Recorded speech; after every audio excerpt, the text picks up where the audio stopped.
Ayatollah Khamenei is dead. This wretched and vile man, Ayatollah Khamenei, is dead. This wretched and vile man, Ayatollah Khamenei, is dead. This wretched and vile man, Ayatollah Khamenei, is dead. This wretched and vile man, Ayatollah Khamenei, is dead. This wretched and vile man, Ayatollah Khamenei, is dead. This wretched and vile man, Ayatollah Khamenei, is dead.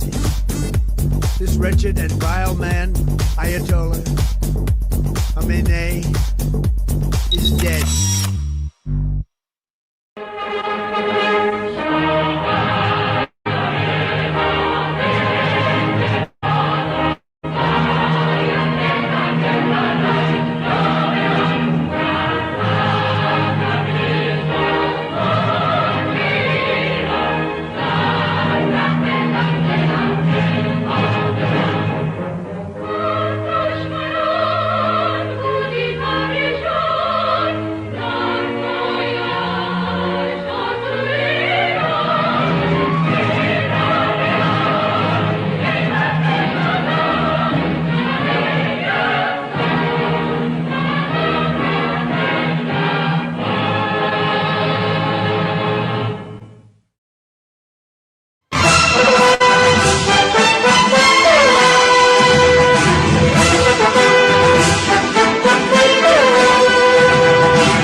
Hello, ladies and gentlemen. Welcome to 2C TV. This is your global news channel. I'm Maya 2C, and the UAE have now confirmed that they are now at war with the Islamic Republic of Iran. The IRGC continue to lose their senior figures and leadership left, right, and center.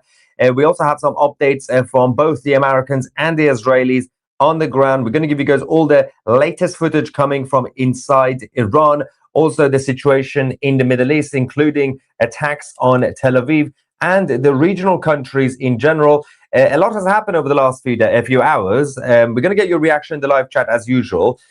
First, we're going to go to what the Americans are doing. Also, what the United Kingdom is doing or not doing, because we are in a bit of a, I don't know, political coma right now in Britain. And it's not really just about Keir Starmer, but apparently the whole of the Ministry of Defense, or MOD, is in crisis. Firstly, let's talk about what's going on with the United States.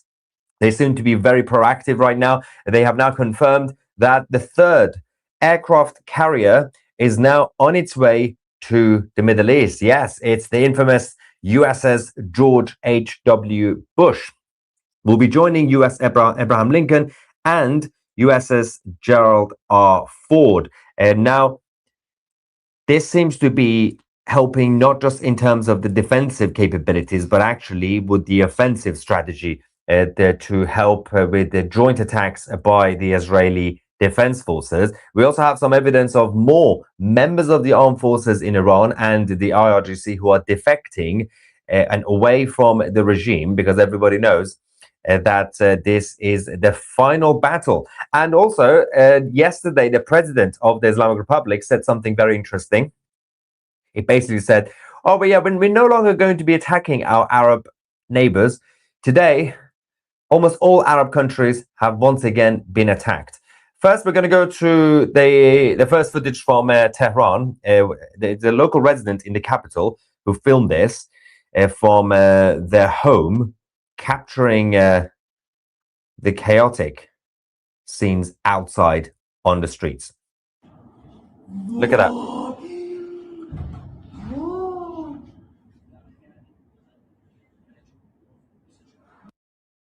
It's crazy. Someone says, I signed up for 2CTV on the 1st of March. It failed, telling me to contact you. I have sent 3 emails and still have not received a reply. Yes, we, as I've been explaining every day on the channel, we're still going through the emails. There were obviously some cyber issues last week, but everything's going to be fine now. If you request a password reset, if not, just send us an email. We'll give you a new password and it should be fine. But just send an email again. But we're going to go through them anyway, because we have about, I think we still have about 50,000, 100,000, 50,000 emails to go through. So it's fun times right now at 2CTV, but don't worry, we'll get everything sorted for you guys as soon as possible. So earlier on, the Islamic Republic launched drones, this time hitting the airport, the international airport in Dubai. Let's talk about that, and then we're going to give you guys the latest on the ground in Iran. It's another drone. There you go. You can see or not. Just look at the bottom bit. It's going to come down in a second. It's coming to the airport again. Yeah, straight to the airport. Oh my God. There we go. Ya Rab, straight to the aircraft. Straight to, Ya Allah.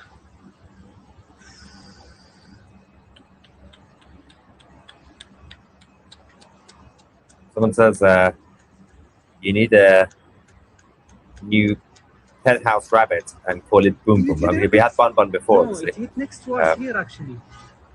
We do have I do have a new one, which I can show you now. I'll show you at the end of the live stream. Otherwise, you're going to start talking again. But the president of the Islamic Republic, this is where it gets really weird, Masoud Pezeshkian, yesterday spoke to the Islamic Republic state media, right? And during that, he essentially said that it sent a message, we will no longer attack our regional neighbors, stating that unless we get attacked, we will no longer attack. Yesterday, he says, as in 2 days ago, the Temporary Leadership Council approved that there won't be any more attacks on neighboring countries with missile launchers or drones unless there is an attack from them. We will not retaliate. Now, considering this is what he said yesterday, and today we've had attacks on Dubai, on Bahrain, on Qatar, and also Saudi Arabia, I'm not really sure if anybody knows in Iran who's actually in charge, because he's not in charge. We already know that the leadership of the IRGC have essentially said, we don't have a leadership. We have decided to decentralize decisions, which means we have rogue commanders on the ground just randomly pressing buttons. They're just launching whatever they can, and nobody's telling them exactly what the strategy is. So they seem to be all over the place, and nobody's listening to this idiot. So even when you had a functioning government, the president was always the puppet of their supreme leader in general. So nobody cares. But it just shows that we're going to also talk about Bahrain, because they're also joining the war in Iran. But Tehran, earlier today, they managed to hit, I think is Karchak. Yeah. And of course, we have this guy in the video saying, congratulations to all Iranians. Thank you, America and Israel. Let's go.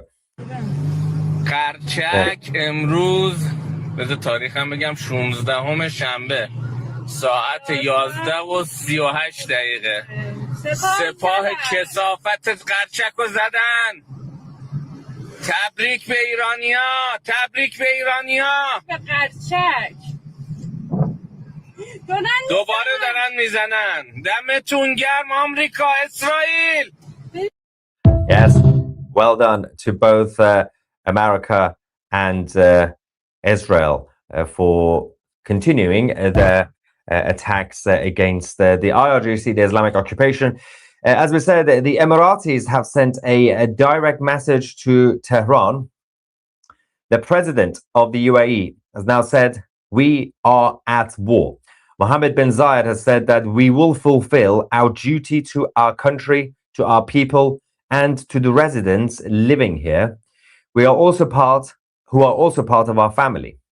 We have thick skin. We are not easy prey. So it's interesting how the Emiratis obviously are very much also cautious about the residents who are living in Dubai and Abu Dhabi and Sharjah and everywhere else, because it's very important for them to be a safe haven for investment and the expats essentially from Britain and everywhere else. They don't want to lose them. So they also say everybody is part of the UAE family, whether you are a citizen or not. And that's why they have to take action. It's not just the Emiratis. As of today, we can also confirm that Bahrain has essentially joined the arena. Oh, we just got another hit. Yeah, Dubai once again has been hit. Another tower. What is happening over here? Saudi Arabia has just been attacked as well. Okay. Ballistic missiles being launched from Iran towards Saudi. And the 23 Marina Tower in Dubai has just been struck by an Iranian drone. Of course, it's one of their most iconic skyscrapers in Dubai. It's a residential building, in case you don't know. We will get back to that shortly. But Bahrain, let's talk about Bahrain, because these guys are not messing about. They have also joined the war in Iran. Missiles are now being launched from the territory in Bahrain into Iran.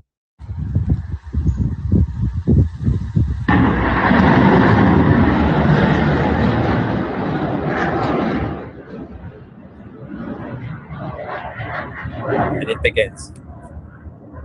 Yeah, until now, they didn't want even the Americans to use the Bahraini territory to launch, but now it's possible.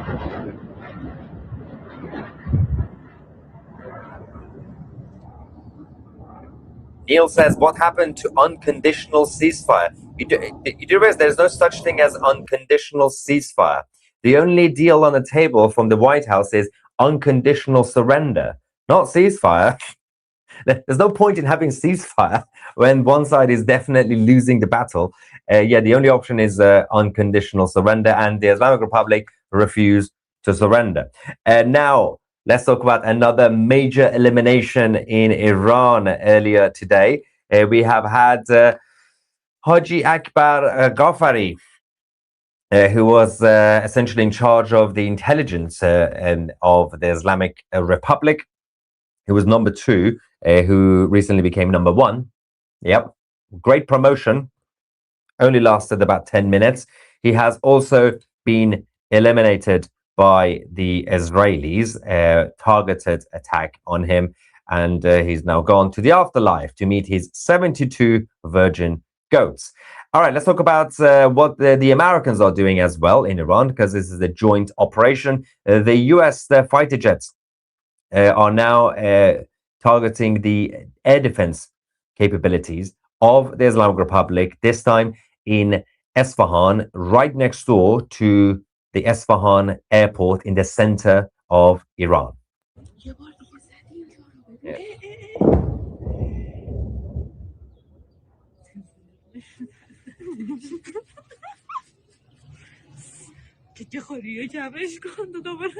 More developments. That's Esfahan. They're all very excited, as you can hear in the video.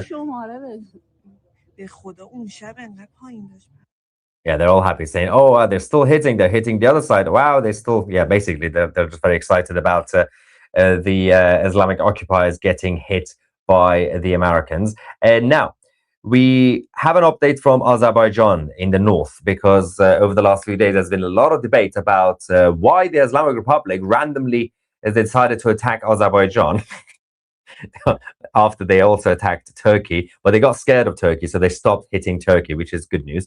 But Azerbaijan has been targeted a number of times. The government in Azerbaijan are now preparing to join the attacks against the Islamic Republic in Iran. They have already deployed the artillery to the border between Azerbaijan and Iran, and they have been speaking to the Israelis, preparing themselves, because I believe that they know that obviously this is the end. And as the IRGC gets weaker and weaker, they're going to get more dangerous, because they're going to get desperate and they're going to hit everything that they see. And it's probably best to, we can technically call it preemptive, even though Azerbaijan's already been hit a couple of times. But in case the IRGC decide to do further damage to the Azerbaijani territory, these guys are now prepared to also go in. They haven't done it yet, but they have said they are ready. Let's go to Tehran, the capital, as well as the massive airstrikes in Shah, as more air defense systems are brought down.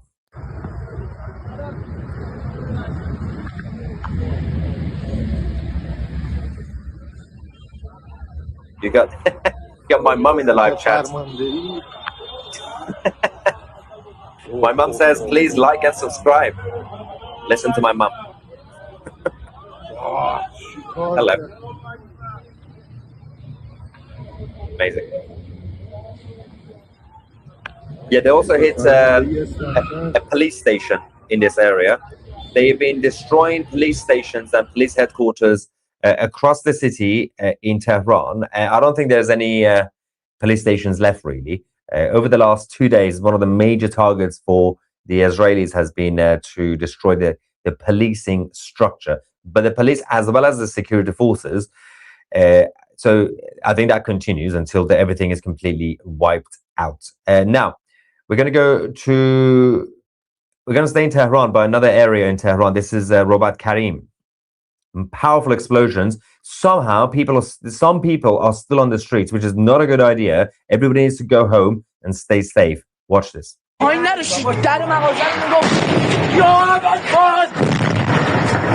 close it is.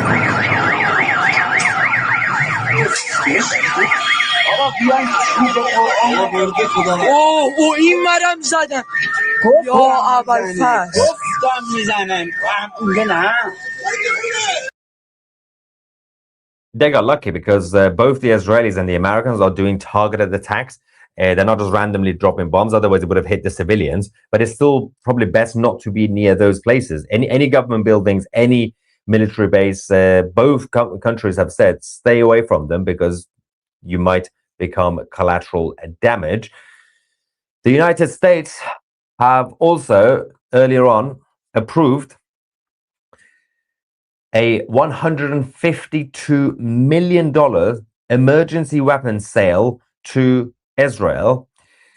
That's quite a lot of money, of course. The Israelis will be transferring that fund to the Americans. They're buying a lot of weapons. That includes the 1,000-pound bombs that will be sent to Israel to help the Israeli Air Force with their joint attacks. Now, there will be some of them that's the existing stockpile anyway. I think these bombs, they've said they can actually be fitted with the JDAM close guidance kits, which kind of helps you to have precise strikes with high tech, basically. So you don't have to completely manually try to aim at the targets. So these are the American technology that is now going to be sent to the Israeli Defense Forces, which will still take a few days, but they do need to upgrade their stockpile, as this might still go on for another few weeks. Speaking of the Americans, they have also earlier on hit the island of Kish. For those who are familiar with Kish, it's technically almost like a tax haven, free port sort of situation in the Persian Gulf. It's not too large, but a lot of people go there to hang out, holiday. But the IRGC realized that will be a good location to place some of their military, and the Kish Island airport has now been hit.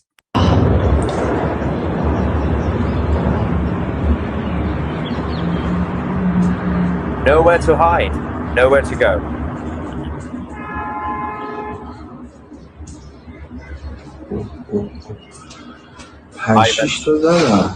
It says 5 or 6 bombs were dropped.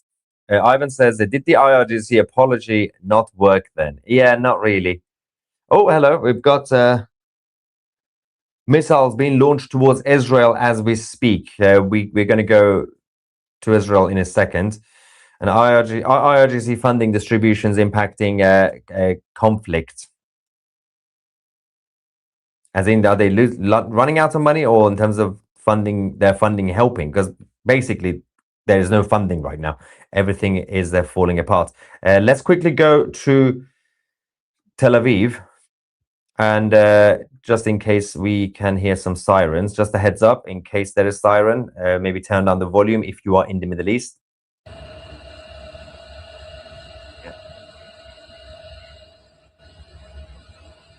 Right, so this is the live feed right now from Tel Aviv. We're just going to double check the rest of the region as well. We do have our live cams in Beirut as well, which was hit earlier on.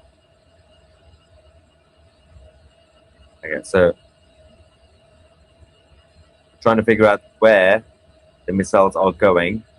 Might be targeting central Israel. Oh, 5 minutes. In the next 5 minutes, we're going to hear sirens from Israel. So, hang on.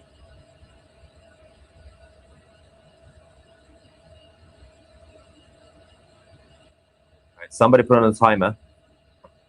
And if you're in Israel, go to your shelters now, because sirens are about to start, but we're going to give you a heads up now, so you don't have to wait for the sirens to go off. In the next 5 minutes, 4 minutes, you're going to hear them very soon. While we wait for the situation in Tel Aviv, I think Haifa is going to be the main target. So if you're in Haifa, go and take shelter. The Emiratis have also released this statement saying that the air defense systems, it's going to turn this down a little bit. Yep. Until we find out what's going on. The air defense systems in UAE are actively working to shoot down Iranian ballistic missiles, and their jets are engaged, shooting down Iranian drones and loitering munitions. So basically, the Emiratis fighter jets are now active. They're in the air, trying to target the drones, and the air defense is activated to fight back against the missiles that are being launched from Iran. Okay. Now, someone said, what's the crack with Turkey? They seem quiet. Yeah, for now, they seem to be a little bit quiet because the IRGC, after 2 or 3 attacks, they stopped. They realized it's probably not a good idea to anger the Turks in the middle of all this. Right. While we wait for Tel Aviv, let me just take you to Kashan, the streets of Kashan in Iran. I think, not Kashan, Kashan Street. It's different. Kashan is obviously a different place, but Kashan Street in Tehran. An IRGC Basij base has been targeted by the Americans and the Israelis. Let's quickly go and see that.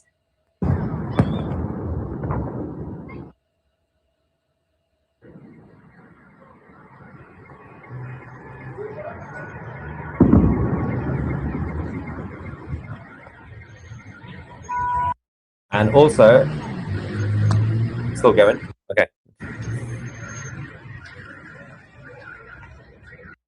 We have 2 members of the armed forces in Iran and also 1 member of the IRGC who have now defected. They have made a video last night thanking President Trump for sending help to the Iranian people. We do have English subtitles, so have a look at this.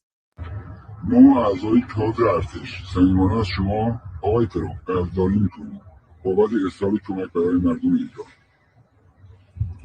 من به عنوان یک نیروی سپاهی و برادر کناردستم که از ارتش هست از صمیم قلب از شما آقای ترامپ تشکر میکنیم که برای مردم کمک فرستادید. Brilliant. There we go. Here's the salute. And they have a photo of President Trump on the car. Amazing.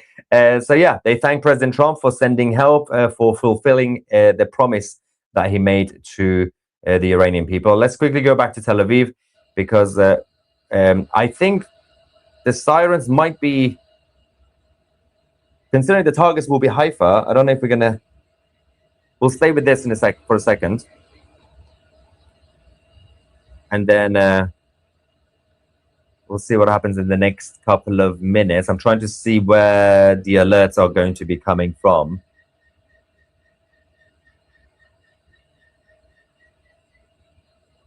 Right.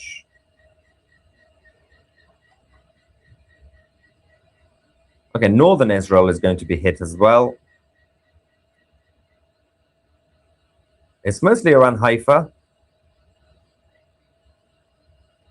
They might still do the sirens in Tel Aviv, but we're not fully sure. So while we wait for that in the next minute, Mosh Cohen says, Tucker Carlson said Mossad caught in Iraq and Saudi. Qatar officials said no Mossad agent is operating in Qatar land. Al Jazeera says no evidence for Mossad here. Tucker Carlson is just talking nonsense. Even Qatar and Al Jazeera are now debunking Tucker. Brilliant times, guys. Are the numbers available for what proportion of the Iranians in Iran support the return of Pahlavi to lead the interim government? There are no official numbers. Oh, there we go. We got the missiles coming in the northern part of Israel. Is it around Haifa? Yes, so sirens are now being sounded. Let me just put it on screen for you guys. Tel Aviv is fine for now. 1 second.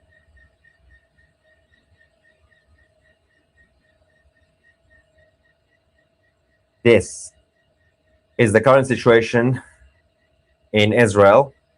It's the Haifa right there. It's mostly to the north of it. There's quite a lot of areas, obviously, but they are being intercepted, so that's good news.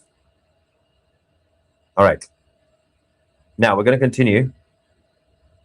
Let's talk about Saudi Arabia because these guys are not too happy. Of course, they're not happy. We have a statement from the Defense Ministry of the Kingdom saying interceptions and destruction of 2 ballistic missiles that launched towards Prince Sultan Air Base happened. So this was about an hour ago. Ballistic missiles from Iran were launched, and the Minister of Defense confirmed they have managed to intercept it. So well done, the Kingdom of Saudi Arabia. Let's quickly go back to Tehran and see the situation on the ground, and then we're going to come back to Tel Aviv and also have a look at what's going on in Bahrain. But back to the capital of Iran.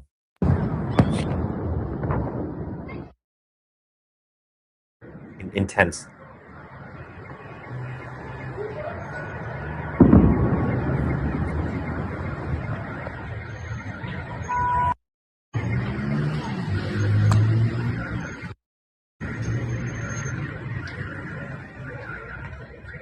There was also just another IRGC base in the south of Tehran that has now been flattened.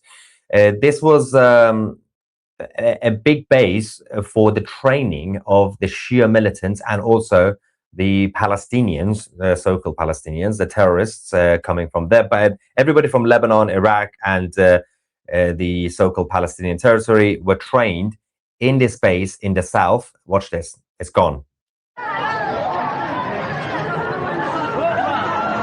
Bye-bye. بیمارستان 15 خرداد برنامه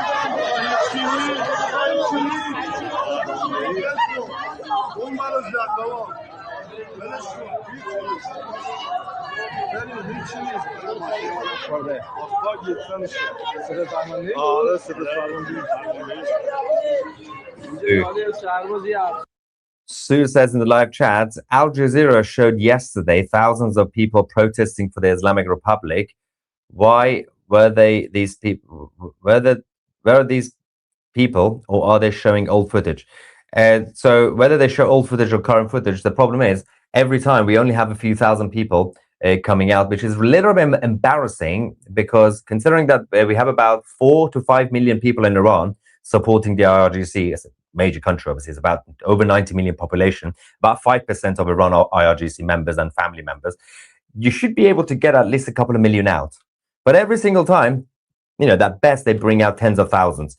Not really sure where the rest of them are hiding. Embarrassing turnout for the Islamic Republic, as usual. Assad had more people out in Damascus as he was falling last year than the IRGC. The pro-Assad people were more proactive than the pro-IRGC guys. And now, Central Command has an update for us. Oh, Tehran's Mehrabad airport in the west of the capital has just been hit again for the 3rd day in a row. What are they doing over there? We're going to go to Mehrabad in a second, but let's go to Central Command. They have, yeah, this is it. Look at this. US forces have struck over 3,000 targets in the first week of Operation Epic Fury, and we are not slowing down, according to CENTCOM. This is the official statement that has now been released with this video showing the targets that are being eliminated across the country. Oh no, what a shame. Well done, Central Command. Great job as usual. I'm going to double check the situation in the Mehrabad airport of Tehran. Apparently, Mojtaba Khamenei, the son of Ali Khamenei, is now injured. Okay, great news. Why is he still alive? It's embarrassing. Come on, guys. Yeah, he was targeted yesterday, apparently, but he is reported he's still alive, but he is massively injured. Poor guy. I hope he doesn't go to the NHS in England because it's going to be a waiting list if you deal with the National Health Service. So let's have a look at the Mehrabad airport. The Americans and the Israelis, both of them, are now hammering the airports. Until now, we've had single missions and operations. So we didn't have joint attacks on this airport. The first attack was 2 days ago, then yesterday, and now today. Apparently, there's still more to do. I'm not really sure what else they have left in that airport, but there's still some stuff left. Let me take you to the latest video we've just received over the last few minutes. Let's go to Tehran. جلوی ما رو زدن ریاهی بیمه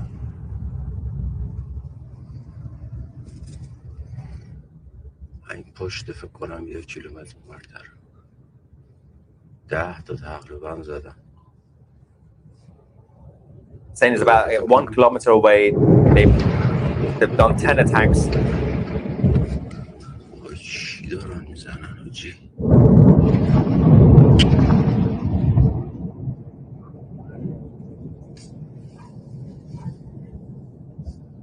دوباره زد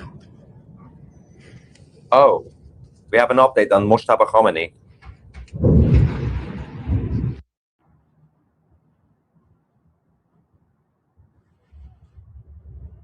So if you joined us now, this is the Mehrabad airport in the western part of Tehran. It used to be the main airport. It's now the second domestic airport, and but it's now used by the IRGC quite a lot.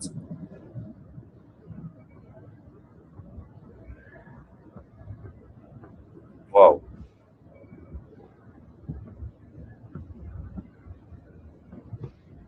Yeah, Blue Sapphire says, did you hear about CNN team getting into Iran to showcase propaganda? Yeah, that guy, what's his name? He's still there. He's been there since the uprising. And obviously CNN have special privileges because of their friendship with the IRGC. They are able to do that. That's how they make their money. That is major.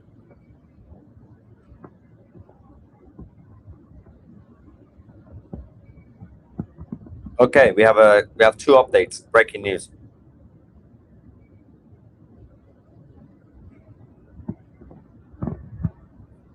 Let's double check this.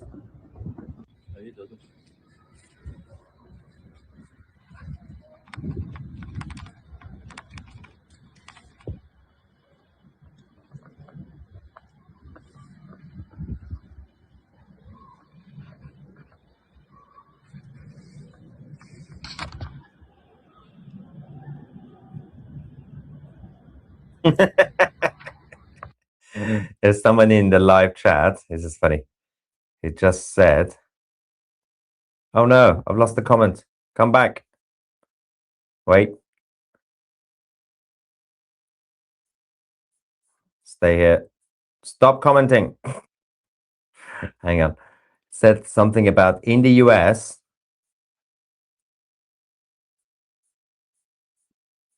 Yeah. No, in the UAE, there is no news that they declared war on Iran. Fake news to CTV. We literally showed you the statements from the president of the UAE. And also their fighter jets are now active in the air, shooting down the drones. Now, 2 quick updates are happening as we speak.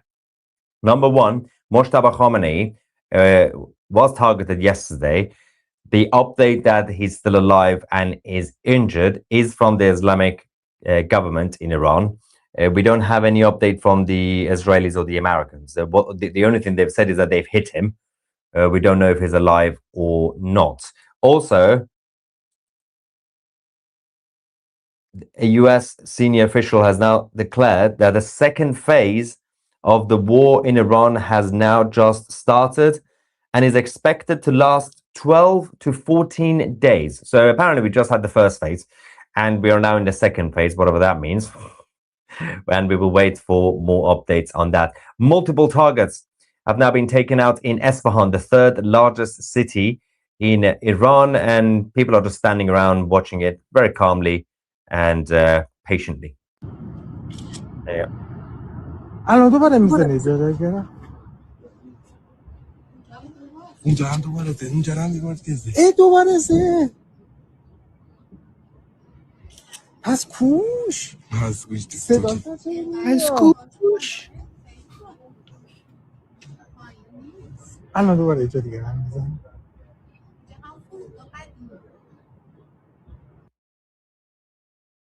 Yes. Also, the IRGC headquarters in Bushehr in the south of Iran has now been destroyed by the United States of America.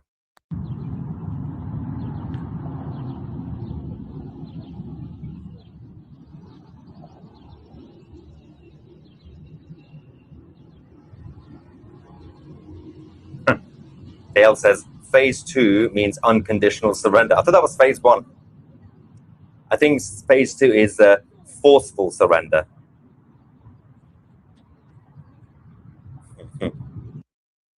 Amazing. All right. Also, a quick thing about the United Kingdom is a complete shambolic situation in Britain as we speak. Now, in case you don't know, the British government announced finally that they will be sending the air defense destroyer HMS Dragon to protect the air bases in Cyprus. But get this, the deployment has now been delayed. Why? Because repairs need to be done. Fair enough. But the naval base, the people who are working on the repairs, only operate 9 to 5, literally from 9 a.m. to 5 p.m. And then they go home. This is classic British bureaucracy. So there's now going to be a massive delay because they've been forced by trade unions in the UK. Oh, the trade unions. The trade unions are basically forcing these guys so you can only work 9 to 5 in the middle of war, and then you have to take a break and come back tomorrow. It's embarrassing. So this is going to take some time. By the time they deploy this, the war is over anyway. Let's go to the south of Iran, Bushehr, again, as more bases are getting hit by the Americans.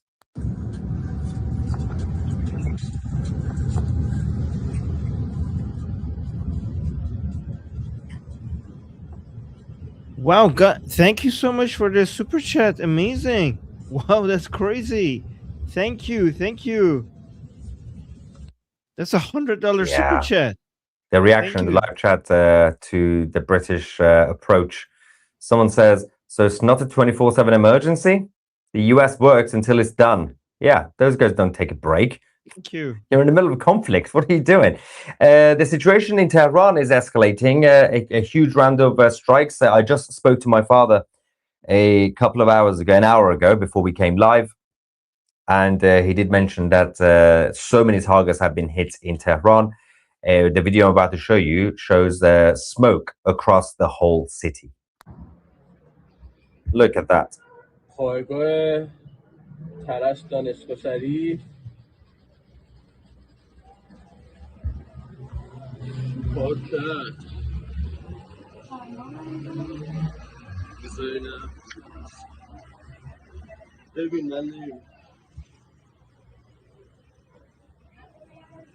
بگو چندمه 16 ساعت 1:30 Insane seems. Yeah. Also, Urmia in Iran, there was massive destructions of the command centers of the IRGC. Yesterday, we had a huge round of strikes by the Israelis and the Americans. Today, we can actually see the aftermath. There was this guy who went around and filmed. Let's have a look.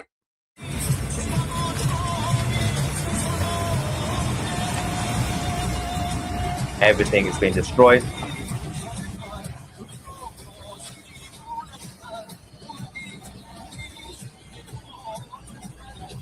I love how they're still playing music. All right, so the Israelis have now confirmed about Mojtaba Khamenei. The Israeli officials have now said that Mojtaba Khamenei was targeted yesterday, and he is seriously injured. He's alive, but he is wounded. He is a wounded animal. So that attack didn't go too well, but he is injured, but he's still alive. Maybe round 2 to be expected. I'm not really sure how this guy thinks he can stay away and hide when you have Mossad and CIA operating literally in every corner of the streets in Iran. President Trump has a statement just sent out. Iran, which is being beat to hell, has apologized and surrendered to its Middle East neighbors. Obviously, then we turn out to be not true because they started hitting them again, and promised that it will not shoot at them anymore. They did. This promise was only made because of the relentless US and Israeli attacks. They were looking to take over and rule the Middle East. It is the first time that Iran has ever lost in thousands of years to surrounding Middle Eastern countries. They have said, "Thank you, President Trump." I have said, "You're welcome." Iran is no longer the bully of the Middle East. They are instead the loser of the Middle East and will be for many decades until they surrender or, more likely, completely collapse. Today, Iran will be hit very hard under serious consideration for complete destruction and certain death because of Iran's bad behavior. Are areas and groups of people that were not considered for targeting up until at this moment in time. Thank you for your attention to this matter, President Donald J. Trump. So essentially, Trump is saying, we haven't been hitting everybody until now, but now we're going to hit them. So I think he's talking about probably the likes of the president and the foreign minister, Masoud Pezeshkian and Abbas Araghchi and all the other diplomats. I think that's the only thing left because they've been hitting everybody else. So I'm not really sure who else is left apart from the so-called reformist government of Tehran. Also, let's go to Hamadan. Hamadan was a major area for the uprising since December, January, when it started. The police headquarters in Hamadan that was used by the security forces to do a massive crackdown on the Iranian people has now been flattened by both the Americans and the Israelis. Let's go and have a look at this beauty. Oh no, it's gone.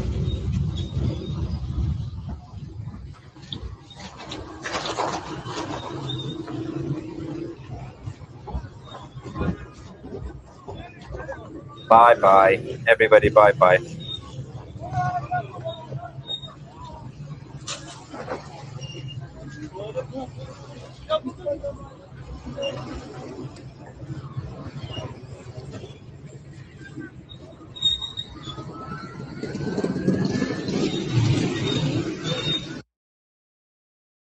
Yep. So it seems like they're not going to have any. Basically, one of the strategies I think, from mostly the Israelis, is to bring down the infrastructure and the structure of the regime. So even if they refuse to surrender, once the strikes are over and the people come out and the armed forces come out, then the regime won't have any bases, any structure to actually come out to do a crackdown. So this is the idea behind these targeted attacks. We have another command headquarters, this time in Islam Shah, that has been hit massively today.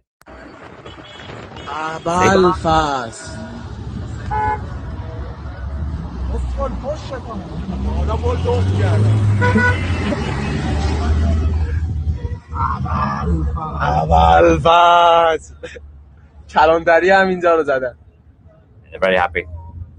That's another police command center. Yeah. Okay. I'm going to take you to Tel Aviv, and then it's a couple of things to also mention. Where are we with the? Yeah, we have Tel Aviv. Is everything? Yep, no sirens. Okay. The Israelis have now warned earlier on Iranians within 16 kilometers of the Fordo nuclear facility to evacuate immediately. Seems like later today we're going to get massive strikes by the Israeli Defense Forces on the nuclear sites of Iran, including Fordo, which is one of the main ones. And the White House the White House officials have declared that the United States will get all of the oil in Iran out of the hands of the regime. All right, the rockets. We have now more rockets being launched towards Haifa in Israel, this time from Lebanon. Hezbollah have launched rockets. That should be easy to deal with. Haifa is now receiving sirens, and that should be easy. I think I've just got the update on the alerts. Let's just put it on the screen. This is in addition to what we had earlier, by the way. So hang on. A lot is happening.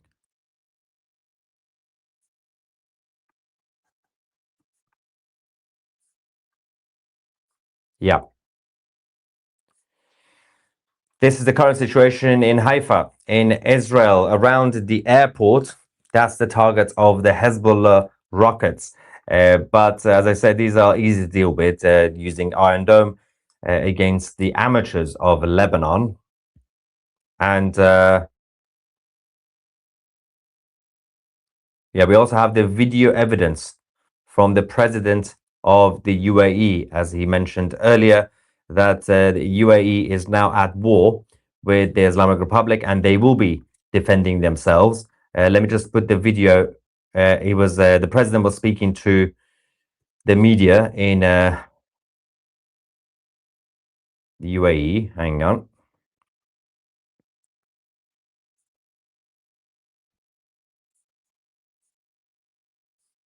We do have English subtitles for you guys. All right, let's go to the leadership of the UAE. فترة حرب أوعدهم أن بنأدي الواجب لأن هذا فرض علينا نحن نأديه لحماية وحماية أهلنا وحماية بلدنا.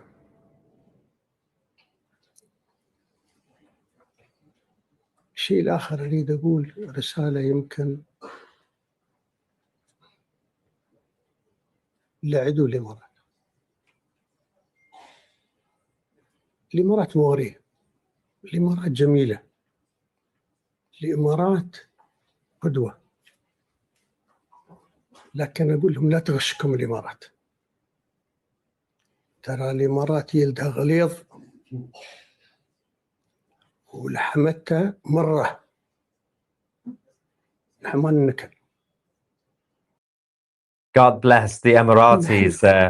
And yes, for those of you, for some reason, who are still claiming this is fake news, here's the video evidence.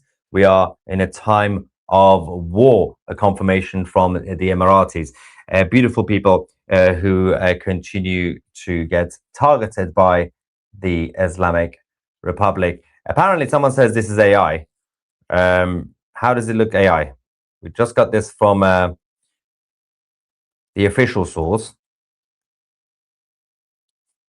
Doesn't look low because this has been verified. So if it is AI, if we do get confirmed AI, then obviously I will correct it. But the official statement is the same statement as it was mentioned earlier. So it's the same as the written statement. So even if they did AI, it's the same as the written statement, the actual what he is saying. But there's no evidence that this is AI.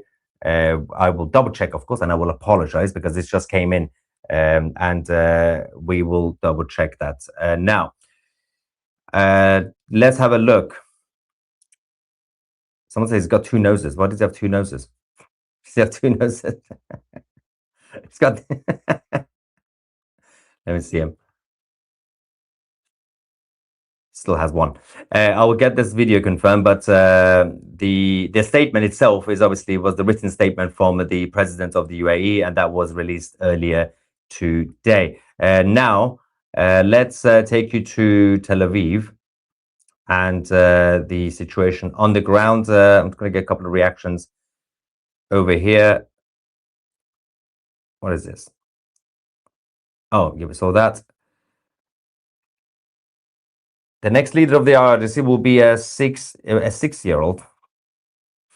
We need an AI video showing Mushali and leadership dancing in front of Trump to "You Drop the Bomb on Me." Someone needs to make that actually. And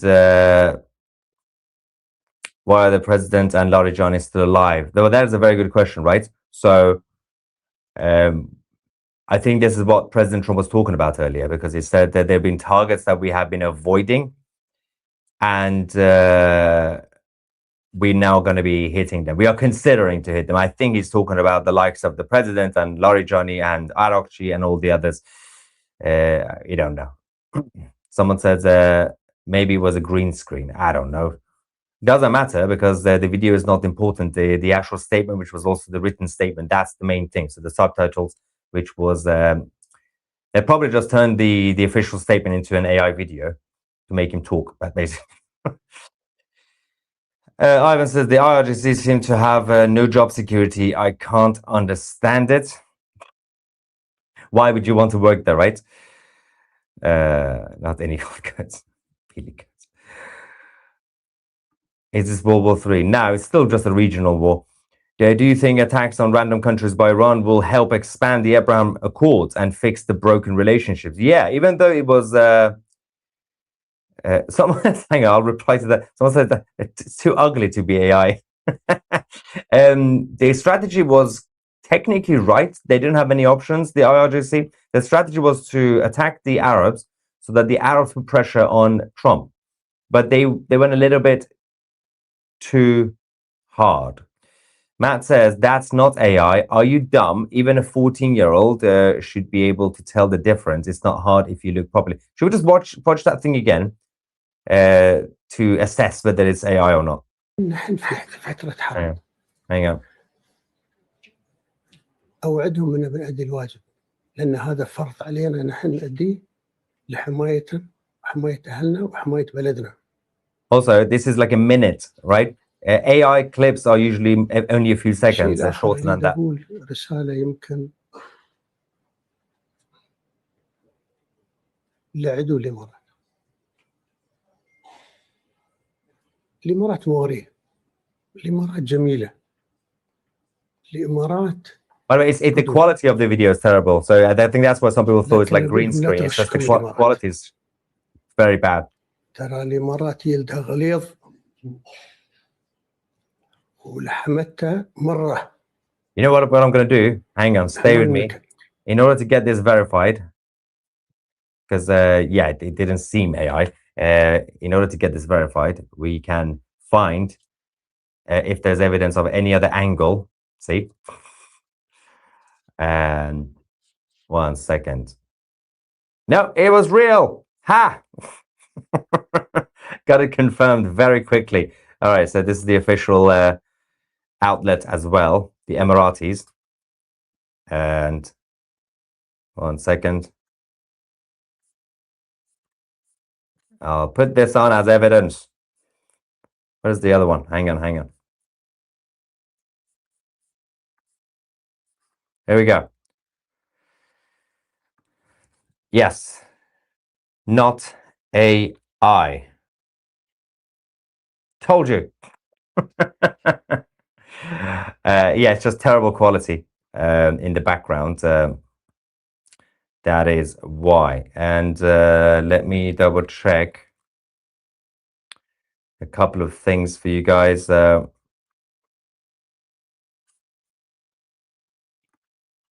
Oh my God.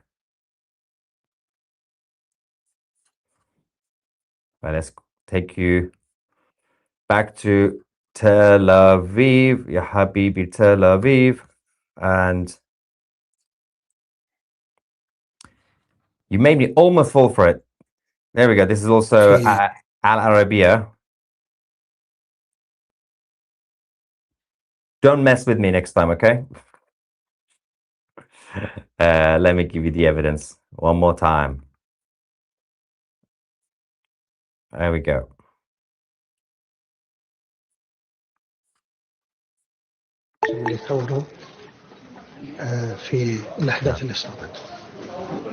So that's the official broadcaster. Anyway, so yeah, it says very, very blurry. Who started the conspiracy theory that this was AI? Whoever it was, hands up and self-deport to Gaza, because that is what you deserve. Anyway, AI my backside. All right, now. Yeah, whoever started it, admit it in the live chat. Whoever said it first, admit right now. All right. Khamenei did command global jihad if IRGC is attacked. Yeah, but that doesn't seem to be. No one seems to be that proactive so far. The amount of gas leaks are absolutely insane. I know, right? Hope China is paying attention. This is 2 out of 11 strike groups. Yeah, this is nothing. All right. Good morning from the US. Now that this conflict has been ongoing for several days now, at this speed and effectiveness, how long do you expect the IRGC to continue to fight back? So that's actually a good question. It's not about how long it will take for them to surrender or get defeated. Fight back. The fight back, I think, I genuinely less than 2 weeks, because they will be running out of missiles, and they are running out of ballistic missile launchers. They will actually, it might be a bit longer because they have a lot of drones. They have a lot of drones. The drones are not effective, obviously, but at least they can use them, right? But within 2 weeks' time, I think you should be able to see the collapse of the Should I start the show? Because of the regime. Again, this is guys, do you want me to start the show? Because he's not doing super chat. Let me know if you guys want me to go through the stuff that we have. Yeah, I don't think you guys know what AI is. Every time they see bad quality, it's actually the fact that it was poor quality makes it less AI. Anyway, thank you so much, ladies and gentlemen. Make sure to I didn't even have to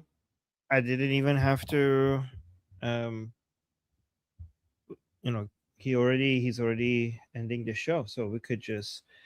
All right, guys, obviously this is there are 2 posts by President Trump that we need to go over. Hello, Durud and Shalom. Goldie will be with us shortly. She's away, so we might do we might be peace when she comes here. I don't want to be peace without Goldie, guys. I don't want to. It just doesn't feel right to be peace without Goldie. Do you guys agree? So let's just go over. Let me see. I'm gonna try to pay attention to the chat as well. Yeah, perfect timing, right? Okay. But guys, 2 posts by President Trump that we need to read because these are incredible. So let's go through these. President Trump posted this saying, Iran, which is being beat to hell. By the way, guys, every time you hear Iran, it's Islamic Republic, okay? But we're not going to be picky. Iran, which is being beat to hell, has apologized and surrendered to its Middle East neighbors. Well, I mean, parts of it, but the rest of them are continuing to fight. As we're speaking, they're still, throwing missiles at them, and promised that it will not shoot at them anymore. This promise was only made because of the relentless US and Israeli attack. They were looking to take over and rule the Middle East. Exactly. It is the first time that Iran has ever lost in thousands of years to surrounding Middle Eastern countries. They have said, thank you, President Trump. I have said, you're welcome. You're welcome. Iran is no longer the bully of the Middle East. They are instead the loser of the Middle East. Oh. What a time to be alive. Oh my, okay. Iran is no longer the bully of the Middle East. They are instead the loser of the Middle East, and will be for many decades until they surrender or more likely completely collapse. Today, Iran will be hit very hard under serious consideration for complete destruction and certain death because of Iran's bad behavior. Our area, guys, look at this.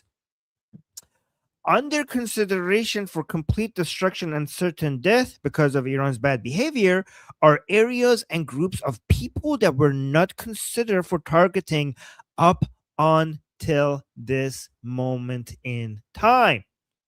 Thank you for your attention to this matter, President Donald J. Trump. Wow. Do you guys know why this is significant?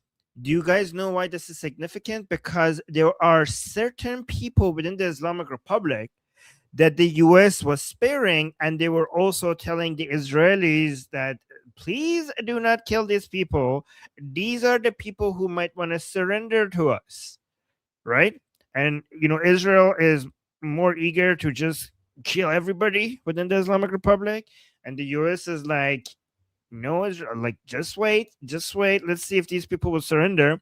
So to me, the fact that President Trump is saying that some people who were under consideration are not being considered, some people are not being considered for certain complete destruction and death that weren't before,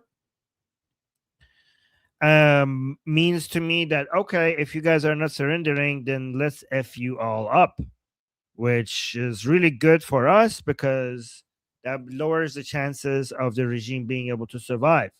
Oh, we got another super chat on Goldie's here. Let me see.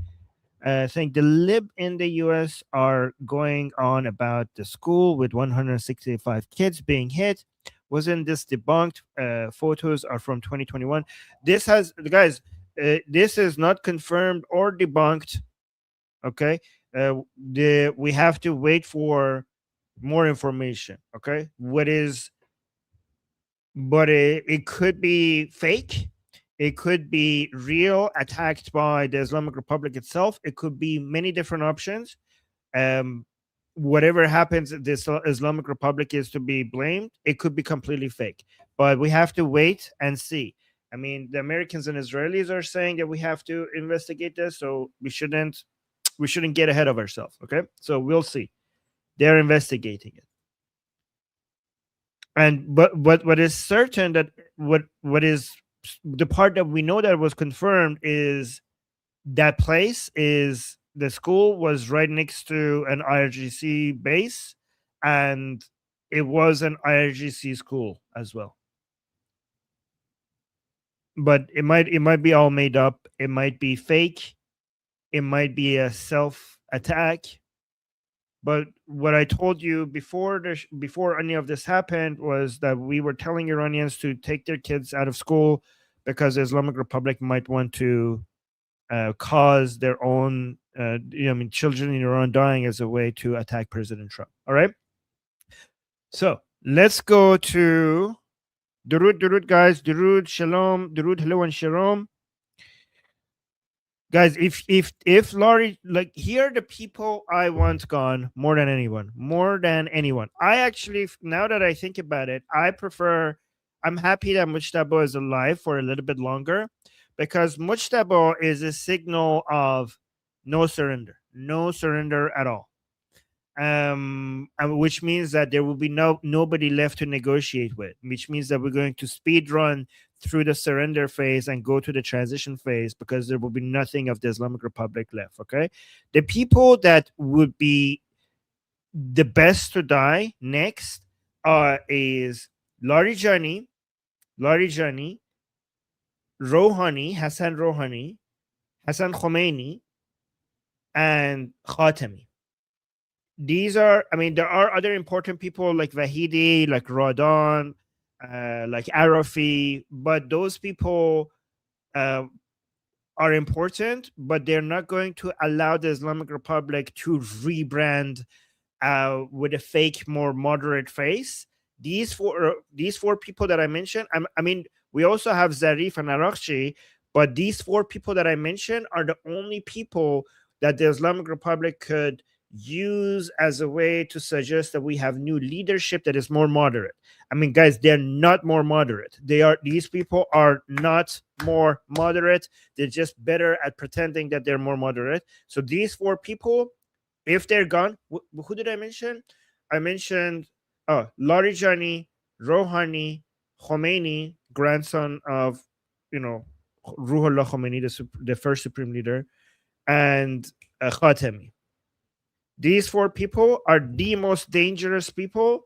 Even honestly, even though they're not that much of a risk, they're still the biggest risk. Something could be the biggest risk, even though it's not much of a risk.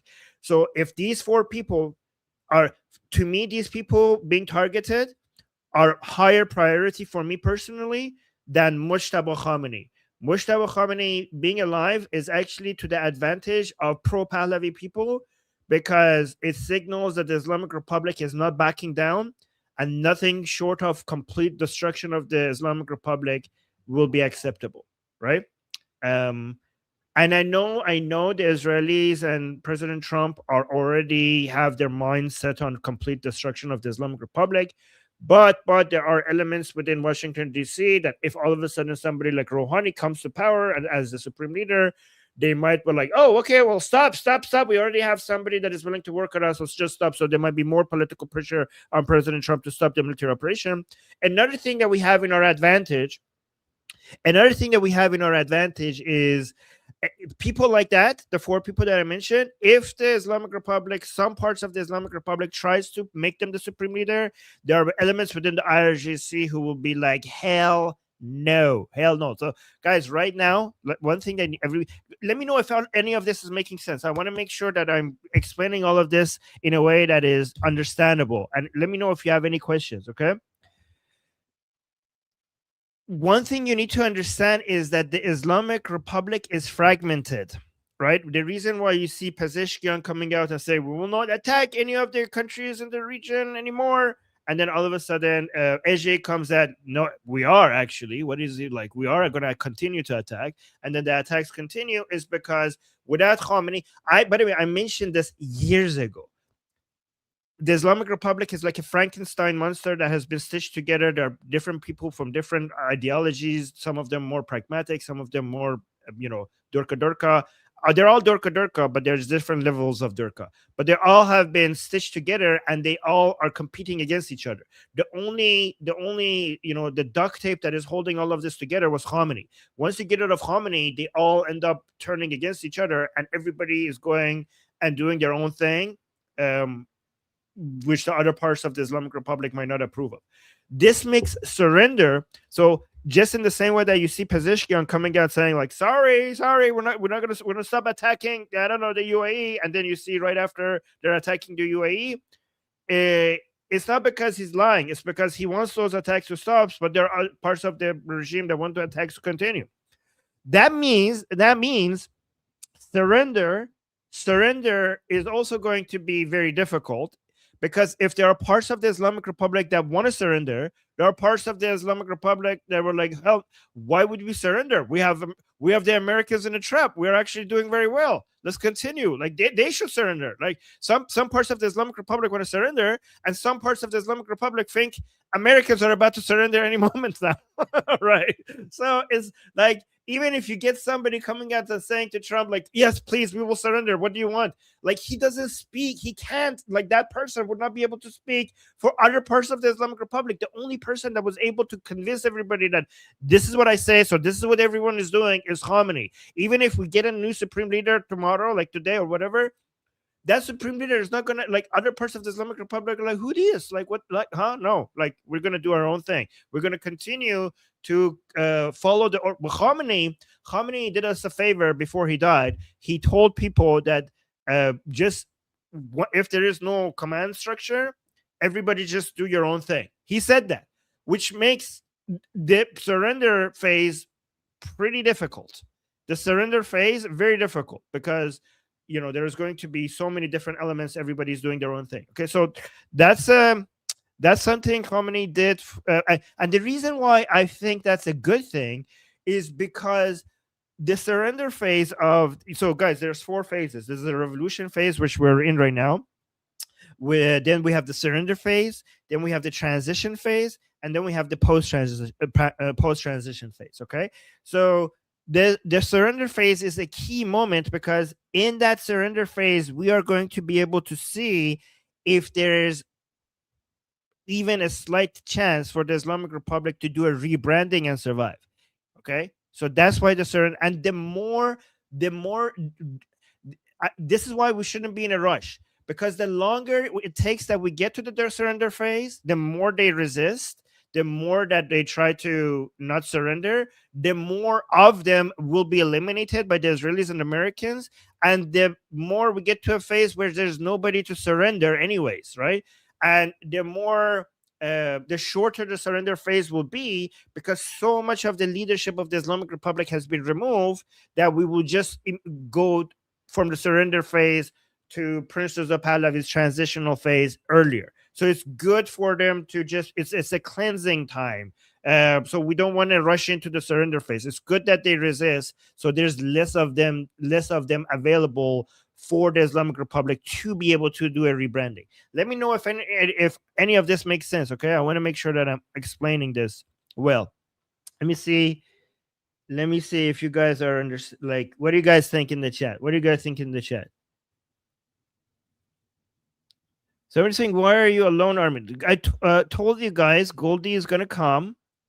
She has something to do, and that's why I didn't bepish, because I want to do bepish with Goldie.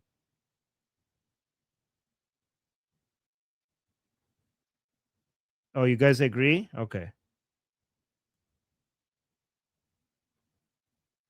Oh, let me see. Yes, we do have. Let me see. What is this? Okay, we got a super chat saying, love your analysis. I've heard Durka Durka is often used by far right people to make fun of South Asian people. Would you reconsider using it? Durka Durka is from the America F Yeah movie, and it refers to Islam, radical Islamists. So I don't know why people, like, other people are using it, and also Goldie is using it. Like, so if other people are misusing it, that's their problem. We're using it against. Yes, from South Park. I've never heard of that. So just know that our intentions are good. Our intentions are good. Oh, Team America, exactly. It's from Team America. That's a classic. Just because certain people are using it wrongly, we're not going to put away this classic. All right, let's go to the second post by President Trump. Let's analyze this one. Yeah, people saying never heard of that being used in any parts of Israel. Yeah, okay. Yeah. Sorry that, those that's their problem. They're using it. They're misusing it. We're not gonna. This is an amazing way to refer to. It's like people enjoy it. It's funny. So just because some people are misusing it, I'm not gonna put it away. So, second post by President Trump. This is from just a few hours ago.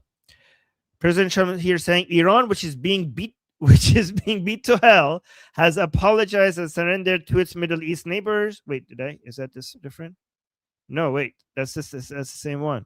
There was a second one. Iran, which is beat to, yeah, I already read that one. Was it just one? Maybe it was just one. Yeah, I think that was just one. Maybe I misunderstood. I thought there was a second one. Okay, never mind. Let's go to Pezeshkian then.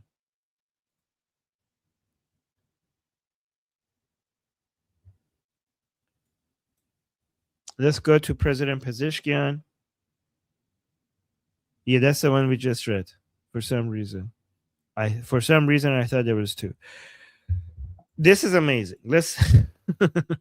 Oh, before we go to President Pezeshkian, I just want to mention that there are so many accounts, pro-Islamic Republic accounts, saying that Tel Aviv has been completely destroyed, and it's it's not like Gaza right now, which is weird to me because they said the same thing during the 12-day war. So how come have Tel Aviv been destroyed twice? That you already told us during the 12-day war that Tel Aviv has been completely destroyed, and by the way, guys, right now there's a huge effort by pro-regime supporters of the Islamic Republic to keep making fake news about the amount of destruction that the Islamic Republic has been able to cause, because it's very, very important to give some ammunition, to give some hope to pro-regime people to keep supporting the regime. Like I said for so many years, and this is something I was so correct about, is that the Islamic Republic's main fear is to lose its supporters, because if it's one thing that will cause its final collapse is defections or just lack of support. Its own people just thinking that this is game over. That's why it's very important right now for the Islamic Republic to suggest that they're really doing a good job in punishing the Americans and the Israelis, right? So just here's a video that I suggest that maybe we use for the Islamic Republic to show what they're doing to Tel Aviv. So guys, this is Tel Aviv tonight. So please, Islamic Republic, stop this. You're winning, and we need to get you guys to stop. You guys are just way too powerful. Look at what the Islamic Republic has unleashed on Tel Aviv, guys. This is like really devastating. I'm sorry.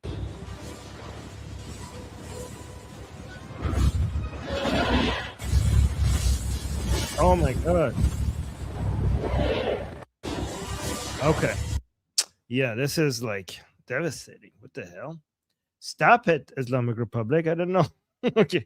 You could use that video if you want to talk to your followers and tell them that you're winning. Wait, we got some. Let's go back to Pezeshkian.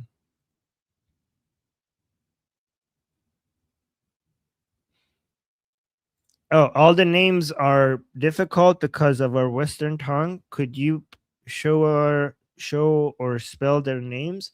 Oh, okay. So Pezeshkian. So here. Okay, so this is the guy that we're talking about right now. Masoud Pezeshkian, the president of the Islamic Republic, the so-called president. Okay. Let me see if we got another super chat here saying the Iranian people can choose freedom or they can choose Islam, but they can't have both. Well, the Iranian people have already chosen freedom. So that's not even an option. Like you're saying they can choose freedom, or there is no or. They have already made their choice. That's a bit behind. They have made their choice already for many years now. All right, so let's go to Pezeshkian. So look at him. Look, I'll translate this for you guys. This is very significant. You know what? I'm not going to translate word by word. I will just give you the gist of it because it's like 6 minutes long. So he's saying condolences for the martyrdom of Khamenei.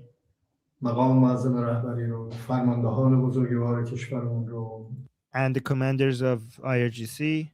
دانش آموزان مظلوم و بیگناهی رو که مدعیان حقوق بشر، مدعیان آزادی، مدعیان انسانیت، بیگناه با بمباران شهید. He's saying, and the innocent people, that the people who claim that they are on the side of human rights and democracy, they killed them. By the way, guys, notice how he looks like he's in a bunker. There is echo, right? Doesn't it seem like this is a bunker, isn't it?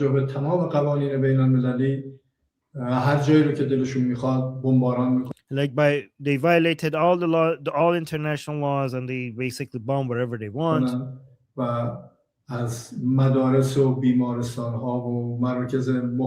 Like they're bombing schools and hospitals. من لازمه از مردم بزرگوار کشورمون علیرغم همه این سختی‌هایی که وجود داره هر شب در صحنه از هر کسی like I'm in the scene even though this is very difficult I'm always in the scene ایرانیه از هر کسی که تو ایران زندگی میکنه so whoever is Iranian and whoever is living inside Iran بدون توجه به این که چه مذهبی داره چه وضعی داره چه قیافه‌ای whatever religion you have داره حضورشون برای دفاع زندگی میکنه بدون توجه به این که چه مذهبی داره چه وضعی داره چه قیافه‌ای داره Okay, whatever religion you have, whatever situation you have, whatever your face looks like. Okay. حضورشون برای دفاع از تمامیت خاک ایران ما ایران در حقیقت سربلند تاریخی ما like it's really he's saying whatever he gave like whatever you look like whatever your situation is whatever religion you have it's important that you are present right now to defend Iran باعث میشه که دشمنان ما رو نسبت به اون چیزی که در ذهن دارن ناامید بکنه So to take the hope away from our enemies. Guys, you know what's happening here? Do you understand what's happening here? Do you want me to translate the translation? Here's what's happening here. They know what's about to hit them. They know what's about to hit them is when Prince Reza Pahlavi gives the call to action for the Iranian people to come into the streets and take back their country. They know that's about to hit them. And guys, that's the only thing that could do regime change. What the Americans and the Israelis are doing is removing the obstacles away from the path of the Iranian people. But that alone will not be able to do regime change. It's the Iranian people that could do regime change. So these people are more scared of that than they are afraid of what's bombing them from the sky, right? And that's why they're desperately trying to give out the message to other people to come out into the streets, to be present in the streets and push back against the people who are going to come and topple the regime. So they know that right now, because of all the bombardments by Israelis and Americans, they are not going to have enough suppressing powers against the millions of Iranians who are about to hit the streets. So they are trying to do civilian versus civilian. So Durka civilian versus secular civilian. Okay, so Durka civilian versus liberal loving. So by the way, guys, when I say liberal, I'm talking classical liberal, not like the retarded woke people. Okay, so we're talking about secular, democratic, patriotic people of Iran, which is the vast majority of the people of Iran, versus the Durka people, the minority Durka people of Iran. They want to put them against each other. They are trying to use their civilian base support against the people who are about to come do the revolution. So here they're asking them to come into the streets and defend what he says, Iran. You think so civil war? No, I mean, it's not civil war because they're going to be unarmed versus unarmed. And I think it's not going to be civil war. I mean, I don't know. I mean, I'm pretty sure there are some people who are going to be armed from the Durka side, and that's going to make things complicated. I will make a short video about that regarding how to address that. That's a very important discussion that we need to have some at some point. But he's just talking about average people, average pro-regime people, which is a minority of them. I don't think if this is what they are resorting to, that means they don't have a chance, because then their numbers is very small compared to our numbers. By the way, I just want to thank this guy one more time because you give us 2 super chats, 2 $100 super chats on both channels. $100 here and $100 here. That's amazing. You guys rock. Thank you so much for being so supportive. اختلافات، نگرانی‌ها، دلخوری‌هایی که از هم دیگه داریم، اعتقاد من بر اینه و باورم بر اینه امروز باید همه اینا رو کنار بذاریم. Look at this. He's so desperate. He's like, whatever disagreements that we have, whatever conflicts we might have, we should put this away today, and we should basically be on the same, like, try to defend the country. He's basically begging the opposition to come and turn against the Americans and Israelis and the people who are going to come for toppling. He's like, just please. This is why I hate this guy. Guys, believe it or not, I hate this guy more than anyone within the Islamic Republic. Even though he's the least significant. He's the least significant person within the Islamic Republic because he's just a puppet. The way he talks is just like he lives in a parallel universe. Like the way he talks right now is like the people, Iranians, who have been so eager to topple the regime, and they're so thirsty for revenge right now because with everything the Islamic Republic has done.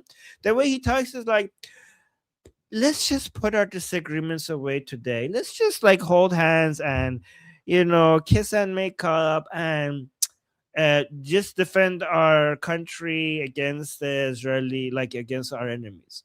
Like the way he talks, like I don't know. It's just, he talks to Iranians who just want to I don't know. I can't say it on YouTube. Like the things that they want to do to people like him cannot be described on YouTube without getting a strike, right? So he's talking to those people and he talks to them like children. He talks to them as like, oh yeah, we killed like so many of your loved ones in your family, but let's just put our disagreements aside right now. Let's just like be united right now against our enemies. This guy gets this mofo gets on my nerves in a way that no one else in the Islamic Republic does. And I personally want this person not to die because I want to see him. I want to see how he talks when he's in jail. All right, and especially because he's very insignificant. So I don't know. I don't know. I just really hate him. I just really hate him. He gets on my nerves. Wait, we got another super chat. Let me see here. Saying after Iran destroyed by Israel. Wait, okay, this is wrong. Thank you for the super chat, but this is wrong. Let me read this. After Iran destroyed by Israel and USA, Persia should be democratic, elected country, elected by people of Persia. Monarchy kills people's freedom and choices. Well, that is stupid. Thank you for the super chat, but that is really stupid. Let me educate you. First of all, it's not Persia, it's Iran. And Iran is not getting destroyed. Iran is getting liberated by Israel and United States. Iran is not getting destroyed. Iran is having a rebirth. Iran is not Persia. Iran is much more than Persia. Persia, but many Iranians are not Persian. Many Iranians are not Persian. Like the way when you refer to Iran as Persia, you're basically dismissing the Iranian Kurds, the Iranian Azeris, the Iranian Baluchis, the Iranian Bakhtiaris, the Iranian lords. So many different Iranians are being ignored when you say Persia. Iran means the land of Aryans, and Aryans just mean Iranians. Like Aryans doesn't mean what the Nazis made it sound like. It was like the word Aryan refers to a set of cultures and languages. It has nothing to do with race, blood, or ethnicity like the Nazis made it to be. So it's Iran, it's not Persia. Get used to calling our country. There was this way that we refer to our country is Iran. We don't call Iran Persia, and you shouldn't call it Persia either. And monarchy doesn't kill people. That is stupid to say. Monarchy, constitutional monarchy, is a very legitimate form of government that is completely in line with secular democratic values. What the hell are you even talking about? We have monarchy in Canada. Is monarchy killing people in Canada? We have monarchy in Sweden, in Norway, in the UK. Is monarchy killing people in the UK? What on earth are you talking about? That makes absolutely no sense. Like, guys, we have been educating you guys about these simple topics for a while now. So please stay on these shows so that you don't go around and say stuff like this. Yeah, Denmark, for example. Japan is a form of monarchy. Some of the most secular democratic countries in the world are monarchies. What are you talking about? And non-monarchies are killing people as well. Like, it wasn't Assad a republic without a monarch? What about North Korea? همه باید دست به دست هم بدیم و از آب و خاک و سرزمین خودمون با قدرت دفاع کنیم و تا پای جان ایستادیم. Like, we have to hold hand and we have to give up our lives to defend Iran. First of all, don't use the word take the word Iran out of your dirty effing mouths, you mother effer. You have nothing to do with Iran. Go defend your Islam. You have nothing to do with Iran. You and your regime is the most anti-Iranian thing that has ever existed in the history of Iran. So shut the F up. Stop talking about as if you're pro-Iranian. سربلند از این بحرانی که هست بیرون بکشیم و اینکه ما بدون قید شرط بخوایم تسلیم بشیم یه چنین خوابی رو اینا باید با خودشون به گور ببرن. He's saying we're not going to do unconditional surrender. These people who want us to surrender, do an unconditional surrender, they will take that dream to the grave with them. Now you're talking. Thank you. Please keep resisting. Please keep resisting until there's nothing left of any of you. When the reformers are resisting surrender, that gives me so much hope This is now you're speaking my language. Okay, you know what?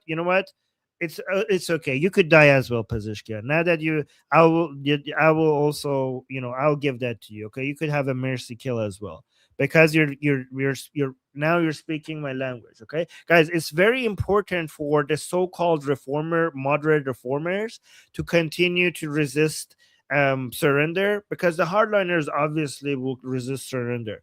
But we would be in a little bit of a trouble, if we had the reformers trying to signal to President Trump that they could surrender, because that would be the best chance for the Islamic Republic to survive. So having Pezeshkian and other so-called moderates using the language of resistance instead of the language of surrender, that means there would be nothing of the Islamic Republic to do the surrendering, or well, not much of the Islamic Republic left to do the surrendering. So let me see, Neil Bunny, if you're sending me something, it better be something that, let me see. Okay, send me the link then, Neil Bunny. Send me the link. I will post it. If you send me the link. Let me continue. که ما باش پایبندیم قوانین بین المللی است، چارچوب‌های انسانی. He's saying the thing that we will abide by is the framework of international law. Sure, buddy. Sure. Whatever. و اون اصولی که اینا دم ازش میزنن اصولا باید به همون پایبند باشن. Like the principles that these countries talk about, they need to be abiding by it. Like he's saying, like they're violating international law.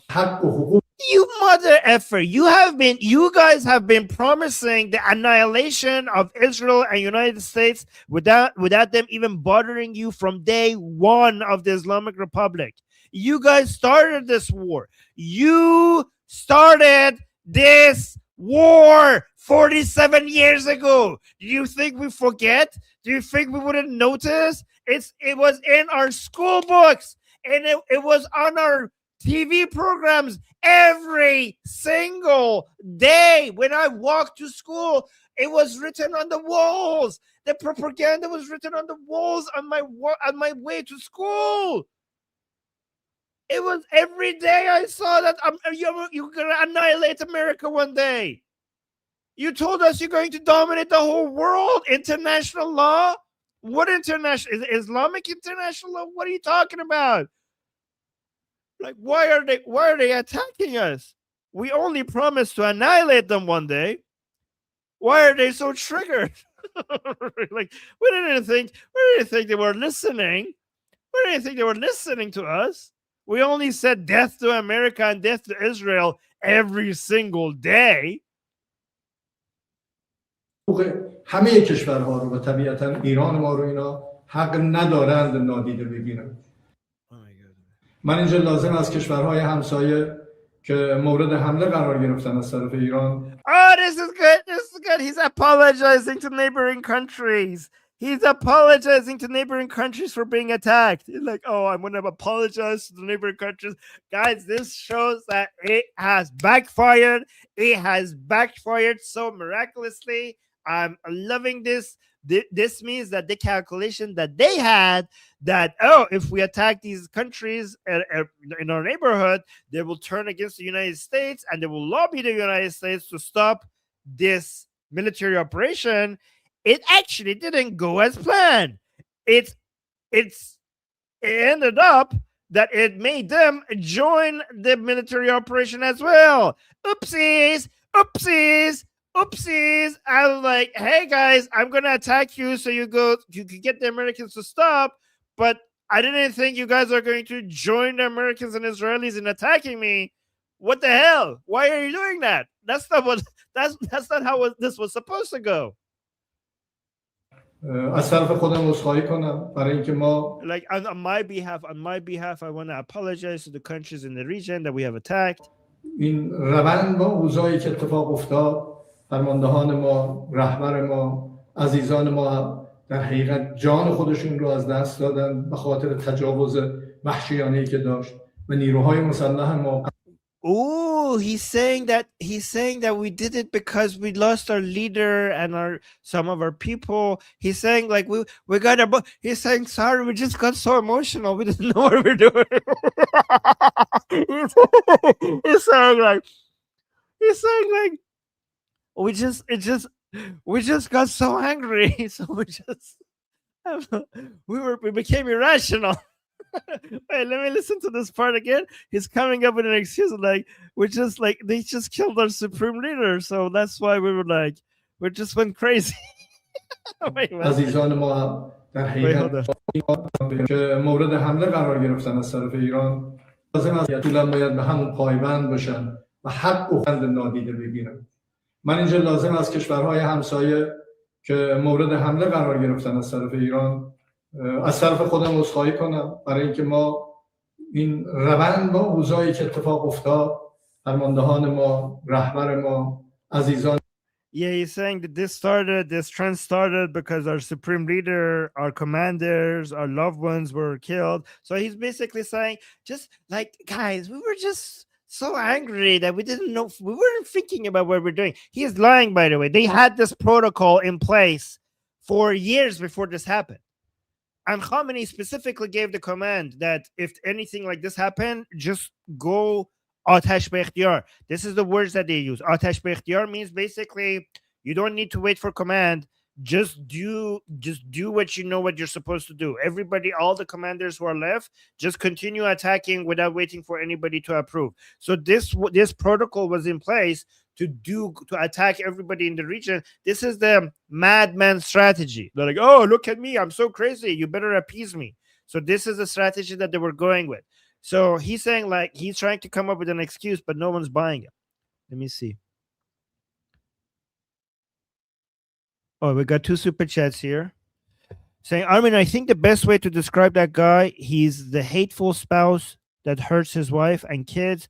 Now he's crying because he just got handed divorce papers. Okay, that's a good one. And then we got another super chat saying it's on their flag. On their flag, we have Allah and Allahu Akbar. On the Islamic Republic flag? Yeah, I mean, that's the same thing. I guess, yeah. Okay. ما در حقیقت جان خودشون رو از دست دادن به خاطر تجاوز وحشیانه‌ای که داشت و نیروهای مسلح ما قهرمانانی که جان برکفند و زندگیشون کف دستشون گذاشتن که از تمامیت ارضی دفاع کنن. تمامیت ارضی. Okay, I just want to get to the important. دیگه وقتی فرماندهان نبودن آتش به اختیار تمام اون اقدامات. You heard it? He said Atash be ikhtiyar. He said when our commanders were not there, they just went and everybody was just attacking based on their own decision because there were commanders were not there.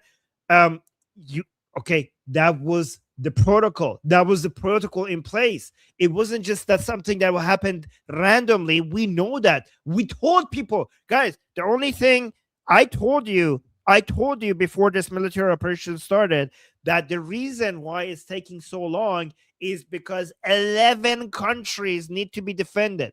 So I already told you that the Islamic Republic is going to be attacking at least 11 countries.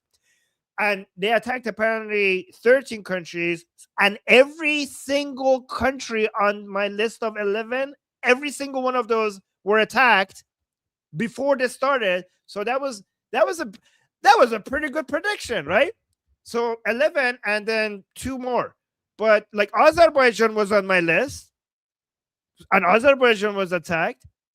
Turkey was on my list, and Oman was on my list. People are like, why would Oman be on your list? See, Oman was on my list. Oman was on my list because that was a protocol in place. So he's trying to pretend that, oh my God, this was just an oopsie. We were just so angry and we didn't have anybody commanders to stop us. I told you that these will happen. This will happen because I knew this protocol was already in place.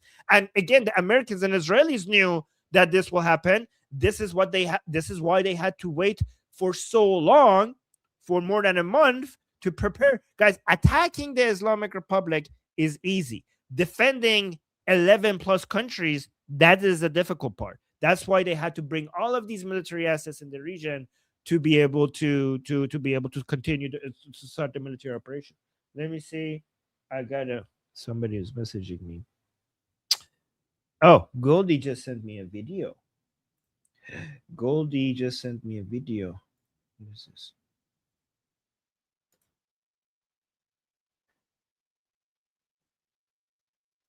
What is this? Oh, okay. Let me download this. Okay. Let me just tell her.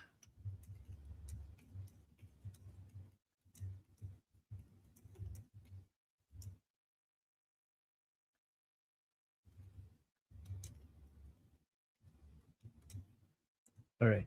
So let me just finish this so we could go to that. که لازم بود انجام دادن و با عزت و قدرت از سرزمین ما دفاع کردن. ما قصد تجاوز به کشورهای همسایه نداریم. He's saying that we're not trying to, we're not trying to attack the countries in the region. همان گونه که بارها گفتم اونا برادران ما هستن. I said many times that there are brothers. ما با این عزیزان در منطقه باید دست به دست هم بدیم و صلح آرامش. We have to work hand in hand with these countries in the region and bring peace to the region. برقرار بکنیم و امیدوارم این اتفاقاتی که افتاده در تصمیمی که ما دیروز در شورای موقت رهبری ما گرفتیم این تصمیم به نیروهای مسلح. Look at this, guys. They're losing control. He says that I hope that the decision that we made in the temporary council of the supreme leadership. So instead of having a supreme leader, just confirms that instead of having a supreme leader right now, they have a council, a temporary council for supreme leadership. Like it's not one supreme leader, there are multiple people. So he's saying in that council, we made this decision to stop attacking these countries, and we hope that they stop attacking. And guys, spoiler alert, they didn't stop attacking. That means whoever is in the guys, I was right about this. I was right that the Islamic Republic is going to get fragmented into different parts, and different parts are going to do their own thing. So that means whoever in IRGC, the people in IRGC that are attacking the countries in the region, they're like, supreme leader who? They don't care. Like they're not paying attention to this whatever made up council that they have. They're like, okay, like you could go F yourself. So we're gonna keep attacking. And he admits that I hope he doesn't say we issued an order and we're going to stop the attack. He said that we communicated with them to stop the attack, and we hope they listen. And spoiler alert, they didn't listen. They didn't continue. Wow. Oh, Goldie sent me another video.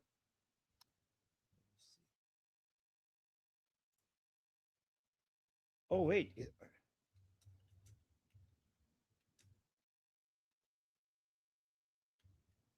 Okay. گزارش داده شد که از این به بعد نباید به کشورهای همسایه حمله بکنن به یا موشک بزنن مگر اینکه از اون کشورها بخوان. He's like, we told them not to attack those countries unless those countries attack us. By the way, guys, this shows that everything is falling apart. There is no central command. به ما حمله بکنن و من فکر میکنم این رو ما با دیپلماسی باید حل کنیم تا با دعوا کردن با کشورهای همسایه. Like I believe that we have to talk about this, like use diplomacy to fix this, to come up with a solution rather than fighting. به مشکل رسیدن. مردم عزیز ما باید بدونن ما در دولت تمام وزرای ما، تمام نیروهای ما و تمام وجود پای کارن. It's like the people must know that all our ministers and all the people within the government staff, they're all working full time. جایی که دست ما بر بیاد کوتاهی نخواهیم کرد. ما خدمتگزار این مردمیم. Okay, he's basically saying we're serving the people. ما تلاش خواهیم کرد که هیچ مشکلی از طرف ما برای مردم عزیز ما وجود نیاد. ولی واقعیت این است که جنگ است و ما خودمون رو برای یک جنگ آماده کردیم و آماده خواهیم کرد و از خداوند بزرگ در این ماه مبارک میخوام که به ما این باور و این ایمان و این اعتقاد رو عطا بکنه. Like in the holy month of Ramadan, I ask God to give us faith. بتونیم از تمامیت کشورمون از سربلندی و عزت مردم to be able to defend our country. با قدرت و با عزت دفاع کنیم و برای آیندگان درسی باشه که ایرانیان در تمام صحنه‌هایی که نیاز باشه با هم ما Oh my باید با God. هم باشیم و امیدوارم Shut up. کشورهای همسایم که یه سری Oh my God, so much virtue signaling. I hate this. از گروه‌ها و یا جناح‌ها در فکر اینن که از این فرصت بخوان به خاک ما حمله کنن. Okay, this is repetitive. Like he's just virtue signaling. Let me see if he says anything این important. پیام رو میدن. بهتره که بازیچه دست امپریالیسم نشن. ممکنه با هم Oh yeah, he's saying he's warning the countries in the region not to become the playthings of Zionism and imperialism. Okay, this is the language I want you to use. So for people, guys, these are the moderates. These are the so-called moderates. بازیچه دست امپریالیسم نشن. ممکنه ما با هم اختلاف داشته باشیم. ممکنه ما Like we might have disagreements, but don't let the imperialists play you. با هم گلایه‌هایی داشته باشیم. ولی الان به پشتیبانی از اسرائیل که نسل کشی داره میکنه. Like however, we might have disagreements, but right now, with the support of Israelis who are doing genocide, و آمریکا که داره قلدری میکنه. and America who is a bully. حضور اینها برای همیشه یک رنگ بی عزتی بی غیرتی نمیدونم چه جوری بگم. بازیچه He's saying I don't know how to. He's saying these people being in this region, it shows like it basically, it's like it's honorless that they're present here. دست استعمارگران و نسل کشان شدن. It's like it's basically honor like if you are a plaything of the Zionists, the genociders of Israeli genociders and the imperialists. There's no honor in that. خیلی بده برای کسانی که تصور میکنن آزادی و عزت خودشونو به دست بیارن. عزت رو در کنار روباهان و در کنار دروغگویان و در کنار جهانخواران نمیشه بسازد. Jahan world eaters. When he says world eaters, like you cannot get honor by being on the side of the cruel people of the world, like Americans and the world eaters. They call the Jews world eaters, by the way. By the way, the Jews in the chat, whenever you hear the word world eaters, they're referring to the Jews. By the way, the Jews in the chat, have you consumed your daily dose of world today? And how many calories is it not? Is it fattening? Is it good? Like have you had your daily dose of world today? Jews in the chat. Okay,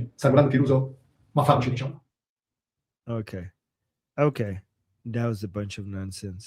Let me come here. Oh, let me see if Goldie, so Goldie sent me some videos. I don't know if let me ask you.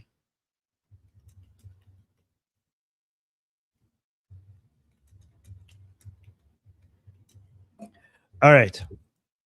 Let me go see what I have collected for you guys today. So this is from inside Iran. Let's see people in Iran writing on the walls. Let's see what they're writing. Mush. You go here. It's going to say Mushali nabud shod hala nobat baqiya mushas. So Mushali, Rat Ali has been destroyed. Now is the time for the other rats. Yeah. So that's what people are writing. So let me go through this one. Ooh, CENTCOM just posted this video.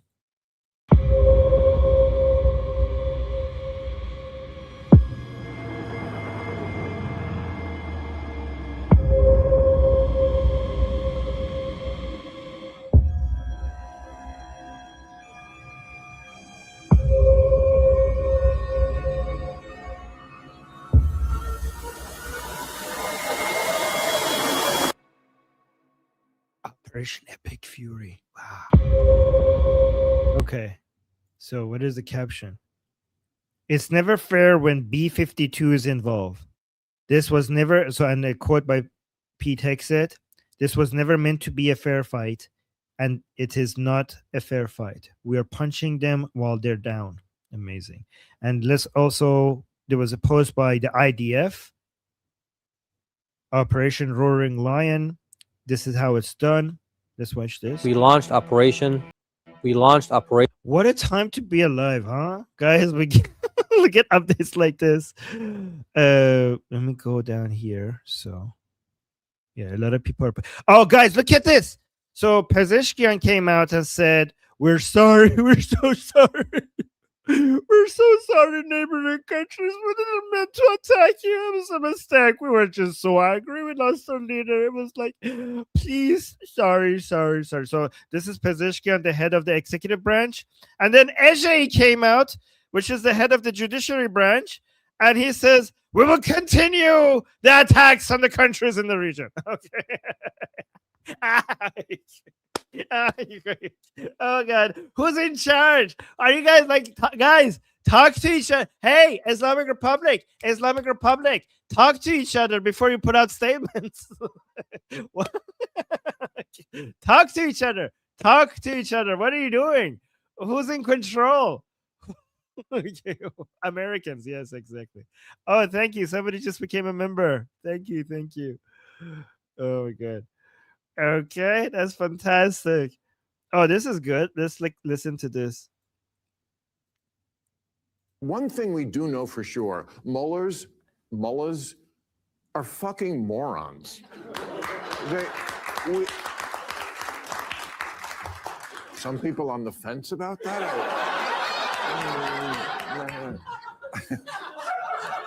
Okay, here's my evidence. They've known for months. We have all the entire military surrounding their country. Everything is aimed at them. We know we're ready to take them out.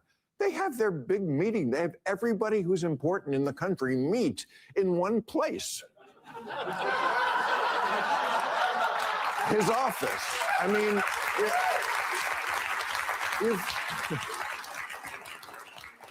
you've heard of a Zoom meeting? This was a boom meeting. And then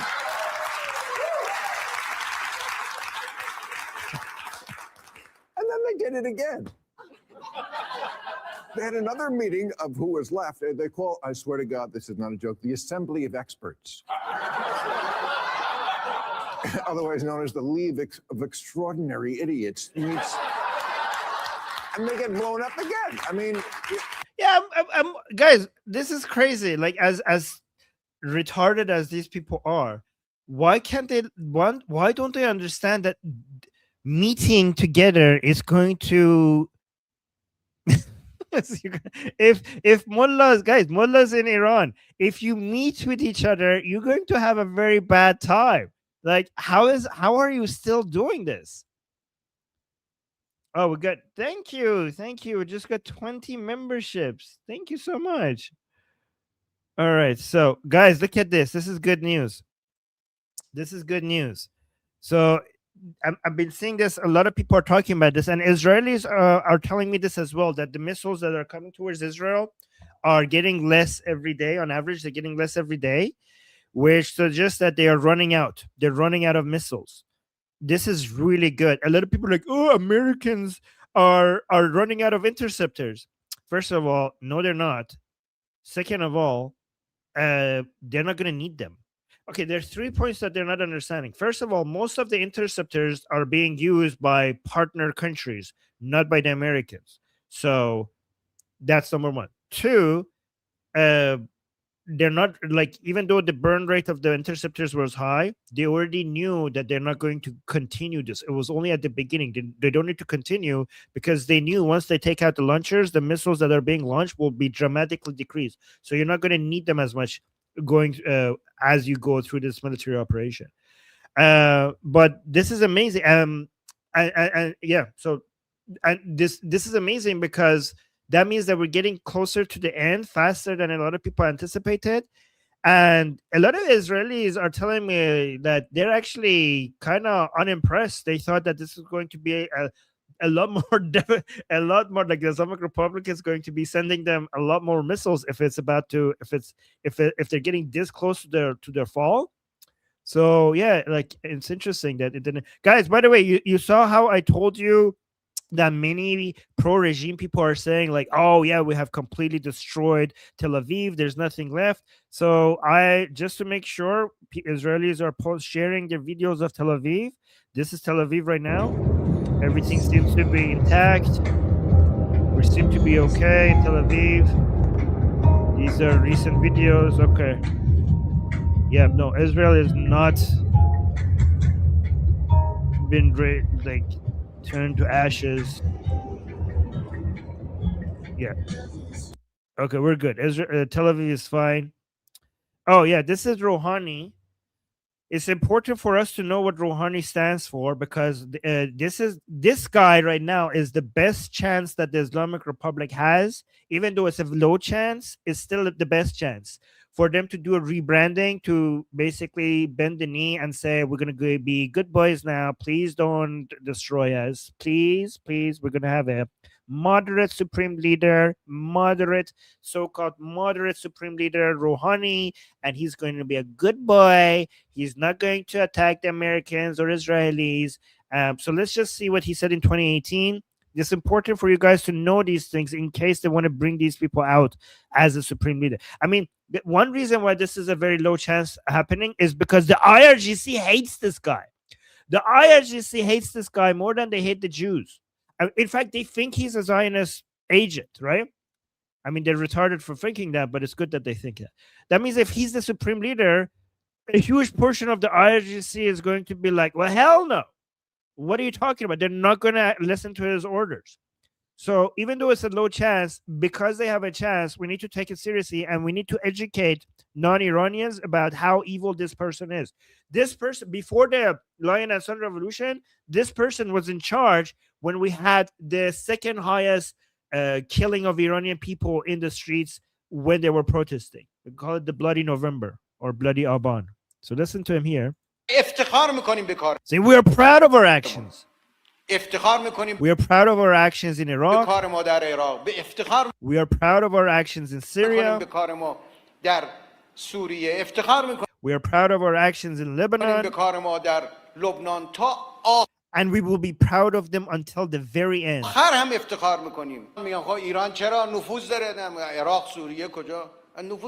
Somebody's saying, Armin, who do you think will be the next supreme leader? Okay, we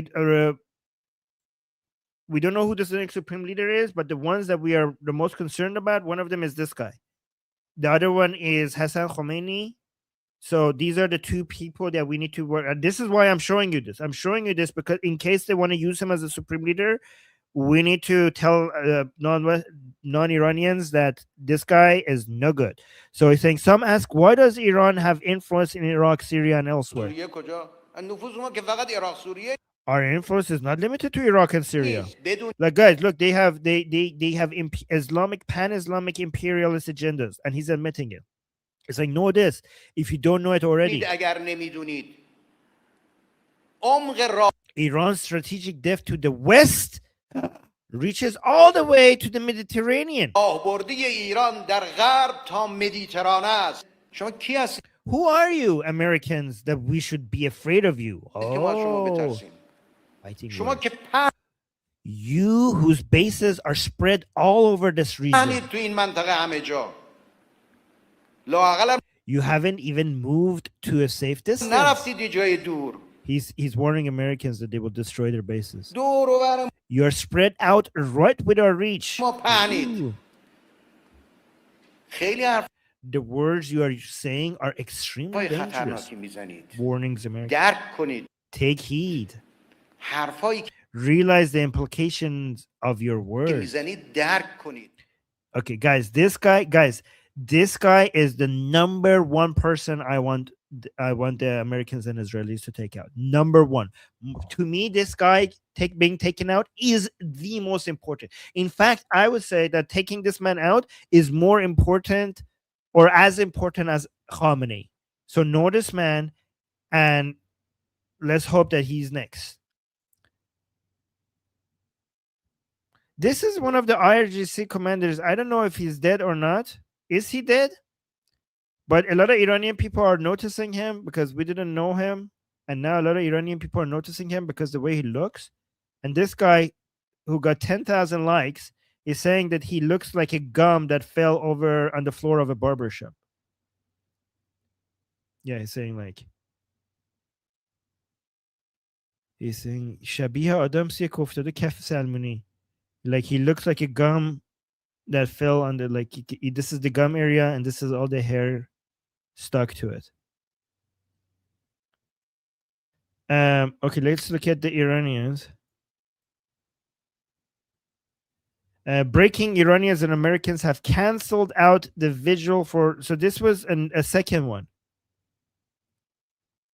By the way, I love how much Iranians and Israelis keep meeting with each other.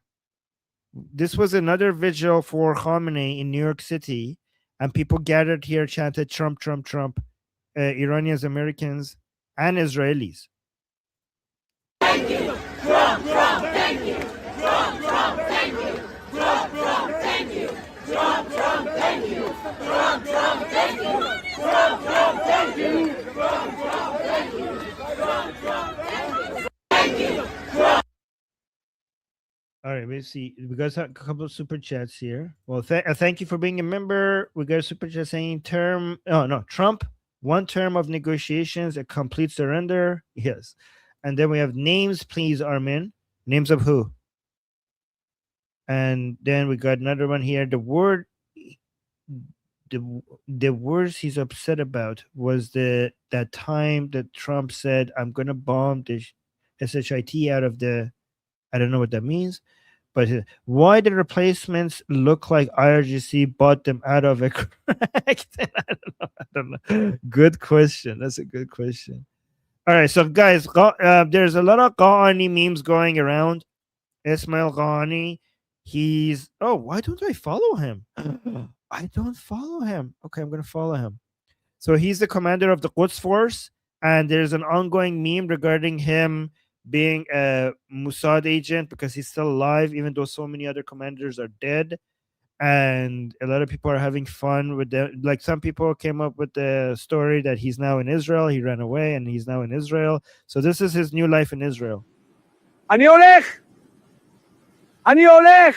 אני הולך. אני הולך. אני הולך. Oh, he's so happy. Okay, if he's a Mossad agent, he deserved it. He deserves his new happy life. Oh, guys, another video from the people are saying Tel Aviv has been destroyed, and this guy's saying, okay, but here's another new video from Tel Aviv. Let's just check in, saying if Tel Aviv is destroyed or not. Looks fine to me. Ooh, looks very fine to me.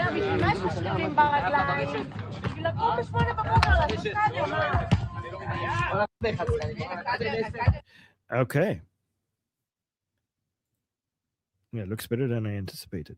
Oh, actually, speaking of, here. Hold on. Here's my friend in Israel in his bunker. He sent me this. Let me see his message. Okay, he's saying, he sent me this saying in the shelter. So this is my friend Roy from Israel, close to Tel Aviv. Just gave me an update. Stay safe, Roy. I don't know if he's here.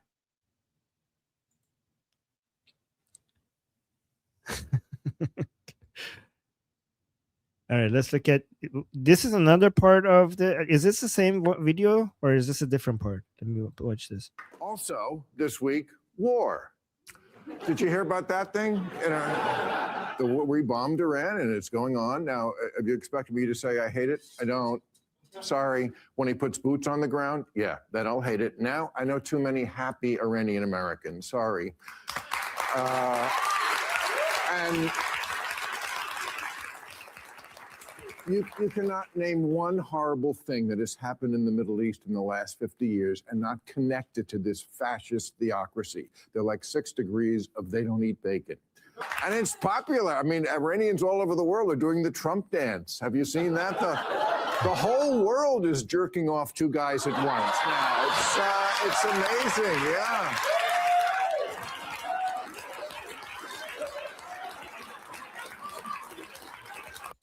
I'm glad that the board is noticing that. Even Trump haters are noticing that Iranian people are happy. Like, it's undeniable. It's undeniable. Yeah, that's funny. Wait, hold on a second. All right, let's continue with more updates. So let me see what this is. Video Ersali. Okay, let me actually give you the. the AI translation. Show translation. A video sent by a citizen from Tehran's Mehrabad airport shows that several Islamic Republic aircraft at this point were destroyed and annihilated on Saturday. Guys, remember last night we were showing you Mehrabad airport in Tehran was being bombed? This is the aftermath. Let's look at this. Look at those planes. خب این از هواپیمایی که توی اینجا زده شدن.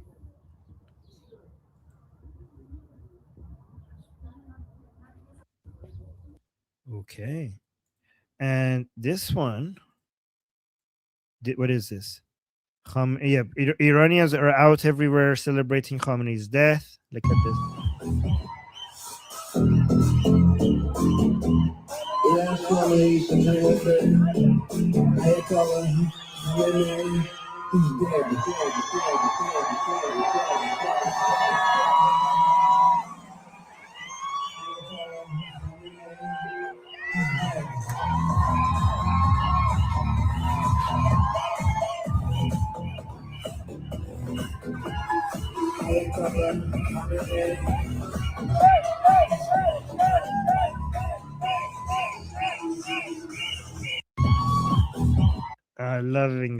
Loving this. And what is this? Oh, what is this? Look at this. So Iranians show their love and appreciation to Israel and Netanyahu in front of anti-Israeli crowd in Britain. Don't mess with either flag. Iran and Israel. A new world is on the way. Cyrus Accords have here we come. Guys, look at this. Guys, remember after October 7th, a lot of Israelis were telling me that, oh yeah, the world is hating on us, everybody's turning against us. They were looking at people in America and they were getting so disappointed, like so losing hope about, you know, having internationally people having a positive view over Israel. And I remember I used to say on my channel, just wait for Iran to be free. There's going to be a tsunami of pro-Israeli views just hitting the world like nobody has ever seen. And the fact that that is coming from the Middle East, like it's a Middle Eastern country, is going to have a huge impact. Like imagine unleashing 90 million, like a country, a nation of 90 million people with a wave of pro-Israeli views hitting the entire world. That is not just going to be limited to Iranians. It's going to impact everyone else's view. Just in the same way that out of, you know, the Islamic Republic and Gaza and Durka places, it impacted the whole world when it comes to having an anti-Israeli view. This wave of pro-Israeli views is going to impact a whole bunch of other people. It's going to impact, you know, the new generation. A lot of young people are going to get impacted by seeing so many people who are not Israeli from the Middle East celebrating Israel. A lot of people are going to doubt the anti-Israeli position. So, guys, this is such a win for Israel to have this many Iranians celebrating Israel. So let's watch this.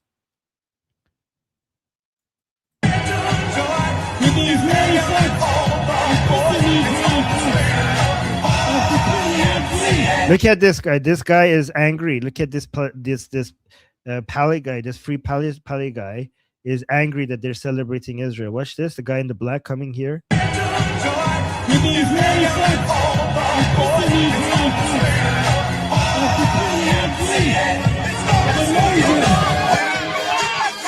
Ooh, there's a fight.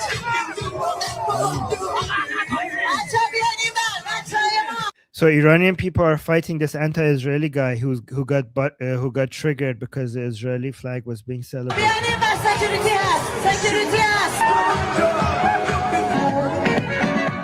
Well, the problem is the issue. Amazing. Okay, wait, we got another super chat here. Ooh.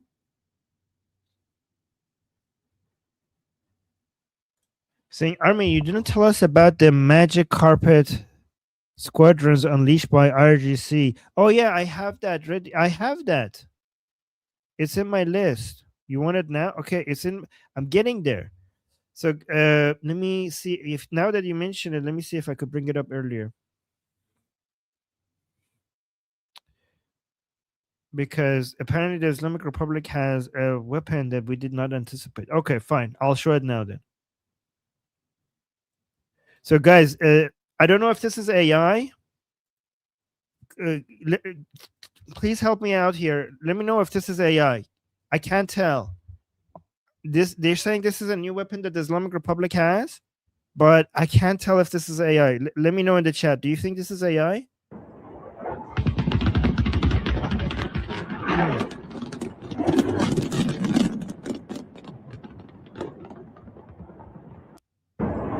It's really hard to tell.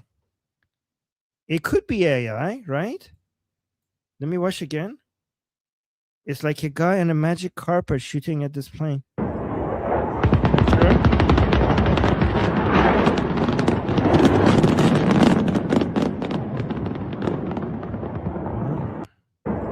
It does look legit, Joe.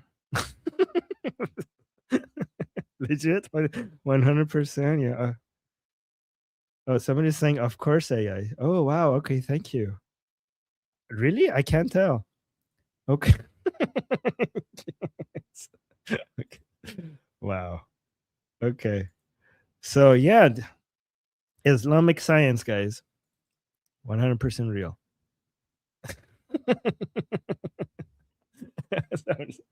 a whole new world. A whole new world. Okay. Oh, you guys are amazing. Oh, wait, we got another super chat. Let me see that. There's two. Oh, yeah, there's one here. A bit off topic, but did you see the video of Iranian squash sent to Afghanistan wrapped in Quran pages? Oh, I saw. Somebody sent that to me. I saw something, but I didn't click on it. Yeah, it's off topic. That's why I didn't click on it. Yeah. All right, so guys, look at a lot of Iranians are celebrating this picture. They're like, "Oh my God, hell is crowded." Let me see what this caption says. Oh, this is Israel in Persian. The official government, Israeli government account in Persian. Let me see if I could get Grok to translate this. Yeah, saying, what are these photos? Who are they? Has something happened to them? Oh wow, this Israel in Persian account is so funny. They're like, what are these people? Wow. Oh wow. I love this account. So guys, this is Israel in Persian, the official government account of Israel in Persian. And it's like, what are these photos? Who are they? Has something happened to them? I don't know. Good. That's a good. Your government, by the way, Israelis, your government knows how to meme. Your government is funny. I love it. Oh, this is not funny though. Look at this. Oh, this is the IDF. Look at this. This is official account of the IDF. Let me open a new page here so we could translate. He's saying, look at the documents below, look at the evidence below. Here, Basij forces have turned a school into a military base. This is a new picture, by the way, guys. Is this the protection that citizens deserve? Elsewhere, the government uses a school as a backdrop for a press conference. The question is, does this government care about the security of its residents, or is it deliberately sacrificing their interests? Look at this, guys. Yes, so here. This is so vile and disgusting.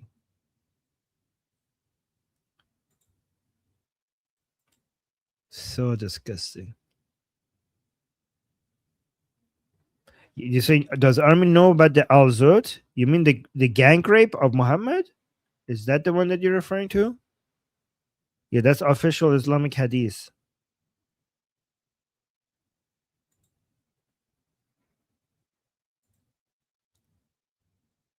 Is that what you're referring to? Is that what you mean? Okay, so guys, look at this. Breaking. Ismail Ghani appears on Iranian TV to dispel rumors that he has defected the country. So, guys, he's not on a beach. He's still in Iran, and he's not on a beach in Israel. Okay, he just came on TV and said, like, nope, all lies, all lies.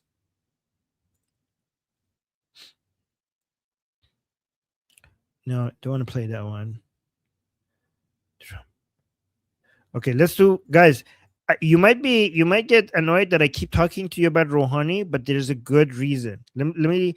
There's a good reason that you all need to be aware about Rouhani. Okay, this is genuinely, this guy is the most serious threat. Let me just play this one more time. Rouhani, just know Hassan Rouhani. This is the enemy number one right now. Okay, nobody within the Islamic Republic is more important than this man when it comes to being eliminated.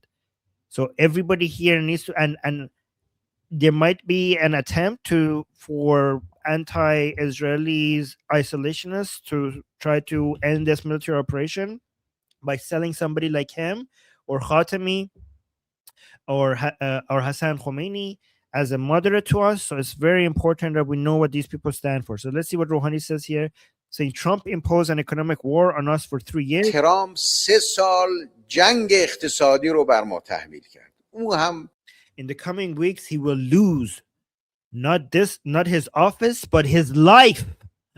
Look at this. This is Rouhani, that's the so-called moderate. تحمیل کرد. او هم تو هفته‌های آینده سرنگون میشه نه از حکومت، اصلا از زندگی. یک آدم He will go down in history as a disgraced figure. بی‌آبرویی در تاریخ خواهد. Okay, buddy. Good thing we have these on record.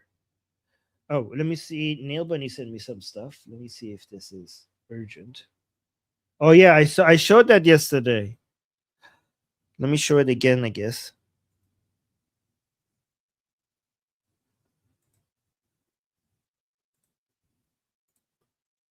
This is why people suggest Ghani.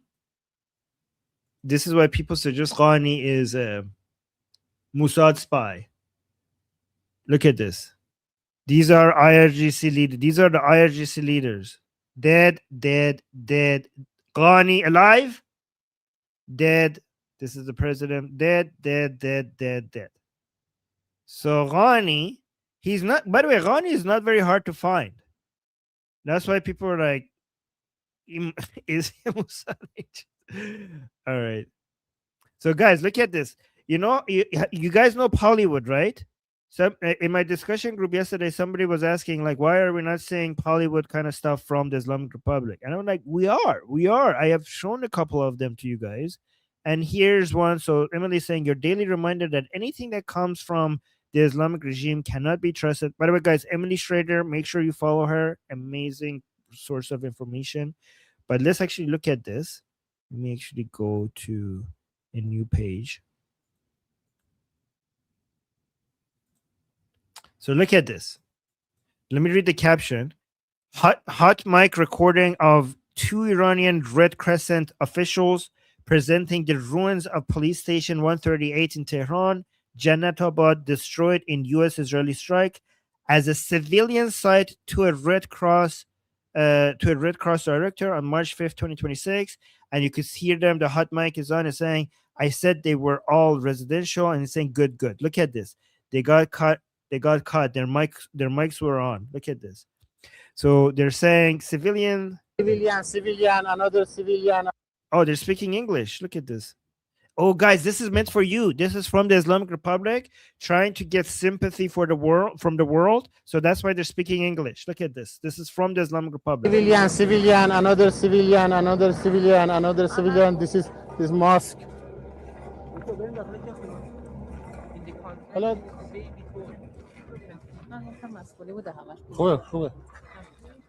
Look at this. The lady said, hot mic saying, I said they were all residential. He's saying, good.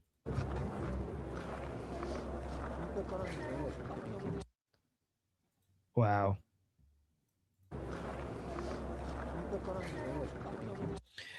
By the way, it's not. Let me tell you guys. They're having a lot of their meetings and a lot of operations in just these buildings. Like when the IRGC soldiers and commanders are meeting and planning everything in the apartments, then apartment is not civilian anymore. Exposed. Exposed. Okay, we got a super chat here saying, why China won't help Iran? Beijing cares about the oil, not the regime. China has already lost faith in the leadership of the Islamic Republic. Guys, the Islamic Republic is a sinking ship. Why would you waste resources on a sinking ship? It doesn't make any goddamn sense. Everybody could see that this regime is not going to last. So why even try to support it? And by the way, guys, years before this happened, I predicted that when this happens eventually, neither Russia or China are going to come to the aid of the Islamic Republic. Beyond maybe just they might sell them some weapons, they might give them some intelligence, they might just put out some statements condemning the military attacks, but they're not going to come and participate in any military operations in the defense of the Islamic Republic. The Islamic Republic is not worth it. Do you really does anybody think that China is going to go to war with the United States of America for the sake of the Islamic Republic? That would be retarded. Obviously, they're not going to do that. It was obvious that it's really sad for China. They're going to miss a strategic, not an ally, but a strategic acquaintance, a strategic semi-ally, a useful idiot, a strategic useful idiot. They're going to lose that. They're going to lose a lot of access to cheap oil, but it's not that advantage. It's not worth going to war with the United States, starting a world war over the Islamic Republic. Never. It doesn't make any sense. Here's how it's easy to know that China would never do that. The cost to Chinese economy from a war with the United States would be astronomically higher than the cost to Chinese economy from the loss of access to Iran's oil. That's how simple it is to understand this. Let me say this again. The cost to Chinese economy from going to war with the world's superpower is astronomically higher than the money that they're saving from the access to the cheap oil they have from the Islamic Republic. That's how easy to know that they would have never done this. Easy. Two more super chats saying, YouTube is not allowing me to super chat what I really want to say. Can you read my other message after this? Okay, where's your other message?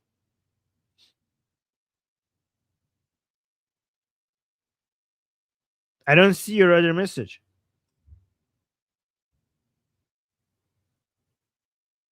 Oh no, your money is wasted because I'm not seeing it. No, I feel bad for this guy now. Maybe YouTube is not letting you put that out as a normal message as well. Your message is so bad that it's not coming out as a normal message either. Let me see. What's yours? Neither. Yeah. Oh, here. Yeah, in regular chat. I'm looking at the regular. You could have wrote it again. Just write it again.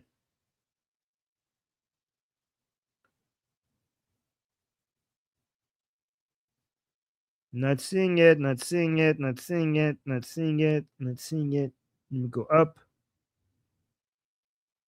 Okay, you could have just wrote it again. Let me just go to the next super chat. Thank you. Thank you. Thank Javid Shah. Persian Rise Music. Thank Javid Shah. Thank you.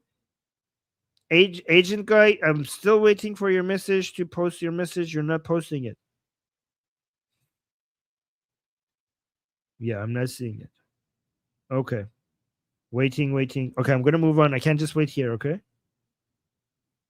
And thank you, Persia Rise Music, for the super chat. Okay, I need to move on. I'm not going to wait here forever for you to post them to comment again. But thank you for the super chat. Not seeing it. I feel bad, though. Not seeing it. All right. Looking for agent message and we'll tag you.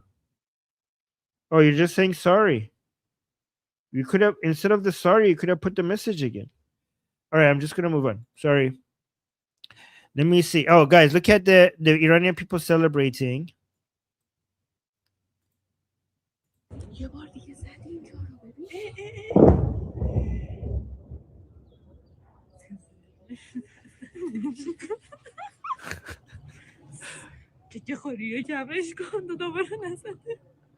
اینجا رو بگیر ای داره این چی جوری میزنه با چی میزنی داداش کجایی تو یه شماره بده به خدا اون شب انقدر پایین داشت.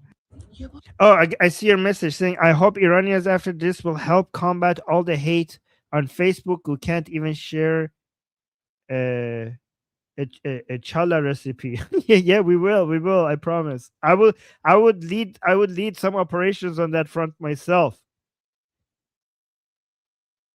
Without being called, yes. Guys, yes, we're gonna, when it comes to soft power, the Iranian people will be coming to the help to your aid as soon as we're free. As soon as we're free, for sure. Oh, let me see. Did Goldie message me? Guys, Goldie's coming in 30 minutes. She's gonna be home in 30 minutes. She says see you soon. So 30 minutes from her. Guys, that means that I'm gonna be missing my group discussion today because I need to hold the fort while Goldie is gone. So today I'm going to be missing my group discussion. Okay, but look at these girls. I love them. Let me see, guys. Look at this. This has been posted by the Israeli government. The Israeli government's account in Persian celebrating the Iranian people, and it says in Persian, it says "Ruhiye Aliye Mardam Iran dar hain jang ba Jamhuri Islami." So Israel's official account is saying the excellent spirit of the people of Iran during the war with the Islamic Republic. And let me translate. Do you guys want me to translate what these girls are saying while they're enjoying the bombardment? This is in Esfahan.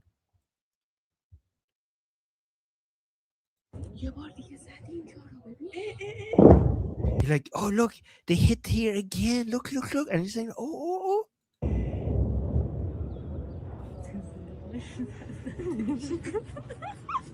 Look at them, they're so giggling, they're so happy. Oh my god, I love them. I love the giggles. Guys, have you ever seen so many people enjoying bombardments around them? Have you ever in your life seen people of any nation to this level enjoying bombardments right around them?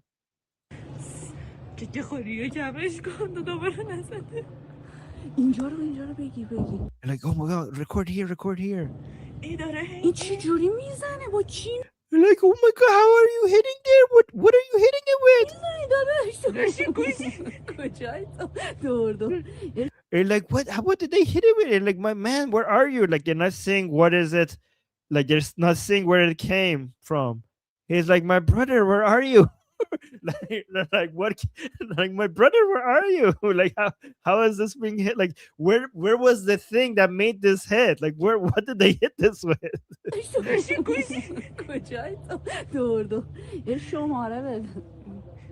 Oh, wait, it say door شماره بده. What does that mean? Is he saying give me your number? Is he flirting with the pilot that went and did this? Like, she's saying you go round and round, give me your number. Boy, guys, I don't understand the latest flirts from Iran. Is she flirting with the pilot that did the bombing?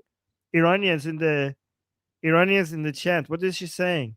Yes. Somebody's saying yes. Oh, she's saying like the pilot is so close that we could get the pilot's number. They're flirting with the pilots. Guys, they're flirting with the pilots. They're like, if you're going, she's basically saying, if you're doing circles, keep coming back, maybe give me your number. She's trying to pass her number to the pilot for a date. Okay. Oh, wow. Amazing. Oh my god, let's see this last part.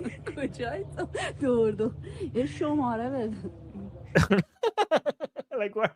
So she saw this explosion, so she was surprised, like who was the person, like where was he's like, my brother, where are you, like who was this person that made this hiss? And then she's like, they keep going round and round and coming back. Maybe give me your number. Look at this. اینجا رو بگی ای داره این چی جوری میزنه با چی میزنی داداش داشی کوشی دور یه شماره بده اون شب انقدر پایین داشت I love these girls. Oh my god. Oh my god. Oh my god. What is this? میگن اگه جنگ شروع بشه چه کار میکنی؟ هیچی، یه 20 لیتری عرق میارم، صدا هر یه دونه موشک بشنوم، یه پیک به سلامتی ترام میرم بالا. Wow, my guys, like hide your look at this. He's showing his face while he's saying this. This is from inside Iran. He says they asked me what would you do if the if war starts. He says nothing. I'll just bring 20 liters of alcoholic drink, and every time I see an explosion, I will take every time I hear an explosion, I will just take a shot. That's what I would do. Oh, I will take a shot wishing the great health for Trump. Yeah, so every time I hear an explosion, I'll do a shot wishing the best of health for Trump, in Trump's honor, basically. Oh, Mossad posted this. This is beautiful. Let's actually watch this. Guys, we have some amazing people. Don't you agree? We have amazing people. Oh, wait, we got another super chat. I need to answer this. Is it true about Shah running Conservative Party of Iran? No. Sending support from Czech Republic, Javid Shah. Well, thank you so much for your support. And Javid Shah, about Shah running Conservative Party of Iran. I don't know what you mean, but there is no. If you're talking about Prince Reza Pahlavi, he doesn't belong to any party. And he always reminds us that his position is bipartisan, above any political party. He always reminds us of that. So that can't be true. I don't know if that's what you meant. Is that what you meant? Wait, let me see.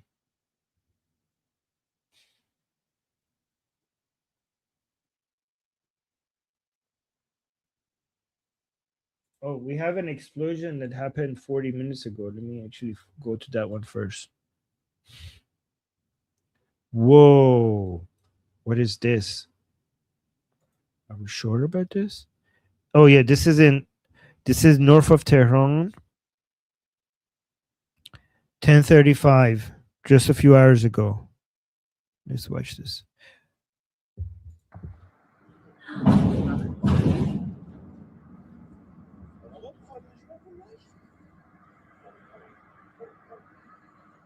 Whoa.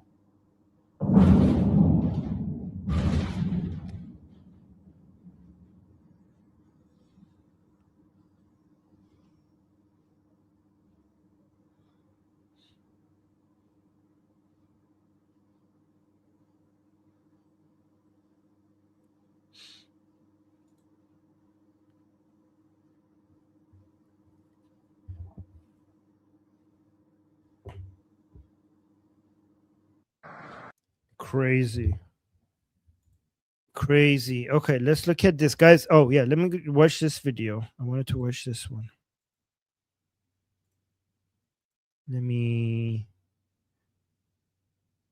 Okay. So this is the IDF account in Persian, IDF Farsi. Let's watch this. By the way, again, I just want to thank the IDF and Mossad and Israel for having Persian accounts. They have put so much effort in being in direct communication with the Iranian people. Just really appreciate that. You guys are amazing. Wait, let me see. We got 3 more super chats. Let me respond to these. Saying, U.S. veteran here. I know the will of the American soldier. When people fight for freedom, we stand ready to help. Javid Shah. Well, thank you. And thank you for your service. That's very sweet. And then we got another one here saying, do you think there will be a massive worldwide celebration for Nowruz this year in honor of the collapse of the regime, maybe to accompany protests? Yeah, maybe that could happen. Goldie said that she thinks that this will happen before Nowruz this year. So, I mean, I hope. Guys, again, for this is my alarm for me to go to my discussion group. But today, because Goldie is not here, I can't go to the discussion group. So people who are from the discussion group, please tell other people that I can't make it today because I need to stay here because Goldie can't make Goldie is on her way, by the way. And then also Conservative Party of Iran is Pahlavist party recently established. No, Princess of Pahlavi doesn't have a party. There might be a party that supports Princess of Pahlavi, but Princess of Pahlavi does not belong to any party. He has always mentioned that he doesn't belong to it. He always emphasizes that his role is above parties. That's what his roles are. That's what his role is. So he always emphasizes that. So let me read this one. This one was by IDF Farsi or IDF Persian, saying every individual involved in the missile launch system must know you are under threat. We will reach every ballistic missile launch operator that poses a threat to Israeli citizens in the field, in bases, in command centers, and even at home. Every individual who wants to survive must immediately lay down their weapon, abandon the oppressive forces, and join the people of Iran. The Israeli Air Force has complete air presence over Iran's skies, and every operator is in immediate danger to their life. So let me play this. Look at this. Oh my God, these are the mofos that used to kill us. Look at this. Run, mother effer. Look at these. Boom. You get what you deserve. Thank you, Israel. Thank you. We owe you so much. Speaking of defections, look at this. These people are defecting. Let me watch this video. This is a big deal. These are from the Artesh, the military. ما اعضای کادر ارتش صمیمانه از شما آقای ترامپ قدردانی میکنیم بابت ارسال کمک برای مردم ایران. من به عنوان یک نیروی سپاهی و برادر کنار دستم. This is IRGC. Guys, the guy on the right is Artesh. The guy on the left is IRGC. از ارتش هست. از صمیم قلب از شما آقای ترامپ تشکر میکنیم که برای مردم کمک فرستادید. Oh my God. They're saluting President Trump. Wow. They're saluting. Guys, and you know why they put it here? Because they wanted to put it next to a car to make sure that you could see it's from inside Iran.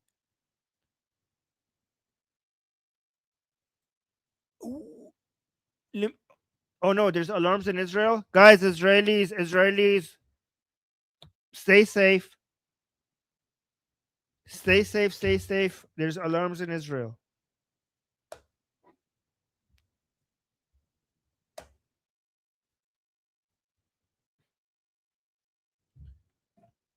Somebody's saying, where did they get the picture of Trump? I mean, it's not, guys, this is Iran. It's not like, it's not Afghanistan. I mean, they could just print it. What do you mean where they got it's not that hard to get a picture of President Trump inside Iran. I mean, I don't think it's even hard to do that even in Afghanistan.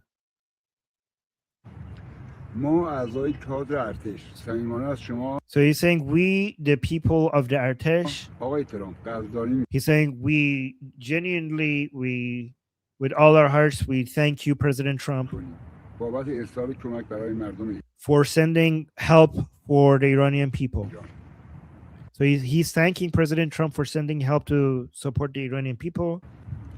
من به عنوان یک نیروی سپاهی و برادر کناردست He's saying, I, as a member of IRGC, سپاهی و برادر کناردستم که از ارتش است and also on behalf of my brother right next to me, who's a member of the Artesh, قلب از شما آقای ترامپ I, from the bottom of my heart, I thank you, Mr. Trump. میکنیم که برای مردم کمک فرستادید. We thank you that you sent help for the people of Iran. And then they salute him. They salute President Trump. Wow. Okay, I need to open this. I need to have this in the corner. Amazing. Amazing. That's amazing. Do you want to see this? This is like from years ago. Let's just watch this for a second as a reminder. The Supreme Leader has issued a fatwa against the development of nuclear weapons. So these statements made by our respective This is Zarif and Arakchi. governments should offer the basis for a meaningful agreement. Look at this. Obama respected and believed Khamenei's fatwa against nuclear weapons. What an idiot. The Supreme Leader has issued a fatwa against the development of nuclear weapons. So these statements made by our respective governments should offer the basis for a meaningful agreement. He issued a fatwa, and he has declared the policy of their country is not to do it. So he is, as a matter of sovereignty and pride, making a true statement. Hold on, I need to change headsets. My headset ran out of battery. Okay, let me test. Our respective Yeah, there we go. Got it. Got it working.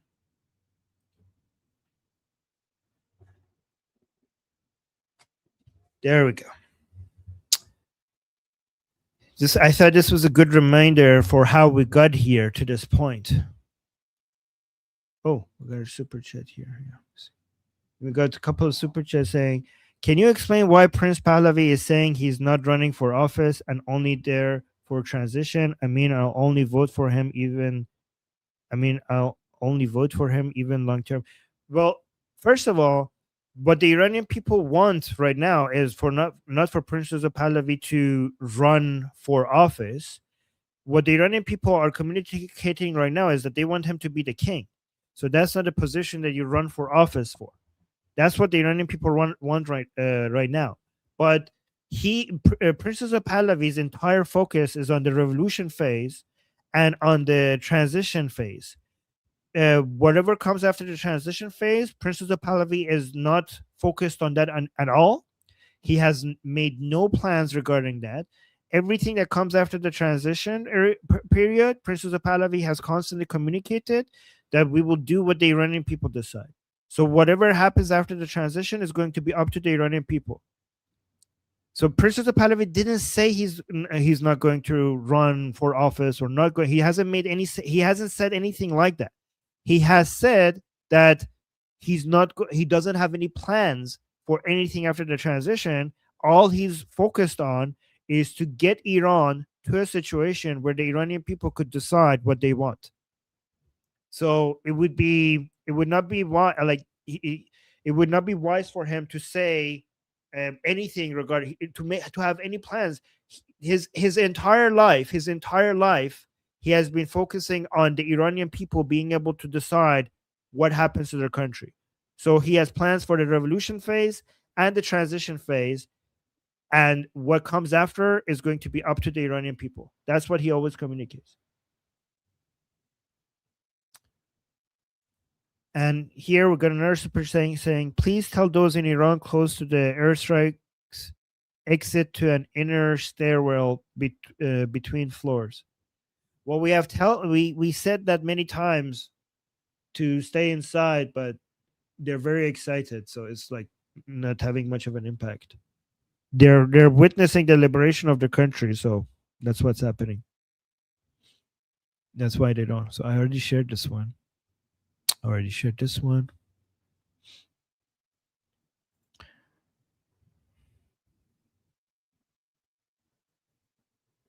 So yeah, let me see.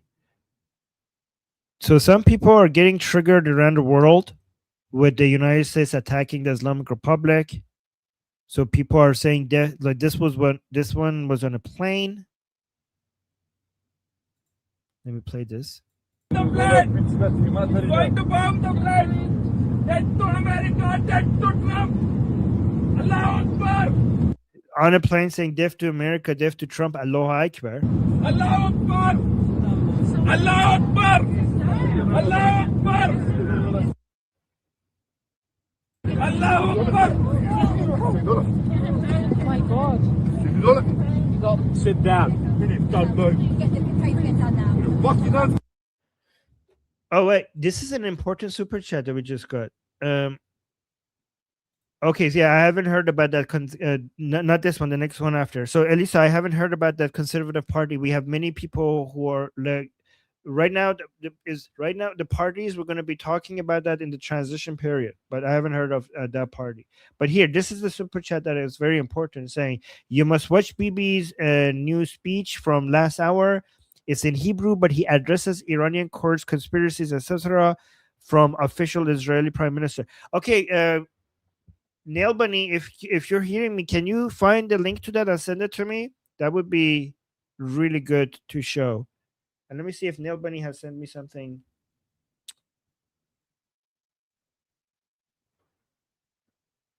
Yeah, so apparently the Islamic Republic is saying that they're going to be targeting Haifa. That might be why you heard the alarms in Israel.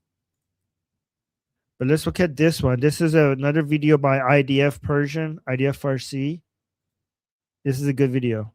So they chant death to Israel, and you see what the results of chanting death to Israel is. Bad Israel.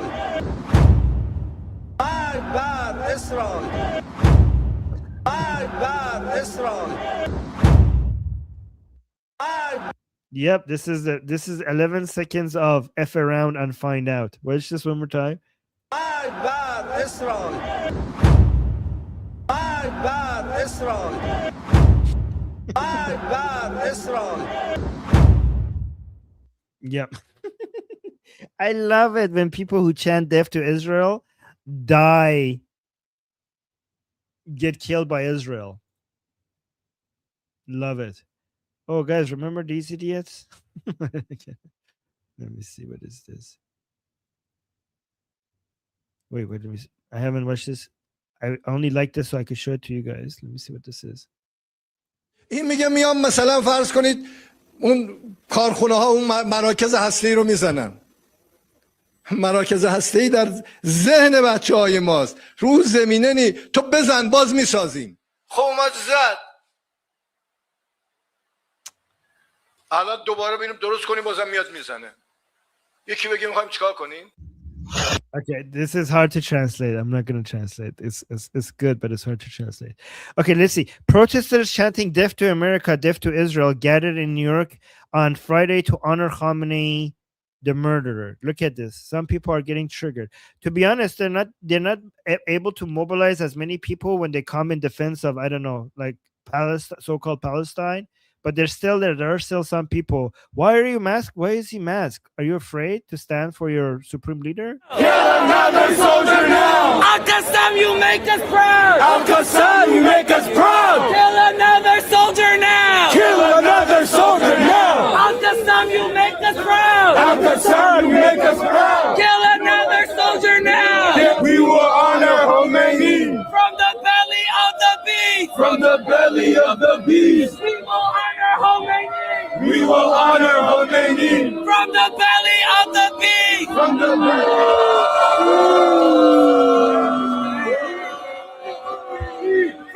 belly of the beast! From the belly of the beast! We will honor Khomeini! We will honor Khomeini!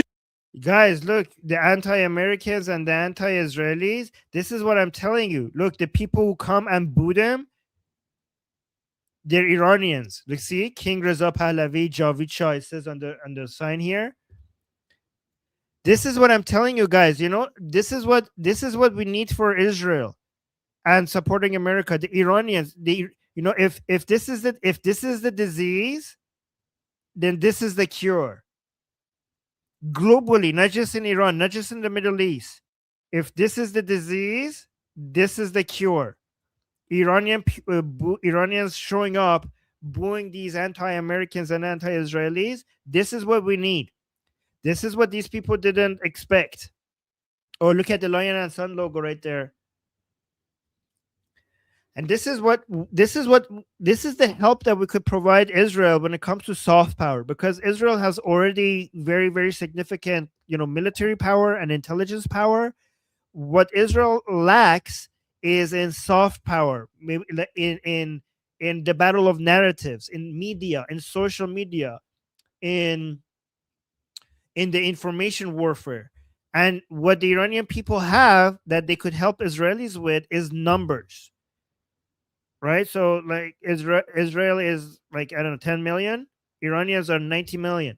So we could be present on social media and in the streets and defend Israel when it comes to having it weird response.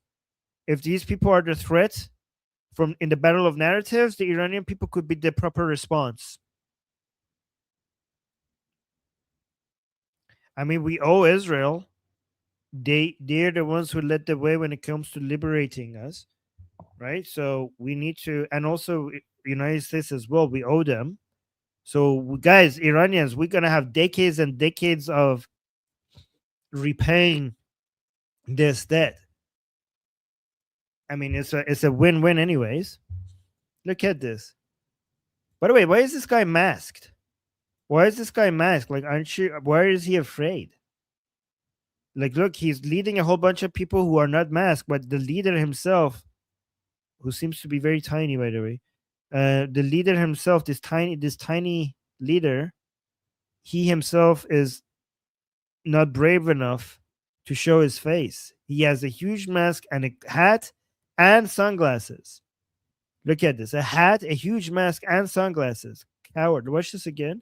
Kill another soldier now! Al-Qassam, you make us proud! Al-Qassam, you make us proud! Kill another soldier now! Kill another soldier now! Al-Qassam, you make us proud! Al-Qassam, you make us proud! Kill another soldier now! We will honor Khomeini! From the belly of the beast! From the belly of the beast! We will honor Khomeini! We will honor Khomeini! From the belly of the beast! From the belly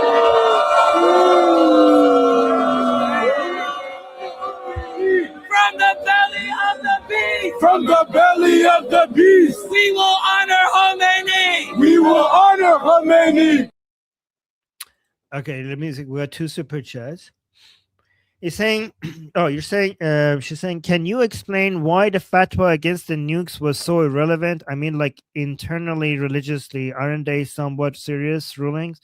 So, guys, let me just tell you, in Islam, first of all, obviously you have taqiyya, but even if you didn't have taqiyya, it's actually very easy to undo a fatwa, especially when survival is at hand. So, for example, in Islam, you're allowed to eat pork.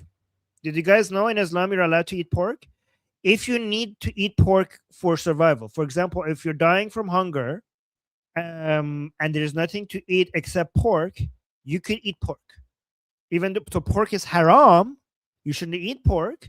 But if you need to eat pork to survive, then you're allowed to eat pork, right? And pork being haram in Islam, being a sin to eat, is in the Quran. It's in the Quran itself.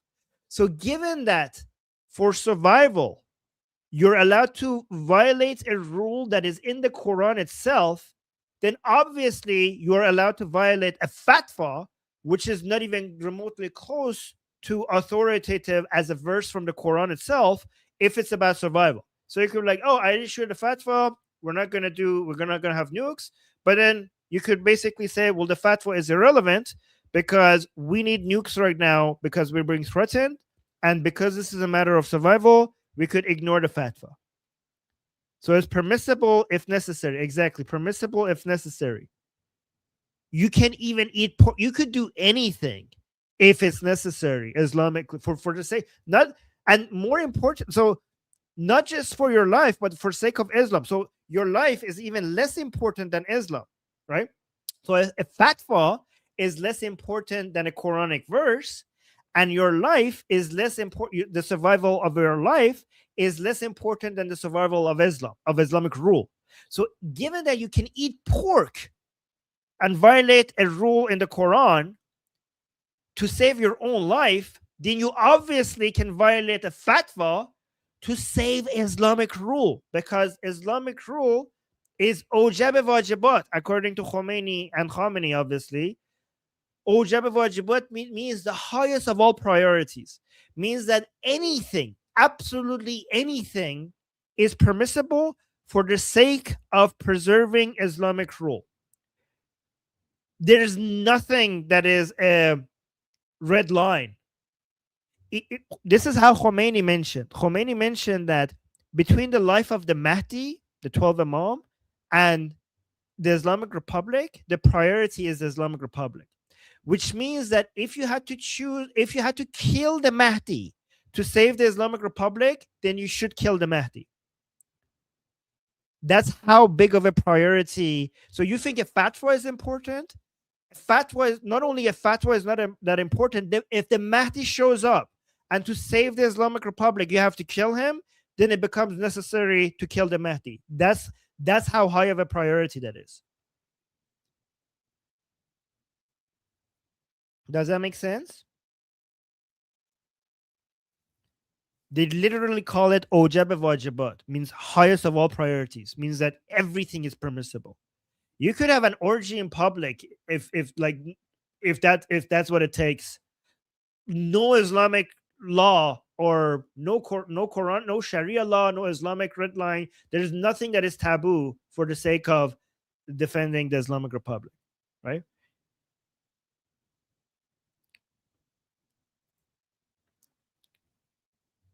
Like on the Persian channel, which say basically this is what you say. So according to their religious views, if Khamenei had to come and do an orgy on live TV in front of everybody to save the Islamic Republic, then it would become it wouldn't become permissible to do it. It would become mandatory to do it. Yeah, so actually permissible is wrong. It becomes mandatory. So there's no taboo, there's no red lines, there's no Islamic laws. You could you could do the most vile, disgusting things in front of camera while eating, while drinking alcohol and pork at the same time, live in front of everybody. If that is the thing that you need to do to save the Islamic Republic, not only that is permissible, but it's actually mandatory, and not doing that becomes a sin. Oh, thank you. Somebody give it. Oh, I got a super chat saying, "You owe us nothing." Oh, you guys are so sweet. Thank you. That's so sweet. You guys are so nice. So yeah, I think I already showed this. Oh, guys, this is Iranian people are sharing things that they find like they call free therapy. So Iranian people are watching the family members of, oh wait, what did I do that? I shouldn't have clicked on that. Oh, there we go. The family members of IRGC people and Basijis crying. And they're like, you guys deserve this because you did this to our family. Let me see this saying, funeral procession for the corpse of IRGC forces and other oppressors. 2 months ago, how many young people sent flowers to their basically burial, to their burial ground right here in Behesht. Okay, so basically it's saying, without ceremony, sometimes without names, they didn't even allow their mothers to cry. Now their own mothers are wailing over their corpses. So they're saying when the IRGC was killing the young Iranians, the mothers of those people were not even allowed to come and have a mourning ceremony for their sons and daughters. And now these are the mothers of IRGC crying today. So a lot of Iranians are sharing these as saying you deserve this because you did this to us. Okay.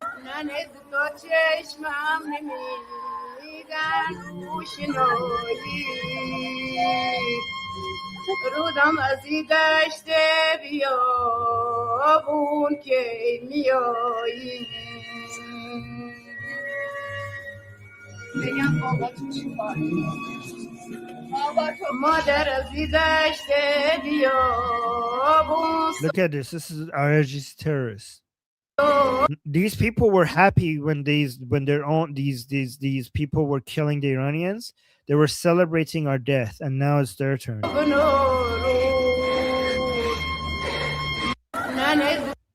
Yeah.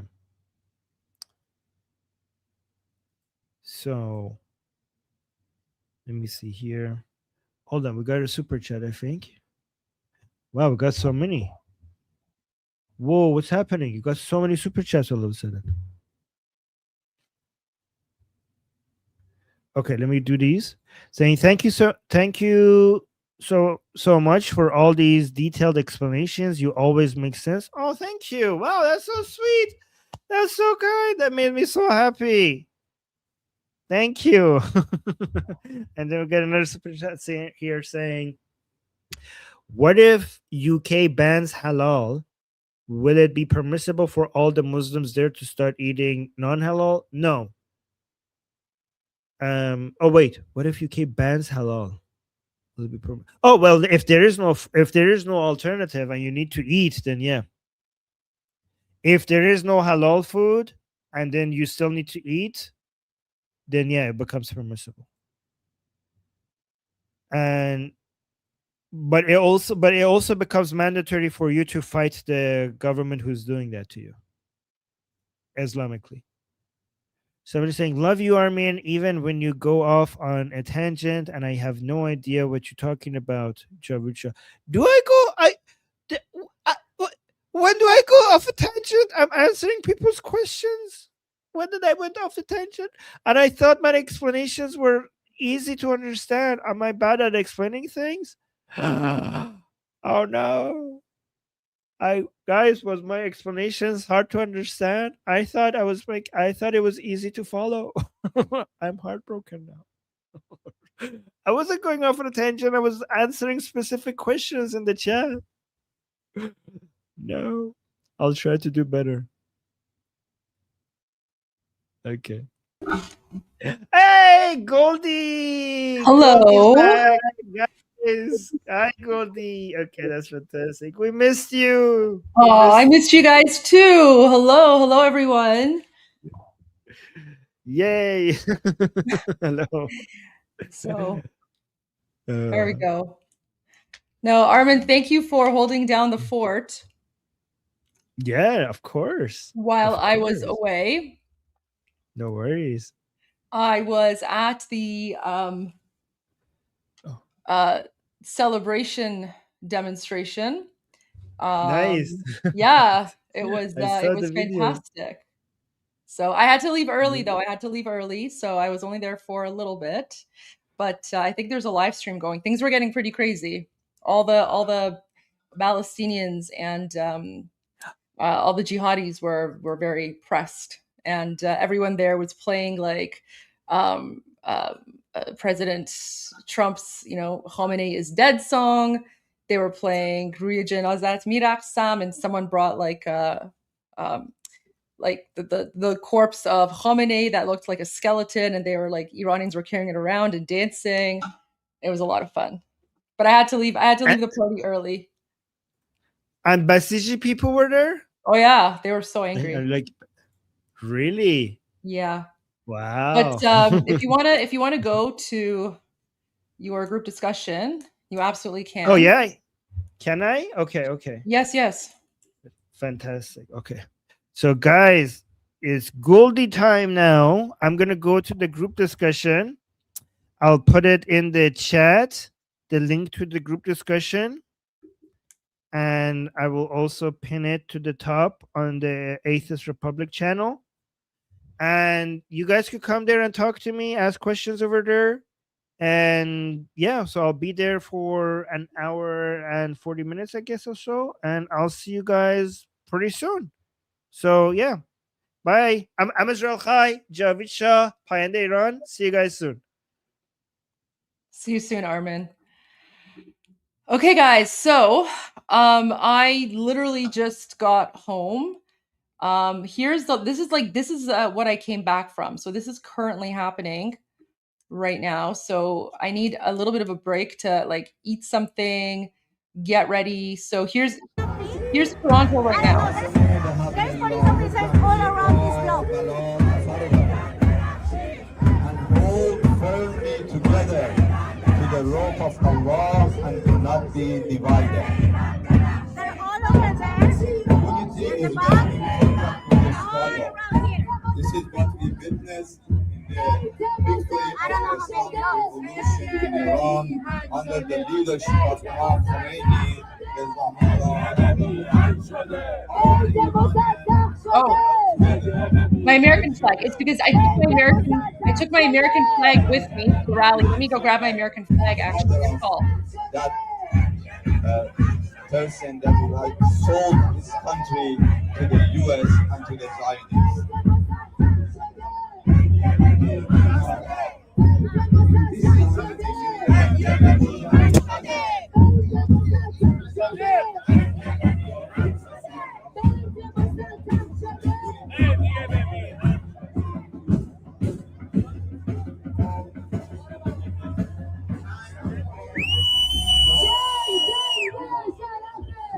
This is live right now.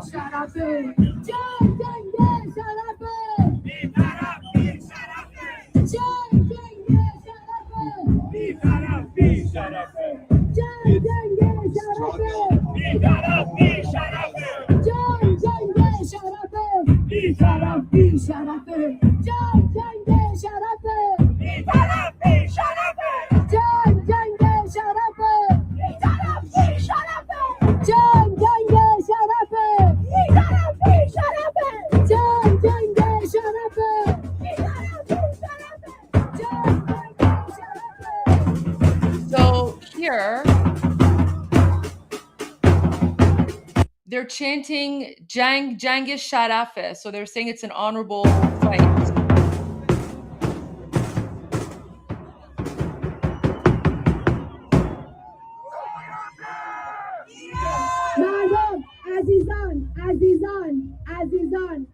عزیزانی که اون جلو جمع شدن ما کاری نداریم به گیر خورای رژیم لطفاً So she's saying we don't care about the people who are with the regime. Come to this side. لطفاً جمع نشید اون جلو تشریف بیارید این بر مردم لطفاً تشریف بیارید این برتر. Here, let me go back a little bit to the beginning. Let's see.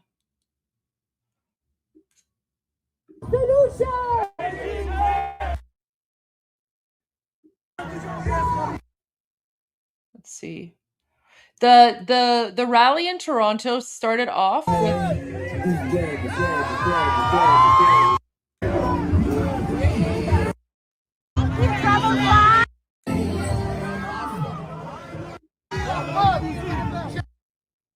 How you doing? Nice to see you here. the rally. So I'll see if I can find it. I'll see if like this part here, the live stream has it. I filmed a little clip, but this is happening right now in front of the American consulate. The pro-regime terrorists were they were gathering to hold a vigil, and so Iranians and allies showed up to thank the United States. And on the Iranian side, it started with like when the event officially started, they started by playing Star Spangled Banner. I don't know if it's here though.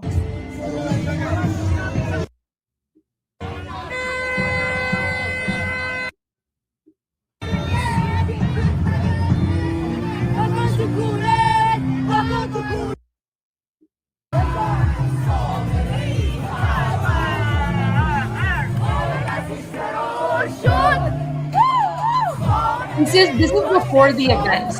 It gets much busier, but this is like everyone showed up early.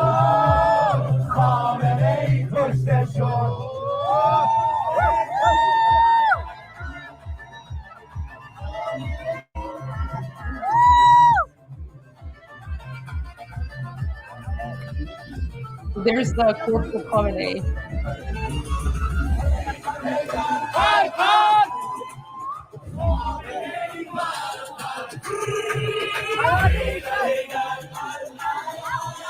And then I don't think you can see it, but on the side of the tomb or whatever, I guess, coffin. Sorry, on the side of the coffin, it says eliminated by United States and IDF.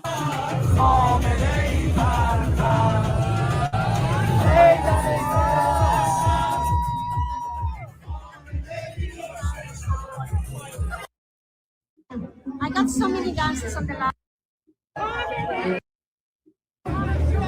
بچه فاصله بگیریم ما خودمون کلی آدم اونجا داریم کار خودمون رو میکنیم کاری به اینا نداشته باشیم. What is happening? I don't know. And then this is a sign. So here it's Khamenei, he's eliminated. And then on the other side, it's like President Trump. And so Iranians are basically thankful.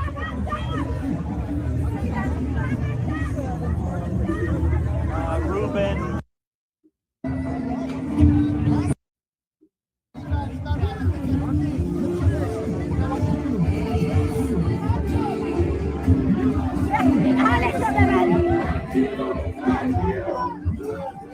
Oh, someone's saying, will I react to fallen soldiers returning home today? 100%, absolutely. I actually posted about that.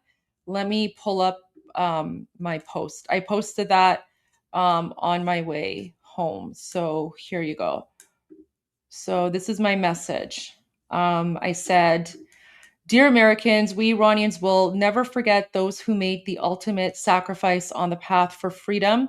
Your heroes are our heroes and we honor them. God bless the US military. God bless America. Payande Iran, Javid Shah." And then as you can see, there's a picture of me holding a sign of 4 of the US heroes who lost their lives. And there's a lot of these signs there. So Iranians were holding these signs with the photos of the soldiers. As you can see, there's a whole bunch of them. This was in front of the US consulate. So yes, we were there not only to celebrate, but also to honor those that have fallen. So 100%, absolutely. Your heroes are our heroes. So we will never forget them and we will honor them. So Iranians made these signs. You can see there's one over there and there's one, here that I'm holding as well. So yes, absolutely. We would not forget any of the fallen heroes because your heroes are our heroes. So, and we honor them. So, all right, let's go back to the live.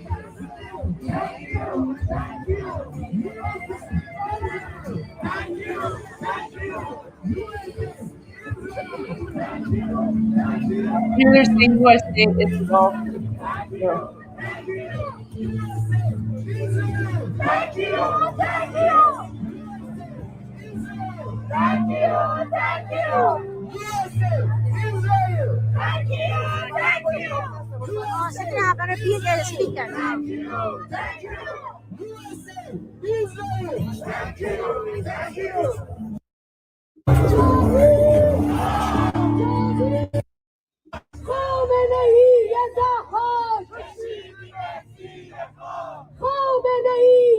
Here they're saying Khamenei Zahak. They're saying Khamenei Zahak Keshidimet Zira Khak, which means Khamenei, you evil person, we dragged you underground. This is in Toronto.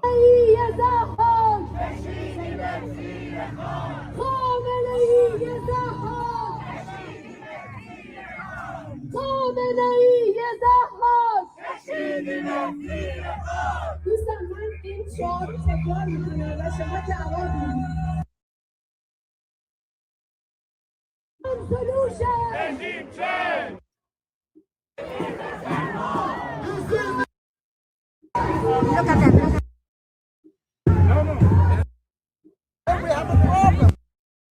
I want to get to the part where people are dancing.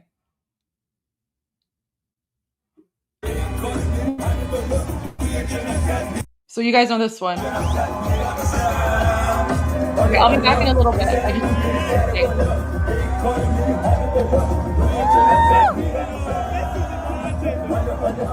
They don't like it.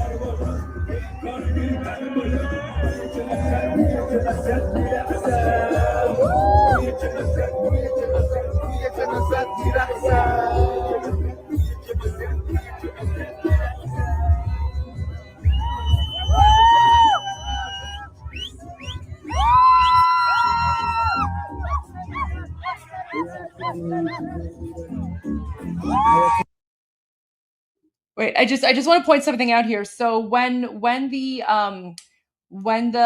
pro-Islamic regime like jihadis were gathering on the other side, the Iranians went there, and they were basically saying, "Thank you, President Trump. Thank you, Israel." To basically counter the pro-Islamic regime demonstration, because they were going to hold like a mourning vigil for Khamenei, right? And then Iranians were like, "What are you talking about? Like, Khamenei's a terrorist." So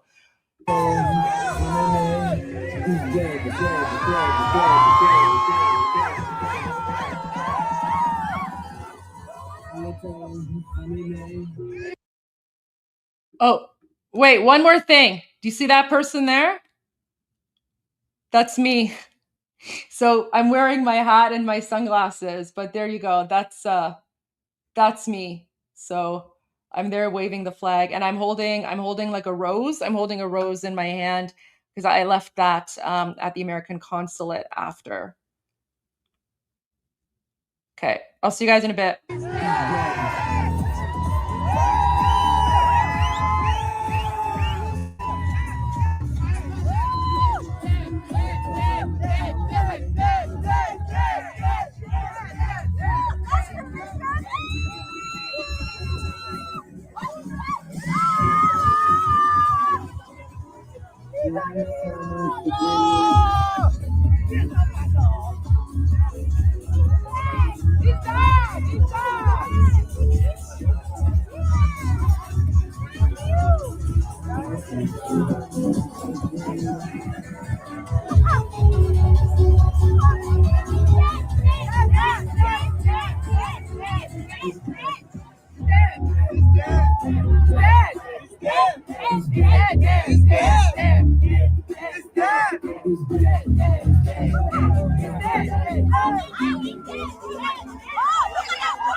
That was for the other side. You saw how he passed in front of us? It's crazy. 375 people, like, share, and subscribe. What is wrong with the man? The man is dead.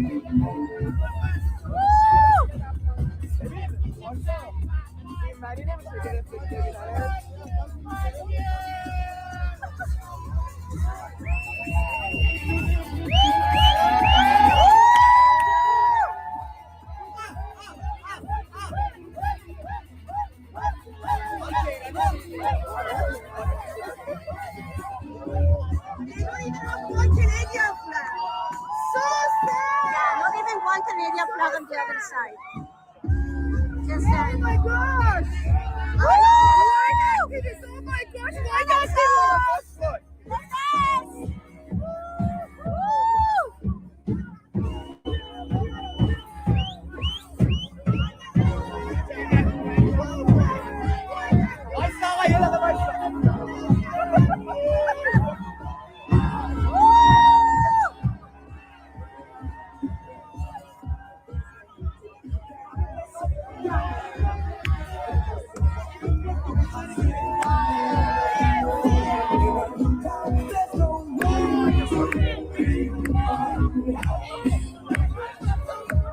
Why not the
Canadian flag on the other side.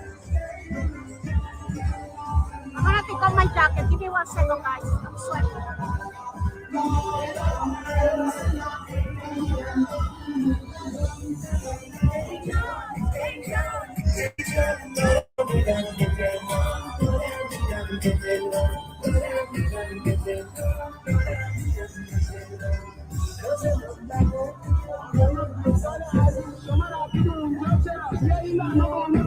Let me put you on the table. 1 second, guys. I'm gonna take off my jacket.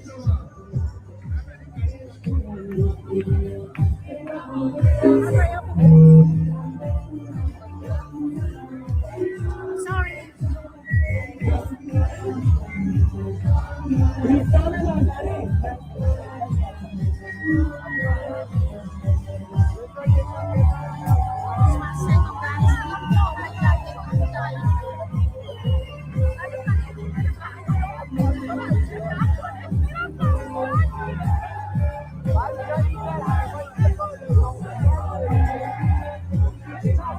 Just stay with me, guys. I'm just taking my shirt and my jacket out.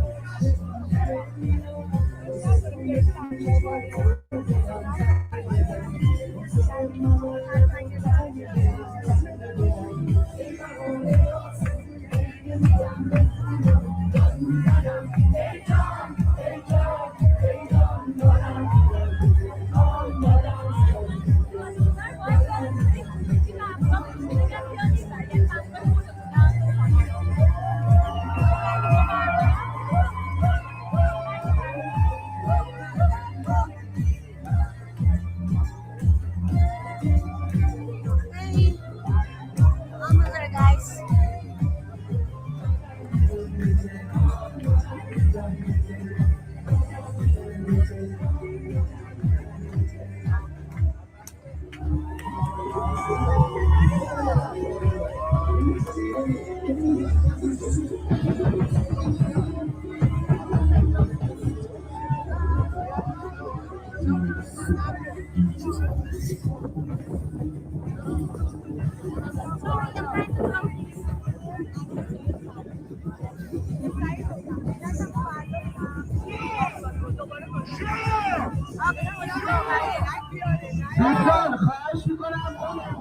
All right, don't move, guys. Thank you so much.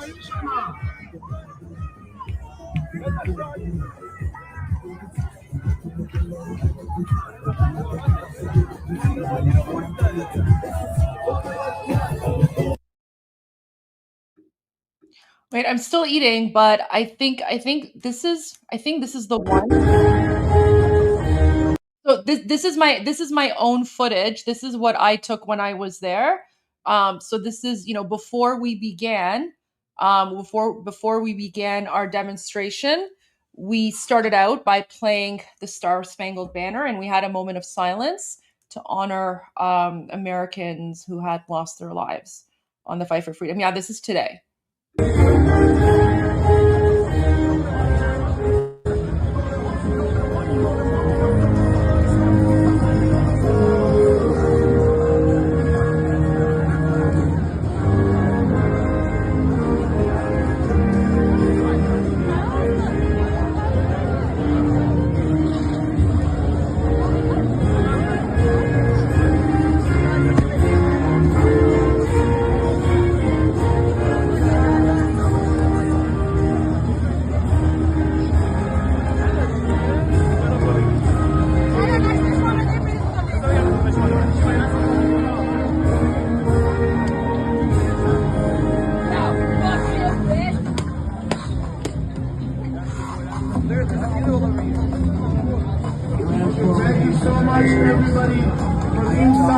So there you go. I know it's maybe they didn't catch it in the live stream, or I don't know which part of that is, but that's my own footage. So yes, we began by honoring America and the American military and everyone who's lost their lives. All right, let me go back to the actual live stream now.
What is happening with my gimbal?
Okay, buddy, and I appreciate your help.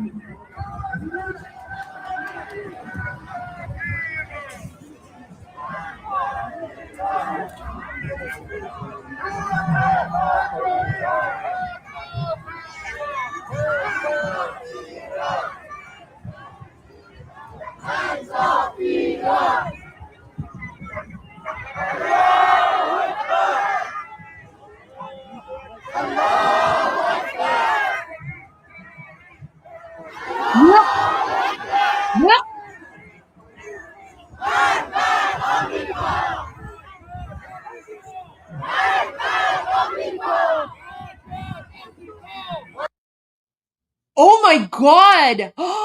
The pro jihad side is yelling Allahu Akbar and Marg bar Amrika. Look!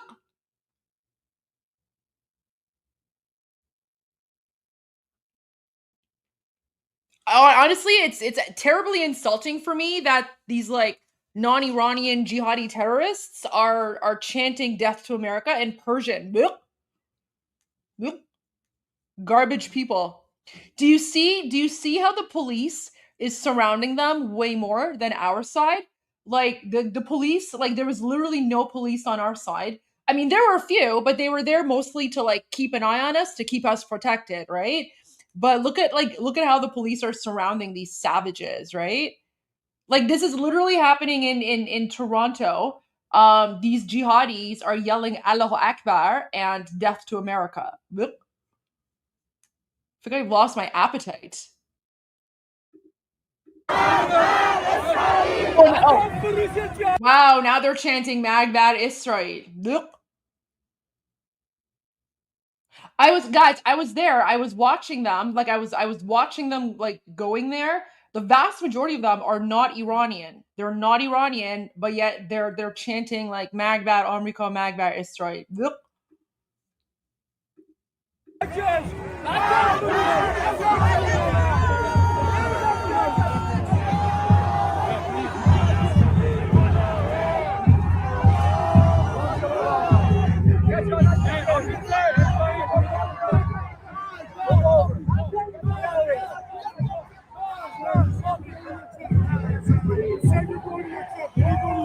stay on your side. I don't want to hear it. Just stay on your side.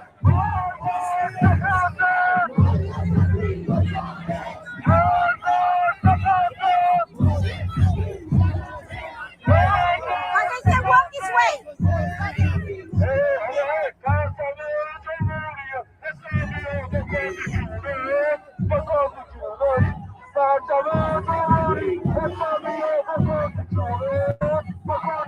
Hi Elaine, thank you so much for the super chat. Thank you for joining. Remember to share. Why don't you come this way?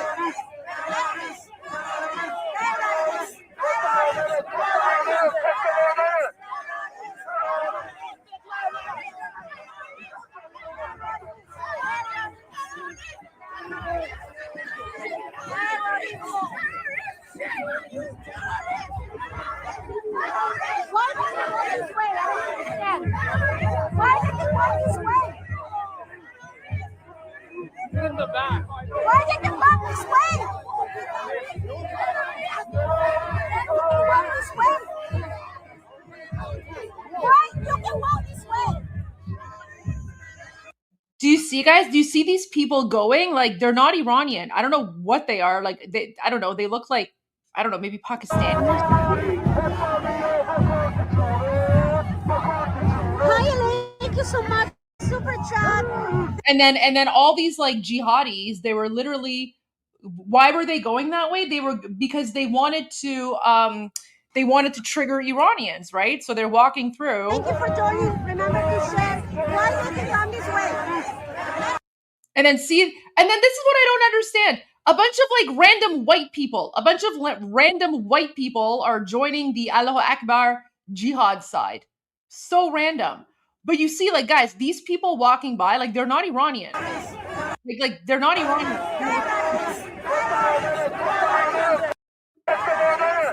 Like, this guy looks Afghani.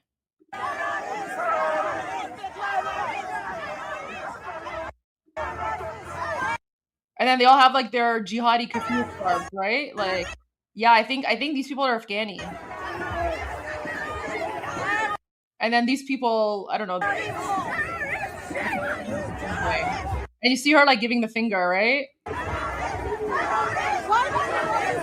And then as they're walking by, Iranians are just like, terrorist, right? Because they're all terrorists. Oh yeah, she's like, I don't know, she looks South Asian. Get in the back. Why did you walk this way? Yeah, I don't know what these people are, but they're not Iranian either. They're literally not Iranian. Walk this way. Why you can walk Yeah, they're definitely South Asian. this way? Why did you walk this way? I don't understand. Oh, I love how they're like, no Canadian troops in Iran. You idiot. There are no Canadian troops in Iran. You like idiot. What is wrong with you?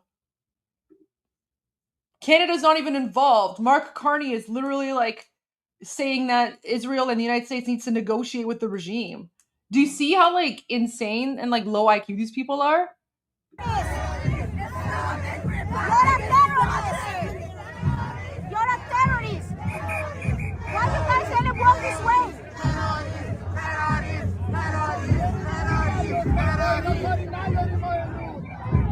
برید اون بر لطفاً. آره الان وقتش امروز وقتش. Right, so guys, this you can clearly see, right, on one side, the Iranians are waving the American flag. They're saying, you know, thank you, President Trump. They're playing the U.S. anthem. They're honoring the fallen soldiers. And then on the other hand, on the other side, you have a bunch of like Allahu Akbar jihadis who are literally chanting Allahu Akbar and death to America. In Canada. Like Canada has literally imported garbage into the country.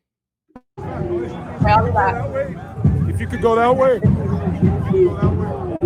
I just don't understand. Shame on you. I just don't understand. Shame on you. Terrorists. Shame on you. Terrorists. Shame on you. Terrorists. Shame on you. Terrorists. Shame on you. Terrorists. Shame on you. Terrorists. Shame on you. Terrorists. Shame on you. But it's funny. But it's funny because it is funny because this guy was.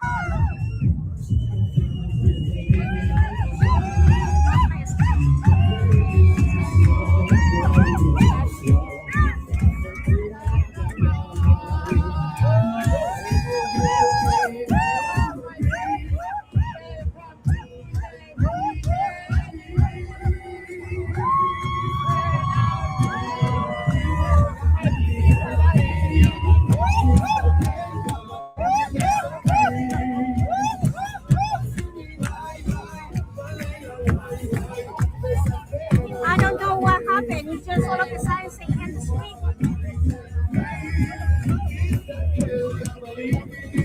I don't know what is happening. Okay, thank you, Javi.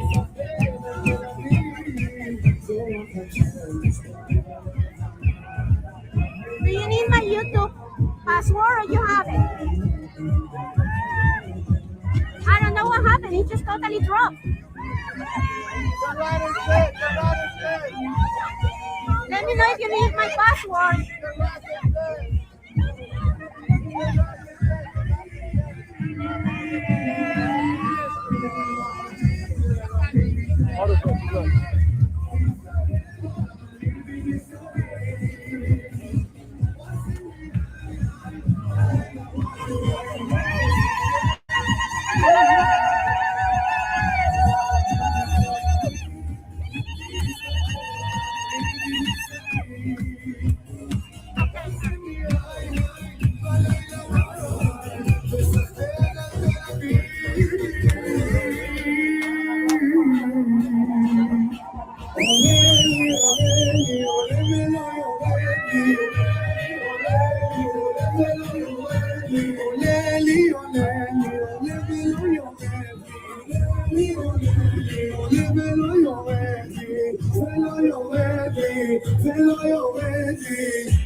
Oh, we have the horses. Is it okay? Do you need my password or no? We have the horses. I don't know what happened. It was like last 3 minutes ended. I'm like, what?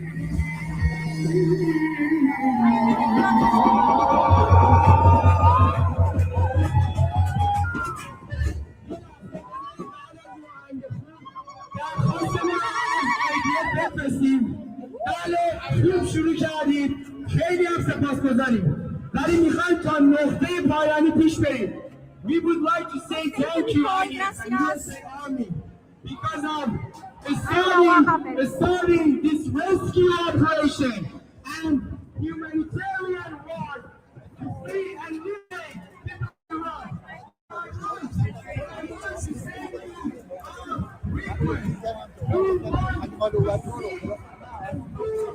Education and instruction regime. That is right. That is right. I would say US Army, I do not understand.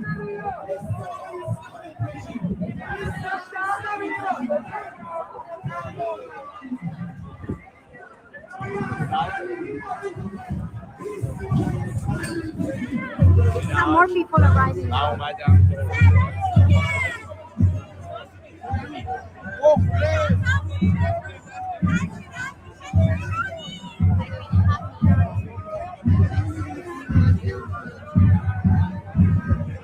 No, I wasn't touching my screen. There's no way. I think YouTube ended.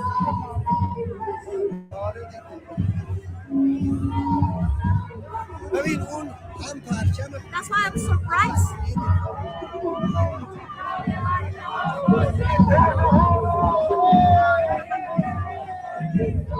I'll wait. Just give me 1 second, guys. I have to go this way.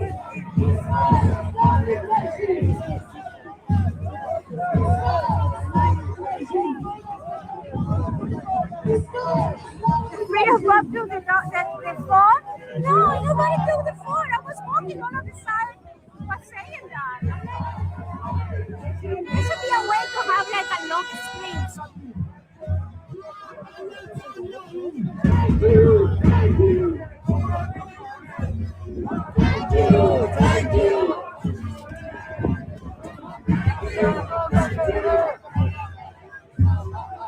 Okay, Jeff. Were you able to? Okay, so mine is working fine or no?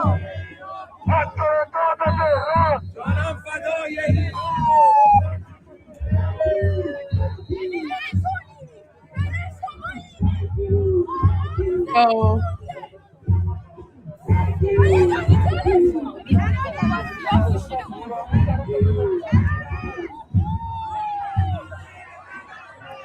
So guys, just FYI, this is about like this was live, but it's like about an hour behind, an hour or so, because I wanted to show you some parts from the beginning. And yes, they were playing American songs, Israeli songs. Yeah, the Allahu Akbar jihadi side, they were chanting death to America, death to Israel in front of the American consulate. And you know what's really disgusting? What's really insulting to me is that the vast majority of them aren't Iranian, but they learned Magbat Amrika, so they're chanting in Persian, Magbat Amrika. Meanwhile, the Iranians who are there are celebrating and they're saying thank you, Trump. They're honoring U.S. servicemen, right? Yeah, the Durkas are defiling our beautiful Persian language by speaking our language. So disgusting. So disgusting. It's very, very insulting.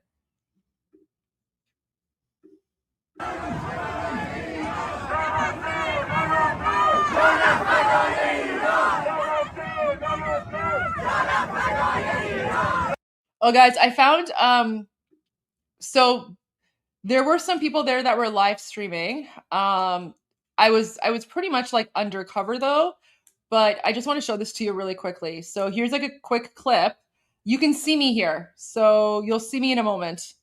This is me undercover. Although everyone there, like everyone on the Iranian side, knew who I was, so it was totally fine. And guys, I had safety and security measures in place, so it's all good. That's why I was only there for a little bit, and then I left. But here you go.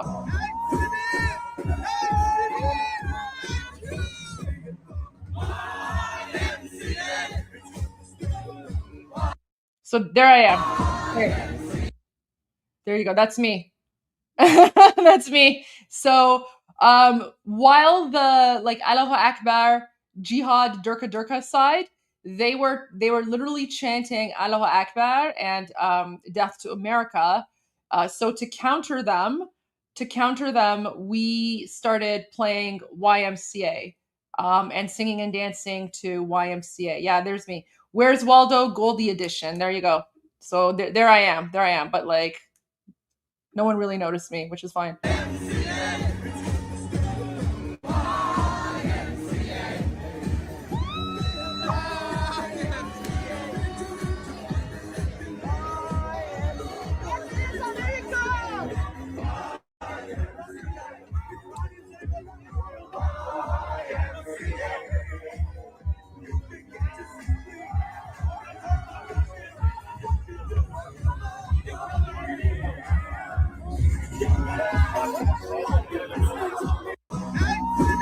So you can see that the Allahu Akbar Jihad Durka side was not very impressed. They were not happy that we were calling out their nonsense.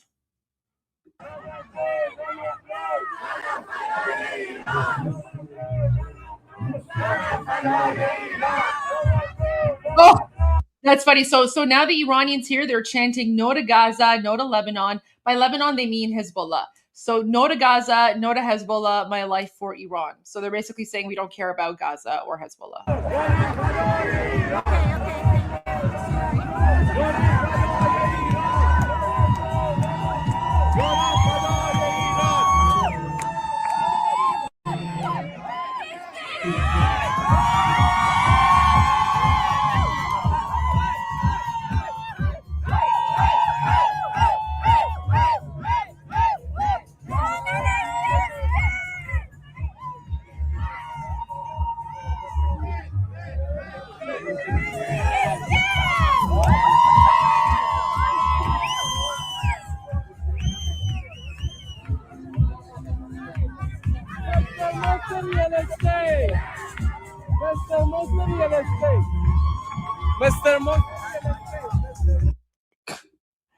Double O Goldie? Yeah, that was me. Double O Goldie. Double O Goldie.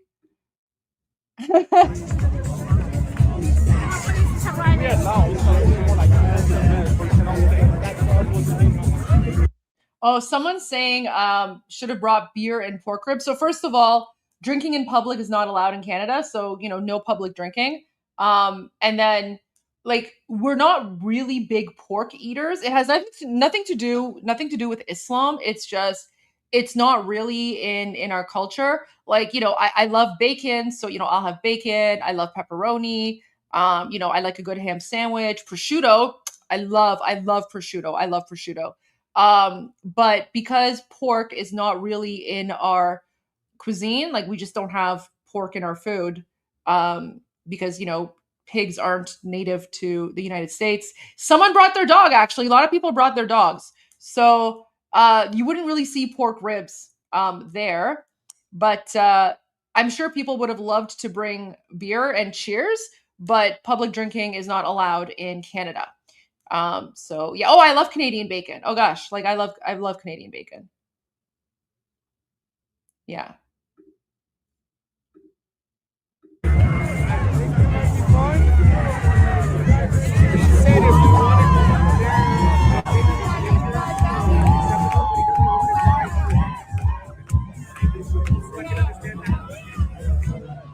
Oh wait, someone's asking, are the jihadi protesters even Iranian? So I was watching them. I was observing them as they were going by. The vast majority were not Iranian. So I would say within this crowd, like there were definitely some Iranians there. I would say maybe like 10%. So 10% of the jihadi crowd was Iranian.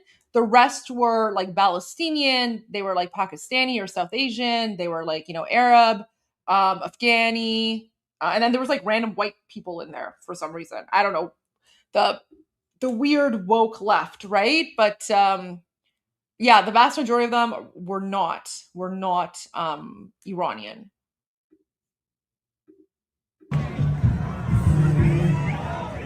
It's getting warmer now. I have double pants. But I took off my sweater and jacket.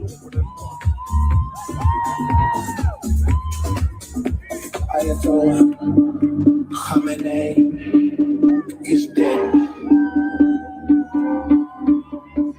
He's dead.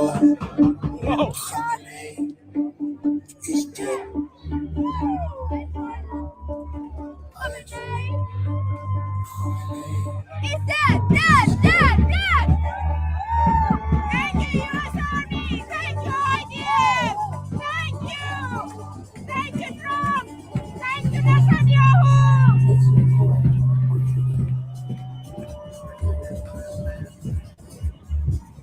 Totally blocked right now.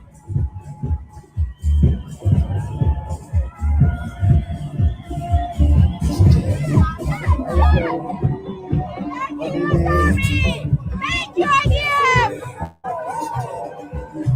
I want another coffee. Yeah, I know.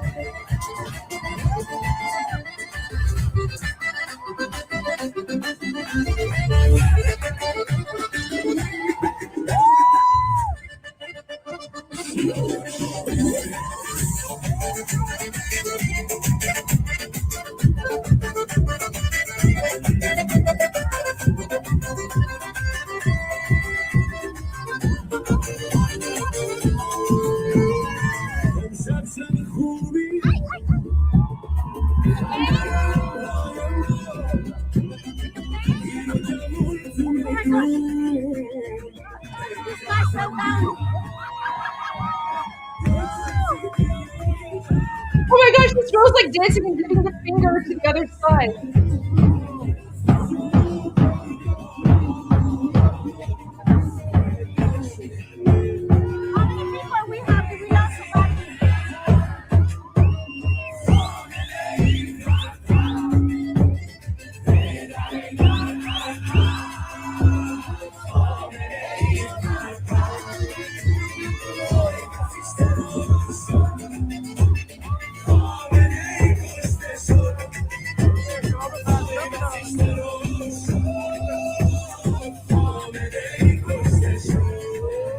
Okay, that lyric hits hard. So they're saying Vay basij terror shod, Khamenei kshte shod, which means the Islamic regime, like the Basij, right? Like the IRGC soldiers. The IRGC soldiers were assassinated and Khamenei was killed. That's one of the lines here in this song. Like the IRGC were assassinated, like IRGC were exterminated and Khamenei was killed. Beautiful, beautiful lyrics. People are asking if I was recognized. Yeah, because the vast majority of people here follow me on Instagram, or they watch Iran Revolution Live, or they've seen my my media clips, my media interviews. So yeah, most people recognize me, and a lot of people came and said hi and thanked me for what I'm doing, and we took a lot of photos, and they basically said, Goldie, please keep it up. We really appreciate you being our voice, and we're very grateful for you because you're taking everything that's happening and you're translating it into English, and you're basically giving non-Iranians an opportunity to learn about Iranians and what's happening. So yeah, no, it was fantastic. I felt like it was family. So no, this was fantastic. Honestly, I really wish that I could have stayed longer, right? I really wish that I could have stayed longer. But unfortunately, I wasn't able to.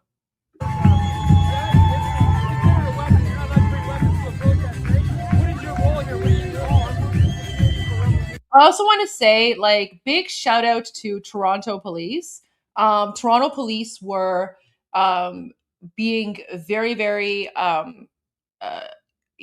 they were super how do I put this, they were I mean, Toronto police are always amazing, but they were extra amazing here because they were making sure that the Iranian side is safe, right? Because we Iranians, we've established and we've demonstrated that we are peaceful, and when we demonstrate, we're not violent, we're not there to cause any trouble. We don't vandalize or attack or anything like that. And we demonstrated this several times, especially on February 14th, when we had a mass demonstration, and there was over 500,000 people who showed up in Toronto, and everyone was thanking the police and giving them flowers and stuff. So Yeah, so big shout out to Toronto police for keeping an eye out for the Iranian side, and questioning anyone who looked suspicious, or anyone who was causing trouble. You know what I mean?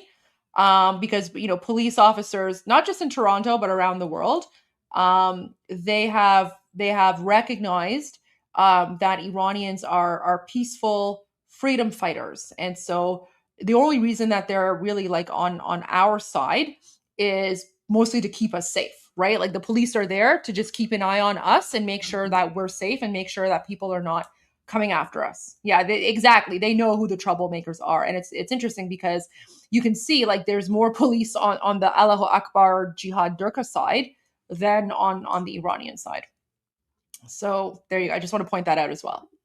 So big shout out to Toronto police. Thank you to all police officers, not just Toronto police, all police around the world who are working hard. Who is this person? What a rude person! I'm just gonna ban you. Whatever. Don't be rude. Like don't insult Armin. If anyone insults Armin, I'm just banning them. Very rude.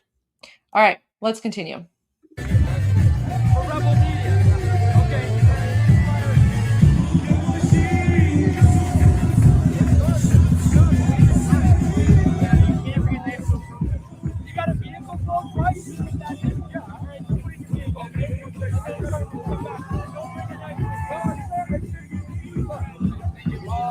Oh my God, next strike Marta showed up. Look at that.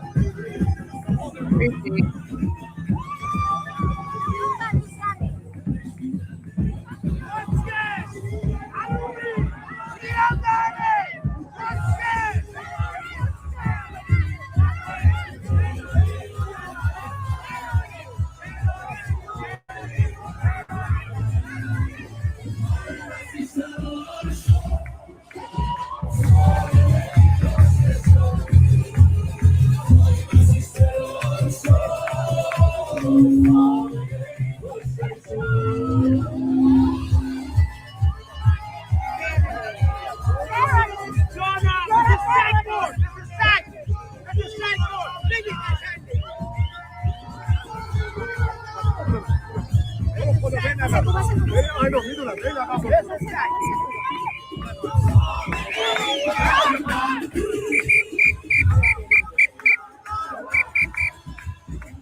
Guys, that's not a police officer. The person who said police with Israel and Iran patches, no, he's not a police officer. So he runs a volunteer group in Toronto that provides safety for the Jewish community in Toronto at various events and stuff. And in the last year or so, they've also started to provide volunteer security for Iranians at Iranian events because we're united. So I actually know him. He's an amazing person. He loves King Reza Pahlavi. So in fact, whenever His Royal Highness comes to Toronto, this Jewish volunteer group also provides additional security for His Royal Highness. And no, he's not even Iranian. He's Jewish. He's Jewish. His name is Aaron. Here, let me pull it up. He's actually a good friend of mine. And he's fantastic. He's so supportive. And let me find it. Let me find, if I can, one of the photos. So give me a moment. Let me just go to my Instagram. So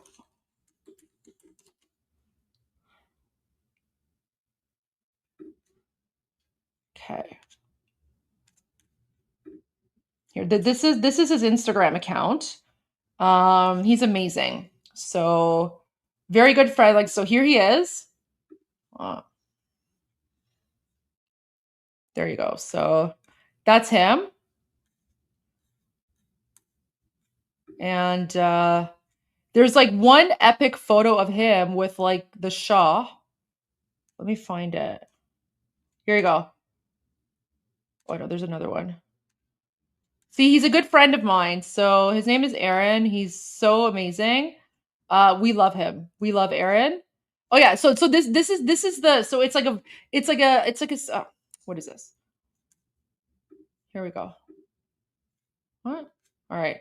Anyways, I don't know why, but this is his. So he has a volunteer. It's like a volunteer security organization for the Jewish community in Toronto. But recently, because of attacks by the jihadis against Iranians, and of course because of the allyship between Iranians and Jews, he also is now, he's a staple at Iranian events. We love him. Like, he's basically, him and his team are basically one of our own. And so he's always been like super supportive of Iranians and the Shah. So we love Aaron. Look at him. Look at him. Isn't he a fantastic? Always been a big supporter. Guys, I'm telling you, like the unity and like alliance between Iranians and Jews, it's fantastic. He's even spoken. He's even spoken at Iranian events. So here he is with His Royal Highness. So yeah, he's we love him. We love him because whenever His Royal Highness is in town, Aaron provides, additional volunteer security.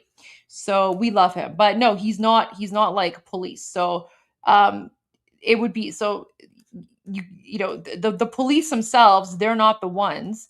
The police are not, here we go. I think this is the one. Here you go. So like, this is like the security team that's there to keep our beloved Shah safe. So that's Aaron. He runs Megan Harut. So again, this is like a Jewish security team that's basically volunteer run. No, they don't have weapons, nothing like that.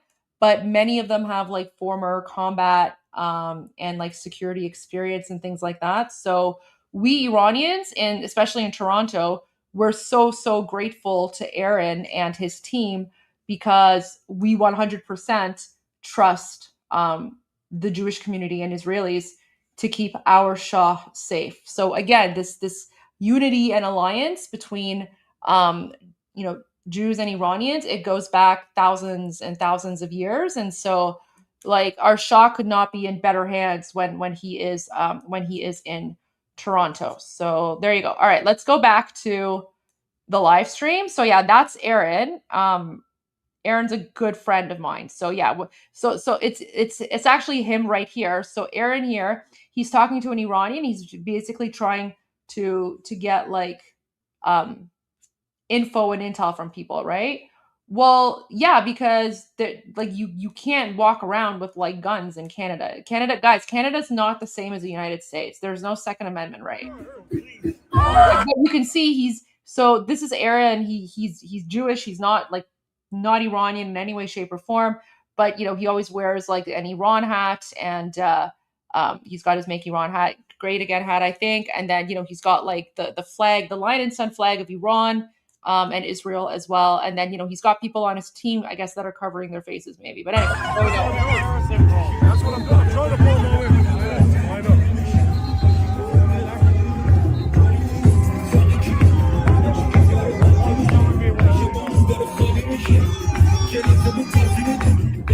know.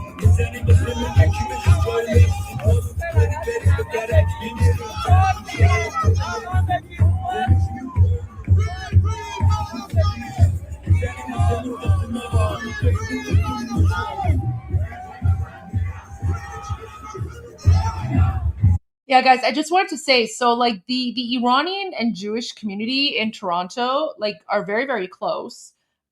We've pretty much adopted one another. So and I just wanted to say, like, many of the Israeli flags that you're seeing that are being waved, um, they're not even being waved by Jewish people or Israelis. Those are Israeli flags being waved by Iranians as a thank you to, Israel and the IDF. So yeah, and in Toronto, there's a very, as in like many other cities around the world, but the, Jewish and Iranian communities have become very close and very supportive. And Jewish people always know, Jewish people and Israelis always know that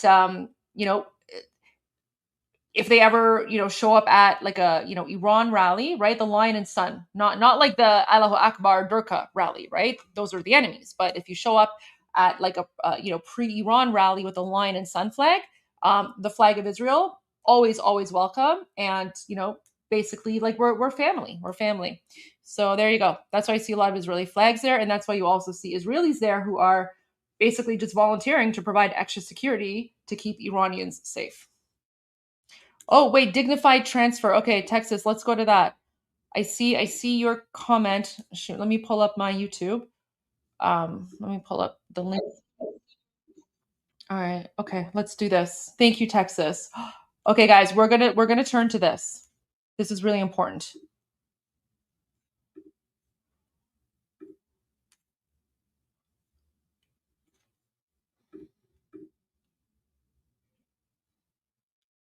There's no volume though. Yes, I'm on it. There's no volume. Shoot.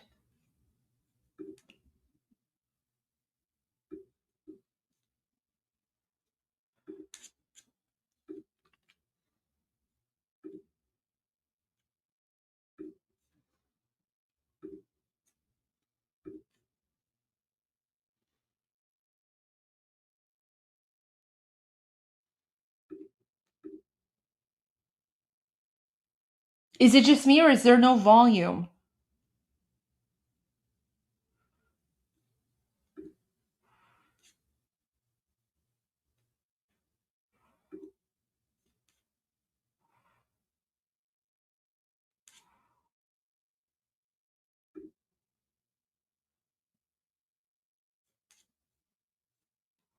Okay, so it's not just me.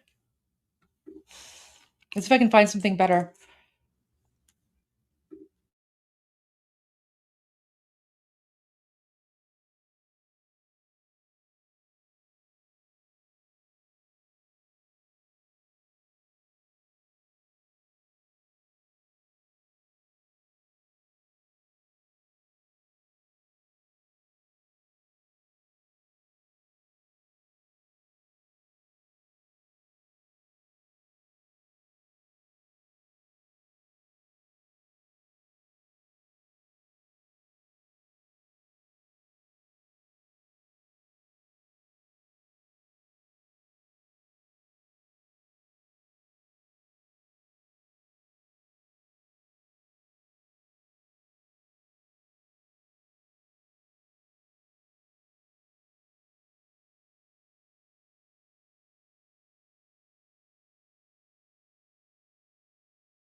a few moments ago.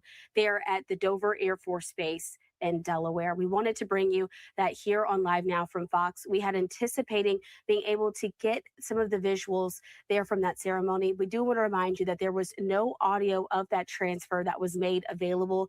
That was out of respect for the families of those 6 U.S. soldiers who were killed in action. I do want to put this up on your screen, just another look at some of their faces as they were honored today. Putting this on your screen now. We'll continue to keep you updated, but yes, these 6 U.S. service members were killed just one day after the beginning of Operation Epic Fury that happened there in the Middle East. The 6 soldiers have now returned here to the United States.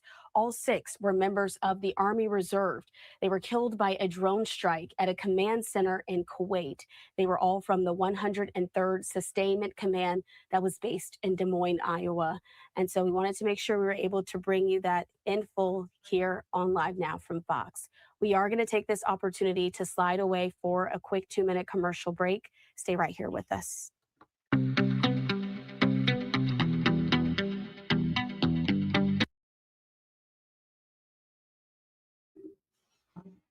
Wow, that was so sad, so sad.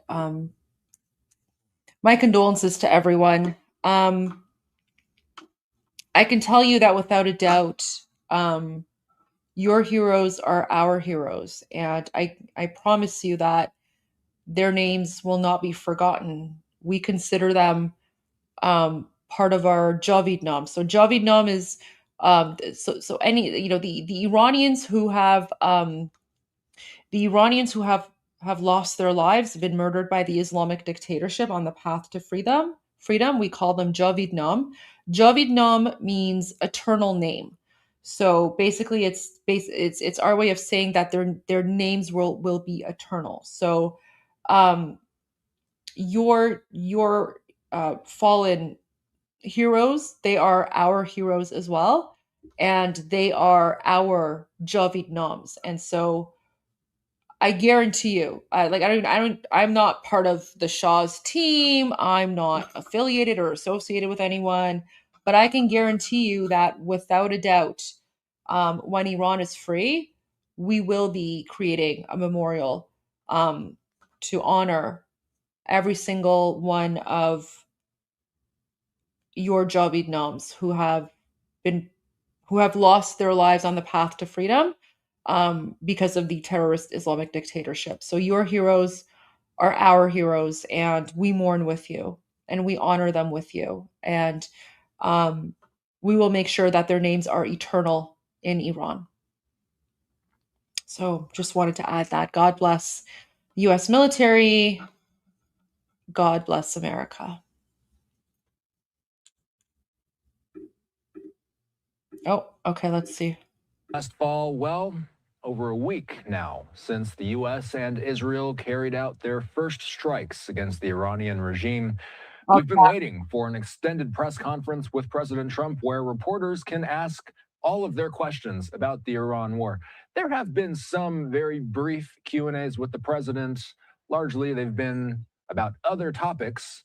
The president aboard Air Force One taking questions about the war.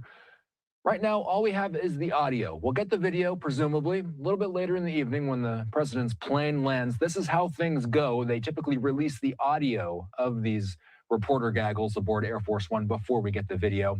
But since we have the audio in-house, let's play it right now. We just got this in from the White House. Hello, everybody. It's a very sad day. Glad we paid our respects. It's a tough situation. Great people, great parents, wives, family. And a beautiful ceremony. I guess you got to see that, at least partially.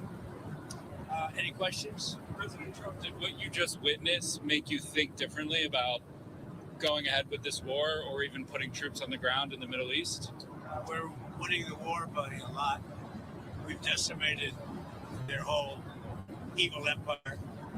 It'll continue, I'm sure, for a little while. But very proud of the people. The prayers The parents were so proud of their boy, as they call him, my boy, in case young lady. The parents are so proud. Many of them are military parents, as you know. So but it's always a very sad thing. The war itself is going unbelievably. It's as good as it can be.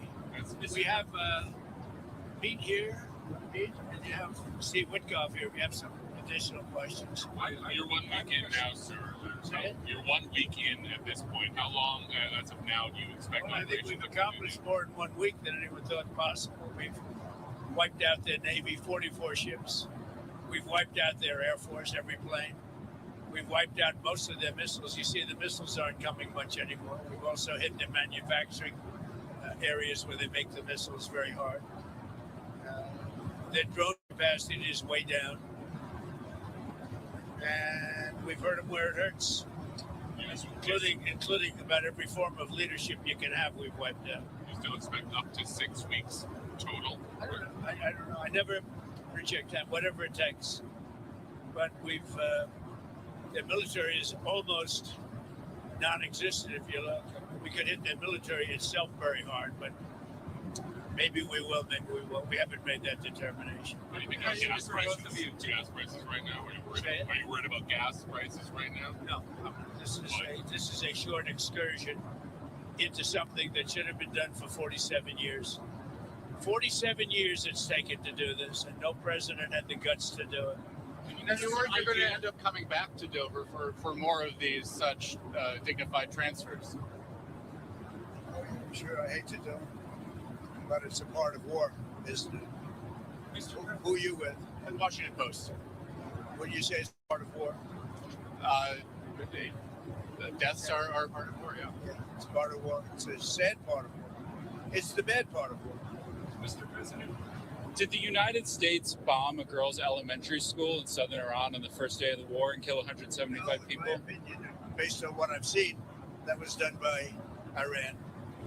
Is that true, Mr. Hickson? It was Iran who did that? Investigating. Still investigating. But the only side that targets civilians is Iran. We think it was done. We think it was done by Iran. Because they're very inaccurate, as you know, with their munitions. They have no accuracy whatsoever. It was done by Iran. Can you give us an idea of what That's what unconditional we've been surrender saying from looks the like to beginning. you? I mean, what do you want from Iran? I said unconditional, not conditional.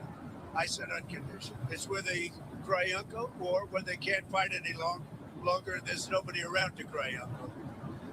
That could happen too, because we've wiped out their leadership numerous times already. So it's if they surrender, or if there is nobody around to surrender, but they're rendered useless in terms of military. Mr. President, I'm asking what Peter asked you a question yesterday. He said it wasn't the right time in that event, but he was asking whether you have indications of whether Russia is supporting Iran somehow in this. No, I haven't had that. I have had no indication of that whatsoever. If they are, they're not doing a very good job, because Iran is not doing too well. What about the Strait of Hormuz? There's no traffic really going through it. Well, that's the ship's choices, but we haven't cleaned out. We've wiped out their Navy. Their Navy is now at the bottom of the sea, so that's the choice. This is an excursion. We figured oil prices would go up, which they will. They'll also come down. They'll come down very fast, and we will have gotten rid of a major cancer on the face of the earth. We will have taken out a cancer. Don't forget October 7th. Don't forget all of the things that have happened over the years, all caused by these people. So what we're doing is a great thing, not only for our country and not only for Israel, not only for the Middle East, but for the world. Secretary Besson announced some moves to temporarily allow certain Russian oil sales to India. Are you considering any other moves, including the SPR? Well, if there were some, I would do it just to take a little of the pressure off. But I think that the oil pressure, but there's a lot of oil. We've got a lot of oil. Our country has a tremendous amount, and there's a lot of oil out there. That'll get healed very quickly. Would you consider using the SPR or tapping into the SPR at some point? Strategic reserve? Yeah. Well, I'm the one that built them up. Biden used them so that he could get some extra votes in the election. It turned out it wasn't even him that ran. It was Kamala. and she obviously didn't get any extra votes because we won in an absolute landslide. So he should have used it for that. He used it to get. I filled it up, and he brought it down to the lowest level it's ever been. We will start at the appropriate time, which is basically a gut instinct. We will start filling up these strategic reserves. What are the circumstances where you'd send in ground troops? How are you thinking about that? I don't even want to talk about it now. I mean, that's. I don't think it's an appropriate question. You know, I'm not going to answer it. Could there be? Possibly, for very good reason. Have to be very good reason. And I would say if we ever did that, they would be so decimated that they wouldn't be able to fight at the ground level. Are you thinking about the oil facility there? There's an oil facility kind of on the coast of Iran that could be secured by ground troops. There's been some speculation that could be a target. I don't know what the speculation is, but I certainly wouldn't be able to tell you that. I'd be in trouble with myself if I told you that. Mr. President, don't you need ground troops to secure the enriched uranium at the nuclear sites? We'll find out about that. We haven't talked about it, but it was a total obliteration. They haven't been able to get to it. And at some point, maybe we will. You know, that would be a great thing, but right now we're just decimating them. But we haven't gone after it, but you know, something we could do later on.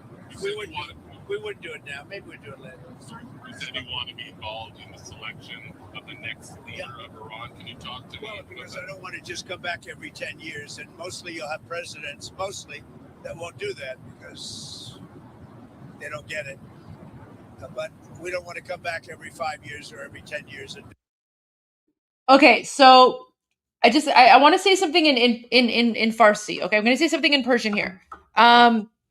ببین همیهنان الان پرزیدنت ترامپ داره میگه که بله من میخوام یه نظری داشته باشم. چرا؟ چون که ما اینقدر مالیات مثلا پول مردم آمریکا رو الکی خرج نکردیم، ما کشته ندادیم که مثلا یه بیشرف بیاد یا مثلا مجاهدین بیاد یا یه اصلاح طلب بیاد. میدونی؟ یعنی پرزیدنت ترامپ داره خیلی رسوا الان میگه که ما انقدر توی این قضیه کشته ندادیم و همه اسطامون رو اونجا نبردیم که مثلا رژیم بیاد یه نفر دیگر رو بذاره یا چی میدونم مجاهدین بیاد یا یه چپگر دیگه بیاد.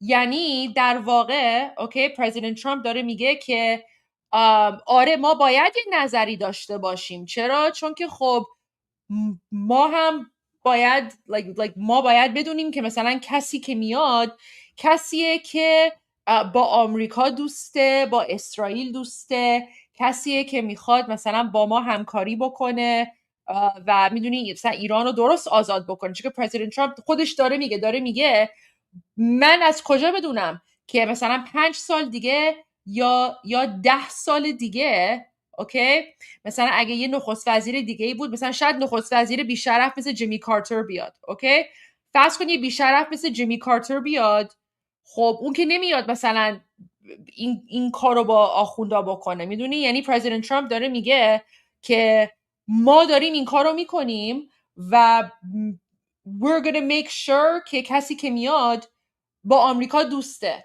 و کی با آمریکا دوست بود؟ قبل از 57 پادشاه، خاندان ایرانساز پهلوی، که همین الان هم خیلی از نمایندگان آمریکایی توی پیاماشون، توی مصاحبه هاشون، توی پستاشون دارن میگن که قبل از 57 وقتی که شاه اونجا بود ایران و آمریکا دوست بودن.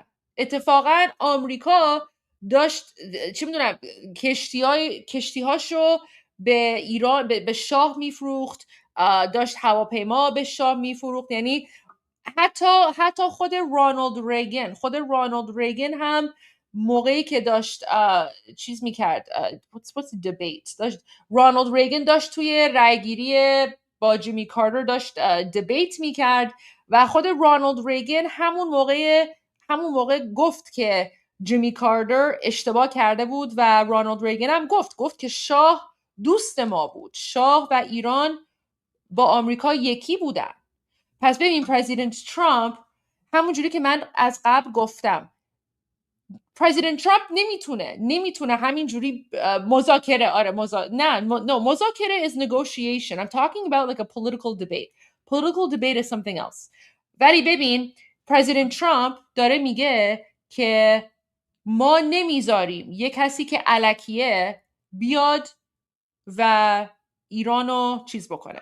ولی خب ببین پرزیدنت ترامپ هم نمیتونه بیاد همینجوری بگه که ما پادشاه رو حمایت میکنیم. چرا؟ چون که اگه پرزیدنت ترامپ بیاد اینو بگه، چپگرا و رژیم و همه اینا اون وقت اونا میان میگن که او ببین پهلوی هیچ سپورت نداره، پهلوی فقط چون که آمریکا و اسرائیل میخواستن. یعنی در واقع با این صحبت ها پرزیدنت ترامپ داره به نظر مردم ایران داره احترام میذاره. میدونی داره احترام میذاره، داره میگه آره خب حالا ببینیم کی میاد. بعد ببین دقیقا همون حرفایی که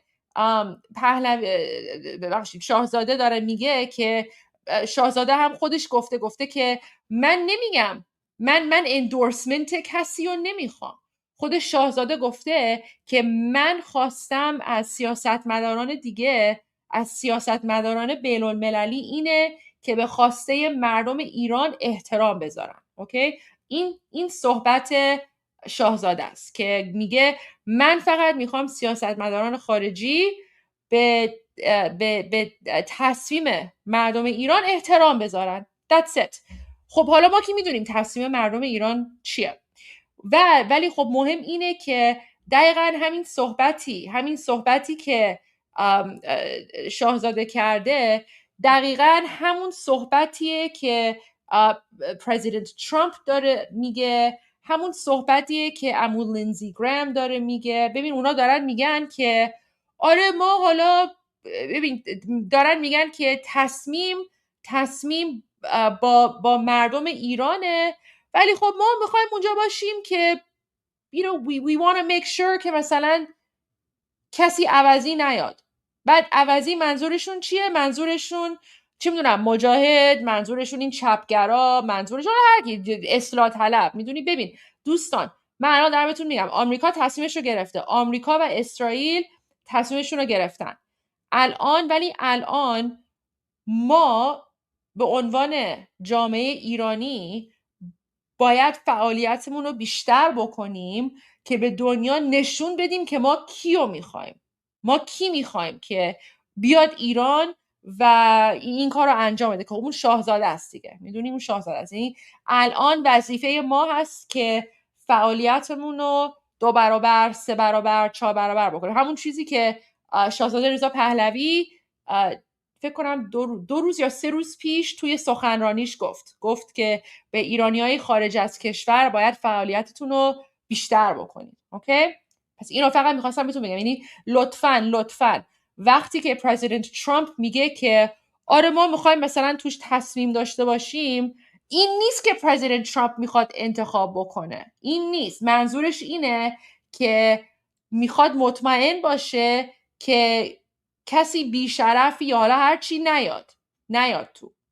من بهتون قول میدم آمریکا تصمیمش رو گرفته، اسرائیل تصمیمش رو گرفته، یعنی اصلا نگران نباشین. ولی این مهمه. چرا آمریکا تصمیمش رو گرفته؟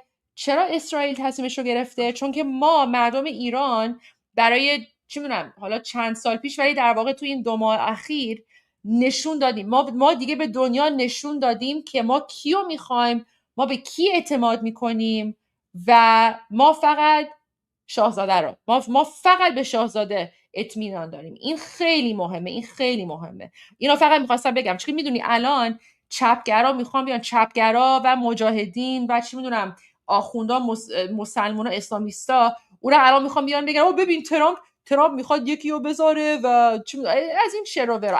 اصلا گوش نکنین. ما هدفمون رو داریم و هر وقتی که مثلا نگران هستین که باید چی کار بکنین، فقط برین به سخنرانی شاهزاده رضا پهلوی گوش بدین. That's what you need. Okay, so sorry. I apologize. My apologies. I went full Iranian for a moment because there are a lot of Iranian people who are listening. And oh, yes. Oh, I know all about President Trump's comments in 1980. Yes, guys. I've seen President Trump's comments in 1980. So, guys, I apologize, but there are a lot of Iranians who watch this live stream, and I usually try, my priority, of course, is being like the language gap between Iran and the rest of the world. And so that's why my priority is speaking in English. But sometimes there are certain things that come out where I just need to explain it in Persian first, because sometimes, like, especially because of, the language barrier, and also because many Iranians aren't able to translate Trump to English, right? So they hear something that President Trump says, but they don't look at the nuance, right? They don't look at the nuance, and so they're like, oh my God, something's gonna happen, right? So for example, like a few weeks ago when President Trump said, oh yeah, the regime wants to talk. Yeah, we're gonna go listen. We're gonna go speak with the regime, right? So when President Trump said, a few weeks ago, President Trump said, yeah, we're going to go speak with Iran. We're going to go see what they want. All the Iranians started freaking out because Iranians were like, no, President Trump, don't speak, don't negotiate, right? And then I was like frantically trying to explain. I was like, no, guys, calm down. When President Trump says that he's going to speak, it doesn't mean that he's going to negotiate with them. What President Trump is saying is that he's just going to let them come to the table and say whatever Allahu Akbar, jihad, durka nonsense they want. But it doesn't necessarily mean that President Trump is going to believe any of it, right? So President Trump made it very clear. He's willing to speak with anyone. Doesn't mean anything. So what's happening right now is that President Trump is saying, yeah, we want to make sure that whoever comes to Iran does a good job, right? Because listen, President Trump is 100% correct and justified in saying this, right? President Trump is saying, we haven't invested all of this American taxpayer dollars, okay? We have not lost 6 U.S. military heroes to the Islamic regime just so that some random Allahu Akbar jihadi durka will take over, right? So President Trump is making it very clear. Unconditional surrender. So number 1, unconditional surrender. And number 2, whoever comes to Iran must be someone who is an ally of the United States and must be someone who wants to, make Iran great again. Okay? Guys, who can you think of that wants to normalize relations with Iran? Sorry, who can you think of that wants to normalize relations with the United States? And who can you think of that wants to make Iran great again?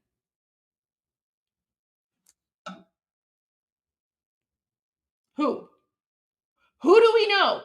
Who do we know that literally says make Iran great again?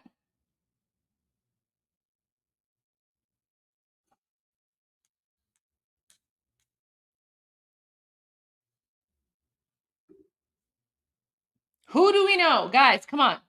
This should be an easy one. This should be an easy one. Who is the person that wants to make Iran great again? Who is the person who has met with, I don't know, American politicians. Hey, Armin, I'm just in the middle of something, so I just need you to let me finish this because this is a learning moment right now. But we'll get to it in a moment. So, guys, who is the person? Who is the person that this entire time has met with American politicians and has said, "Make Iran great again"? Who?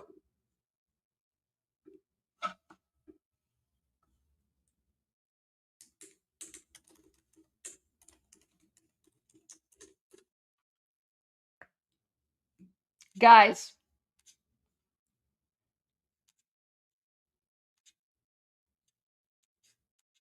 Right?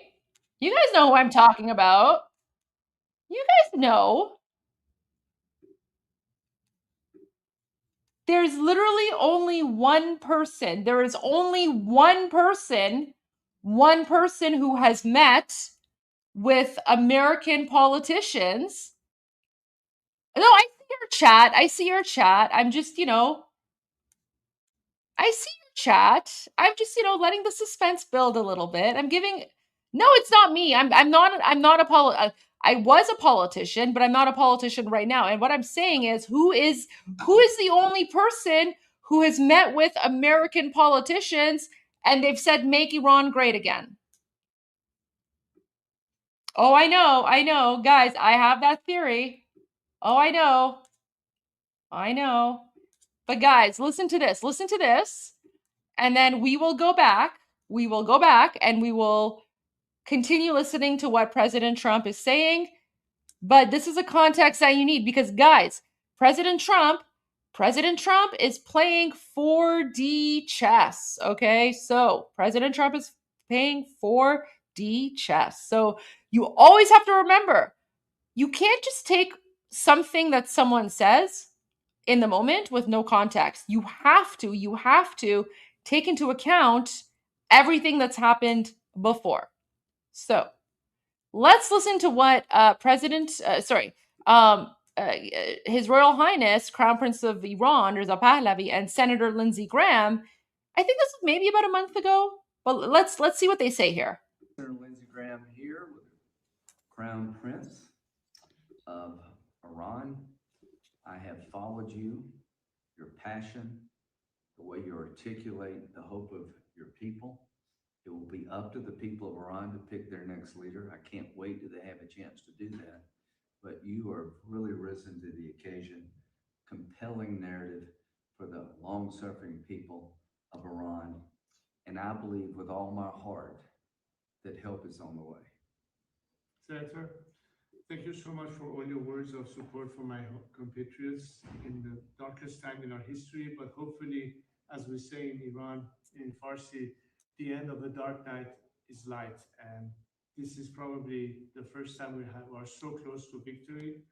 You witnessed the resilience of my compatriots. They're fighting a brave fight, and any solidarity. Guys, it's not me at low volume. The video is at low volume. Okay, here, let me use like the volume boost app. I'll use the volume boost app and I'll go back to the beginning. Guys, I swear to God, it's not me. The volume is just super low. Okay.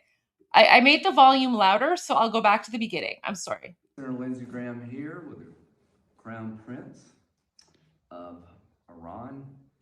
I have followed you, your passion, the way you articulate the hope of your people. It will be up to the people of Iran to pick their next leader. I can't wait till they have a chance to do that. But you are really risen to the occasion, compelling narrative for the long-suffering people of Iran.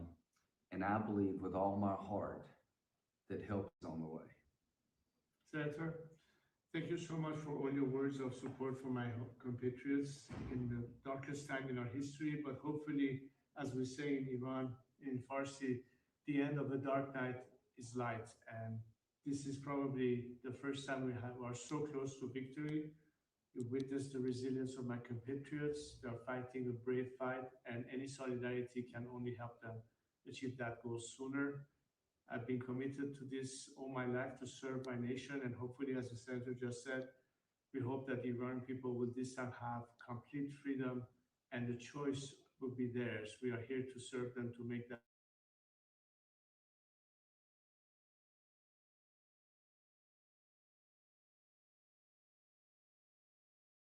Wait, now my browser lost connection to the audio. All right, I gotta stop sharing and I have to reshare. All right, let me just reshare this and we'll finish the video. Okay.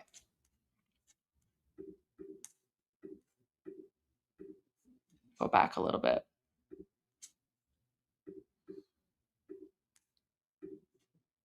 Why is it not working? Jeez. There we go. Okay. All right, I'm going to share it. We help them achieve that goal sooner. I've been committed to this all my life to serve my nation, and hopefully, as the senator just said, we hope that the Iranian people will this time have complete freedom and the choice will be theirs. We are here to serve them to make that choice in freedom, and that's what my commitment. And thank you for your support, Senator. Thank you. And President Trump, thank you for picking the people over the Ayatollah. You're the first one to do that. Thank you for acknowledging that the only way you can make Iran great again is for the protesters to win over the regime. And I believe that day is at hand. And to the American people, it matters to us. This is the largest state sponsor of terrorism on the planet. They have American blood on their hands. And the people protesting in the streets could be our best friends. God bless them. God bless the United States of America and the American friends, and God bless the Iranian people. Amen. Guys, the Shah of Iran literally said, God bless the United States and the American people. Okay, so there's that one. And then there is one more. This is a more recent one from Amu Lindsay. And Armin, I don't know if you shared this already, but I just really want to share this really quickly.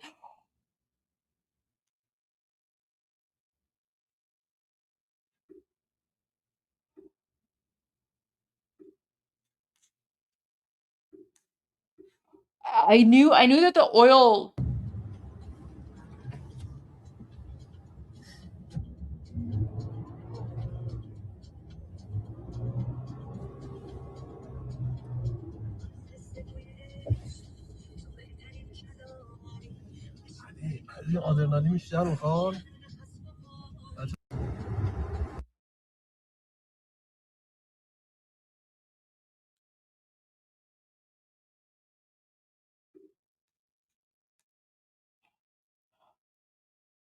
So, guys, I just wanted to point out that the United States and Israel, this is occupied Iran. So earlier today, guys, I apologize. I haven't been around because I was at a demo and I came back.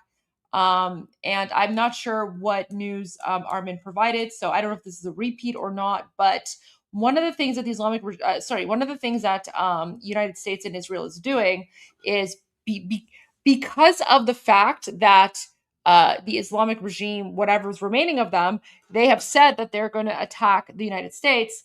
The United States is now crippling everything. So they're going after like political government buildings. And guys, keep in mind, the political and government buildings are all run by the Islamic regime. So like for example, the United States and Israel, they attacked and destroyed City Hall in a place called Nazi Abad. Okay, so but you have to keep in mind the mayor of Nazi Abad is actually part of the Islamic regime, and the mayor of Nazi Abad is responsible for the murder of hundreds of thousands of people during the mass slaughter of Iranians. So when the United States and Israel is attacking like City Hall in occupied Iran, that's not the same thing as attacking, City Hall wherever. So because every single government building or institution is controlled by the Islamic regime, and every single democratically elected politician in an Islamic dictatorship is part of the regime. So that's totally fine. The United States is now attacking the oil refineries, okay? The oil refineries. Now, I want to put this in context, okay? Because I know that for many Iranians, right, when they see this, they're like, oh my God, the oil refineries, what are we going to do? However, you have to keep in mind, the vast majority of these oil refineries were built over 50 years ago. Okay, Armin, like, فقط گوش بده. The vast majority of these oil refineries were built over 50 years ago. They were built during the time of the Shah. Okay, they were built during the time of the Shah, and they have already lived past their expiry date.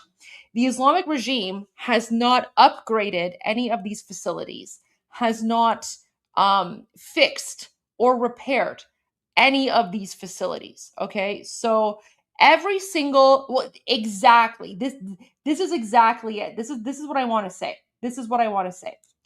Every single one of these oil facilities needs rebuilding anyway, because every single one of them has been neglected by the Islamic regime.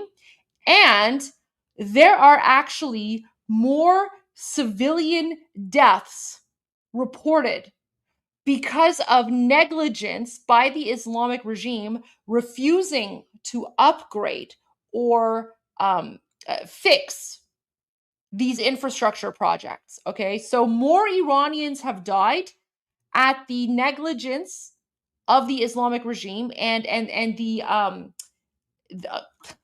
that's all our oil burning. Oh no, guys, this is nothing. This is not even 1% of our oil, guys. This is nothing. You think this is our oil burning? You have no idea how much oil we actually have. I think he's joking as an American. He's joking. I don't know, man. If he's joking, it's not really funny. Maybe he should put an S at the end of it. But this is what I want to say. For Iranians, they're going to look at this and be like, oh my gosh, guys, this is fine. Listen, the Navy was garbage. The Air Force was garbage. Like, I'm glad that the United States, like, decimated it all, because we actually haven't had anything good since before 1979. Okay, so every single one of these oil refineries, infrastructures, whatever, it's fine. Like, they were all almost at the point of not functioning anyway. And by the way, Iranians know this. Armin, I have seen images of schools in Iran, where young girls have been burned, okay, and their faces have been deformed, not because of anything that an outside person did, but because the Islamic regime failed to properly maintain these schools, and then the Bukhari منفجر شد or whatever, and then این بچه دخترها صورتشون همشون سوخته و چششون از دست دادن. There's so many horror stories like this, Armin, so many horror stories. So, but this is what I want to say. Keep this in mind with what President Trump said a few days ago, where, let me pull it up here. Okay. Keep this in context. Because I know this looks upsetting, but President Trump said 2 days ago, it was either yesterday or the day before, where he said, we are going to rebuild Iran.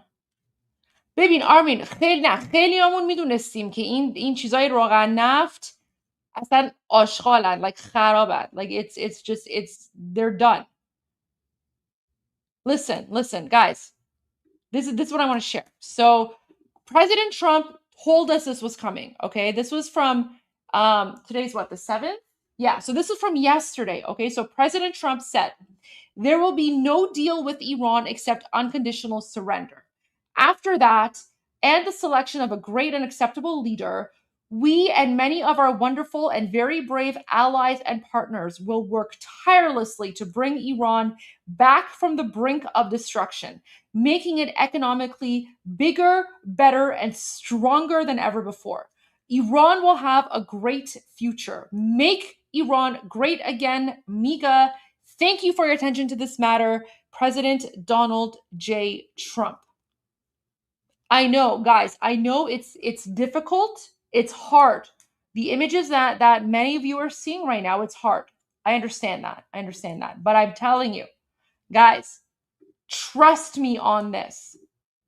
Trust me on this, okay? Armin, these oil refineries were like they were خطرناک بودن. Like they had met their expiry date, okay? So right now, oh, okay, someone's saying the fuel expiry. Let's see. All right, let's see what Shin is saying here.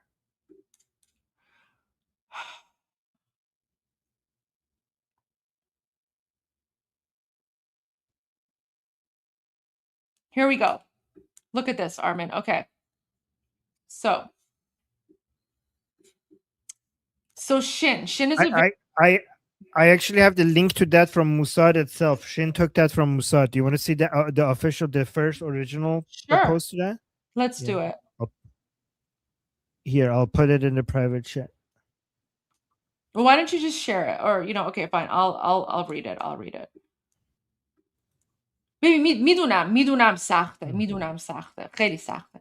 Okay, so and guys, this is IDF Farsi. Okay, so we Iranians, we trust IDF Farsi. So IDF Farsi is saying the Israeli Defense Forces targeted several fuel tanks used by military forces of the Iranian terrorist regime in Tehran.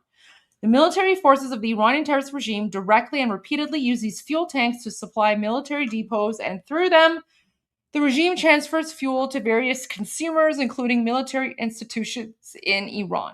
It must be clearly stated, this attack targets only the terrorist infrastructure of the Iranian regime and is not intended to harm the people of Iran. Okay, so that's the first thing. And then, right? Okay, wait, where's the... Okay, so now when we go back to this, okay, so guys, I know this looks insane, but also keep in mind the Iranian person that's filming this right now, filming this footage, he's not freaking out. He's casually driving by, right?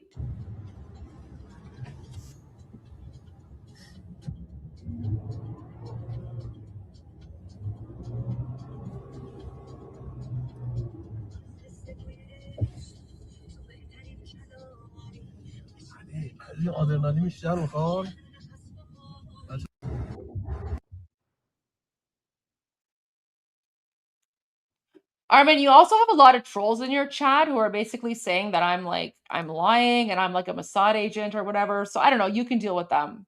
Well, I mean, I if you're a Mossad agent, my respect for you just doubled. If you are, there you go. Anyways, so sure. What can you put me in touch, Goldie? I have been trying to become a Mossad agent for years. Yeah. How did you get it before me? All right, but let me go back to so when you came, Armin, I was explaining, I was giving an explanation as to why President Trump is saying that the United States needs to have input into who takes control of Iran. And people are like, oh, what does this mean? And I was like, guys, this basically means that President Trump does not want the MEK or a reformist or some garbage lefty person to take over. And then I was sharing that video of King Reza Pahlavi with Senator Lindsey Graham to show that the United States is pretty much already the United States and Israel know who they want to support.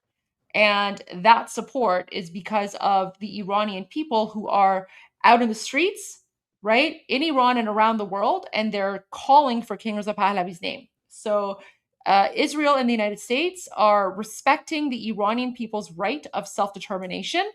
But as King Reza Pahlavi said a few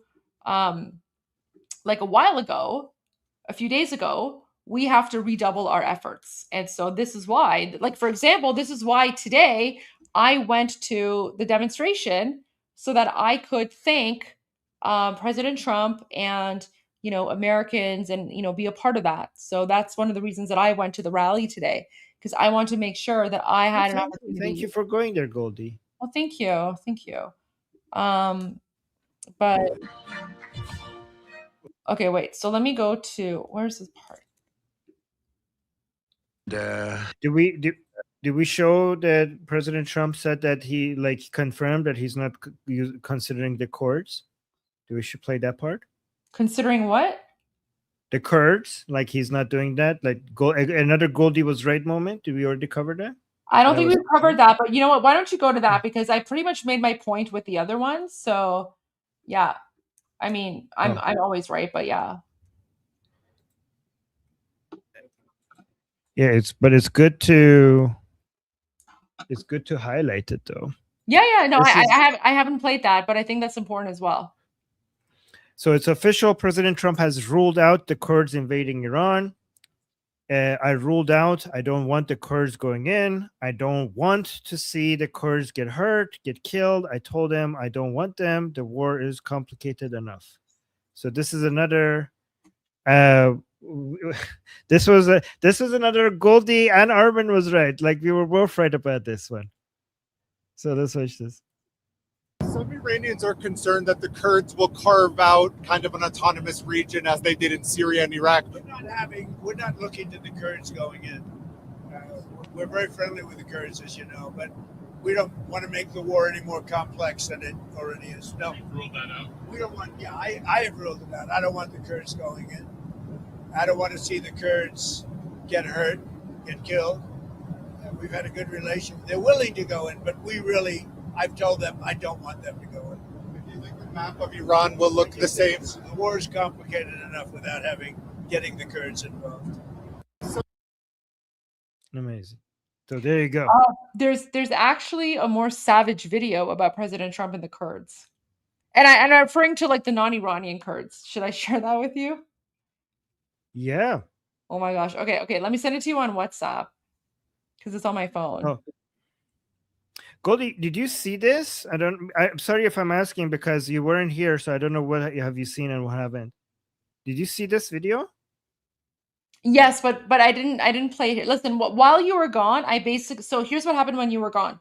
When you were gone, I shared live footage from today's demonstration in Toronto where we were making fun of the jihadis, and then we played the footage of the what's the proper word? We played footage of the dignified transfer of U.S. soldiers that had arrived. Those are the U.S. soldiers who lost their lives on the fight for freedom for Iran. And then afterwards, we went to Fox News Live. And then when President Trump began his comments, then, I started thinking about that. So no, I literally haven't played anything. Well, I played this already. I just was wondering if you have seen it. So if you've seen it, I won't play it anymore. So I haven't seen it, but it's important. I mean, why don't you share it again? Okay. So guys, this is an Artesh soldier. This is an IRGC soldier. And they're basically thanking President Trump for coming to support the Iranian people. They're defecting. And just watch this. ما اعضای کادر ارتش صمیمانه از شما آقای ترامپ قدردانی می‌کنیم بابت ارسال کمک برای مردم ایران. من به عنوان یک نیروی سپاهی و برادر کنار دستم که از ارتش است از صمیم قلب از شما آقای ترامپ تشکر می‌کنیم که برای مردم کمک فرستادید. And they do a salute. They salute President Trump. Okay, you need to translate now. You need to translate for the Iranian, for the non-Persian speakers here. Speaking, yes. ما اعضای کادر ارتش صمیمانه از شما. So he's saying we members of the Artesh, آقای ترامپ قدردانی we from the bottom of our heart we thank you President Trump بابت ارسال کمک برای مردم ایران. For sending help to the Iranian people. This is from, guys, by the way, the reason why they put the picture over there, you might be wondering why they put the picture there. They're using the license plate of the car to show that they're inside Iran. So yeah, he said thank you President Trump for sending help to the people of Iran, and he's saying like I as a member of IRGC and the brother of this person, like, well, as a basically brother is just an endearing way saying as my comrade here, as my my brother in arms here as a Artesh member right next to me. ارتش هست از صمیم قلب از شما آقای From the bottom of my heart, ترامپ تشکر میکنیم که I thank you, Mr. Trump, برای مردم کمک فرستادید. that you sent help for the Iranian people. Guys, the fact that the IRGC is saying this, IRGC member is saying this, is even more significant than the fact that this Artishi person is saying it. Guys, so people in the chat are asking. So Artish means military. So Artish is like just the regular military. IRGC is the Islamic Revolutionary Guard Corps that was created after 1979 in parallel to the Artish, in parallel to the military. And the purpose of the IRGC is to protect the Ayatollahs. But of course, all the Ayatollahs have been boom boomed. So there's literally no reason for the IRGC to even exist anymore. Yeah. And Goldie, since you were talking about respecting the fallen of the United States, I also wanted to quickly share this. Thank you. Look at the way Americans are respecting their fallen. Let's look at this. Badge number 457 is all over town, and people keep asking if there's anything they can do, but no one can give me back you. They call me on a cell phone telling me there's an officer down, and we pray for a miracle, but you didn't come back around. Oh, I kiss you goodbye. Yeah, just wanted to share that. Oh my gosh, that's so sad. No. You know, Armin, let me share something really quickly. When I went to the demonstration today, before the organizers began, you know, the partying and like laughing at the Allahu Akbar, Durkas and jihadis and all of that, I was so proud of the Iranian Canadian community in Toronto because they actually started the rally. And this was like in front of the American consulate, right? So they started the rally by playing the Star Spangled Banner, which is the national anthem of the United States, and they also gave like 1 moment of silence in honor of all the fallen U.S. soldiers. And I didn't catch the moment of silence, but I filmed a little bit of the national anthem. So here you go. This is from earlier today. And this was in front of the American consulate in Toronto.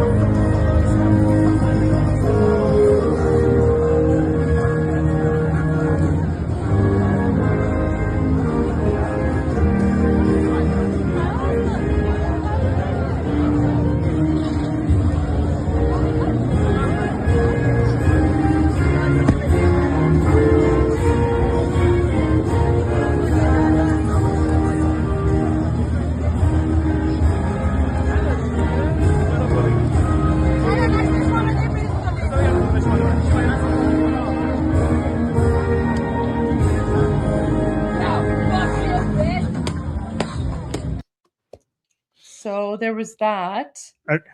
Goldie, these are American Javidnams, huh? 100%. I actually, you know what?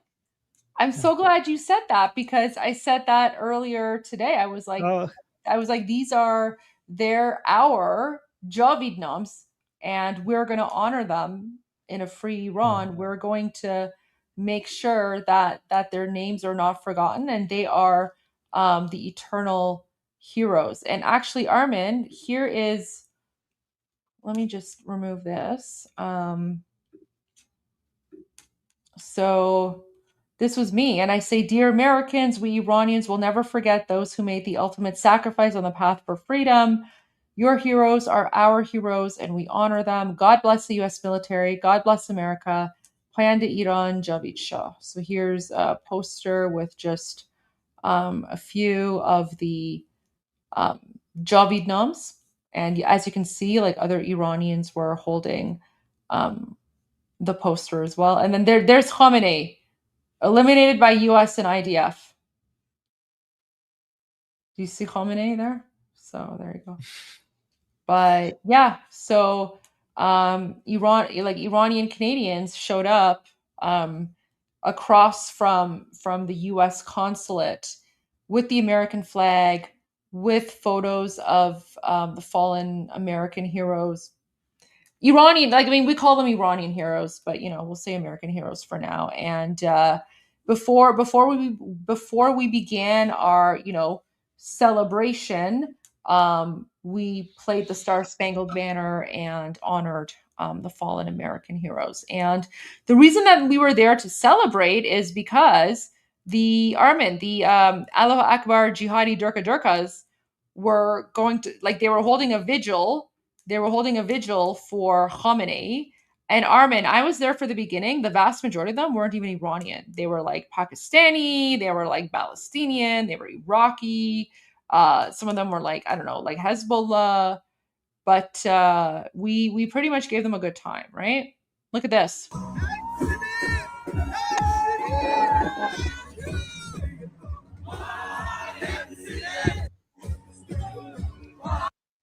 Armin, do you recognize this person? Yeah, is that Golsa? That's me. That's me. I was literally right at the front, and I'm like, "Wow, see it." Golsa. Look at you. Oh, that's you're having such a good time. Oh yeah, and then the Palestinian jihadis were on the other side, and they were like, "Oh, Armin, you won't even believe." Okay, I have to show you the clip. You won't believe it. آرمین بیشترشون ایرانی نبودن، بیشترشون چه میدونم پاکستانی، فلسطینی، چه میدونم عراقی، حزب‌اللهی بود، افغانی. اوکی، از قیافه‌شون معلوم بود. ولی آرمین به زبان فارسی داشتن میگفتن مرگ بر آمریکا. به زبان فارسی, they were desecrating our beautiful language and they were chanting مرگ بر آمریکا in Persian in front of the U.S. consulate, and they weren't even Iranian. It was so disgusting. It was so disgusting. These garbage people defiling our beautiful language. Anyways, but there you go. So here's me. Yay! Great.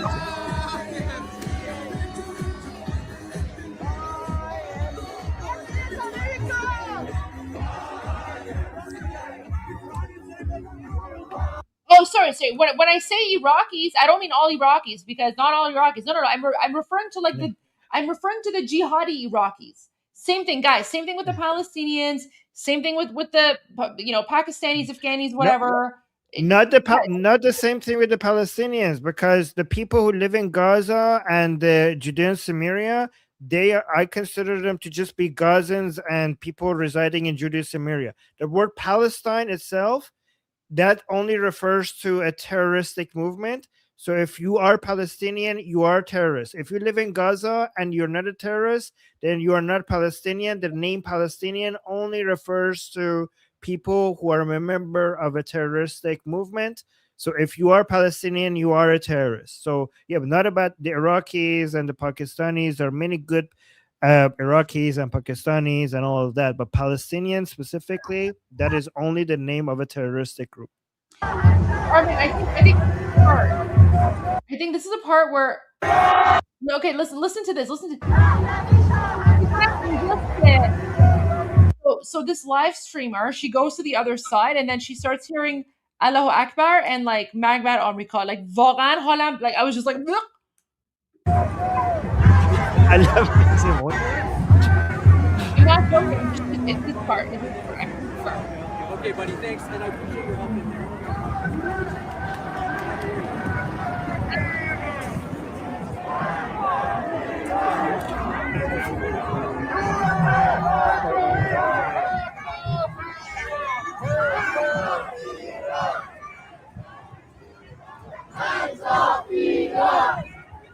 What?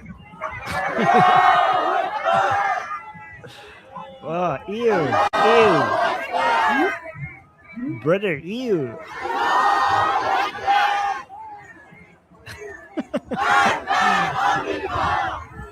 Oh, shut up.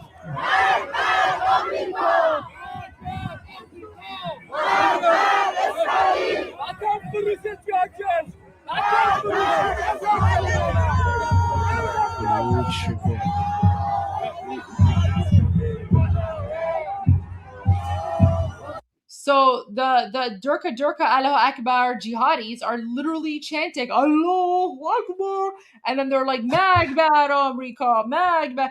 Guys, only 10% of them were Iranian. Only 10% of them were Iranian.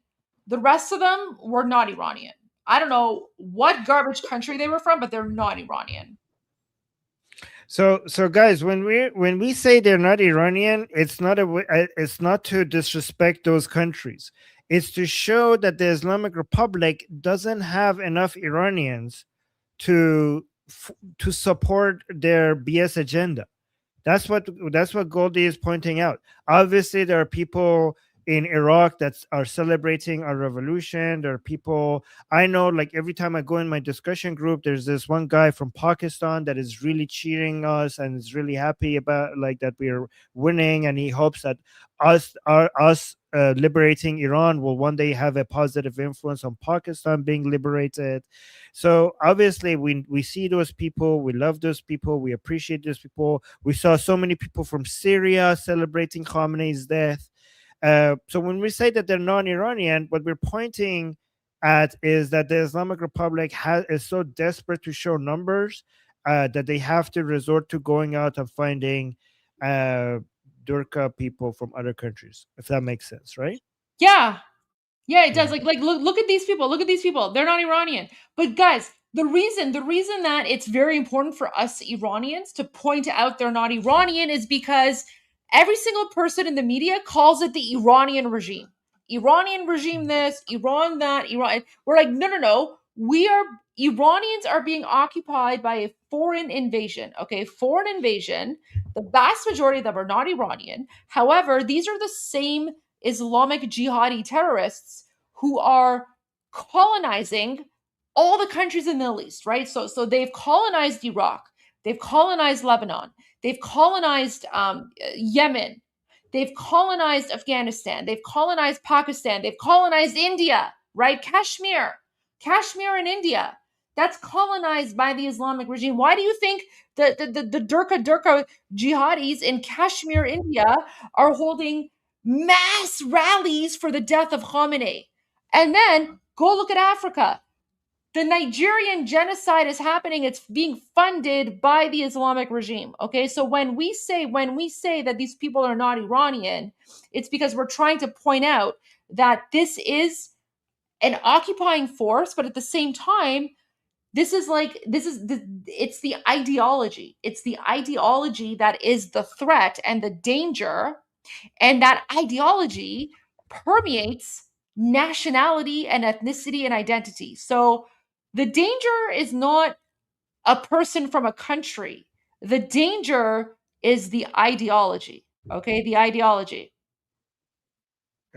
You're so on point, Goldie. You're on fire. Right? Yes, we should never, we should not put a blanket ban on a country. We should put a blanket ban on an ideology, because it's the ideology that is at fault. Right? For example, there are many Pakistani Christians who are being persecuted by the Allahu Akbar Durka jihadis, right? But the Pakistani Christians are in a minority, and so they can't speak out. But no one ever speaks out for Pakistani Christians, right? Everyone just assumes that everyone in Pakistan is a Durka jihadi. Well, that's not true, because there are minorities. There are minorities in Pakistan, and those minorities deserve respect, right? The people who are not a part of that ideology, they deserve respect. However, when we put a blanket ban on a country or an ethnicity, right? Oh, yes, of course. Same thing with Bangladesh. Guys, Bangladeshi Hindus are being persecuted and burned alive by Bangladeshi Muslims. No one's speaking out about that. This is what I mean. It's not about country or ethnicity or language. It's about the ideology. It's that Allahu Akbar Durka jihadi ideology. Right? Inferior culture. 100% garbage culture, garbage ideology. So that's why. So when I point out that these people are not Iranian, and I say they're from different countries, it's not because I'm calling out those. Okay, exactly. And you're probably persecuted. God forbid. Please be safe. Be safe, because Pakistan is sorry, not Pakistan. Bangladesh is overrun by the jihadi Durkas. And we've all seen the footage. So guys, when I point out that these people are not Iranian and they're from all these different countries, I'm not attacking the people of those countries. I'm basically pointing out that the problem is this overarching jihadi ideology that needs to be destroyed, right? Because that overarching jihadi ideology is what is causing the issue. Because okay, so for example, why the heck are like random people, like random, jihadis from Pakistan showing up to a memorial for Khamenei? Khamenei was a dictator of the Islamic regime occupying Iran. Okay, so shouldn't it only be Iranians who have a say in what happens? Why are people from other countries showing up to like mourn Khamenei? That's because they're literally telling you, they're literally proving to you that the issue is not Iran. The issue is the ideology and that Islamic Caliphate colonization mindset. There you go. And literally, and what's really disgusting to me as an Iranian is that these non-Iranians are chanting death to America in Persian, right? Like they're literally defiling my beautiful language. They're defiling my beautiful language by chanting death to America in Persian. Like, what an insult to me as an Iranian. So there you go. I don't know, Armin. It's just very frustrating. Well, once we liberate Iran, we're going to use Iran as a base of operations to liberate countries like Pakistan and Afghanistan. It's going to be harder because we need to work on the bottom up when it comes to educating the children, because they unfortunately in Pakistan and Afghanistan, unlike Iran, the mindset is not to the point where we could liberate those countries. So we're going to need to smuggle in phones that have access to satellite internet with AI tutors on them. We're going to be using Iran as a base of operations to liberate the minds of the children of Pakistan and Afghanistan, so that we could liberate those countries eventually in decades to come. Armin, don't forget, we have a lot of allies in India because Indian Hindus are dealing with the same problem. But I have a feeling that when Iran is free, that's also going to help Indian Hindus very much, because those like radicals in India, they're funded by the Islamic regime, right? Because they're literally right now, and like they're weird jihadi enclaves in India, they're holding like funeral ceremonies for Khamenei, right? Like what? Here's the question: why the heck would a bunch of like random Muslims in India hold a funeral ceremony for Khamenei, right? So it's a cancer. It's a cancer. It's a cancer. Guys, when we say that the Islamic regime is the biggest state sponsor of terrorism around the world, this is what we're talking about. It's not just like it's not just terrorism in the sense of like, Hamas, Hezbollah, Houthis. It's also terrorism in the sense of like spreading their violent jihadi propaganda. Armin, do you realize, like, within the next few weeks, when the Islamic regime falls and Iran is free, we're going to have access to their documents, and we're going to expose every single Islamic cultural center around the world. Ooh, that's a good point, actually. You're right. I can't wait. I cannot wait for that, because there's so many in Canada. I'm just waiting. I'm waiting. There's so many of these Islamic cultural centers funded by the Islamic regime in Canada. Oh my gosh, guys, it's going to be fun. It's going to be so fun. Oh yeah, in the Khomeini tried to export the Islamic revolution from Iran all around the world. So I think in response, we're going to try to export a secular democratic revolution from Iran all around the world. Oh, we're gonna export Islamophobia, right? Because if apparently Yes. if we speak out against Islamic terrorism, we're Islamophobic. So guys, get ready because we're gonna be. Iran's going to go from being the largest state sponsor of terrorism to being the largest state sponsor of Islamophobia. Boom. Our main export is not going to be oil. It's not going to be gas. It's going to be Islamophobia. Yeah. Cheers to that. Oh God. Number one in Islamophobia. Oh, by the way, Armin, I actually, before we go to something, I really quick comment for you. So I went out for dinner last night and amazing restaurant, really enjoyed it. But I found out something. What? Apparently, many restaurants live stream our show. What? Are you serious? Yep. Wow. Nusha Junatun, Azizan, Nusha Jun. So many Iranian restaurants live stream, right? Like so, like yeah. So basically, instead of like playing random TV shows or something, they just play Iran Revolution live, in the background. So, but that just means, Armin, we have to be even more extra careful now because now it's not just the possibility of His Royal Highness watching us. It's not just a possibility of Noor Pahlavi watching us, right? The Crown Princess.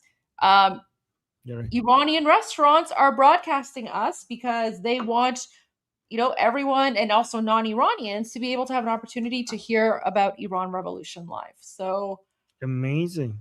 You have to be like even like no more PG-13. We literally now have to be G-rated. I'm sorry, Armin. Sorry. Oh my God! What did I do? Do.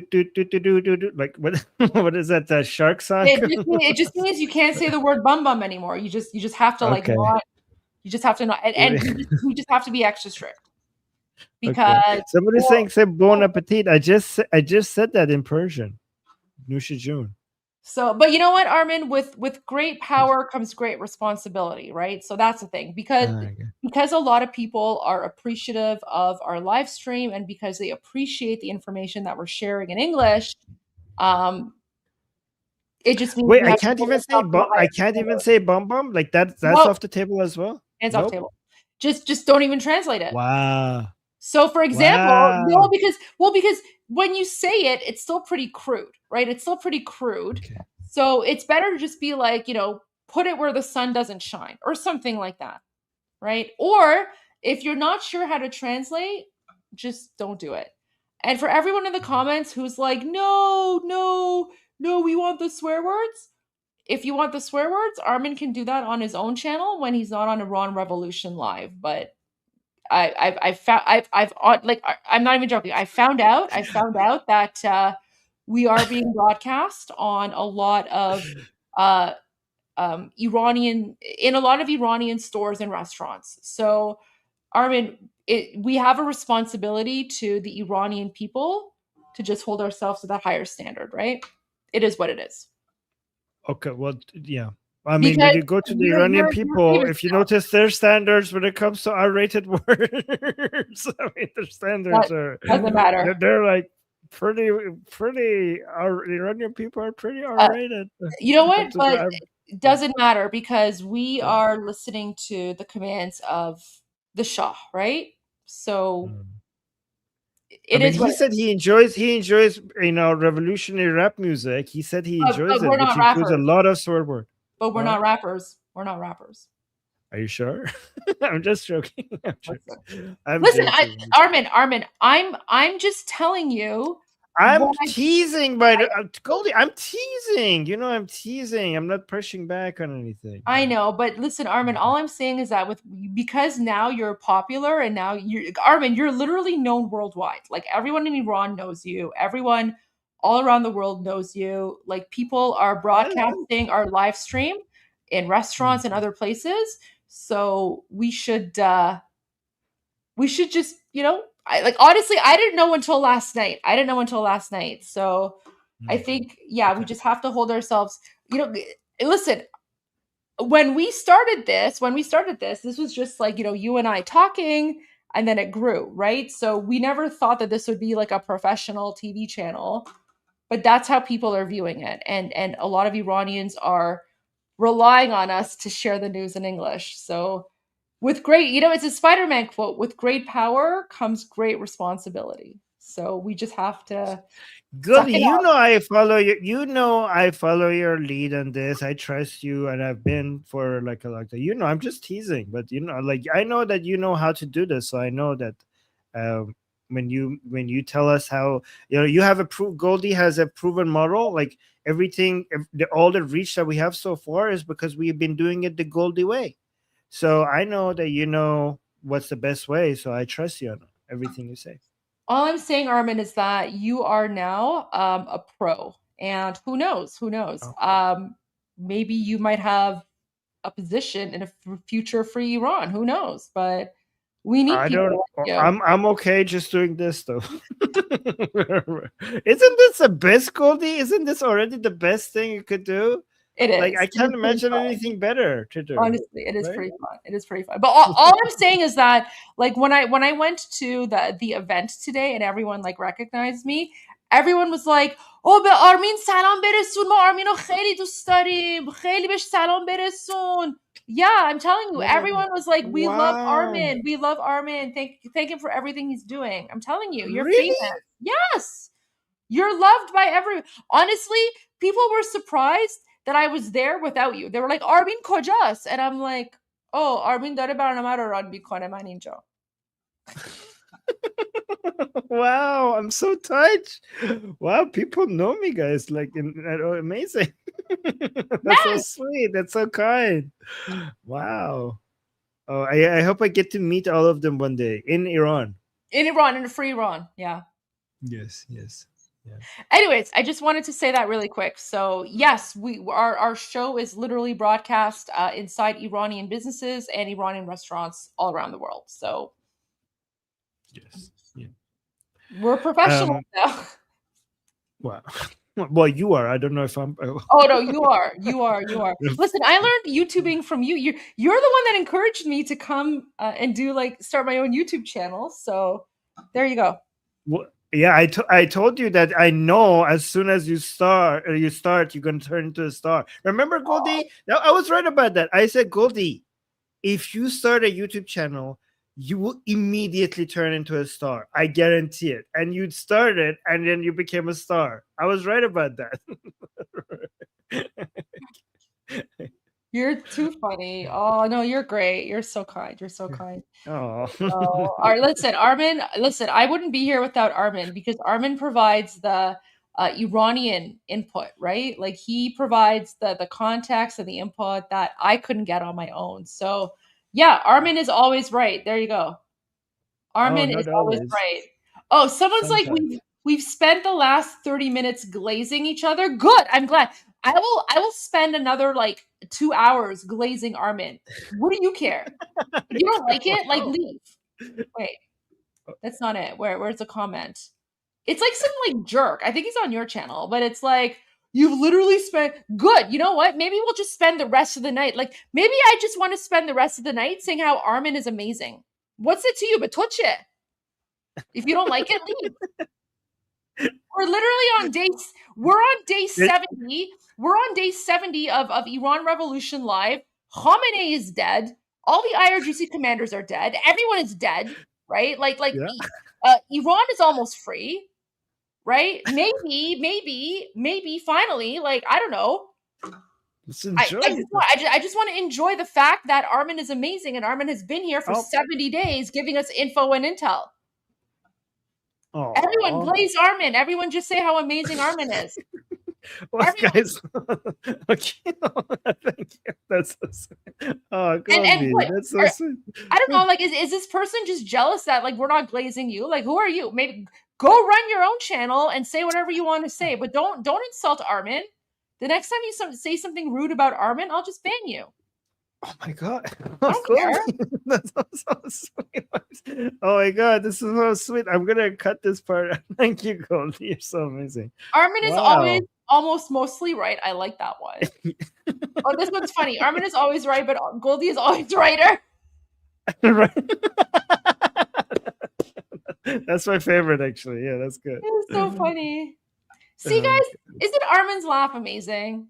And you know what? Oh. We deserve Armin's laugh because it's been very stressful. It's been very stressful these last 70 days, Armin. Like, Armin, remember, like, literally 1 week ago, we just heard the news of Israel and the United States attacking the Islamic regime. And do you remember what we were like the Friday before that? The Friday before that, we were literally sharing funeral videos, and we were saying Iranians are not going to give up. We are not going to give up. Iranians are getting ready. We're going to fight back. Remember, we were literally sharing funeral videos of all the Iranians who had been murdered by the Islamic regime. And now 1 week later, look where we are. Khamenei's dead. They're all dead. We deserve to spend time celebrating. You're right. Yeah. We need to take the moment, given how much we spend time, crying and being miserable about what's happening. We need to, like, instead of, like, you're right, like sometimes we need to pause from just sharing the news and what's happening and just realize how amazing it is that we are where we are right now. This is what we've been fighting for the last 47 years. Yeah. Anyways, Armin, I went on a long rant, but that was good. No, I appreciate that. No, that's actually a good point. I know you have news though, so let's go to your news. But there you go, Armin. Now you're being played in restaurants and businesses. I did not know that. I did not know that. I didn't know that until last night either. Like, I walked into the restaurant and then everyone was like, and I was like, what? So there you go. That's how I know. Wow. And they were amazing. But yeah. No. Okay. All right. Okay. I'm gonna be watching, Armin, but I'm gonna take like a 10-minute break if you don't mind. But I'll be watching. No, of course. No, please go ahead. Yeah. All right. So, guys, we have a new video from inside Iran. These mullahs are wearing military uniforms. So this is not how they usually dress up. So you can see there's turban, but they have put away their abba. What do you call that? The robes? What do you call the thing that they wear? Wait, is it because, sorry, Armin, is it because there's like no soldiers left, so now the mullahs have to wear the uniforms? They're saying that they're going to, I'll play the video. They basically know that there's going to be a call to action and Iranian people are going to show up in the streets. So they're basically coming out and saying that they're ready. Yeah, you should watch this.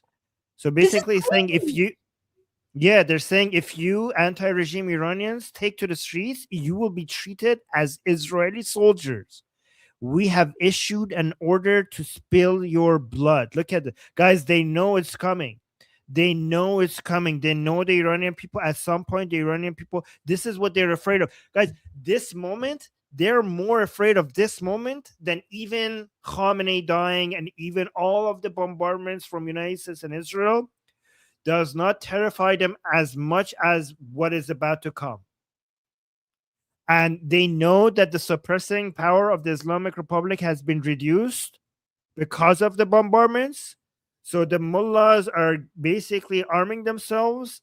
These are not soldiers. These are not soldiers of the Islamic Republic. These are mullahs. So I'll play the video without reading the translation once. The translation is on screen. And then I will read it. If you let me know in the chat if you want me to read it as well after.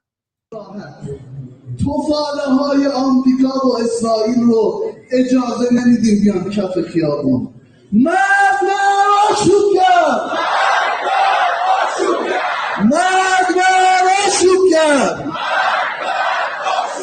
ما در حالت جنگیم. اگر کسی بخواهد کف خیابان بیاید حکم سرباز اسرائیلی رو داره و اون حکمی که سرباز اسرائیلی داره که خونش مهدور الدمه، کسی بیاد کف خیابان همین حکم داره و ما یک لحظه میدان رو ترک نخواهیم کرد. الله اکبر.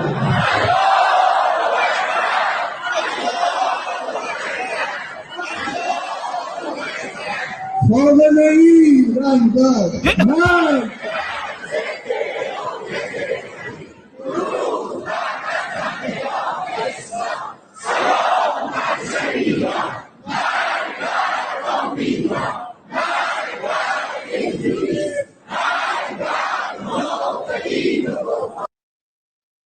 Wow. Okay. Let me read it. It's saying, I will say it plainly. We won't let the scums, basically Iranians, the scums of Israel, basically talking about the Iranians who oppose the regime, the scums of Israel and America to come to the streets.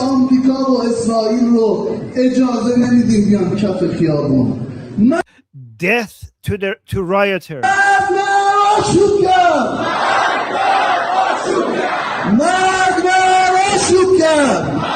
Say death to rioters. Say we are in war conditions. Anyone who comes to the streets will be treated as an Israeli soldier. So they're saying the Iranians who come into the streets, when they come into the streets, they will be treated as if they're an Israeli soldier. اگر کسی بخواهد کف خیابان بیاید حکم سرباز اسرائیلی رو داره. Spilling the blood of Israeli soldier is halal. اون حکمی که سرباز اسرائیلی داره که خونش مهدور الدمه کسی بیاد. Yeah, their blood is allowed. So basically, every Israeli soldier, they're spilling their blood is allowed. So if you come out, you're basically like an Israeli soldier. So you're spilling your blood is allowed as well. We won't leave the battlefield. By the way, guys, they're trying to encourage these people to also, like, they're trying to, because they know that the Islamic Republic has lost a lot of its suppressing capability, they're advertising to regular, average, pro-regime people to come out and basically defend the streets against people like us. Yeah, we won't leave the battlefield.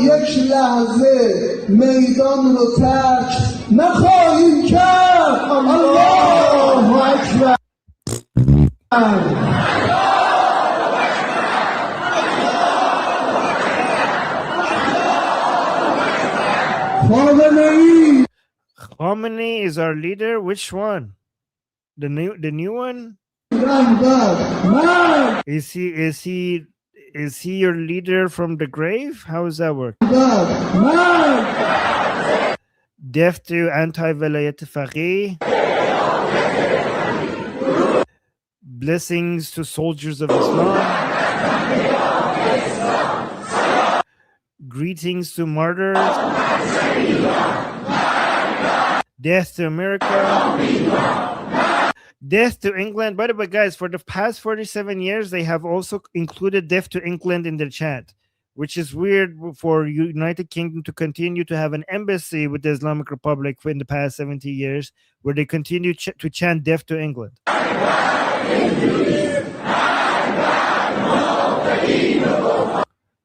So the last part, the translation is wrong. It's like death to enemies. They're saying Marg bar munafiqin kufar.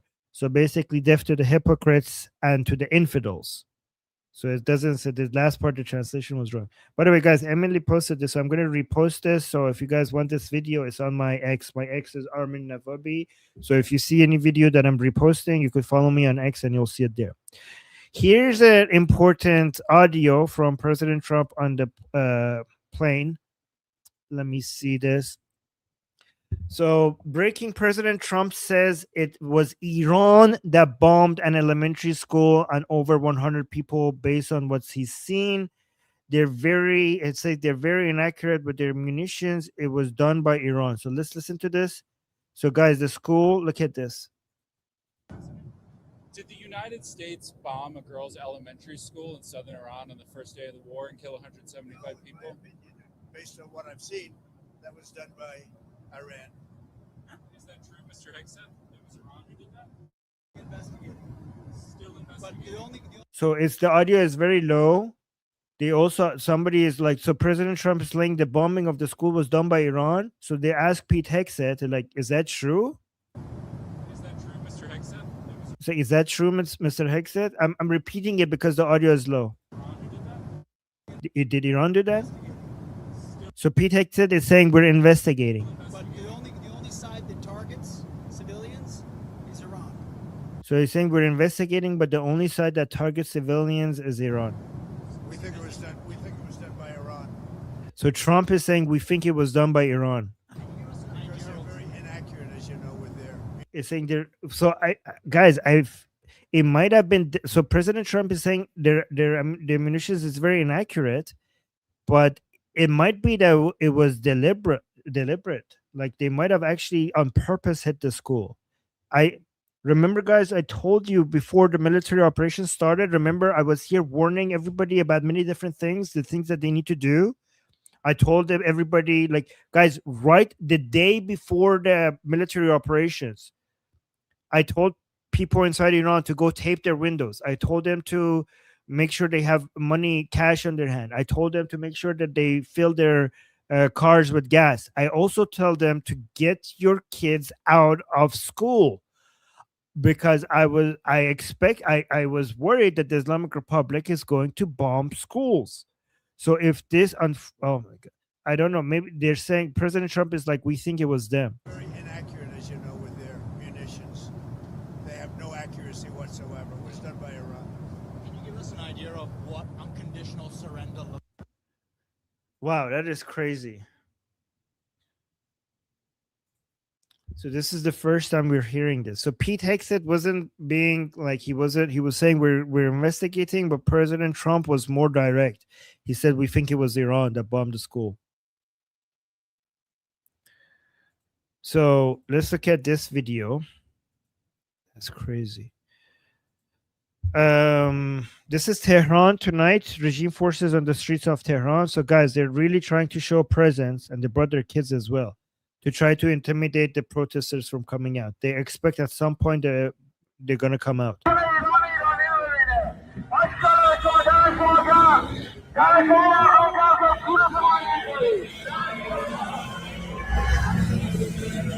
You know, I would love to see if they get targeted attacks of these, like a drone attack or something of these cars.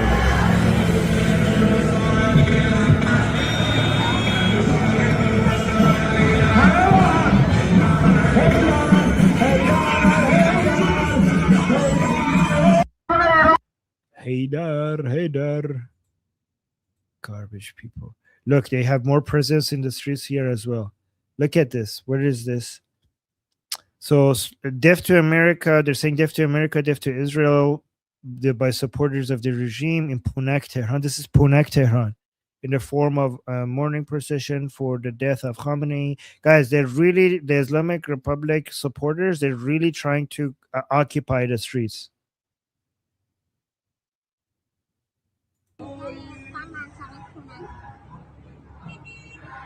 They're occupying this. They're trying to make sure they.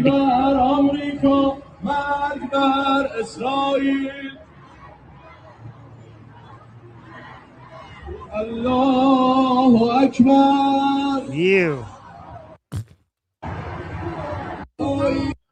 Okay, look, they're really trying to keep the streets full. They know that if they empty the streets, they might lose the streets forever. If they empty the streets, they might lose it forever. Let me see here. Oh, let me see. Okay. Oh, let's have a. So this is a Israeli song in support of Iranians. I mean, they should have used the lion and sun flag, but it's fine. So Israelis are making a song in support of Iran. So let's just, while I go bring the rest of this, just listen to this. You could just read the translation on screen. Iran, this is for you, from Israel. We love you. Khamenei זה עוד אמן, מה עם נסראללה? זו רק דוגמה קטנה, תבינו שהוא, וכל מי שיתעסק איתנו, בשביל ישראל ועל כאב איראן, בשביל חיים פשוטים לאזרחים בטהרן. בשביל חופש שנים ככה אתה נלחם ואם מרגיש רק תגיד אני כבר לא נראה שוב פעם צהל בא ועוד אחד מהם טוק טוק מבגג שוב פגז כחול לבן נתני טורבו איזי כדור בסם הקבוצה שלי תמיד תהיה כחול לבן גם בעזה וחוסה לבנון חיזבאללה רק הרים את הביפר וחוסה בים באדמה ובאוויר גם טרוס מספיק סיבה אחת טובה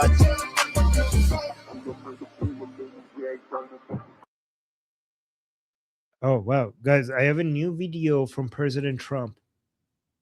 This is big. This is actually kind of funny too. All right, let's look at President Trump. This is good. It's saying President Trump says without hesitation when asked about Russia giving intel to Iran to help target American forces, President Trump responds by saying, if they are, they're not doing a very good job because Iran is not doing too well.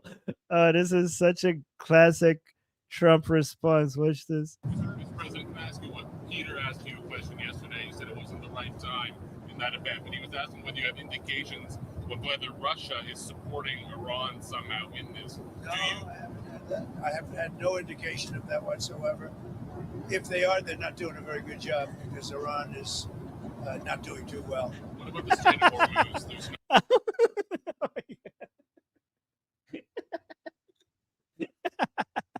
Oh, it's such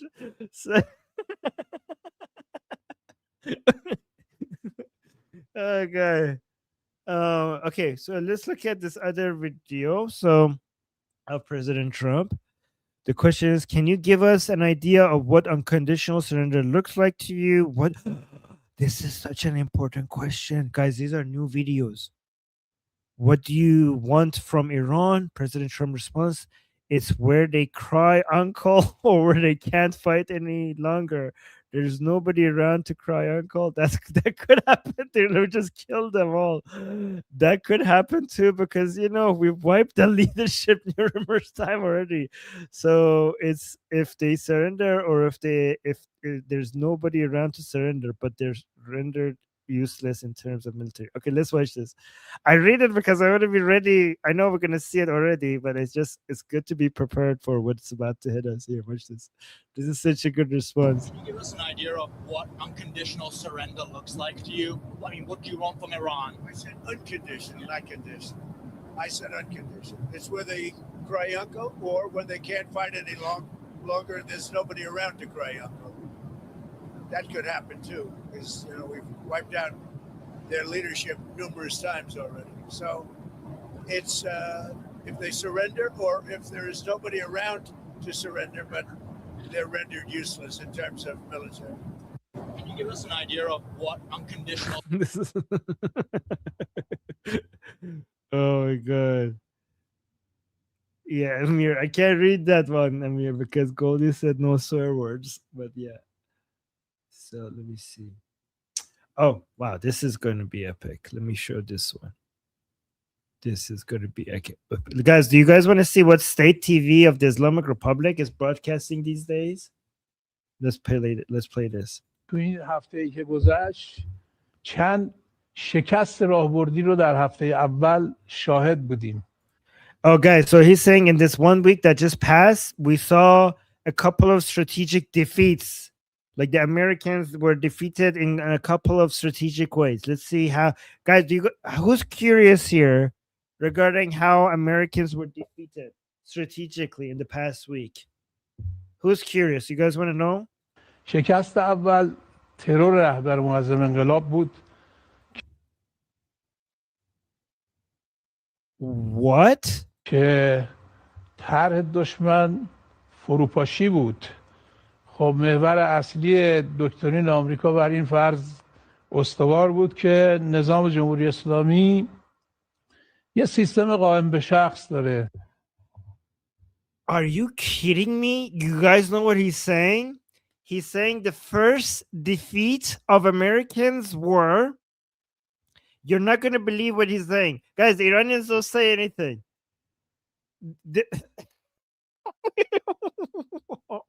Oh, guys, you're not going to believe what he thinks the first defeat of the Americans are. the first defeat of the Americans in the past week is that they have assassinated Khamenei. That is the first defeat. Khamenei's assassination, Khamenei's killing apparently was the first defeat of the Americans. And he explained like, oh, let me just translate why he thinks that. Wow, bro, yeah, no, right, bro. Yeah, wait, let me explain here. این هفته‌ای که گذشت So in this 1 week that passed, چند شکست راهبردی بچه هیچ وقت باخت نمیده. رو در هفته اول شاهد بودیم. So we witnessed a couple of defeats on Americans' behalf. شکست اول ترور رهبر معظم انقلاب. The first defeat was the terror, the assassination of Khamenei, of the great, he's saying the great supreme leader. که طرح دشمن فروپاشی بود. Because the plan of the enemy was for everything to be toppled, for the toppling of the regime. خب محور اصلی Guys, he has to look at his notes. Look, he keeps looking at his notes. He doesn't know what he was going to say. طرح دشمن فروپاشی بود. Look, خب محور اصلی دکترین آمریکا بر این فرض. He's saying like the American security doctrine was based on this assumption that استوار بود که نظام جمهوری اسلامی یه سیستم قائم به شخص داره. Guys, he looks at his notes every 3 seconds. Like somebody wrote this for him. Like, look, he doesn't like somebody at the higher ups have prepared his notes for him because he doesn't know what it's not like he's looking at his notes and then be able to say a couple of sentences after. Every few words he's looking at his notes. که نظام جمهوری اسلامی یه سیستم قائم به شخص داره و Okay, he's saying so the security doctrine of the Americans is that has been based on the assumptions that the regime, that the Islamic Republic regime is basically centered on one person. با ترور رهبر عالی جمهوری اسلامی هرج و مرج و خلای قدرت ایجاد میشه.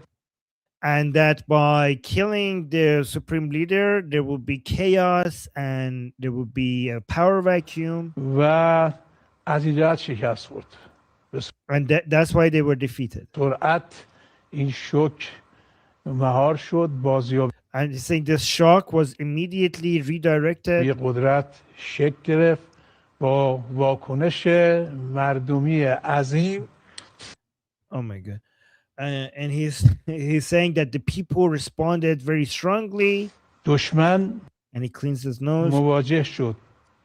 Oh, the enemy faced the glorious response by the people. خب شورای رهبری به صورت موقت شورای موقت رهبری تشکیل The council of the supreme leadership was formed. شد و دستور آفند علیه دشمن داده شد و به سرعت عملیات آفندی علیه دشمن. Guys, he looks very uncomfortable. What is wrong with him? He doesn't want to be here. I think he thinks that maybe this area is going to be. He's like, you know what, guys? You know what's going in his head? I know exactly what's going in his head. This is what exactly he's thinking. Put some children around me. What the hell are we doing? Why am I not in a school? Like, this is a very dangerous place to be. At least put me in a goddamn hospital or something. Like, he's like, why are we not in a school? They might bomb this area that we're in any second. I'm an IRGC commander. Put me in a school or at least bring some kids here. That's what he's thinking. I think that's what he's thinking. به سرعت عملیات آفندی علیه دشمن آغاز شد. خب حمله به مقرهای نظامی انجام شده بود. انتظار آشوب بود. تصور like, yeah, the enemy attacked this area. They expected this will happen, but that did not happen. Just keep repeating some nonsense. دشمن این بود که وقتی مقرهای نظامی و انتظامی رو مورد هدف قرار میده who wants to bet on this man not being alive by next week? دستگاه دفاعی ساختار دفاعی دچار فروپاشی میشه. خب Yeah, same BS. I'm done with this guy's BS. Done with this guy's BS. Do we want to listen to what Larijani is? Larijani just gave an interview. He came out in a dark room somewhere under the ground. And I don't know, like, I don't know if I want to listen to him. It's probably about, like, where are you? Like, in a hole? Like, look at them. This is not the usual place where they do interviews. This is, guys, one of the most important people that needs to be eliminated right now is Larijani, is this guy. Where are you doing this interview? This is where the sun don't shine, as Goldie says. Wait, we got a couple of super chats. I need to respond to them. So, guys, don't put like swear words. Like, oh, I think I can say retards, right? Retards. We are fighting, so the whole what doesn't become this echo. I don't know what that means. Yo, retards. We are fighting, so the whole world doesn't become this stupid. Okay. Wait, what is this? Khamenei's last words. Where are you, Mujtaba? Why am I growing wings? Why am I flying? Oh, I got killed, Mujtaba. Okay, I don't think he's going to turn into an angel. So we're saying, I envy Americans because they have a president who has something of steel. I'm trying to not to swear. Do we want to hear Larijani, what Larijani is saying? It's 1 minute and 45 seconds. I think he's gonna bore you guys. He's the most important. Him and okay, he's one of the most important people of the remaining of the Islamic Republic right now. Do we want to know what he's saying or no? Or is that boring? I could show you what the state TV is saying.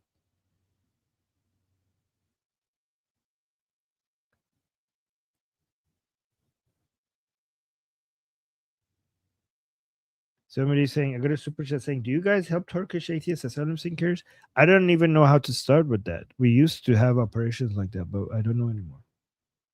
Okay. Larijani or State TV? Oh, this is a State TV video posted by Israel's official account. I want to see what this is.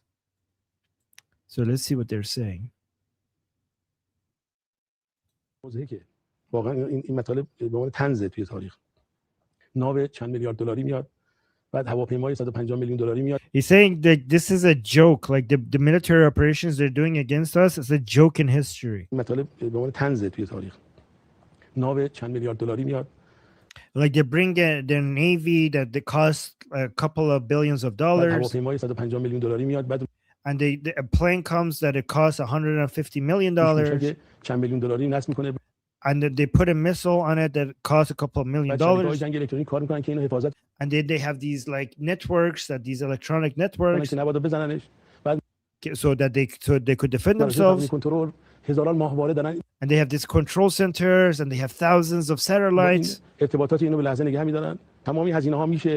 And they put all of this cost so that. And they spend all of this money. And they come into our airspace, and in the airspace they get refueled. Like they have this refueling tank, tankers, fuel tankers in the air so that they refuel the planes. And they come here and they just hit a Basiji base. Like he's saying, they spend millions and billions of dollars, and with all of that money and all of that intelligence, they hit a Basiji base. Guys, a Basiji base is like these small little centers where plainclothes people of the Islamic Republic, they attack the Iranian people.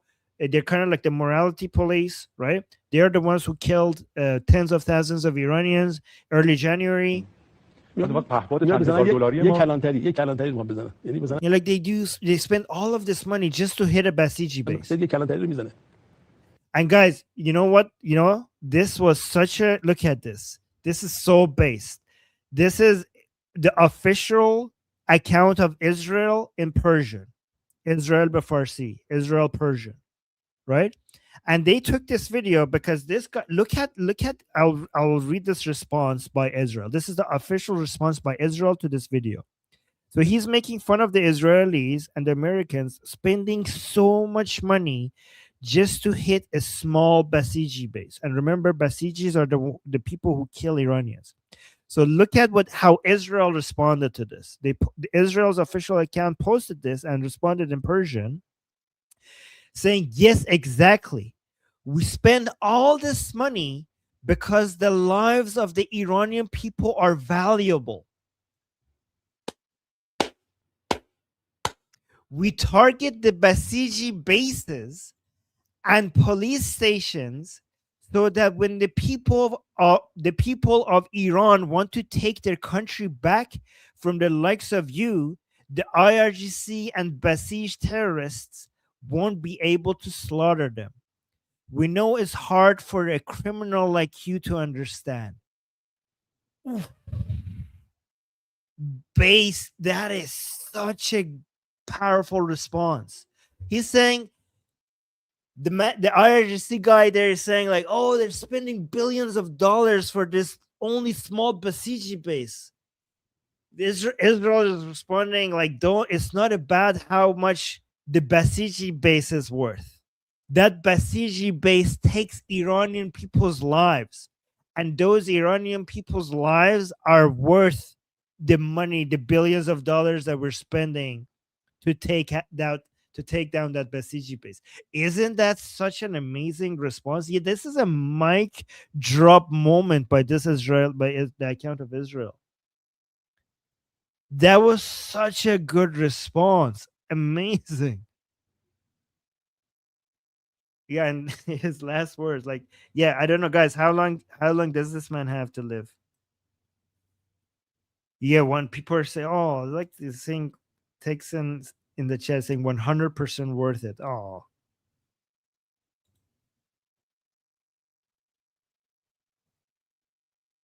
Oh, somebody's saying, Armin, Cyrus or Sassanid flag to bring to the protest? You mean like the Achaemenid or the Sassanid flag? Why not both? Why not both? Okay, so I personally, my favorite empire in Iran's history is the Achaemenid.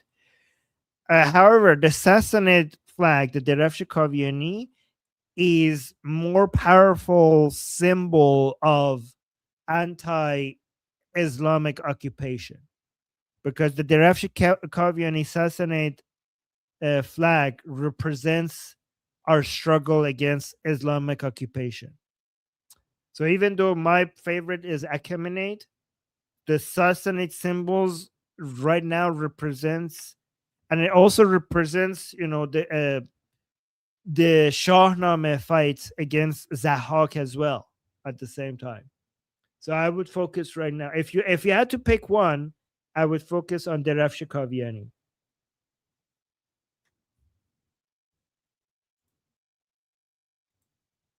You got a super chat is saying send all of them to Jannah. Why to Jannah? Send them to hell if there is any.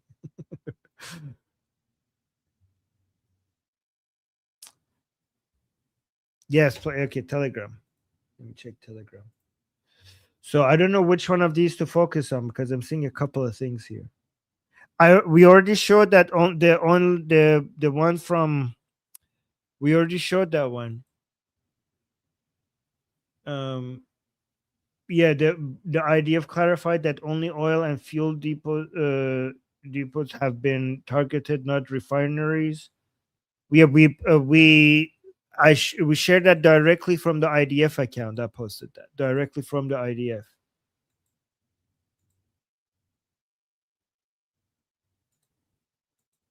So what else? I don't know, because it's the couple of links here. I don't know which one to focus on.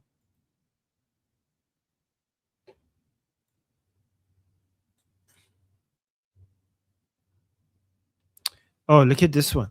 The Kuwaiti army has released a statement announcing that the Kuwaiti armed forces repelled an attack Sunday morning from a wave of hostile drones launched by Iran that had breached the country's airspace and were attempting to target fuel tanks and Kuwaiti International Airport. Well, this is like, you guys need to start attacking the Islamic Republic. Oh, you're just defending yourself. Your countries have been attacked. Why are you not joining the fight? I mean, I don't know if you're actually that good at fighting anyway, so it might not do much of it, not make much of a difference. I don't know. Armin, Yes, what are your thoughts on Mehdi Hassan? I hate the. He's a Jew hating scumbag. Do you want to know something? Are you gonna be debating him? No. For Oh, God. okay, Nope. why? I would No, never debate him. But what? look at this. Wait, let me share this. So Mehdi Hassan, being the terrorist jihadi Allahu Akbar, Islamic regime supporter that he is. Like, again, he's from Pakistan, right? Like Pakistani jihadi.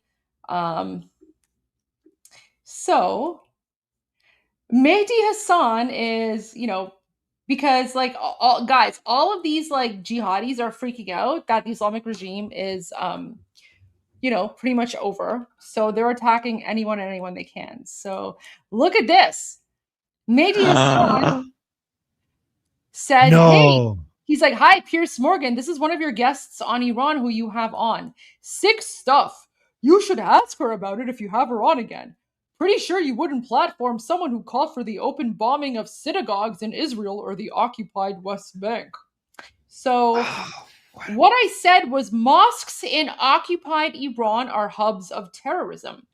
Burn them down, bomb them, free Iran from the Muslim Nazi occupation.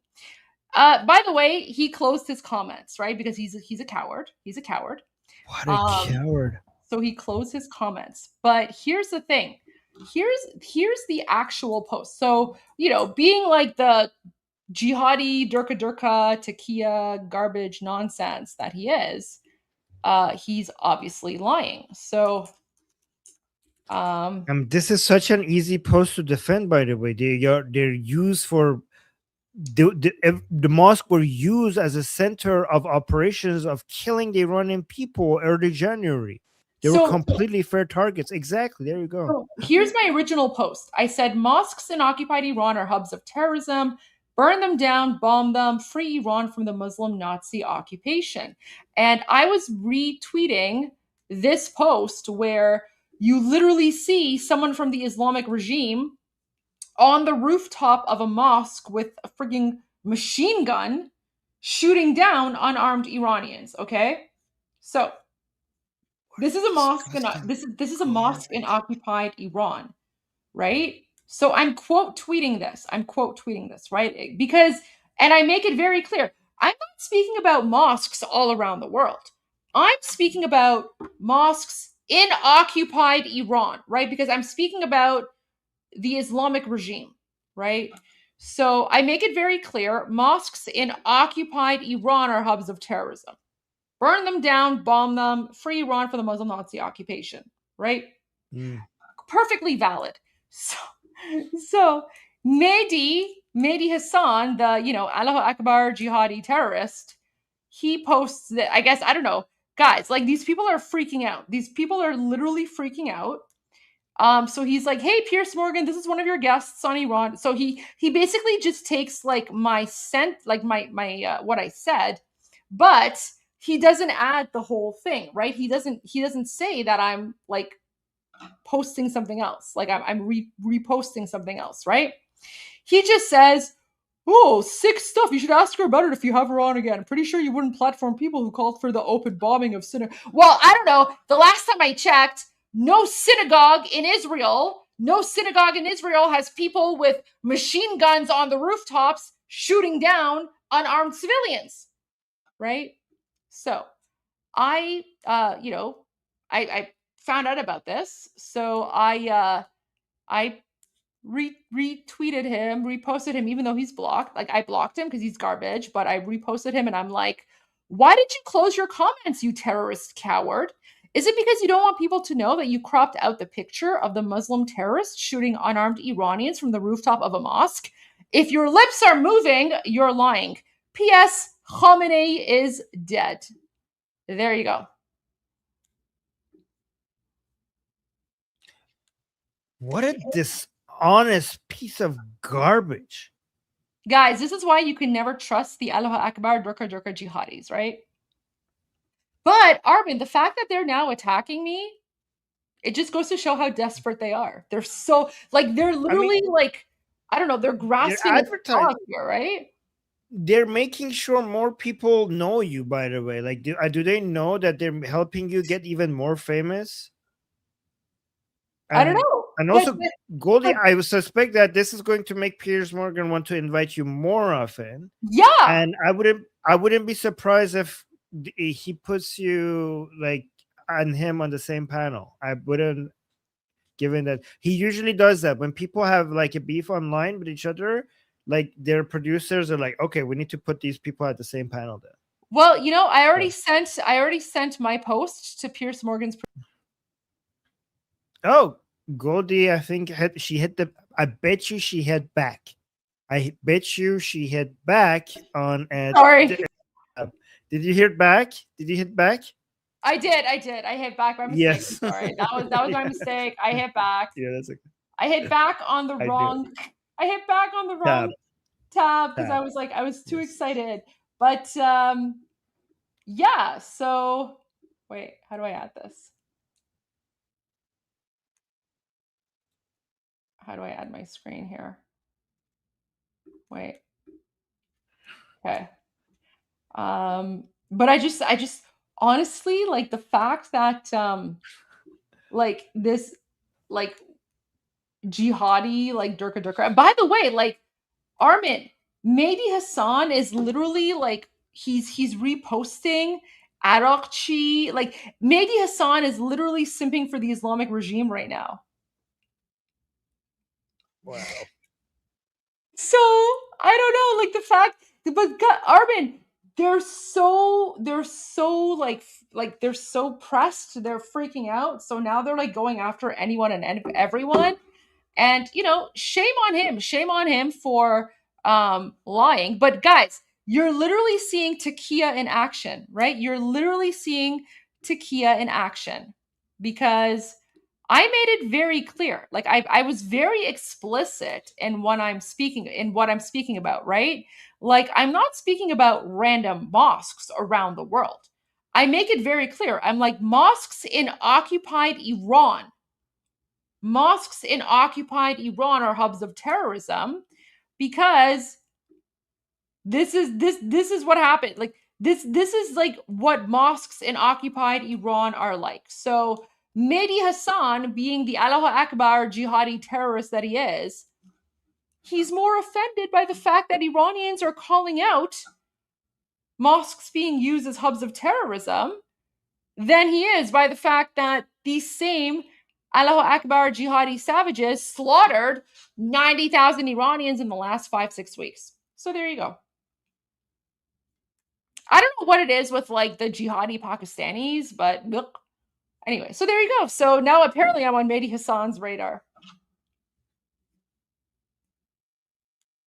Anyways, that's just a random news story. But they're liars. They're liars. And guys, I don't care. Just because Mehdi Hassan has millions and millions of like followers, I don't care. I'll call anyone out. I'll call anyone and anyone out. I don't care. Do you think that I'm afraid of posting the truth? The only reason they're attacking me is because they feel threatened. And by the way, who am I? Who am I? I'm no longer an elected official. I'm not connected with like King Reza Pahlavi in any way, shape, or form. Like I'm not part of his team. Nothing like that. I'm literally an individual. I'm an independent person. And, you know, it's, you know, me and my broadcast, you know, me and you, and we just, you know, we live stream every day. And yeah, we share the truth. But apparently Mehdi Hassan is threatened by the voice of an Iranian woman who is calling out the truth. I don't know if Mehdi Hassan is in the United States, but you guys need to like deport him and never let him back into your country because the guy's literally a terrorist. He's literally a terrorist. Like kick him out of your country. Deport. What? Well, he's an American citizen, so I don't know how that. I don't. If it's too late, you guys made a mistake. You shouldn't have given him citizenship. It's too late now. Well, I don't know because there's like a new Department of Homeland Security Secretary of State. So I don't know, like denaturalize and deport. Denaturalize and deport. Like Get these people out of your country before it's too late. I don't want these people in your country. Oh, kick them out. Kick them out. So there you go. Anyways, that's like the latest news. Apparently, like now, like Mehdi Hassan is coming after me. So whatever.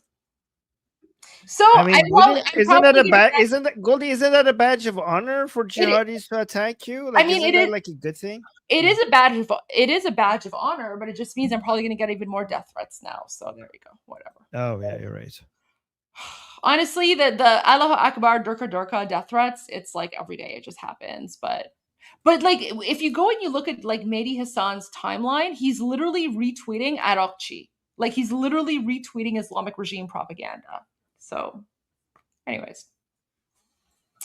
Oh my gosh. I'm okay. Daughter of what is this? Sorry, Armin. Trump. I have that. If you No. Oh. Apparently there was a stabbing. What? I'm waiting for like this to like refresh. Wait. Oh, shoot, where's the actual broadcast here? Sorry. Someone on X is saying, wait, they sent a link. Apparently Iraqi Kurds, like the separatists, they went to an Iran rally and they they stabbed Iranians. What the hell?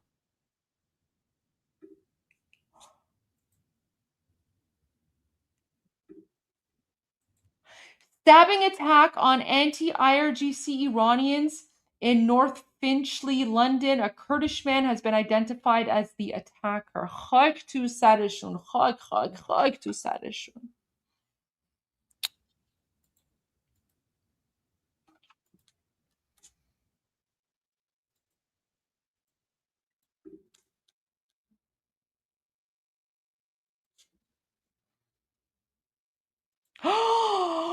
Oh my God. Guys, okay, so Armin and I warned you that the sleeper cells are being activated. So Jamie H on X, he just shared this link. Oh my God, Armin. Oh my God. So breaking. NYPD confirm possible bomb was thrown at anti-Islam protesters by multiple Muslim men in New York City. 2 Muslims have now been arrested for throwing defused devices filled with nuts and bolts. We don't need these people here. Islam is incompatible with America. Protester identified as Amir Balat, an 18-year-old man, lit and threw an ignited device toward the protest area, landing in the crosswalk of East 87th Street and East End Avenue. Witnesses reported seeing flames and smoke as it traveled through the air before it struck a barrier and extinguished itself a few feet from police officers. Mr. Balat then ran southbound on East End Avenue toward 86th Street and gets a second device from a man tentatively ID'd as Ibrahim Nick, 19 years old. Mr. Balat lights the device and starts running with it. He then drops the device on the west side of East End Avenue between East 86th and East 87th Streets. Officers immediately secured the area and they took both men into custody. This was all captured on NYPD Argus camera. Apparently this happened today. Oh my gosh. What are you doing to your country? Why are you guys letting garbage inside? It's horrifying.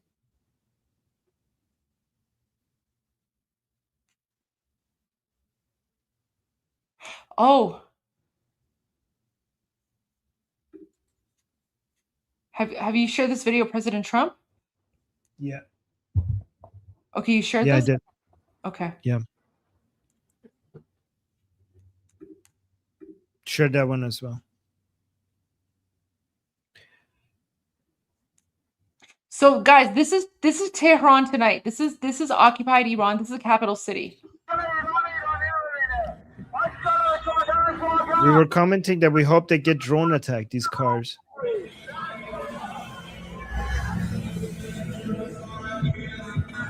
There's so many videos of them occupying the streets, getting ready for Princess of Pahlavi's call to action.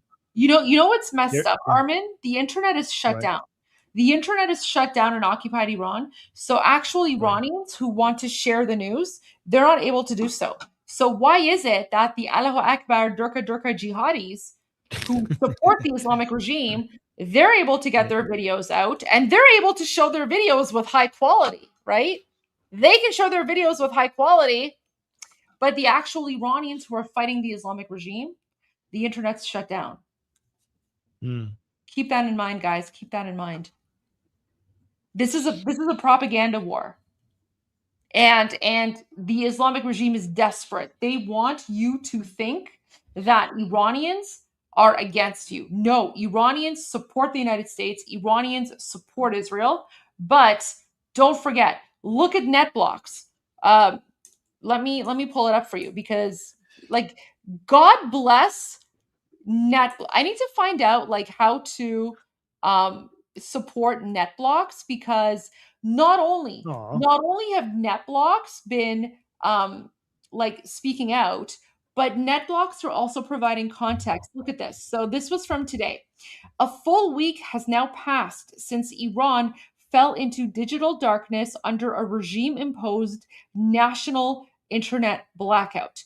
The measure remains in place at hour 168, leaving the public isolated without vital updates and alerts, while officials and state media retain access. So if you're wondering why you're hearing all this like propaganda coming from the Islamic regime, it's because of this. It's because ever since the United States and Israel started their attack against the Islamic regime on February 28, the internet has been shut down. So all of this propaganda about the school being bombed and like all this other jihadi nonsense that's coming from the Islamic regime, Iranians are not able to share the news with you. Iranians in occupied Iran are not able to have the voice that they usually have because they've shut down the internet. So do not believe anything coming from the Islamic regime. It is 100% a lie. And by the way, shame on the CNN. Shame on CNN for going into occupied Iran and pretending like they're a voice from whatever, right? Because CNN is spouting Islamic regime propaganda. But guys, the reality is, ever since February 28th, the internet has been shut down 100%. That's why Armin hasn't been able to do his Persian channel live stream. Armin hasn't done his Persian channel live stream in a week because there's no one from Iran who can join because the internet's shut down. But no one's talking about this. They're all just like, oh, what about the school? What? And then even President Trump today on the airplane, he clarified. He said the United States did not attack the school. That was most likely the Islamic regime. Why is everyone focused on this school, but no one is speaking about UK flight PS752? Back in January of 2020, the Islamic regime shot down Ukraine flight PS752.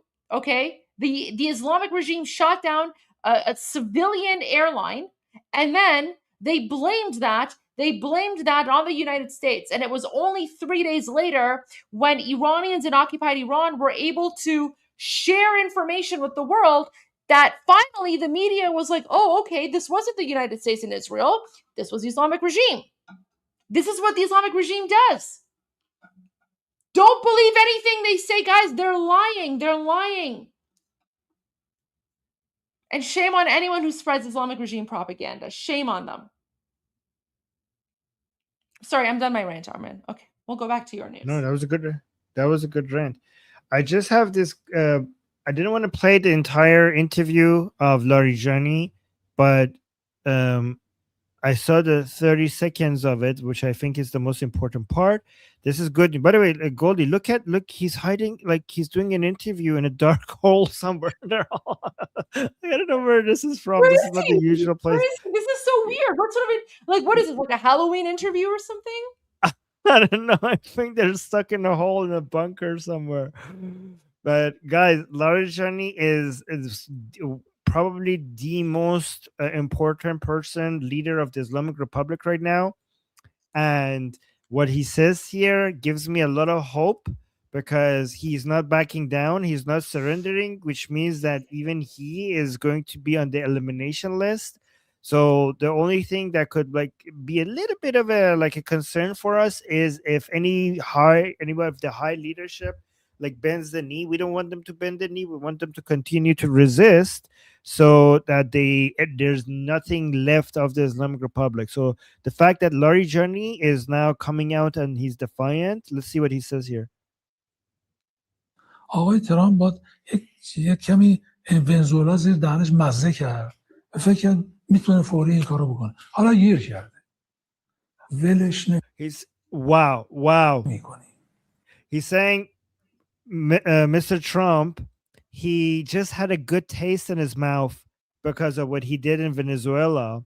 So he thought he could do the same thing here in Iran. And now he's trapped. And we're not going to let him go. So he came to Iran thinking he could repeat what he did in Venezuela in Iran. And now he's in our trap. And now that he's in our trap, we're not going to let him go. He has to be punished. Trump has to be punished. He killed our leader. We were not going to let him go. He martyred our people. More than 1,000. Okay, this is great. That means people who talk like this, they usually die. Okay? When you talk like this about President Trump, it hasn't worked out for other people, especially in the Islamic Republic. Anybody who talks like that usually dies. So good. I was like, Larijani used to be was a concern, guys. The two people that are concerned right now. The main people who are concerned is Larijani, Rouhani, Hassan Khomeini, and Khatami. Well, Khatami, but these are the main people. So Larijani, I'm so glad that he's retarded and he's continuing to speak exactly like how the other people who died used to speak against Trump, right? So that's good. Armin! This is Armin, before you go to Larijani. I finished Larijani. No. Sorry, before you leave the topic of Larijani, look what you posted. What? I sent it to you on WhatsApp. Oh, okay. Oh, okay. I'm bringing it up right now. What is this? This? Oh, Larijani. Did he post? Oh, guys, this is Larijani's account. He just posted in response to this. In response to the White House posting the fallen, he posted this. You savage! I cannot believe. Are you kidding me, guys? Larijani tweeted the White House respecting their fallen. These are the fallen American soldiers being brought back home. By the way, this has no audio. So Armin, the reason it has no audio is because it's part of the wait, let me get the proper wording. So it's part of the dignified. So whenever the United States is bringing back fallen soldiers home, okay, get rid of his face for a moment. Get rid of his face. Go to the White House part. Go to the White House part while I explain this. No. Go back, but just show the post from the White House. There you go.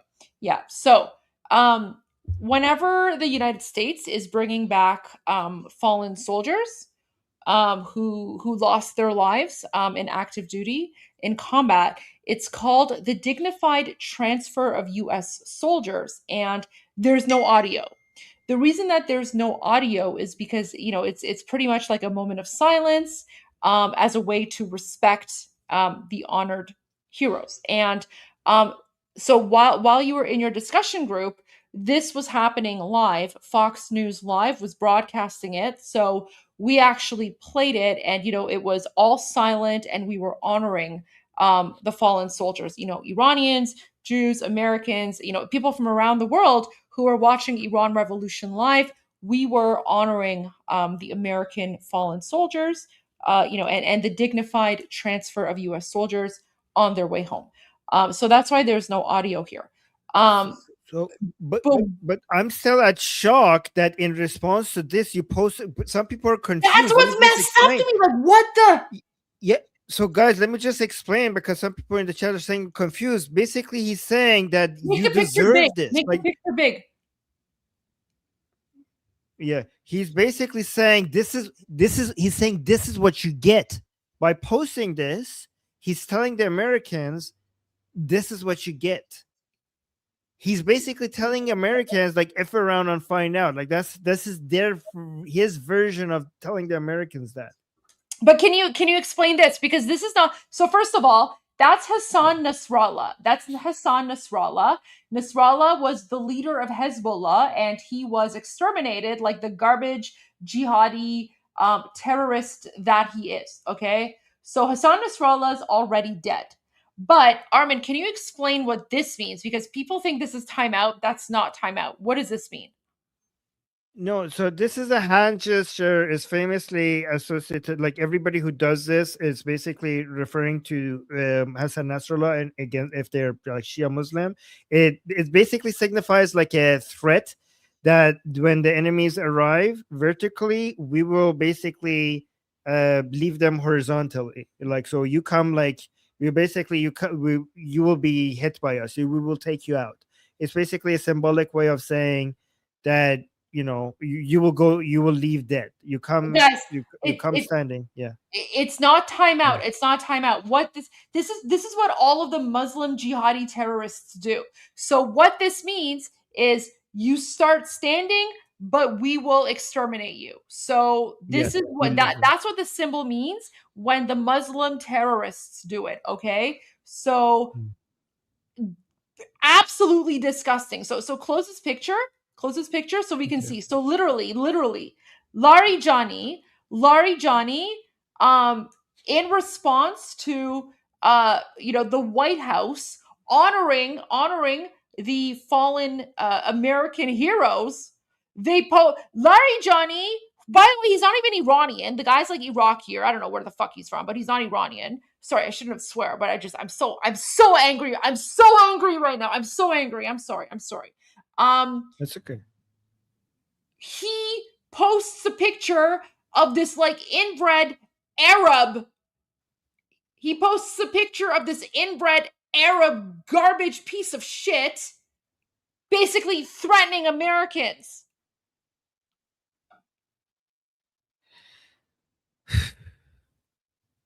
I mean, he's posting a picture of a person that this happened to him anyways. And he's already dead. Nasrallah's already dead. That's what I'm saying. He's posing a picture of a person that the threat that he's doing happened to him. But Goldie, I'm actually like, how disgusting do you have? Like, how disgusting do you have to be to basically like say to the White House, "Oh, you had it coming. Your military is gone. Your Air Force is gone. Everything about you is gone." You know what, Larijani? He's dead. He's dead. Yeah. Good riddance. You know what? Good riddance to this Islamic jihadi garbage. You know what? President Trump said unconditional surrender, because this to me, I'm sorry. Iranians around the world are honoring the fallen American heroes, because these heroes have lost their lives on the path of freedom. Meanwhile, this garbage jihadi terrorist, look, honestly, garbage ideology, garbage religion, bomb them all, burn them all, get rid of them all. Because this is, oh, and by the way, Mehdi Hassan, who's accusing me of Islamophobia, Mehdi Hassan is retweeting this same person. Do you see how all these people are terrorists? Every single one of them are garbage jihadi people. Mehdi Hassan supports this person. Keep that in mind. I'm actually glad that he posted that, because the people who are trying to save the Islamic Republic, they had their hopes up for Larijani, that he would be more like rational. That he would, so I'm really glad that Larijani is doing this right now, because this is going to eliminate any chances of basically bending the knee and survival of the Islamic Republic. This is exactly the type of post that will mean that these people will all be eliminated. I'm glad that he posted that. توف تو روحتون، خاک تو سرتون، بی شرفا، واقعا ببین. You know what, Armin? The only thing I can say, and 2C starting soon, because I need a break, because I am You've been doing so a lot. upset by this. But you know what? At least now President Trump knows you cannot negotiate with terror. Guys, we Iranians to the person who says it does not mean that. Oh, what does it mean? What does it mean, you terrorist? What does it mean? I'm banning you, because that's exactly what it means. What, you think you know more about this Islamic jihadi propaganda? So what does it mean? What does it mean when Larijani is doing this? I'm putting your comment here because everyone needs to know who you are, and shame you for your leftist garbage jihadi propaganda. Oh, it doesn't mean murdering Americans. And what does it mean? Tell me, what does it mean? What does it mean? Before I block you, you have 5 seconds. What does it mean?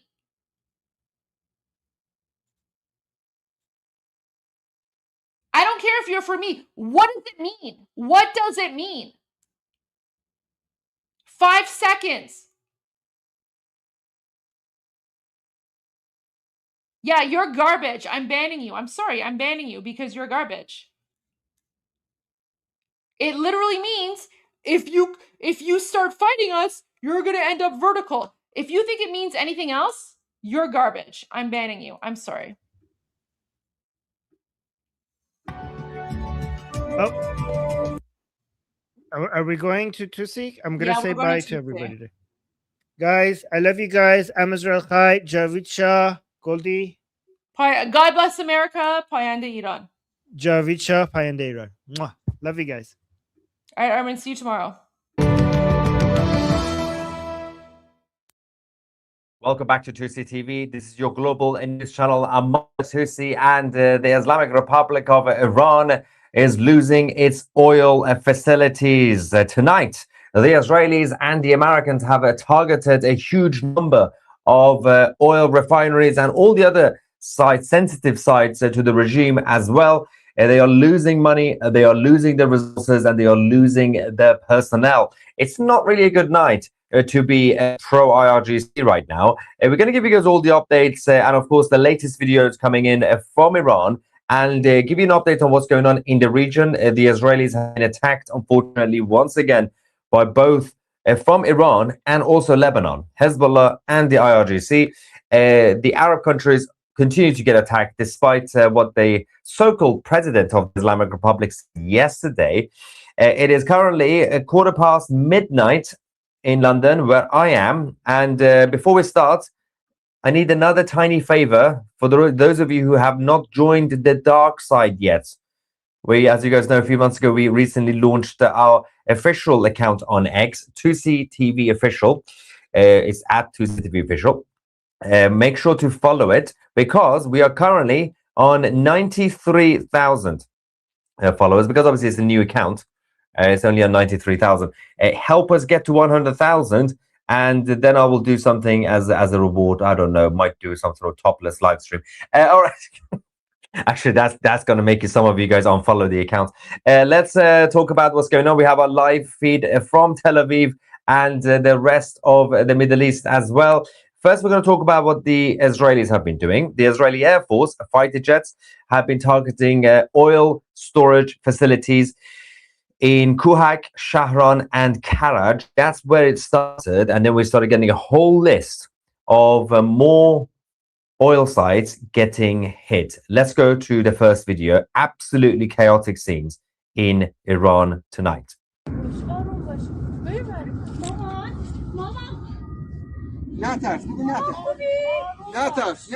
الو نترس هم اینجا خوبه هم با نفت و I'll translate this after.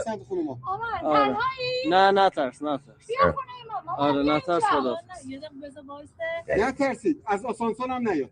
They're talking to their relatives saying, don't be scared, don't be afraid, it's okay, everything's fine. They just hit the oil sites. یواش بیا.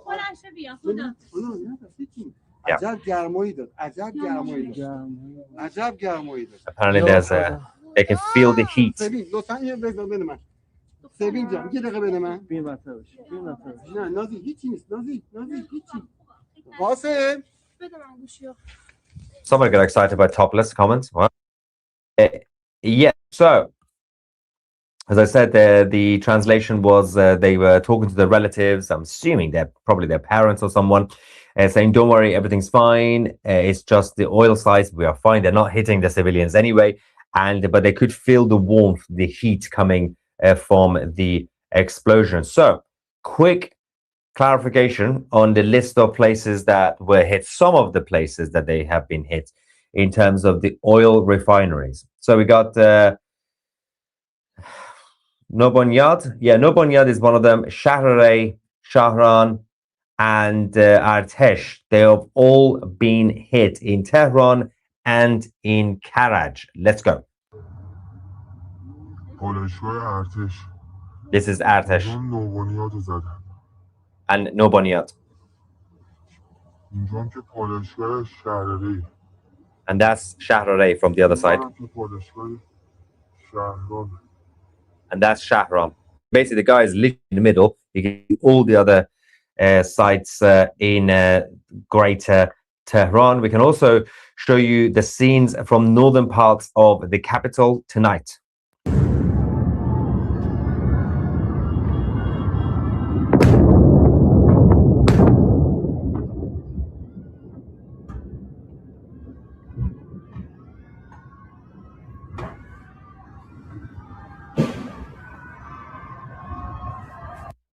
As you can hear, people are screaming as well.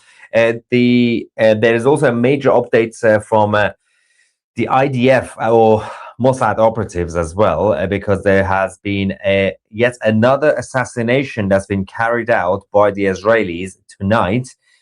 We do have a video which we're going to show you. It was an apartment building, so I'm assuming it's not necessarily a high-ranking IRGC figure, because if they are genuinely staying in their own apartments, that is a terrible idea. I'm assuming this is either a mid-ranking IRGC guy commander or most likely a government figure, so government minister or someone like that. We'll get to that footage in a second, but the regional countries in the Middle East continue to get attacked, despite what the president of the Islamic Republic, Pezeshkian, said yesterday when he went on the Islamic Republic State TV and said, we apologize to the Arabs, so you are our neighbors. We just had a meeting with our council and we've decided we will no longer attack you. And even President Trump said, yep, the Islamic Republic said they're no longer going to attack the Middle East. And tonight, throughout the whole day, they've been hitting them, as we showed you in our live stream earlier. Tonight, once again, this time Dubai has been targeted. There was a missile that was intercepted, and but the shrapnel that was dropped on a car, and it's on fire. Машинен üstüne düştüre ketip atkan kimdir Baykuş'ta возле Mall of Emirates Lulu Albarsha машинен üstüne düştü bombamla biz ne aldığımızda. And the situation in Iraq, specifically in Baghdad, has been escalating over the last few hours. The US embassy has been getting targeted up to a point where the Americans have had to make new plans for the Iraqi territory. So the US Army, this CRAM activity was seen over the skies in Iraq, literally on top of the US embassy in Baghdad, as the drones were being launched one by one from the Iranian territory. Let's go to the US embassy in Baghdad.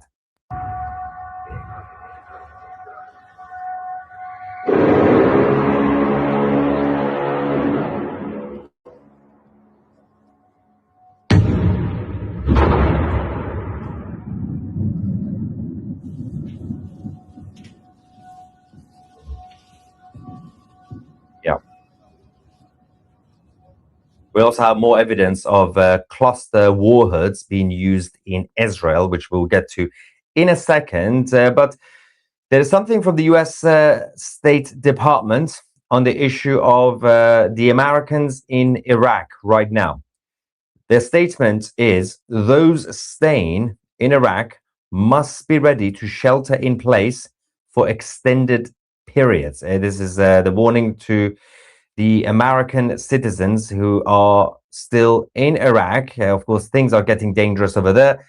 More defense capabilities are being sent. And we have the third aircraft carrier, USS George H.W. Bush, also on its way to the Middle East to join the other two.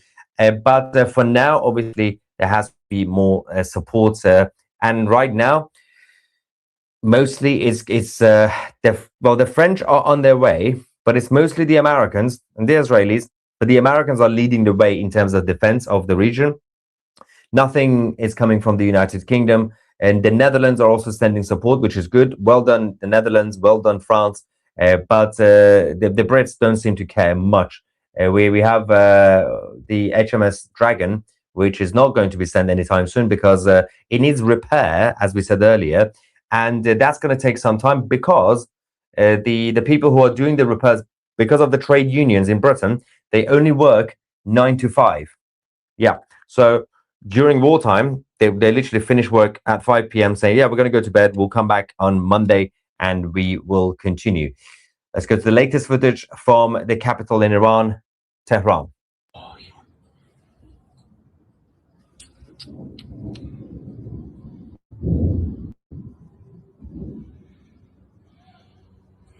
نابود کرد.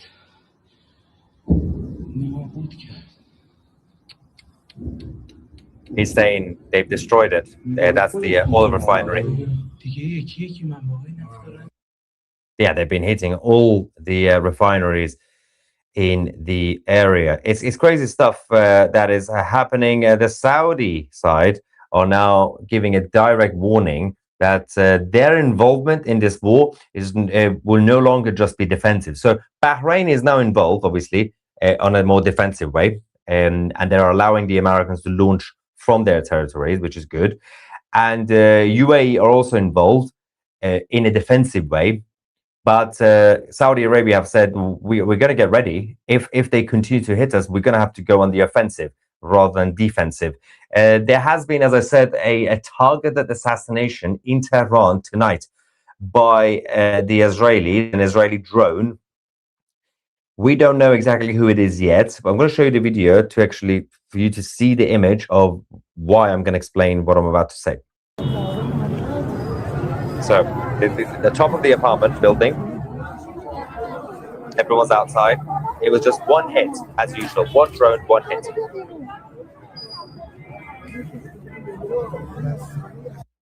See, one drone, one hit. That is the Israeli signature. And that's why you always see the same thing. People come out of the streets like, oh, what was that? What happened here? And somebody gets eliminated. As I said, it's highly unlikely at this time for a high-ranking IRGC figure to be sleeping in his apartment building, right? So it's either a mid-ranking regime figure or government member. So it could be a government minister or deputy prime minister, deputy minister, or whatever they are. It's probably more a government figure because they have not been targeted properly. You got the president, Pezeshkian, who's still walking around. Arakchi, the foreign minister, still walking around because the main targets until now have been the IRGC themselves, the leadership, the commanders, the generals, the leaders, basically. And a lot of people are waiting for the government. And President Trump did mention earlier, he indicated that there's been a number of targets on our list that we have not hit until now, but we're now considering to give the green light for them to be taken out. Speaking of President Trump, he also posted this about the United Kingdom. This is absolutely brutal, by the way. The United Kingdom, our once great ally, maybe the greatest of them all, is finally giving serious thought to sending 2 aircraft carriers to the Middle East. That's okay, Prime Minister Starmer. We don't need them any longer. But we will remember, we don't need people that join wars after we have already won. President Donald J. Trump. Trump has always been very tactful when it comes to the liberal-leaning leaders. So whether it's Macron, whether it's Mark Carney, although mostly actually Justin Trudeau in person, every time they met, especially Macron, especially Starmer, he's actually been quite charming, right? President Trump is always like, oh yes, Starmer, good prime minister. Macron is doing, obviously he makes jokes behind their backs, but he's always very charming, right? And this is the first time, well, in recent days, we've been seeing this attitude that the president has had enough. he's not mincing his words anymore when it comes to the British government and Keir Starmer. Let's go back to the situation in Tehran. More videos of the oil refineries being targeted tonight. The oil depots, the whole oil infrastructure is getting attacked. This is going to be brutal. From tomorrow, there is also a big problem here. The main issue here is for the Iranian people, because they are also going to feel this. Petrol stations, or as the Americans would say, gas stations. Don't know why, it's petrol. Petrol stations are going to struggle. There's going to be absolute panic. This is going to paralyze the system, the infrastructure, the economy, and society in general, which will result in the implosion from the Iranian population. And that is the purpose. It is unfortunate that this has to happen. It is obviously unfortunate that the infrastructure has to get hit. Normal people who don't understand wars and one would ideally like world peace, that's a nice thing to want, right? They would say, oh, but is this really necessary? Well, not in an ideal world, but unfortunately, yes. You have to paralyze the regime. You have to drag them out. You have to drain them. And that is the only way. Yes, there's going to be consequences. It's going to take a few years for Iran to recover. But don't forget that Iran also has massive, massive reserves, both when it comes to oil and when it comes to gas. So as long as they can obviously they do recovery for the actual depots and refineries, that's fine, because they're not losing their resources much. Right now, there's a short-term pain, absolutely. It's going to mess up the prices. It's going to mess up the shortage, the capacity. But you are dealing with what we call occupiers, Islamic occupiers. They're not your normal, they're not even like Nicolas Maduro. That guy was easy to deal with.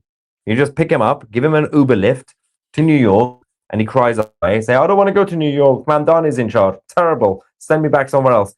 But these guys, you have to make it very tough for them to actually collapse.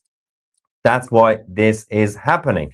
This has been mentioned many times, even during the 12-day war. That was like a very, very gray area that the Israelis and the Americans didn't hit at the time.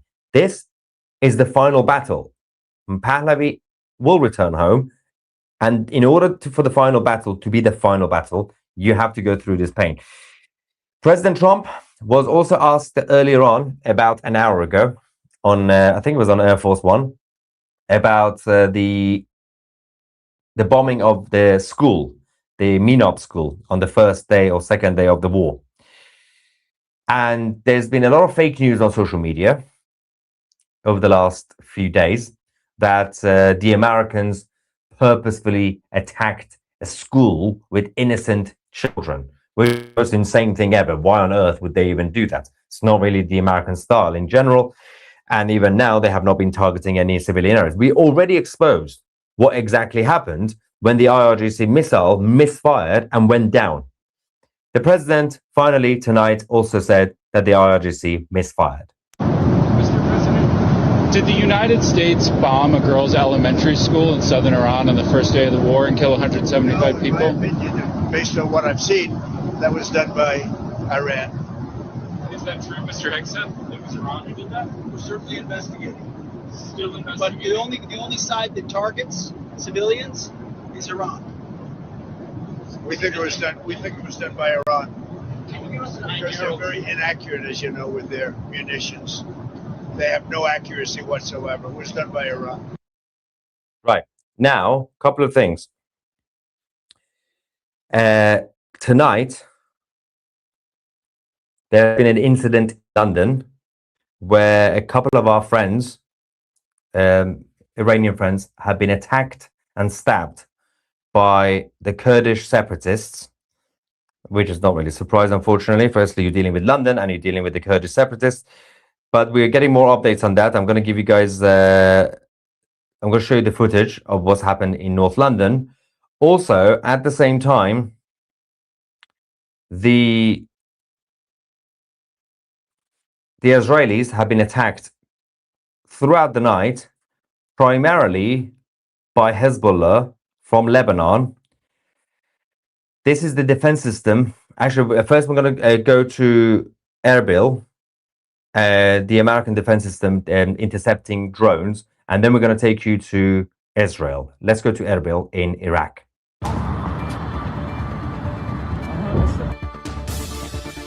And we don't need music, because it's annoying. We can see the footage, and I'm just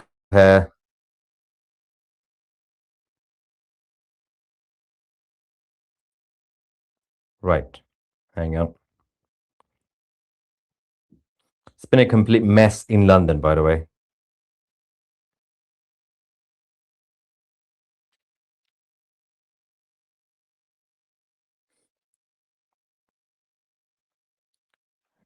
Okay.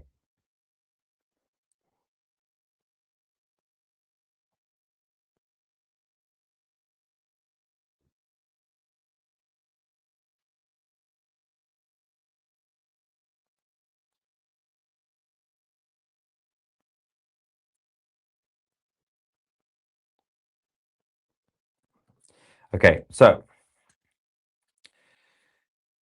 Hezbollah, the IRGC's Hezbollah wing have been launching a barrage of rockets towards northern Israel. Injuries have been reported. A lot of them were intercepted successfully by the Iron Dome, but this is what happened.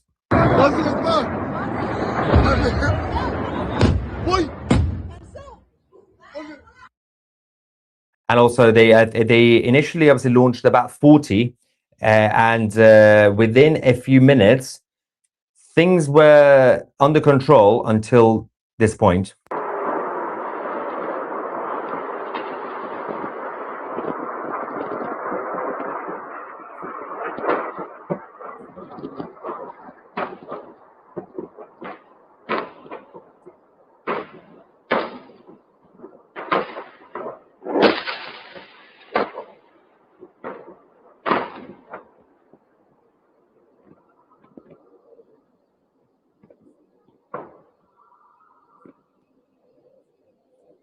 Someone says, Mahajan, where is Larijani? Do you suppose he's giving orders?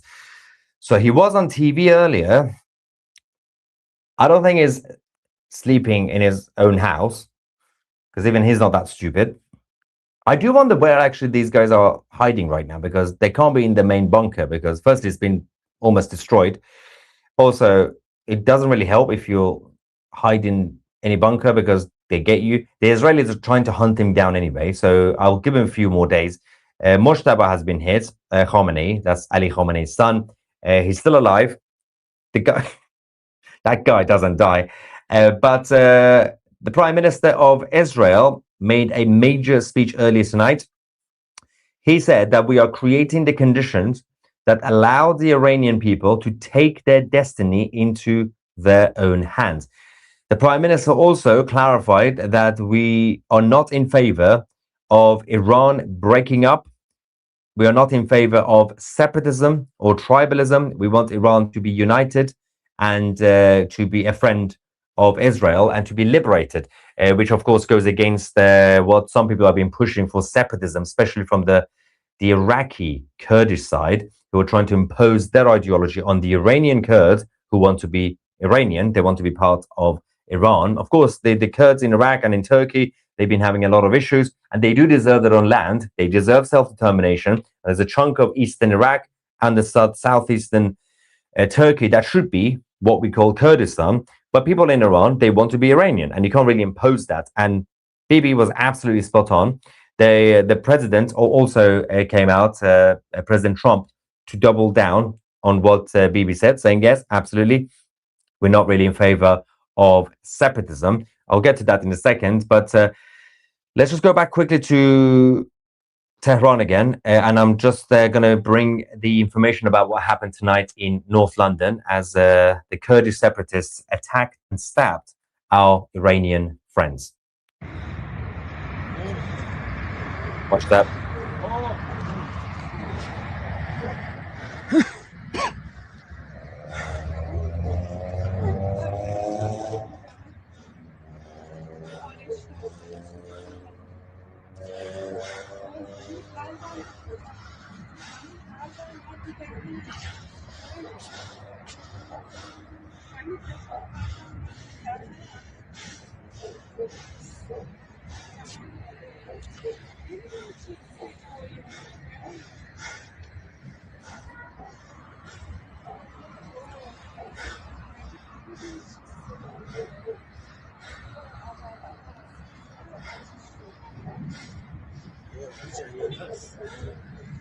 Huge operation tonight, by the way.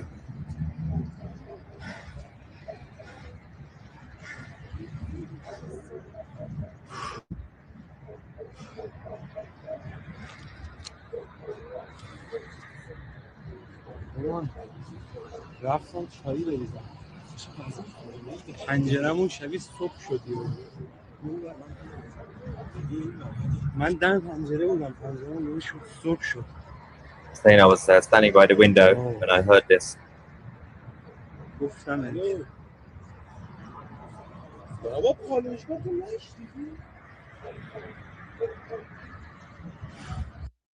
Okay, so I'm just getting things ready for you guys, by the way. Jerusalem, we started seeing more evidence of the Islamic Republic using cluster warheads over the skies of Jerusalem in Israel. Let's go and see that. This is, I think, like the third day in a row we've seen this. Nothing from the United Nations, by the way, because this is a bit of a war crime, but they don't seem to care, which, again, who is actually surprised over here? Let me tell you what the update is from the IDF themselves. The Chief of Staff, Eyal Zamir, has said that we are crushing the Iranian terror regime and will seize every opportunity to deepen our achievements. Hezbollah chose to join the campaign alongside Iran and is paying the price. We will seize every opportunity to strike Hezbollah, deepen the achievement there as well, and remove the threat. We will not give up on disarming Hezbollah. This is a great opportunity. Significant work is being done here, and we are preparing for a prolonged campaign. We will do everything to bring about a change in the security situation. The IDF themselves also released this video saying that they have struck major Iranian ballistic missile production sites targeting warhead, engine, and missile development facilities to disrupt the regime's missile program. So we can see some of the details which has been now published by the IDF. Of course, they had massive intel in order to be able to achieve this. We're going to go to the Ray City in Tehran, Greater Tehran, and show you the situation over there tonight.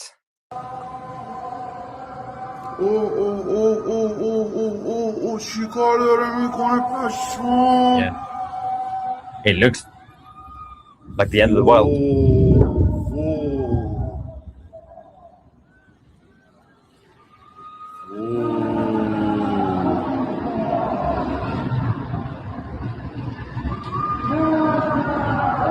نزدیک پالایشگاه شهرره امروز شنبه یادم رفت 14 شهرره سیتی ساعت نابود کرد ساعت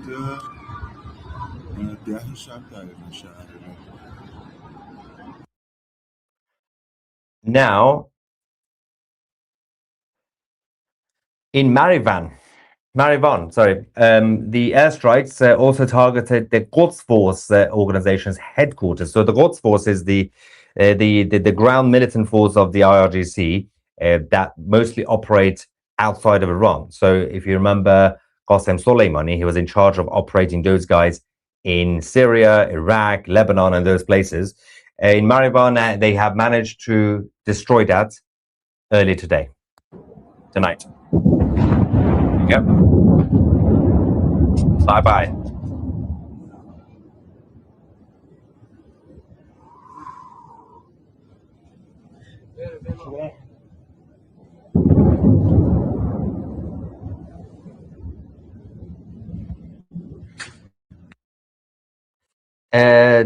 Just a quick thing. Hang on. Okay.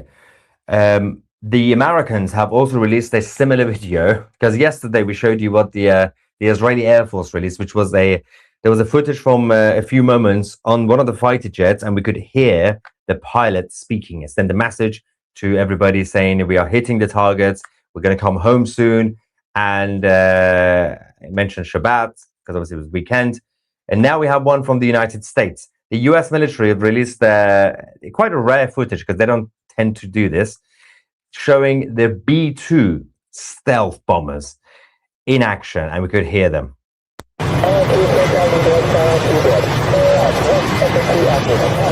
Now we can't hear it properly.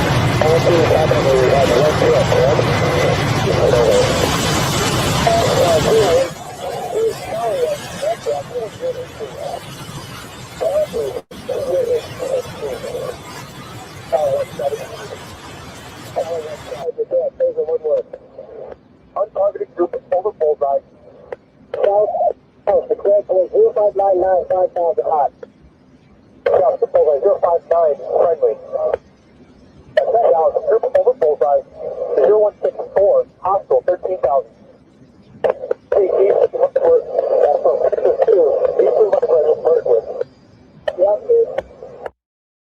Crazy stuff, right?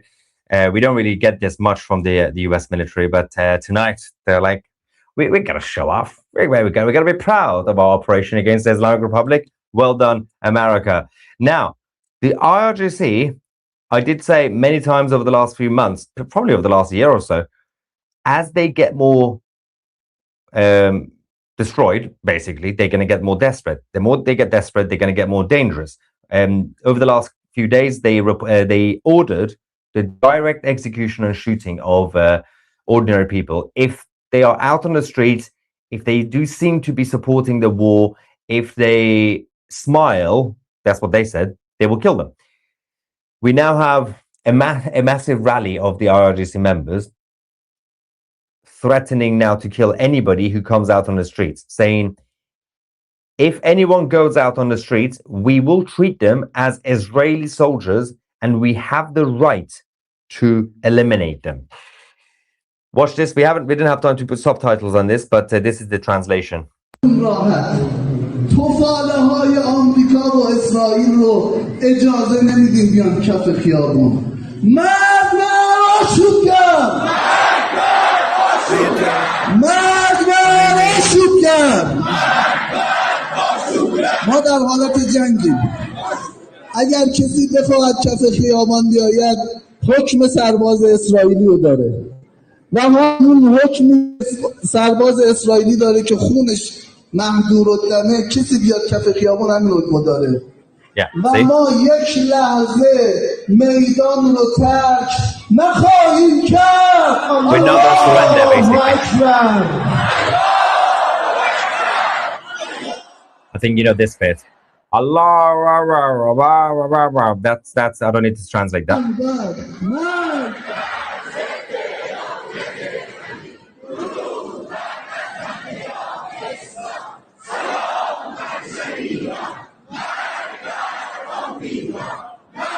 America, death to America.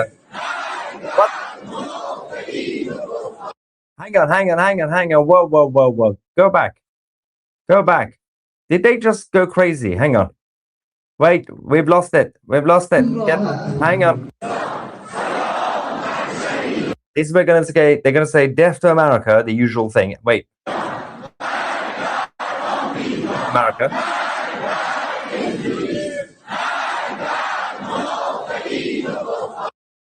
Whoa, what? So they usually say death to America, death to Israel. Back in the day, they used to say death to America, death to Israel, and once every 6 months, death to England, right? Just for fun, just throw it in for no reason, even though obviously at the time England helped them, MI6 in 1979. Tonight, they forgot to do death to Israel, so they said death to America, death to England. What did England do? Firstly, Keir Starmer is actually helping you guys, but not helping America, their own allies. I think these guys are a little bit high and drunk at the same time. That's what happens when you do too much opium before you go out to a rally.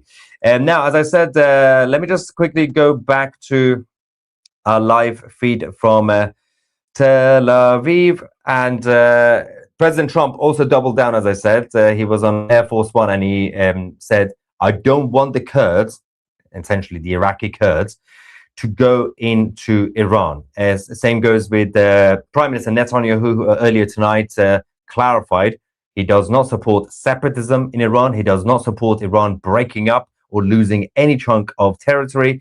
And it seems like obviously all those fears of the last couple of days that some people had needs to calm down. As I've been saying, everybody calm down, it's okay. Saudi Arabia have now warned the Islamic Republic directly. If the Islamic Republic continues to attack the kingdom, a few days ago they said that. They said, we will get involved defensively, and they did. Now they're saying something else.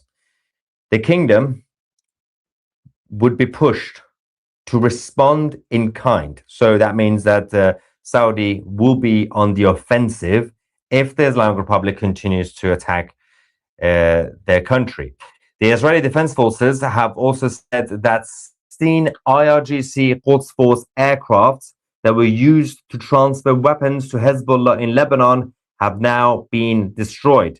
The Israeli Air Force conducted a wave of precise strikes in Tehran targeting military infrastructure at the Mehrabad airport. That's the airport we've been talking about over the last couple of days. 3 days in a row it's been hit. That's the reason, because they've been using that to transport things to Lebanon. They said Mehrabad Airport, a central hub that was used by the IRGC to arm and fund its terror proxies across the Middle East. Several Iranian fighter jets were also struck. That's just a bit of a bonus. And we also have this intel from inside Iran that shows cracks emerging at the top of the leadership of the Islamic Republic. It's only been 1 week since Ali the Mouse, or Mushali, has been eliminated. The rest of the minions are falling apart. First, the IRGC leadership, the current leadership, are furious with President Pezeshkian. Yesterday, the president said, we apologize for attacking the Persian Gulf Arab countries. We're no longer going to do it. So the IRGC military doubled down today. They hit them more, and they are angry at the president for saying that. We also had Hamid Rassaj, which is a hardline mental cleric, calling the president's stance unprofessional weak and unacceptable. The IRGC are also accelerating the appointment of a new supreme leader.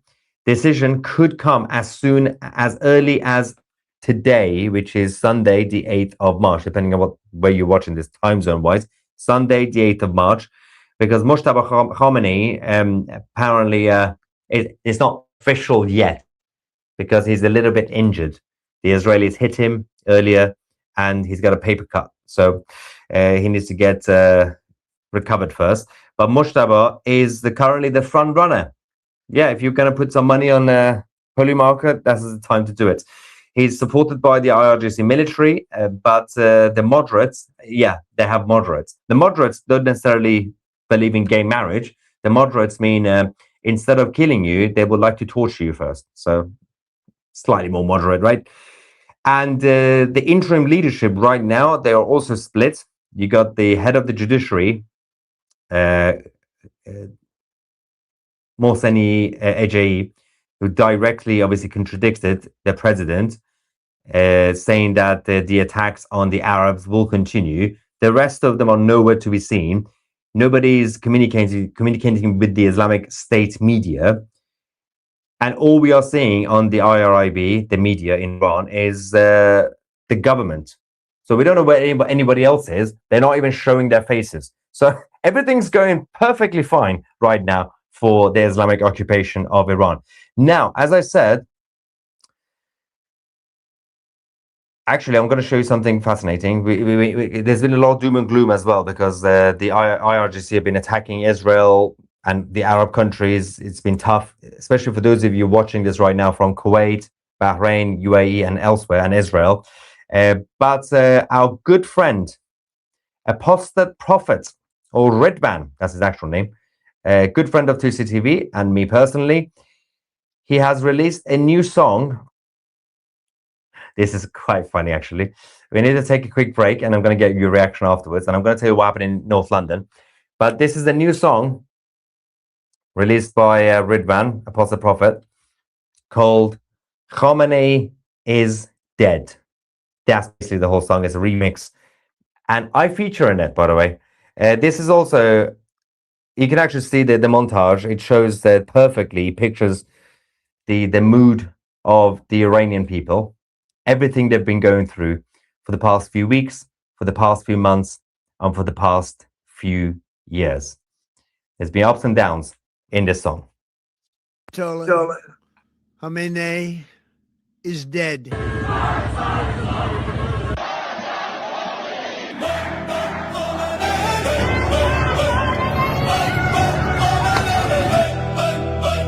مرگ بر خامنه مای بر خامنه مای بر خامنه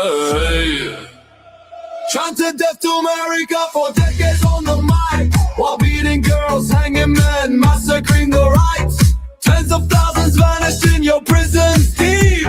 Wives and sons still weeping, but you lost no sleep.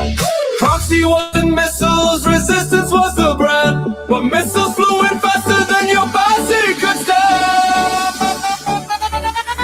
You were evil, not the West. Revenge is here, no time to rest. Stupid games, stupid prizes. The butcher vaporizes.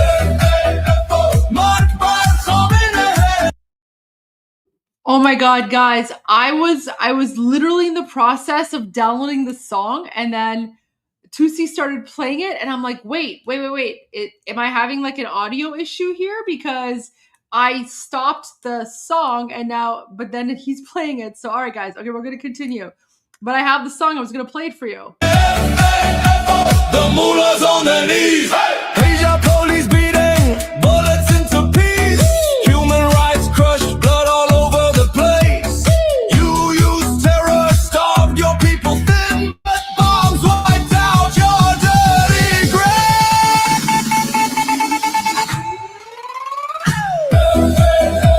Your empire's in ashes. Supreme liar crashes. Death to Khamenei.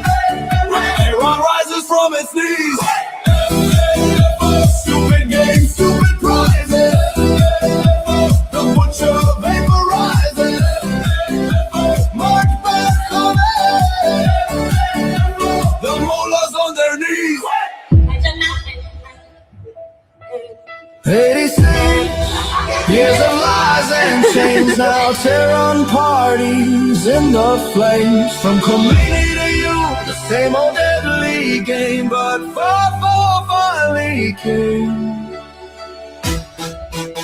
Bar Khomeini, Bar Khomeini, Bar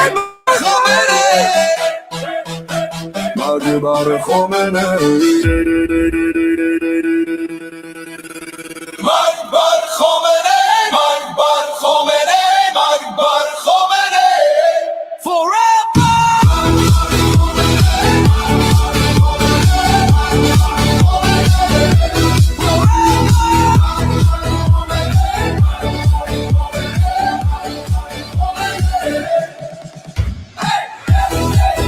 Stupid games, stupid prizes. The butcher vaporizes. Bar Khomeini. The mullahs on their knees. Your empire's in ashes. Supreme lion crashes. Death to Khomeini. Iran rises from its knees. Big shout to our good friend Ridvan, or Apostle Prophet, for this song. Now, while people in Iran are waiting for the full collapse of the regime, they're still being targeted by many sides. The Islamic Republic continue to be desperate. Some people in the West, across the world, the political left, the Islamists continue to target them. Separatists continue to target them. Tonight, unfortunately, in North London, in Finchley, we had an incident, as the Met Police would call it, and the media in the UK. We had a group of our good Iranian friends, the Jewish community, and the British patriots who were out in London. They were targeted. They were attacked.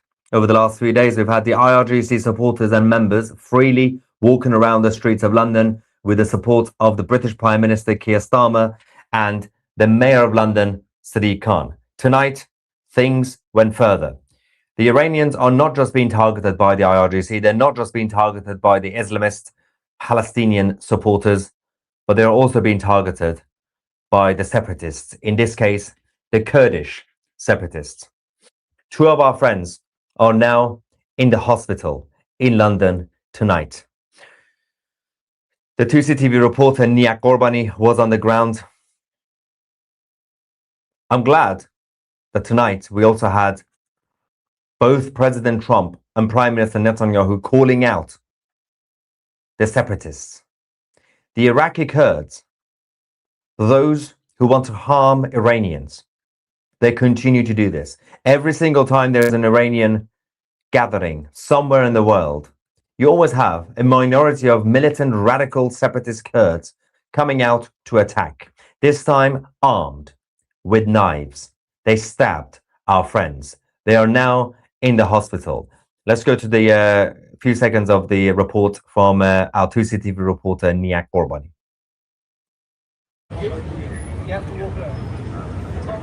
They closed off the area.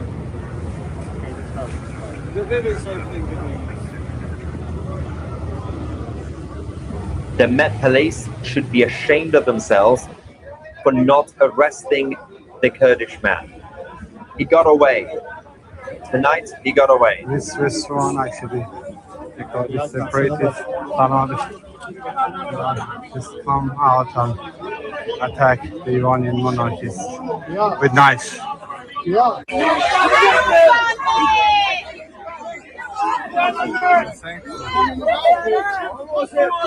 That's all they can do, the Met Police.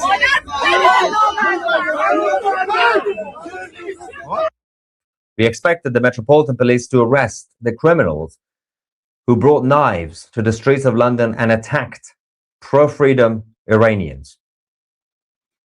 Now, of course, the Kurdish separatists, who are violent, who bring knives, who attack, who do terrorist activities.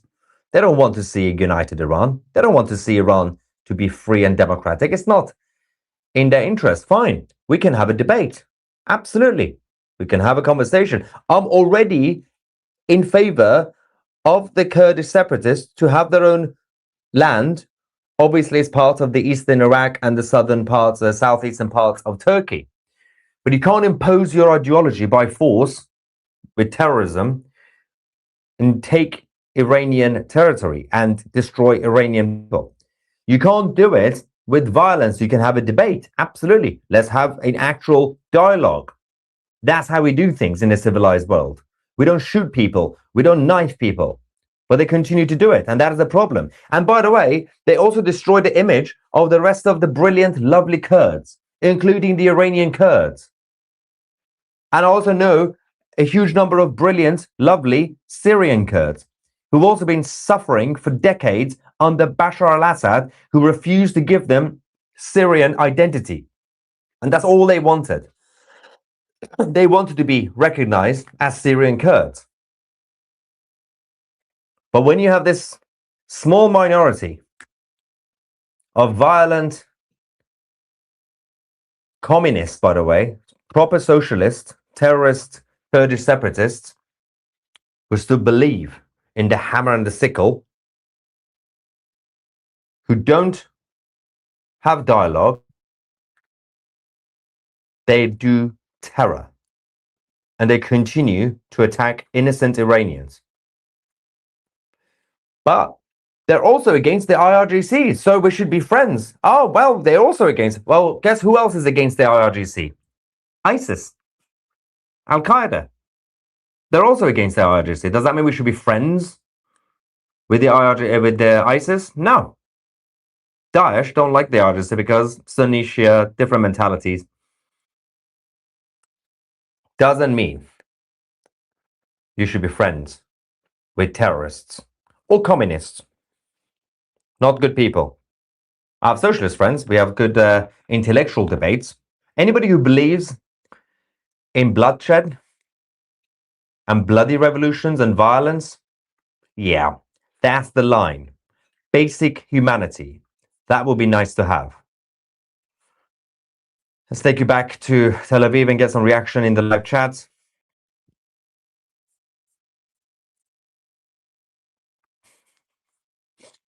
Bringing back the mood. Come on, guys. Someone says Tusi's hair is not innocent. It's a lady killer.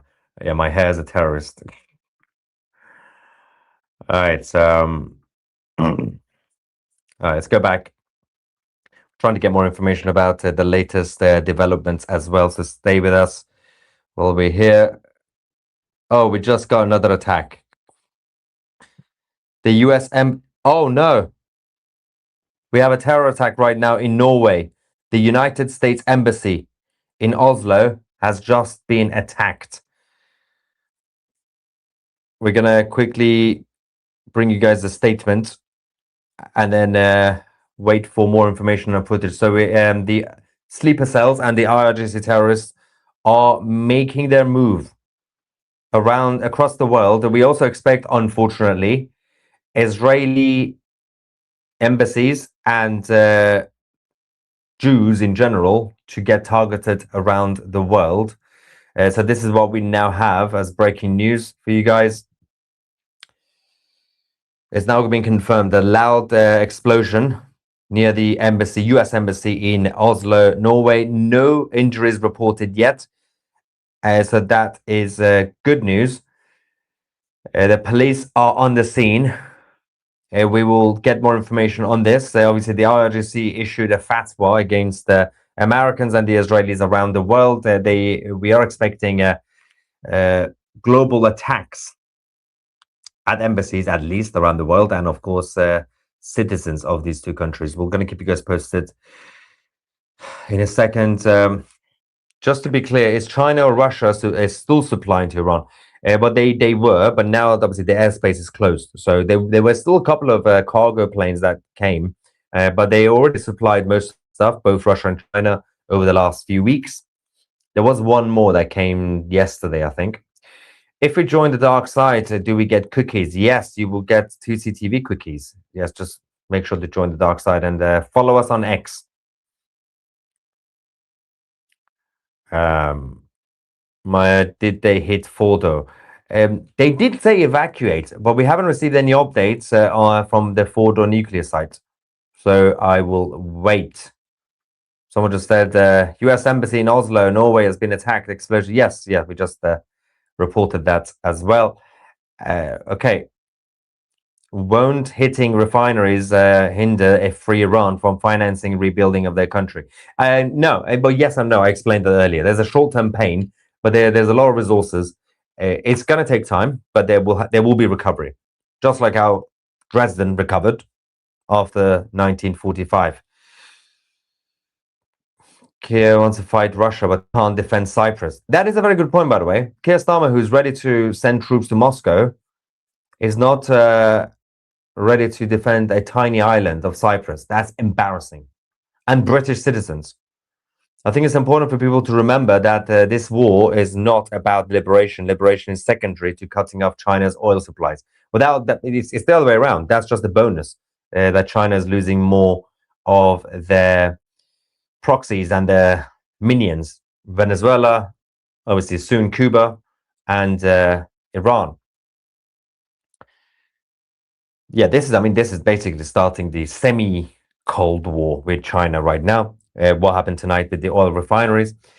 Mr. Apparently. Please, you forgot to answer my super chat yesterday. You mentioned Brazil and Lula. Why? What's happening with Brazil and Trump? Is Brazil another Ven? Okay. The guy is crazy, obviously. And the Brazilians need to take back control of their country. There is a big wave of pro-freedom, liberty, and free market economy that is going around Latin America in general. We've seen El Salvador, Argentina. There is hope for Venezuela. We will see change in Cuba. Brazil will have to change, and it will change. People in Brazil deserve better than this corrupt, pro-IRGC, pro-Palestinian government of Lula the lunatic. Hate to see his lyric for your new pub in Persia. We are the media, that's you and us. Our comments add to all the fuss. We strike the like and comment too. The media here is us and you. Quite cheesy, but I like it. Tusi, appreciate your work, brother, from Louisiana, US. Thank you so much. Oh no. Another breaking news. Saudi Arabia under attack again. Okay, the Riyadh diplomatic quarter was just targeted by Iranian drones. Fortunately, the Kingdom of Saudi Arabia managed to destroy the drone before impact. So that is good news. It seems like nobody cares what President Pezeshkian says because he apologized and he said, then we're not going to attack the Arabs anymore.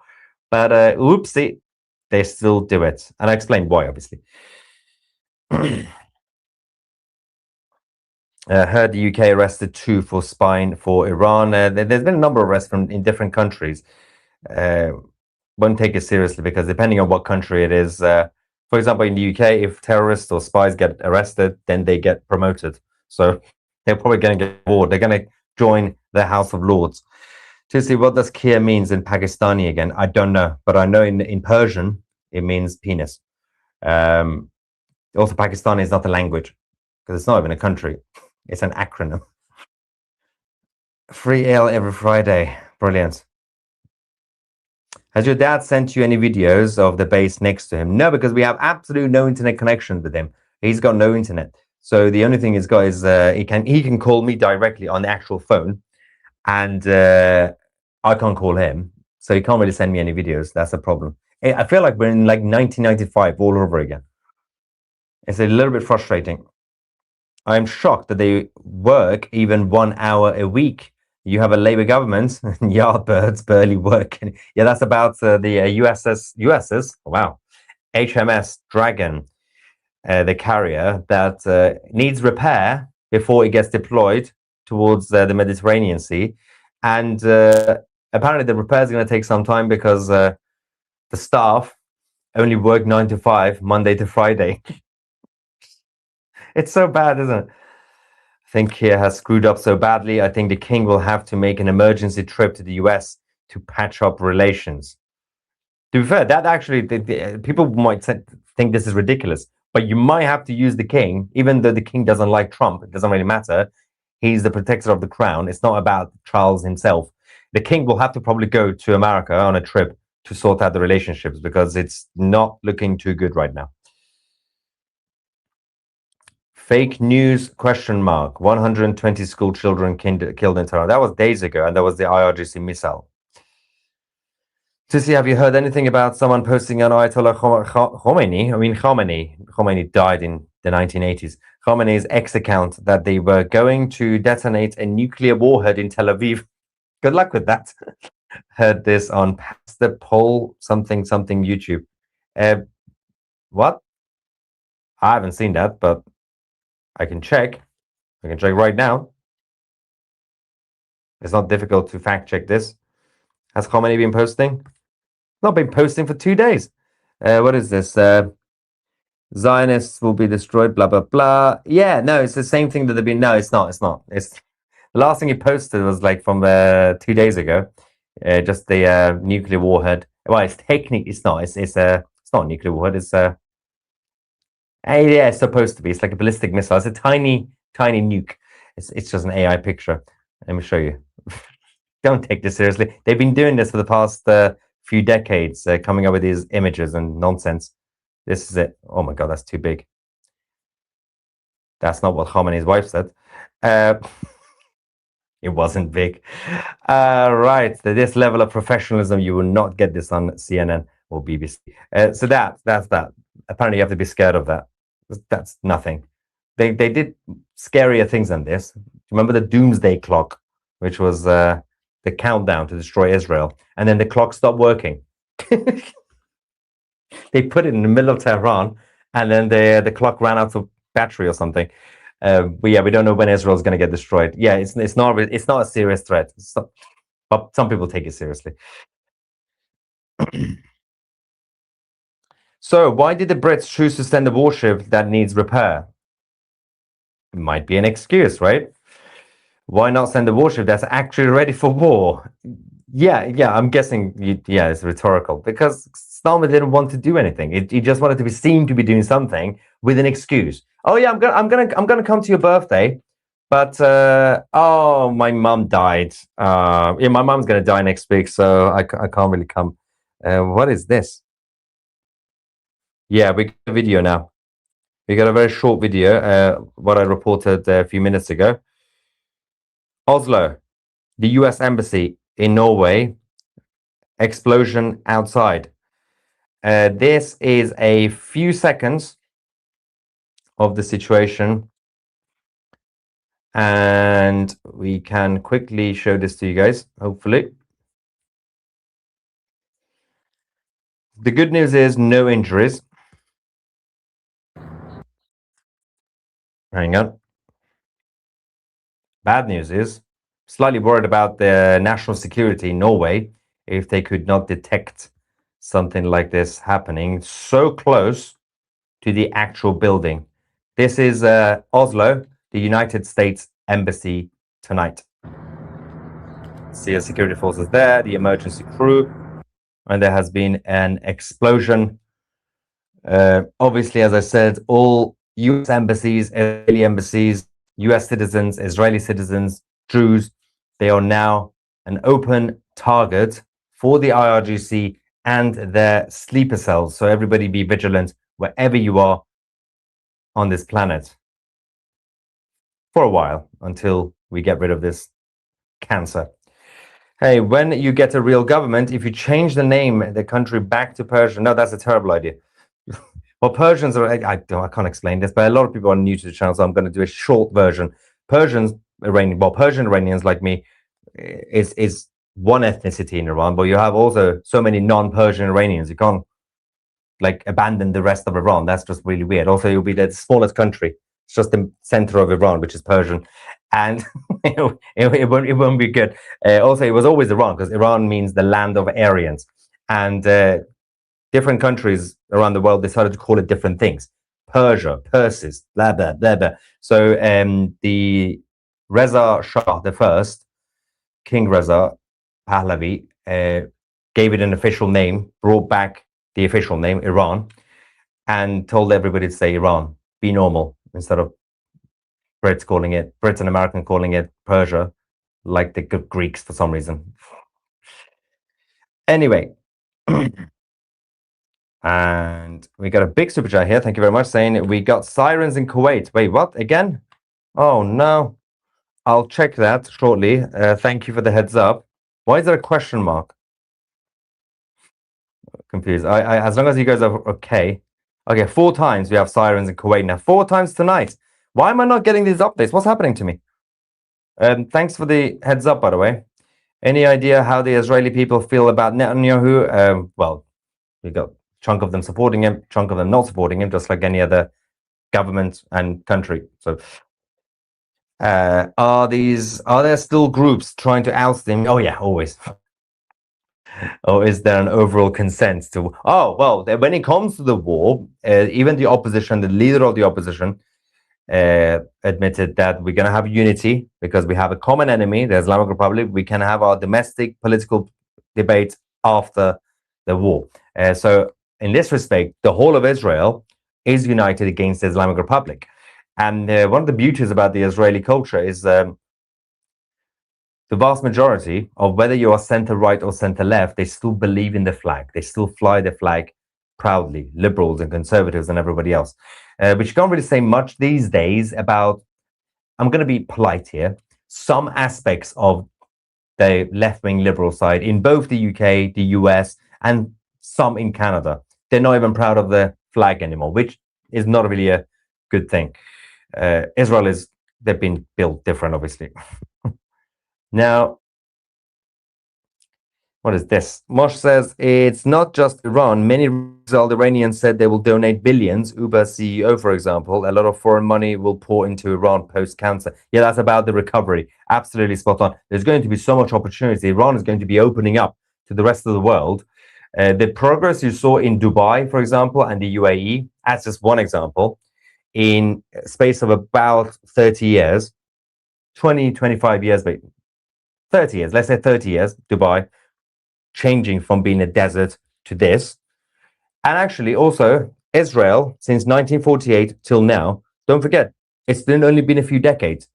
The progress, the investment going in, the opportunities, because these guys embraced market economy, free market economy, and it helped create prosperity, make their countries great.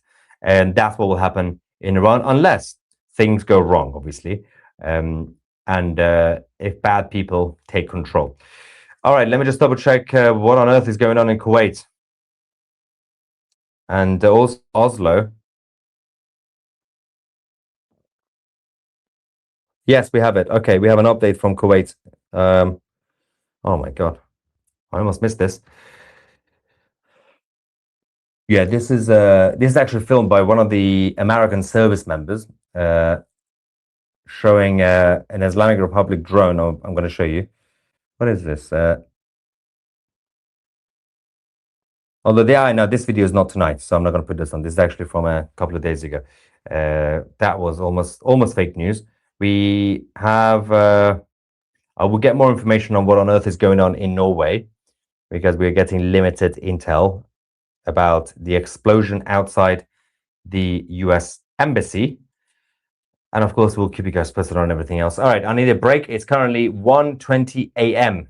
where I am. I probably need a tiny nap before we continue our live coverage, the Iran War Room on 2C TV. Thank you so much for watching. As I said, do me a favor, if you haven't done it already, follow us on 2C TV on X, our official account, at 2C TV Official. We are currently on 93,000. I would like you guys to help us reach 100,000. This is a new account that we've created. If you get us to 100,000, I might do something crazy. I don't know. Surprise for everyone. Thank you so much for watching. I'm Maya Tusi, and we are the media.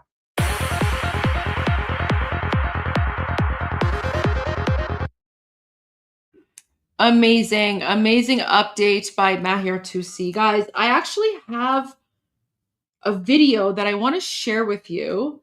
I saw this video a few days ago and I liked it, but I didn't save it. So I'm going through my X likes. And Americans, you're actually going to really appreciate and enjoy this video, because this was a video by an American who happened to be in occupied Iran when the bombs started falling, when the boom booms started happening. So give me a few minutes to try and find the video. But in the meantime, here is one of the new songs. Actually, let me add a few songs here, because I might need a couple of minutes to find the video, right? So I've got that one. And of course, guys, I don't think we haven't played Bapish yet today, have we? Because I was gone and Armin doesn't know how to like do the video stuff, right? So we haven't played Bapish. All right, okay, let me play this one. And let me find the other one. Okay. Yeah, I don't think we've played Bapish today. All right, so here we go. Here's the new song, and then we're gonna go to a few songs, and then I hope that by that time, guys, you're going to want. Oh, yeah. So guys, I want to add Khamenei Pad, but it's just audio. Like Khamenei Pad is just audio. I need like an actual music video, right? I need an actual music video, hopefully with like English translations or something like that. And yes, I listened to President Trump's speech today. Cuba is next. I'm so excited for Cuba. I cannot wait until Cuba is liberated. I'm so excited for Cubans. Don't worry, Cubans. You guys are next, and I promise you, we Iranians, we support you. What is it? Cuba Libre? Cuba Libre? We support a free Cuba. Don't worry. We have your backs, Cuba. We are there to support you. We're there to support you. You know what? Someone's requesting "Call Me Khamenei." I listened to that. It was kind of stupid. I didn't like "Call Me Khamenei." It wasn't the greatest. It was kind of stupid. But Cuba Libre. So we love Cuba. We love Cuba. I can't wait until Cuba is free. They deserve it. And guys, remember, Marco Rubio, he's Cuban. So don't worry. Marco Rubio, he's not going to forget Cuba. He's not going to forget Cuba. But what's going to make liberating Cuba much easier is because Cuba was supported by Venezuela, like the Venezuelan dictatorship, and Cuba was also supported by the Islamic regime. So now that the Islamic regime is gone, and now that Venezuela, the dictatorship is gone, Cuba's next. And I cannot wait. I cannot wait because, you know, as a Canadian, I visited Cuba several times. And the one thing that Cuban people have always said to me is that they pray for liberation. So it is more than, you know, like it's overdue. It's overdue. And guys, we all need to support Cuba. We need to support Cuba. There are not that many Cubans in the world. Wait, like what's the total population of Cubans? Wait, let me see. Total.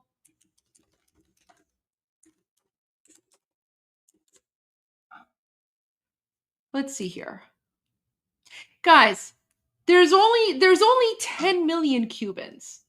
There's only 10 million, maybe 11 million. Okay, so this is saying like 10.9. Okay, so as of early 2026, there's maybe only 11 million Cubans. Okay, so the rest of us freedom fighters, yeah, including diaspora, there's only like 11 million Cubans. So the rest of us patriots and freedom fighters, we have to be the voice for Cubans. So to all the Cuban people, I don't know if there's any Cubans watching right now, but if there is any, you know, even if there's like one Cuban person watching, I just want you to know, Cubans, you might only be 11 million, but there are 90 million Iranians who back, or actually 100 million. There's 100 million Iranians who back you and support your freedom.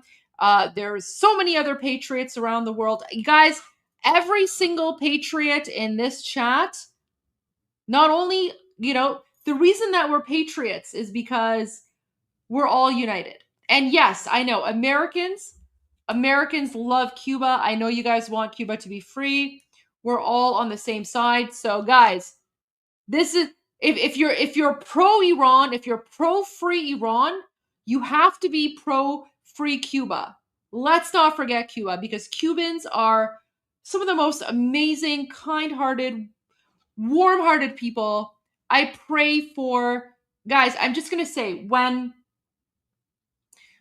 President Trump, like I watched President Trump's speech today, and when President Trump was saying that Cuba is next, I'm not even going to joke. I cried. I got emotional. And I know it's an emotional time for Iranians, but when President Trump was speaking about Cuba, I cried. I just Cuba deserves, like, Cuba. Guys, I've been there. They don't deserve their communist dictatorship. Unfortunately, listen, I will gladly play did Armin not play President Trump's speech from earlier today? Sorry, I'm not criticizing. I'm just asking, because I haven't been on the stream all day. But if Armin did not play President Trump's speech from today, it was so good. I was watching it live, and I was crying. I was like, oh my gosh, Cuba. Like,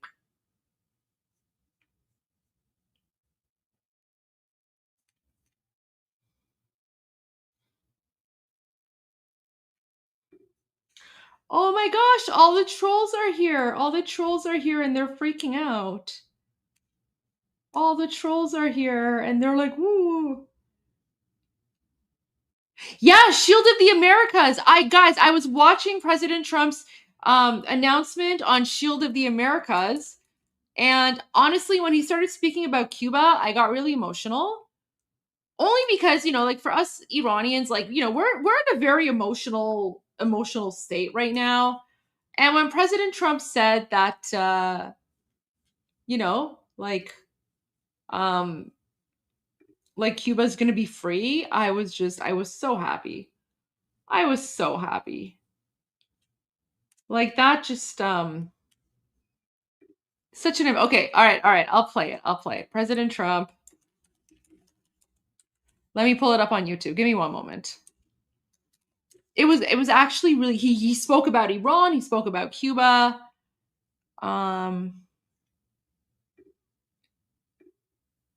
Wait, okay. Let me see here.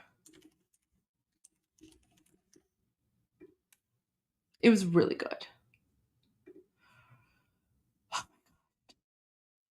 Okay, guys, like, I'm not even American. Like, I'm not American, but I was watching this and I was like, oh, wait, my browser lost connection. All right, give me a moment.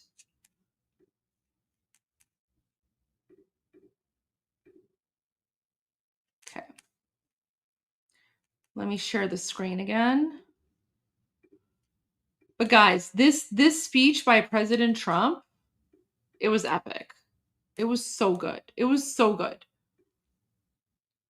It was so good.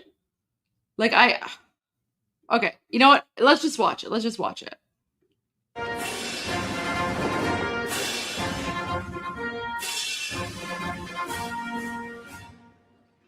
Ladies and gentlemen, the 45th and 47th President of the United States, Donald J. Trump.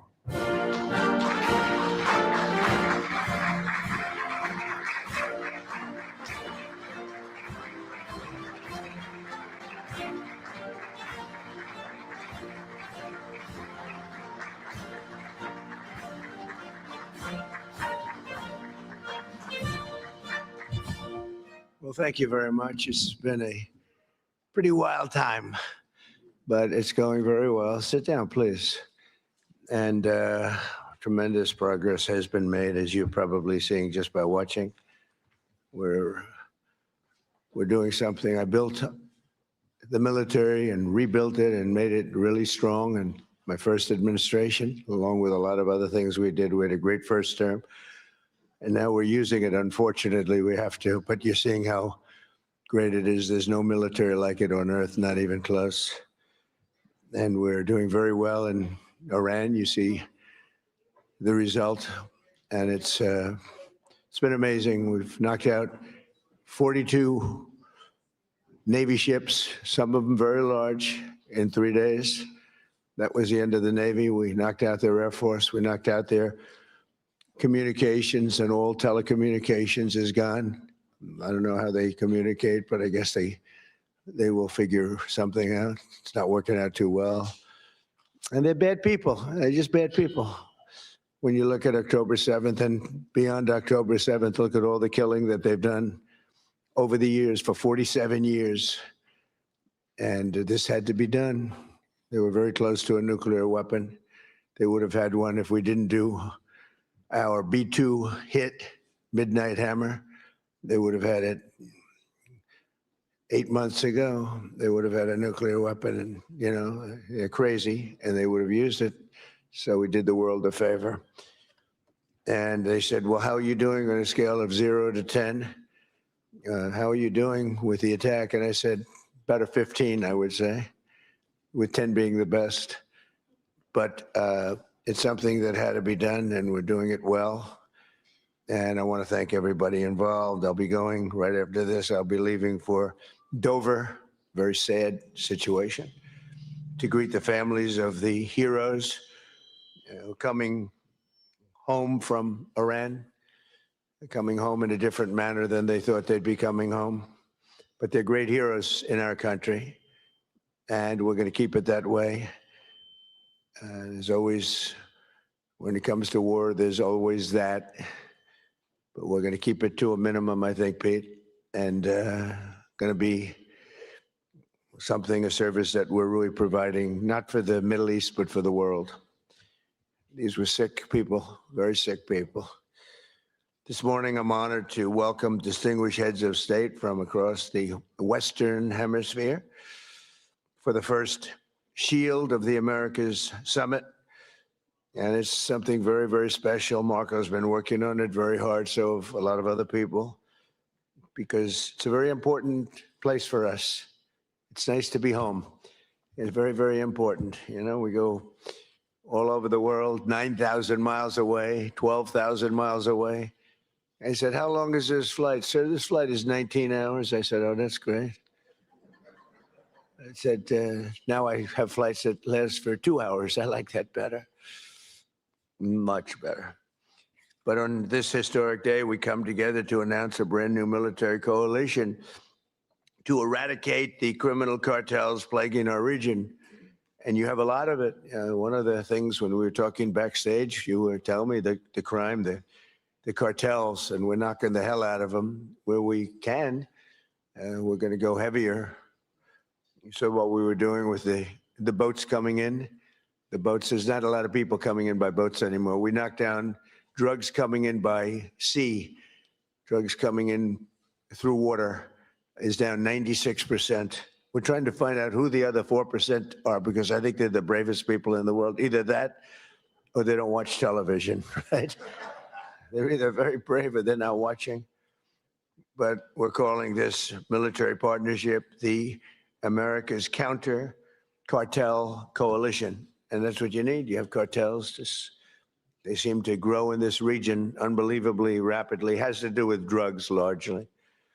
Earlier this week here in Miami, Secretary of War Pete Hegseth, who's right here. Pete, you're fantastic, doing a great job. We're proud of you.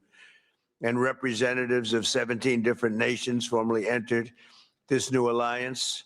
The heart of our agreement is a commitment to using lethal military force to destroy the sinister cartels and terrorist networks once and for all. We'll get rid of them. We need your help. You have to just tell us where they are. We have amazing weaponry, as you probably noticed over the last short period of time. But I want to thank members of the coalition, most of whom are friends of mine. Few of them I just met, but most of whom are friends, many of whom I endorsed. And they took that endorsement and they went on to win big. I haven't had a bad endorsement yet, right? Yeah. He says, yes. He was happy. He was a couple of points down and went up like a rocket ship, right, in Argentina. But the president of Argentina is here, Javier Milei. Thank you very much. Thank you very much for being here. President of El Salvador, another friend, Nayib Bukele. You know, he is a man who we've gotten very close to. I saw him as a young man my first time. You were young and handsome. Now you're older and handsome. You're older and handsome. But he runs a good operation. That's all I care about, right? When I first saw him, I said, he's too young. And then I saw the job he did. I said, well, I guess he's not too young, because I was young and did well. But you've been a great president, and we appreciate the relationship very much. President of Paraguay, Santiago Peña, thank you very much. Thank you very much. President of Ecuador, Danielle Noboa. Danielle, thank you. Thank you, Danielle. President of Panama, I love that canal. Jose, I think he made the greatest deal in history. He bought it for $1.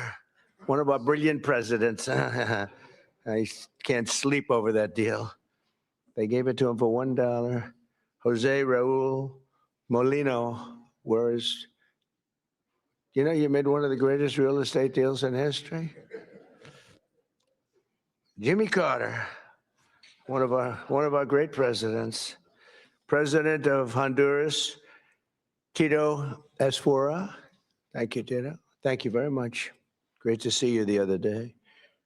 President of Guyana, Irfan Ali. Thank you. President of Bolivia, Rodrigo Paz. Thank you very much. Great people. Prime Minister of Trinidad and Tobago. And I have to be very careful with this because, you know, your first name is very similar to a first name that we have, but fortunately it's pronounced different. It's Kamala. Supposed to Kamala. I like Kamala better in many ways. And I just want to say thank you very much, but I had to be careful with that first name. I didn't want to get it mixed up because it would ruin your reputation completely. Right? I said, is this the same pronunciation? No, sir, it's a little different. It's Cam, right? Cam, as opposed to Cam. We don't like Cam. President of Costa Rica, Rodrigo Chavez, as well as the President-elect of Costa Rica, Laura Fernandez Delgado. So thank you very much. Thank you very much. And the President of the Dominican Republic, Luis Abinader. And so many of my friends are in the Dominican, including the Sugar King, right? He is indeed the Sugar King. He got a lot of sugar. I don't know if that's good or bad, but he's got a lot of it, right? But we're grateful to be joined as well by the President-elect of Chile, Jose Cast. Congratulations. It's an endorsement. Gave you a little endorsement. I love when I give endorsements and people win. But you know what? They don't lose. You know, I don't know. I guess it would be illegal. Could you imagine if I could say they spend millions and millions and millions of dollars on a campaign? They're losing. And they beg me for an endorsement. I give them an endorsement. They win by 30 points. And I get nothing. If I could sell that, is there a way? Do we have any of our legal people here? Marco's close enough. Is there a way I could get paid for that, Marco? I'd make a lot. They spend millions of dollars. And I give it for nothing. I could, even if I put it into the Treasury of the United States, it would be pretty good, right, Marco? But Marco's saying that's not a good idea. No, but it's an honor to do it. It's an honor to have that power where I can endorse somebody. And even in foreign countries, here it was, we had one in this week, 124-0 with endorsements. And so that's good. But now I'm doing foreign countries all of a sudden. Saying, sir, would you endorse me? And it's an honor.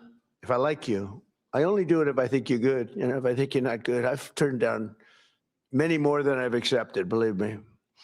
I want to thank Secretary of State Marco Rubio for his leadership in organizing this really important summit. He's fantastic. He's a fantastic Secretary of State.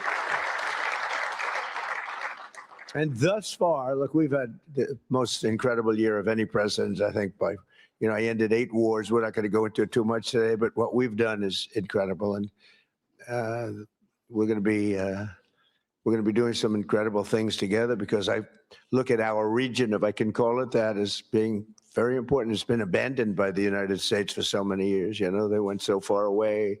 They went to these faraway places where they weren't even wanted. And a lot of stupid people, really stupid people. But Marco is going to go down, I think, as the best Secretary of State in history. That's my opinion.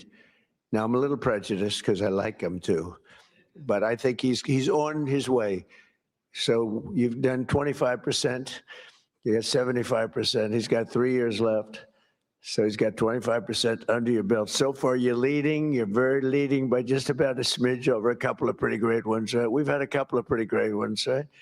But I think he's going to do that. And I think Pete's right there, too. If Pete keeps going, he's going to be something, too, at what he does. All of the nations in this room share the same priorities: security, prosperity, free commerce, and the rule of law. And you want the rule of law. Sometimes your communities don't let you have it because you got some rough communities, right? That's why together we're also forming the Shield of Americas, a new organization to advance these shared priorities in our hemisphere. And we're pleased to be joined as well by Secretaries Pete Hegseth, Scott Bessent. Scott, thank you very much, Scott. Oh, it has to be a big deal if you're here. Well, he controls the purse strings of the country. You know, he goes on television and he just soothes everybody. He did it yesterday. The prices were going. He got on. He's a soothing person. He's actually a killer, but I don't want to say that. No, he's a soothing person. He goes on television. Right, Pete? I think nobody better. So we could use him for war every once in a while, you know, soothe. Although we don't really want that kind of a personality for war. We want your personality for war. You're just perfect. Howard Lutnick. Thank you, Howard. Chris Wright. Kristi Noem. Along with U.S. Trade Representative Jameson Greer, who you all know and you deal with. You deal very successfully. I ask Jameson all the time, can you get more? Can you get more? He's the king of tariffs, right? But he's very gentle. We want to be very gentle with our friends, right, Jameson? Deputy Secretary of State Chris Landau. Chris, where is Chris? I haven't seen Chris. He's fantastic. He was an incredible student. He went to the best schools, and he was #1 in his class at all times. And Marco saw that and saw the talent he's got. And she said, that's the guy I want as a deputy. And I heard you're doing a great job. Thank you very much. Deputy Chief of Staff, Stephen Miller. Stephen is, I don't have to tell you anything about Stephen. Everyone knows. There's nothing, Stephen, there's nothing I can say. He's fantastic. That's all I can say. And Senator Bernie Moreno, who's a credible friend of mine. And he ran a great race. He was not given much of a chance. He was running against a person who was there for a long time and was sort of considered a shoo-in, right, Bernie? And we knocked him out. We knocked him out. He's trying to make a comeback, but we took him out. And Bernie's done a great job. For decades, leaders in this region have allowed large swaths of territory, the Western Hemisphere, to come under the direct control, and transnational gangs have taken over and they've run areas of your country. We're not going to let that happen. We'll help you. And bloodthirsty cartels that impose their will through murder, torture, extortion, drug trafficking, bribery, and terror. And some of you are in danger. I mean, you're actually in danger. It's hard to believe. But we're working with you to do whatever we have to do. We'll use missiles. If you want us to use a missile, they're extremely accurate. Pum, right into the living room. That's the end of that cartel person. But we'll do whatever you need if you want. A lot of countries don't want to do that. They say, oh, sure, I'd rather not have that. I'd rather not have it. I believe they can be spoken to. I don't think so. Many of them don't want, and that's okay too. You got to do you. But if you need help, you're going to let us know, okay? Many of the cartels have developed sophisticated military operations, highly sophisticated. In some cases, they say they're more powerful than the military in the country. Can't have that. These brutal criminal organizations pose an unacceptable threat to national security, and they provide a dangerous gateway for foreign adversaries in our region. And we don't want them near our country either. We don't want them to come in. They're cancer, you know. They're cancer, and we don't want it spreading. We have a very strong border. You know, we have a border now where for 9 months, 0 people have been able to come through. It's hard to believe, actually, because we went from 25 million people coming in over the Biden, Sleepy Joe Biden, one of the worst presidents in history of the world. He was the worst president in the history of our country. We've had some pretty bad ones. Recently, we've had some pretty bad ones, but he's the worst. But he would go down as one of the worst in the world. I'm going to up his category now. It's horrible what he did. And what he didn't do was probably worse than what he did. Every leader here today is united in the conviction that we cannot and will not tolerate the lawlessness in our hemisphere any longer. The only way to defeat these enemies is by unleashing the power of our militaries. We have to use our military.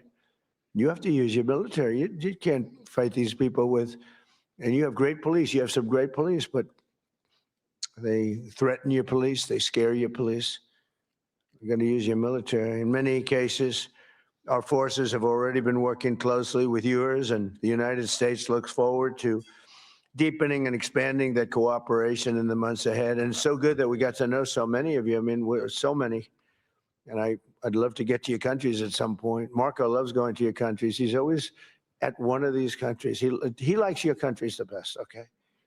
You know, where are you? I'm in Chile. Oh, good. How's Chile doing? Good. He likes it. He feels very comfortable. We all like him, right? It helps. He's got a language. He's got a language advantage over me because I'm not learning your damn language. I don't have time. I was okay with languages, but I'm not going to spend time learning your language. That much I won't do. Just give me a good interpreter. Interpreter, very important. And I know if somebody's good. I may not speak the language, but I know I had an interpreter recently that wasn't good, talking to a very strong person from a different part of the world. And I could tell, even though I don't speak the language, I could tell the interpreter was not good. When you go,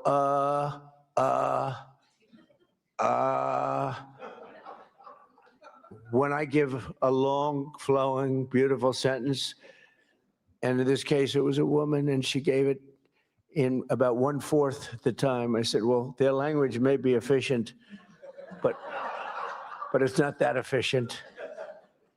And I could also tell when I have great interpreters. Interpreters are very important. You know, you have a bad interpreter. You think you're doing well? Boy, did I do a good job talking to this one or that. Was I great when I spoke to Putin today? Was I great when I spoke to President Xi? Was I great? But if the interpreter isn't speaking right, or is weak, or is ineffective, or is just not good, or not interpreting your words correctly, in one case, we had an interpreter who, when she disagreed with what we were saying, she actually changed it. We considered her a foreign minister, right? But no, the interpreter is, I talk about it all the time. Interpreters are really important. When you don't speak the language, they don't speak the language. People have no idea. People have no idea how valuable, and I'm on them all the time, people have no idea how valuable a good interpreter is. But over the last year, the world has witnessed the supreme power of the United States. We're the most powerful military country in the world. Again, I rebuilt it I spent so much time rebuilding it, over $1 trillion. And now we just had another budget. We may be going to $1.5 trillion. We're building a thing called a battleship. Sorry, guys. I just want to confirm. So it's now been confirmed. I know like 2C just reported on this because I sent him the video as well. So guys, this is really, really important, okay? Norwegian police confirm a bomb was placed at the entrance of the US embassy in Oslo, which exploded. The authorities are searching for suspects. Islamic Revolutionary Guard Corps sleeper cells are activated around the world. Okay, so guys, just because you're not in Iran doesn't mean that you might be okay. Guys, you have to stay vigilant, okay? We have been telling you, the Islamic regime is the biggest state sponsor of terrorism around the world. And the vast majority of them, wait, did someone say I'm hot? Wait, let me ban that person. Okay. Super rude, super rude. Anyways, so the Islamic regime occupying Iran is the biggest state sponsor of terrorism around the world. And oh wait, someone else is making like a disgusting joke. Let me just ban that person as well. Ew, weird.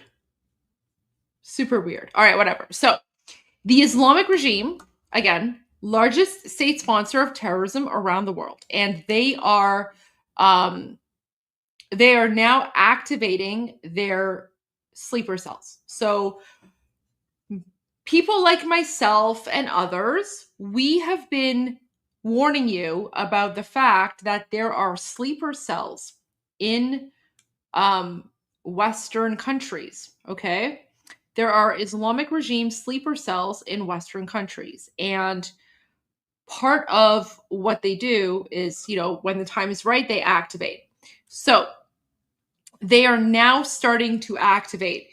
I was taking a quick break because, I was, just having some personal time with my partner. So I wasn't checking the news, but in the last 24 hours alone, there has been more gun violence in Canada against the Jewish community.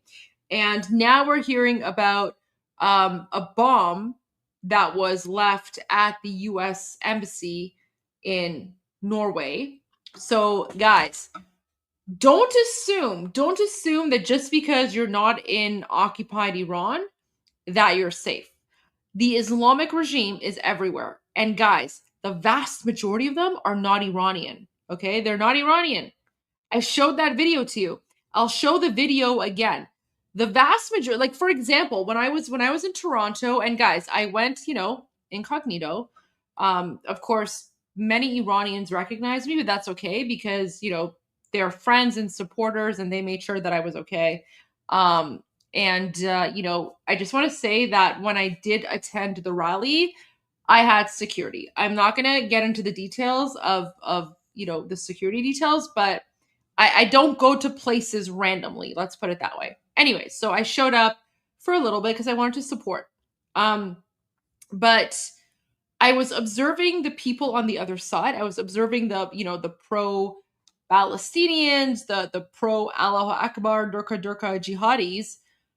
Less than 10% were Iranian, and 10% is a very generous number. So the vast majority of the people today in Toronto, for example, that were, because I traveled to Toronto to go check it out, the vast majority of people there, they were not Iranian. They were Pakistani Muslims. They were South Asian Muslims. They were Afghani jihadis, they were Iraqi jihadis, they were Hezbollah jihadis, they were Palestinian jihadis. So, and it was obvious. And then the Iranians were jeering at them. The Iranians were like, what the heck are you doing? So guys, be very, very careful. Your enemy is not Iran because we Iranians have been occupied by the Islamic regime. Your enemy are the Durka Allahu Akbar jihadis. So please be safe because, the same people that are attacking you are the ones that have been attacking us Iranians for the last 47 years. And they're the ones who have been accusing us of Islamophobia for speaking the truth, right? So there you go. There you go. I just want to add that because that is very, very important. Very important. So guys, all the sleeper cells, all the like Islamic jihadi sleeper cells around the world are being activated. So you have to be very, very careful. Be very careful. You never know. You never know what might happen. And the reality is that it's not the Iranians, because we're the ones who have escaped the regime, right? So the 10 million Iranians that have escaped from Iran, from occupied Iran, we're the ones who are like, oh, we don't want to live in an Islamic dictatorship. Now, having said that, in the last 10 years, of course, many of these Islamic regime jihadis have come to various countries. And unfortunately, Canada has become a safe haven for the Islamic regime. So that's something we have to deal with. But I just want to make this very clear because the mainstream media and many politicians, they're just like, oh, Iran this, Iran that, Iran, Iran, Iran. So that makes everyone think that it's Iran and Iranians. Nope, it's not Iran. It's Islamic regime, and it's the Islamic regime agents. And the vast majority of them are not Iranian. So please be careful because, again, it's not an ethnicity. It's an ideology, and it's the ideology. It's that ideology that is coming into your countries. It's also that exact ideology which makes it possible for a Pakistani terrorist like Mehdi Hassan attack me, right? Mehdi Hassan, the Pakistani terrorist, is attacking an Iranian woman for speaking out against the Islamic regime, right? So think about that. Think about that. Mehdi Hassan, the Paki terrorist, is defending the Islamic regime, and the Paki terrorist is attacking an Iranian woman for speaking out against her oppressors. This is how they operate. This is how they operate. And so he's also accusing me of Islamophobia, right? So this is what they do. Just want to put it out there. So just be on notice. Just be on notice because the sleeper cells around the world have been activated, especially now that Khamenei is dead. But it's okay. I responded to Mehdi and I was like, LOL, Khamenei is dead, and I laughed at him. So there you go. But guys, be very careful. Be very careful. All right, let's continue with what President Trump says. But now it has been confirmed, it literally has been confirmed, that Islamic sleeper cells are attacking U.S. consulates and embassies around the world. And there was just one just happened in Oslo, Norway. So guys, you know what? I've said this in like my previous videos before the Iranian like revolution started. But what I said like 2-3 months ago is like, guys, you have two options, okay? You literally have two options. You can be politically correct and wind up dead, or you can say the truth. You can be politically incorrect and be alive. So which one do you prefer? Which one do you prefer? Which one's more valuable to you? Would you rather be politically correct and end up dead because you thought Abdul from, I don't know, third world country isn't going to come to your face and go, and blow up, right? Do you prefer political correctness and wind up dead from a jihadi terrorist attack, or politically incorrect, but you're alive, right? And keep in mind, who sets the standards? Who sets the standards for political correctness? The woke left. The woke left are the same ones who are like, all cultures are equal. All cultures are equal. Let's allow all the jihadis to come into the country. Yeah, guys. Political correctness, like get rid of it, get rid of it, get rid of it, right? Do you want to be alive or do you want to be dead? Political correctness is garbage, guys. And I'm saying political correctness is garbage as someone who is from the Middle East. I was born in Iran, okay? So I am an immigrant to Canada, a naturalized Canadian citizen, and even I am saying Do not allow just anyone to enter the country. And by the way, if someone comes into the country and they get citizenship, and then all of a sudden they turn out to be an Allahu Akbar Jihad Durka terrorist, you should denaturalize them and deport them. And I say that as a naturalized citizen, which means that law would apply to me. That law would apply to me. So if I am willing to support a law, that says naturalized citizens, if they suddenly become Allahu Akbar Durka terrorists, kick them out, yeah, that means something, because I am a naturalized citizen myself. I am not a natural Canadian citizen. I was born in Iran. I became a Canadian citizen at the age of 4. Okay? I became a Canadian citizen at the age of 4. And my parents taught me to respect Canada, to put Canadian values first, and to make sure that we always respect Canadian laws and values, right? They said, we came to this country, we have a responsibility to respect the country, to respect the laws, to respect the culture, to respect the religion, to respect the values, and to integrate. And that's how millions of Iranians feel, not just me, but around the world. So when you have a bunch of like Allahu Akbar Durkas that come into your countries now and they're literally chanting death to America and burning the flag, that's like, for us Iranians, we're like, that's red alert, right? Red alert. So there you go. And I think it was like Elon Musk. Elon Musk said something. Okay, I want to go back to President Trump's speech, but I think Elon Musk said something today, maybe, or in the last 24 hours. And it was just, wait. He said something about like the cost. He said something about, oh my gosh. He said something about like Somalia versus Iran. And he said, wait, Elon Musk.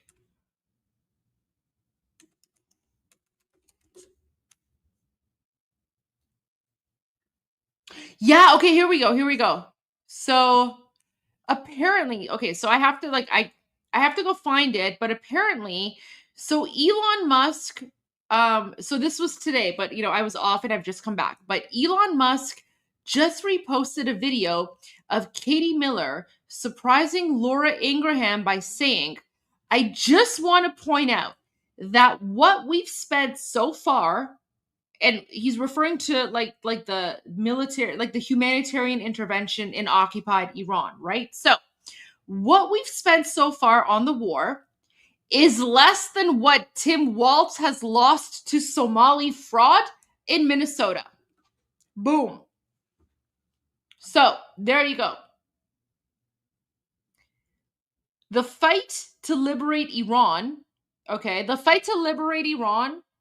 which in the end, it's actually going to release $1 trillion of economic opportunity for the country, right? So a free Iran is going to be an ally. A free Iran is going to be an ally of the United States. A free Iran is going to be an opportunity to reestablish the trade connections between Iran and the United States, which is what we had prior to 1979. A free Iran is going to untap and unleash $1 trillion worth of economic investment for Americans, right? And guys, I'm telling you, we Iranians, we can't wait. Like, we Iranians, we want America to be our number one trade partner. America was our number one trade partner prior to 1979. That's exactly what we want. Oh, the person that asked me if I can cook, you're banned. This is a channel about politics. Why are you asking me if I can cook? Yeah, I can cook. I just cooked your ass. Yeah, I can cook. Who else wants to know if I can? Anyone else wants to know if I can cook? Please let me know. Let me know in the comments. Can I cook? Ask me if I can cook.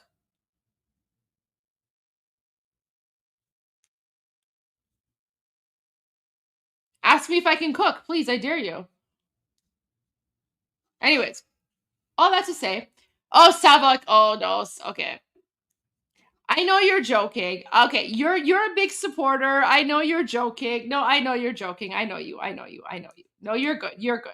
You're good. You get a pass. You get a pass. You get a pass. You get a pass. Oh no.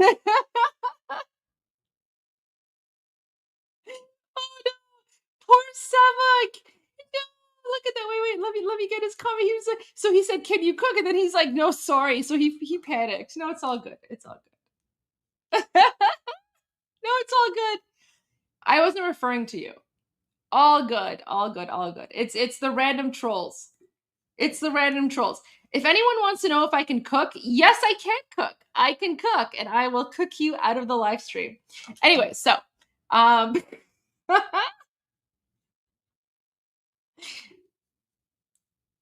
you watch me roast guys all the time? Yeah, that's fantastic. There you go. Oh, you could ask me my age. I'm not concerned about my age. Like I have nothing to hide. I'm turning 41 in a few weeks. There you go. I'm turning 41 in a few weeks. I have nothing to hide about that. Nothing to hide about that. Like I don't care about my age. Age is nothing. Anyway, so but this is what's really interesting here. So Elon Musk said, I just want to point out, it's like, so he reposted a video of Katie Miller surprising Laura Ingraham by saying, I just want to point out that what we've spent so far on the war is so far less than what Tim Walz has lost from Somali fraud in Minnesota. So just keep that in mind. Keep that in mind. All of these like woke lefty Democrats comment, oh, I don't want my American taxpayer dollars going to freedom. Okay, what about the Somali fraud? What about the Somali fraud, right? Anyway, so there you go. Hypocrisy from the left. There you go. Just want to point that out because, that kind of puts things into perspective, doesn't it? And like I said, even if you want, put aside the humanitarian aspect of it, because again, former politician, I understand. Sometimes people just want an economic argument. Okay, so here's the economic argument. Put aside the humanitarian aspect. Put aside the fact that the regime has, slaughtered hundreds of thousands of people. Put aside the fact that the only reason that the Islamic regime came to power in the first place was because of Jimmy Carter or the Democrats. Put all of that aside.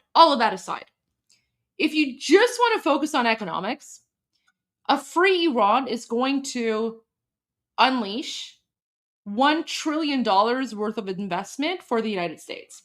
A free Iran is going to unleash a workforce of 100 million educated, civilized, pro-West, pro-American Iranians. 100 million people. And yeah, a free Iran is basically going to ensure that in the future, the Middle East actually has an ally that Americans can rely upon, which is what we had prior to 1979. So there you go. Quick comment on that. All right, let's go back to President Trump's speech because that was very, very good. But there you go. I just want to point that out. So even Elon Musk is pointing out that the Somali fraud in Minnesota has cost Americans more than what's happening right now. But the worst part is that with the Somali fraud, there's no benefit. Like you don't get anything out of the Somali fraud. The Somali fraud basically just sent billions of taxpayer dollars to a bunch of like Durka Allahu Akbar Somali pirate terrorists in Somalia, right? So literally American taxpayer dollars are funding Somali pirates. Right? But Democrats are okay with that. Democrats are okay. Democrats are okay with your taxpayer dollars going to fund Somali pirates. But oh, leave the Ayatollah alone. What did the Ayatollah ever do to you? Right? So anyways, I don't know, man. Democrats are done. Democrats are done. You know what? So before the Iranian revolution started, I actually had like a whole, like I literally had like a 1 week podcast series planned and ready to go because I was going to expose the Somali pirates in the United States, because prior to the Iranian revolution starting, my podcast was about politics, jihad, the Middle East, and terrorism, right? So I had planned a whole 1 week expose, and then the revolution started, and then, Somalia went to the garbage because Somalia is a garbage country anyway. Ilhan Omar is garbage. They're all garbage. But, thankfully, President Trump already knows that all these like people who support like Somalia are garbage. So I don't know, man. Denaturalize, deport, get them out of your country. Bunch of garbage people.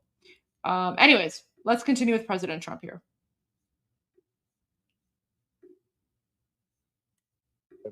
Like in the old days, remember?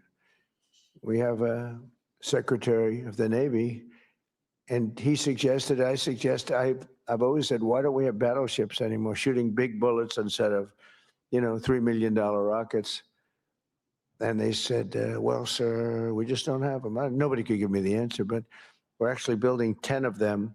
And I said, you remember the old ones you'd see Victory at Sea, remember Victory at Sea? And you'd see these ships going through those waves like the waves were nothing, although the waves are pretty powerful. They knock out a lot of territory, but you'd see these incredible, they're pieces of art. Beautiful, most beautiful, the big battleships of the 1940s, right? Power. I said, well, would we ever want to bring them back? Because we have some of them, they're museums and other things. And they said, sir, the new ship is 100 times more powerful than what we were looking at with those guns in front. Amazing, right? 100 times. I said, you sure it's not maybe 90 times? 100 times more powerful. And we're building 10 of them. Not to use them. We don't want to use them, but by having them, nobody's going to play games. So just good to have them. We don't want to use them. They'll say, oh, he's very militaristic. I'm the one that ended 8 wars. I'm the one that, and we have another one coming, I think.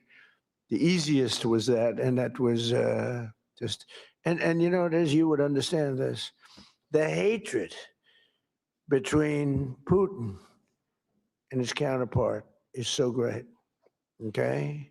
It's so great that, Ukraine, Russia, you'd think there'd be a little bit of camaraderie, there's not. And the hatred is so great, it's very hard for them to get there.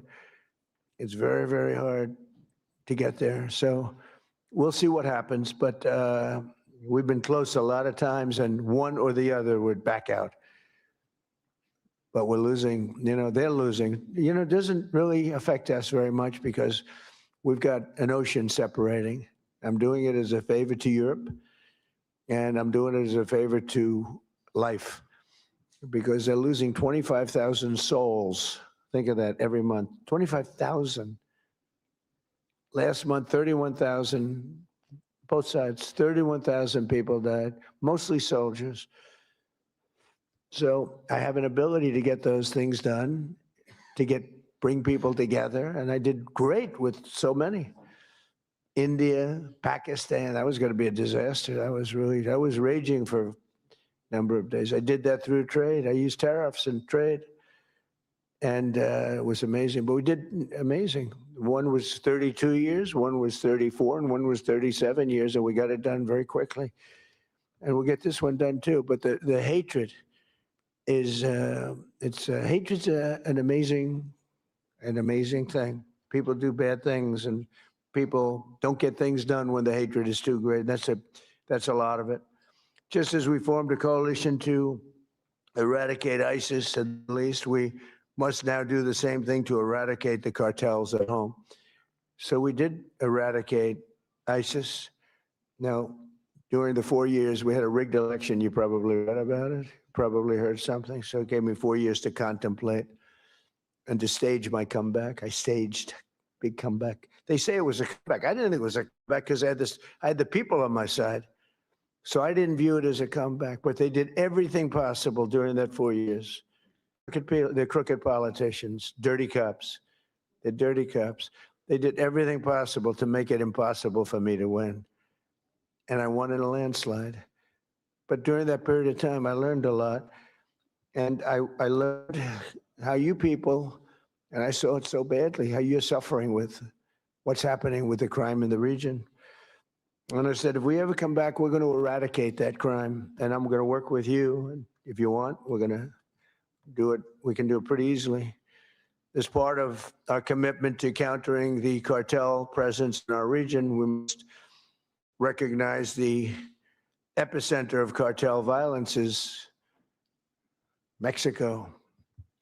The Mexican cartels are fueling and orchestrating much of the bloodshed and chaos in this hemisphere, and the United States government will do whatever is necessary to defend our national security and to protect the safety of the American people. No, look, it's coming through Mexico. And I like the president very much. She's a very good person. She's got a beautiful voice, a beautiful woman, but a beautiful voice. President. I said, eradicate the cartels. No, please, President. We have to eradicate them. We have to knock the hell out of them because they're getting worse. They're taking over that country. The cartels are running Mexico. We can't have that.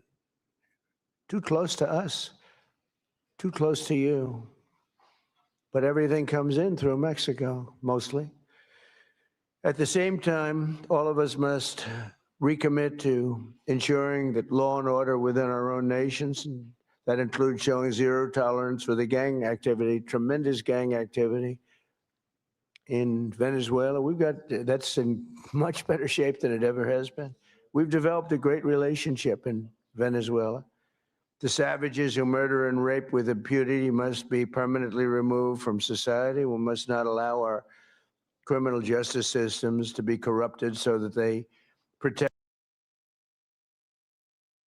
Let's bring in a great friend of the show. We have Matthew Wiz Buckley, retired Navy FA-18 fighter pilot, also a Top Gun grad, combat veteran, and the founder of the No Fallen Heroes Foundation.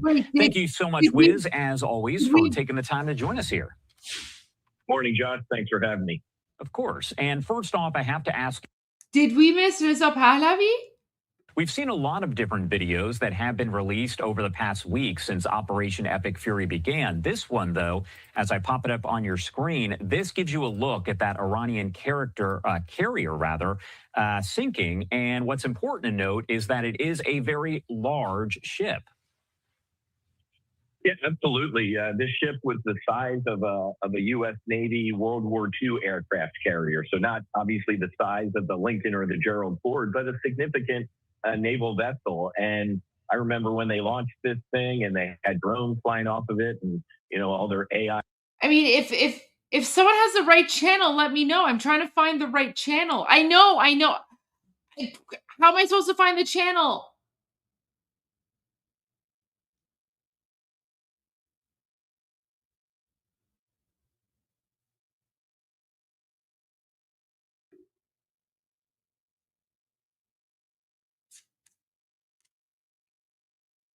Guys, if you have like a link for like live streaming it online, paste it because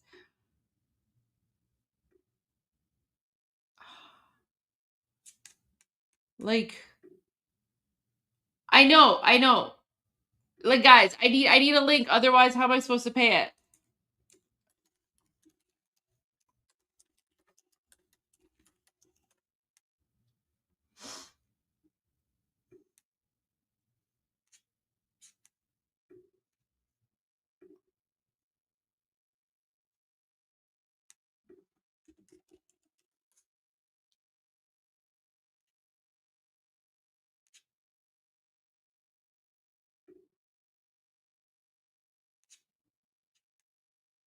Like unless someone has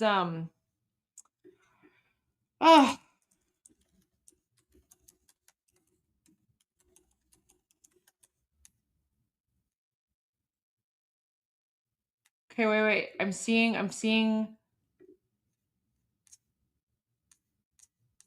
Wait, I'm seeing a link here. Let's see if the link works. Guys, guys, it's behind a paywall. Like I'm in Canada. I can't watch it. I can't watch that. That one's behind a paywall.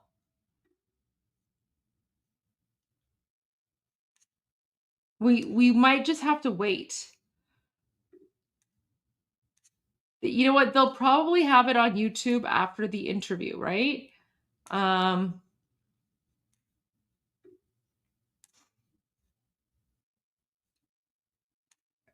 Dear Americans, the links that you're sending me, that's behind a paywall. I can't see those.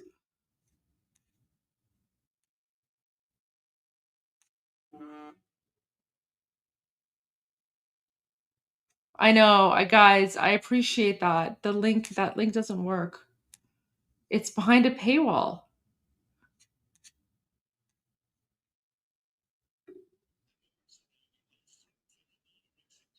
Wait!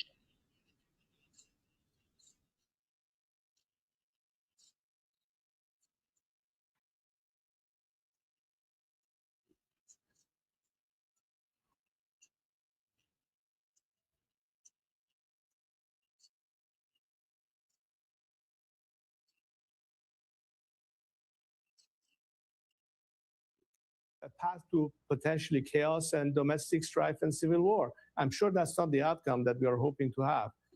Therefore, I insist on the fact that democracy is our goal, and I think Iranians are quite capable of managing their affairs. They have to be given that opportunity. Well, it sounds like that is the consensus of most people there in the country based on what we've seen and what we've heard. Now, you said that Khamenei's death was an earth-shattering event for Iran. How do you anticipate the fall of this regime will impact its proxies in the region? Because we know how active they have been there, and we know how much destruction and terror we've seen come from them. And ultimately, how can this help propel peace overall in the Middle East? Well, again, to my previous point, in the democratic Iran, the immediate ramification of that means that unlike a regime that has fomented terrorism, supported proxies, have been a threat to the region, have pursued a very open and nuclear plan, all of this disappears in one shot. That's the benefit of making sure that a free Iran will guarantee, as a result, that all the problems that have been associated with this regime from its inception will disappear together with this regime, total disappearance. As a democracy, Iranians will be committed to establish an element of cordial relationship with our neighbors, bring peace to the area, bring an element of stability, which ultimately is conducive to development, prosperity, something that will be good for us, but it will also be good for our partners. I think America has a lot to gain as a result. And don't forget that after the dust settles and we achieve that future, then Iran is open for economic opportunities. Just on one aspect, I can tell you that the Iranian market that has been closed to America for almost half a century is the only remaining untapped economic opportunity. Could mean probably in the first 10 to 15 years, over $1 trillion worth of revenue to the US economy. Not to mention the fact that many Iranians or Americans or others who want to invest into Iran will immediately bring an economic impact that at the end of the day, long beyond human rights and democracy and freedom, actually puts food on the table, create employments, new jobs, all infrastructures that Iran need to bring back on par. And that's an opportunity that will drive, in a mutual way, a win-win scenario for both my compatriots as well as America, of course, and many countries that would like to consider Iran as their true partners in that future. Well, we certainly like the sound of that. Now, we had President Trump calling on the Iranian Revolutionary Guard to lay down their arms and accept the immunity that he's offering. Take a listen to this. And I'm once again calling on all members of the Iranian Revolutionary Guard, the military and the police, to lay down their arms. And now is the time to stand up for the Iranian people and help take back your country. We'll give you immunity, and we'll be giving you really the right side of history, because that's what it is. So you'll be perfectly safe with total immunity, or you'll face absolutely guaranteed death. So, Prince Pahlavi, when and if a government transition begins, do you believe that those who do accept that immunity or others may try to stand in the way of progress? Let me stress the importance of why we say, and I say, that except for those people who have been criminally implicated with this regime and have the blood of the Iranian people on their hand, there are many elements within the military, police forces, security forces, as well as the civil bureaucracy that can survive regime change and be part of the solution. That's the quickest way to ensure a stable transition. They have to be part of the solution as opposed to remain part of the problem. As a matter of fact, my own messaging, both to the military or security forces, as well as the civil bureaucracy, is the fact that they can see a future for themselves. We're not talking about de-Baathification like in Iraq. We're talking about a totally different scenario of change. I think this is something that should be acceptable to the American administration. And I think this is most importantly what is acceptable to the people of Iran. I think our Iranian elements inside will only trust a scenario whereby they are not only guaranteed their survival, provided that they are not criminally implicated, but will be part of the solution, and they will accept that as a Oh no, my preview expired. Oh, jeez.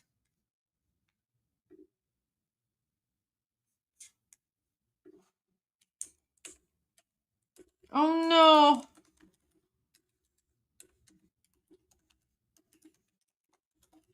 Oh my god. Guys, I'm sorry. Oh. I'm so sorry. I'm so sorry. Jeez. Let me see. Oh my gosh. I'm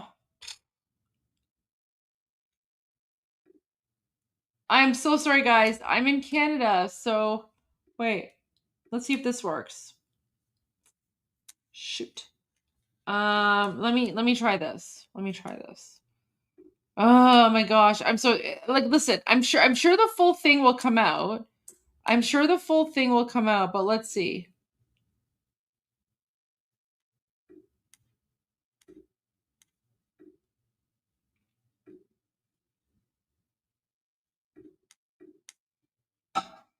No. Oh, I'm so sorry, guys. Okay. Jeez. Oh, that was such a good interview. I want to watch the whole thing.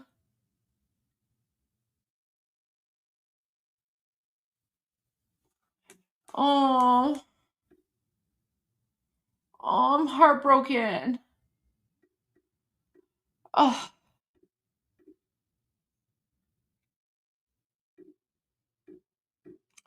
It's like a dagger in the heart. You know what? He got the main gist, right? So basically the main gist is that, we want a free, secular, democratic Iran. We want to be allies with the United States. Iran is an untapped market worth over $1 trillion. Yeah, so that's basically the gist of it.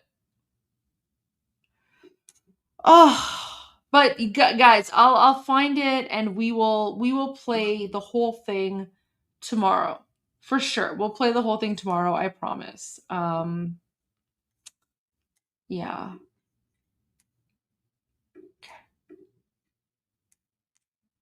All right, let's go to a few songs. What do you mean Goldie come back and finished early? I've been here the entire time. What are you talking about?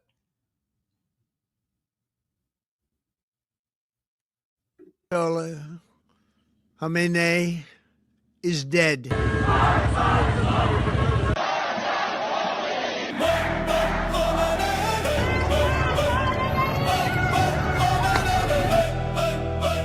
مرگ بر خامنه مای بر خامنه مای بر خامنه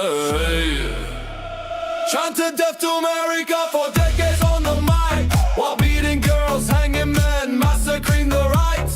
Tens of thousands vanished in your prisons deep. Wives and sons still weeping, but you lost no sleep. Proxy wasn't missiles, resistance was the brand, but missiles flew in faster than your body could stand. You were evil, not the West. Revenge is here, no time to rest.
Now Tehran parties in the flames. From Khomeini to you, the same old deadly game, but far finally came. Badju bar Khomeini, Badju bar Khomeini, Badju bar Khomeini, Badju bar Khomeini.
Oh wait, we need the next song. Okay, we'll go to this one and then we'll go to like some other Death to Khamenei songs.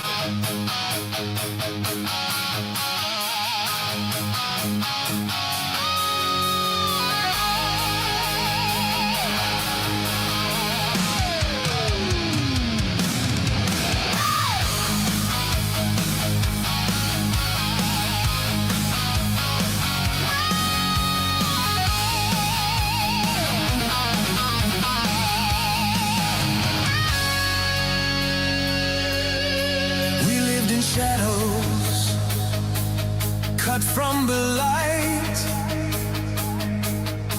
sirens and gunfire in the dead of night. They took our voices, they shut the net. The not our will, not our regret. Now hear us say, America, send your angels of liberty. Angels of liberty, unleash your fire. And the Islamic regime lift us higher. Angels of liberty, hear our cry. Wait, guys. Wait, I have a very important question before we continue this song, because This is a very important song. So I actually have a question for you guys. Is your volume up? Because when no, I know you are vibing, but my question is, when we're playing this song, is your volume up? Because my volume is on full blast. So we're going back to the beginning.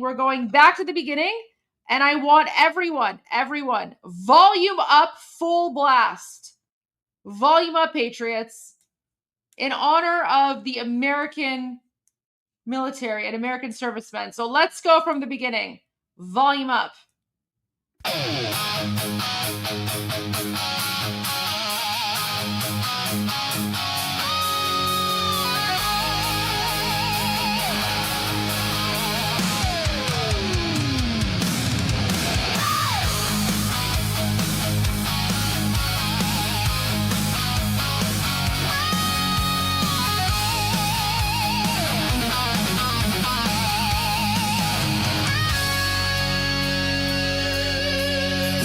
Shadows cut from the light,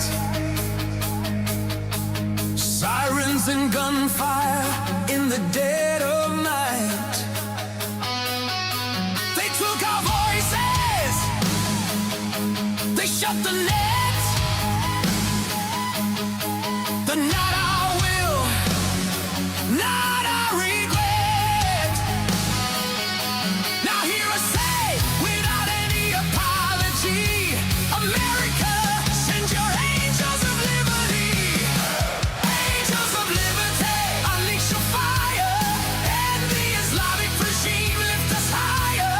Angels of liberty, hear our cry. Freedom is born when you fill our sky. Angels of liberty, strong and true, our old ally USA. We stand with you.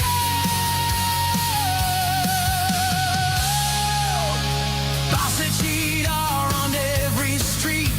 IRGC boots marching to beat. 40,000 killed, buried unnamed. 50,000 caged, broken and chained. But we still rise, we still believe in words you wrote, in vows you gave.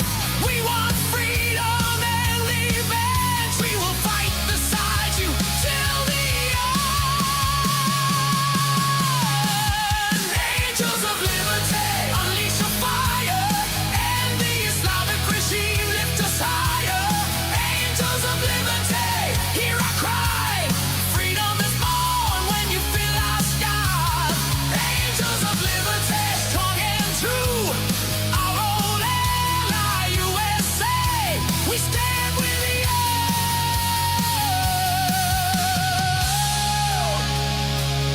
We stand with you.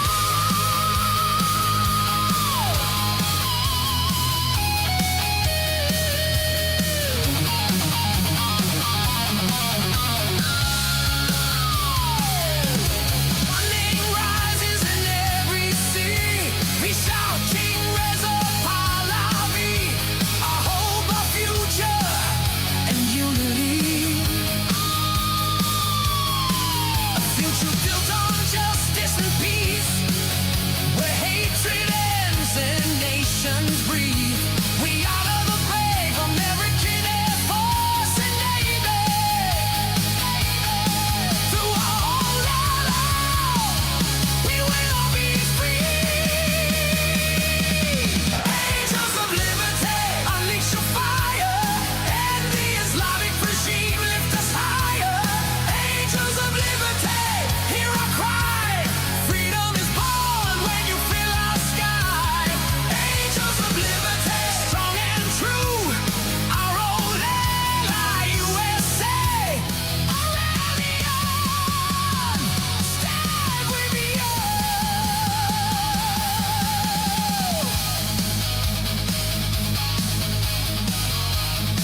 God bless the USA.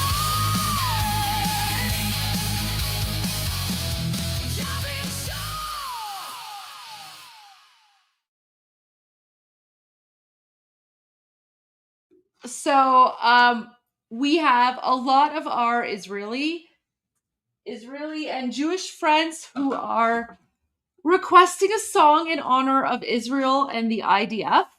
100%, guys. So here's the song. Here's the song that I'm going to play in honor of Israel and the IDF.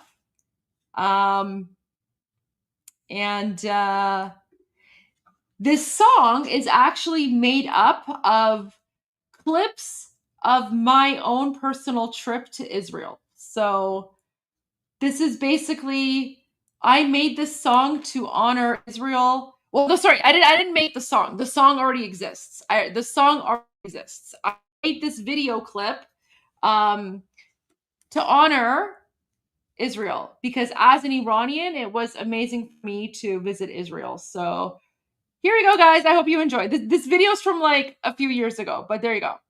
Literally, it's clips. So the caption is what it felt like to visit Israel as someone born in Iran. So guys, volume up in honor of Israel and the IDF because the Israel and the IDF boom boomed and exterminated Khamenei.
Should I play that again? It was only a minute, but it was just a short clip. Should I play it again?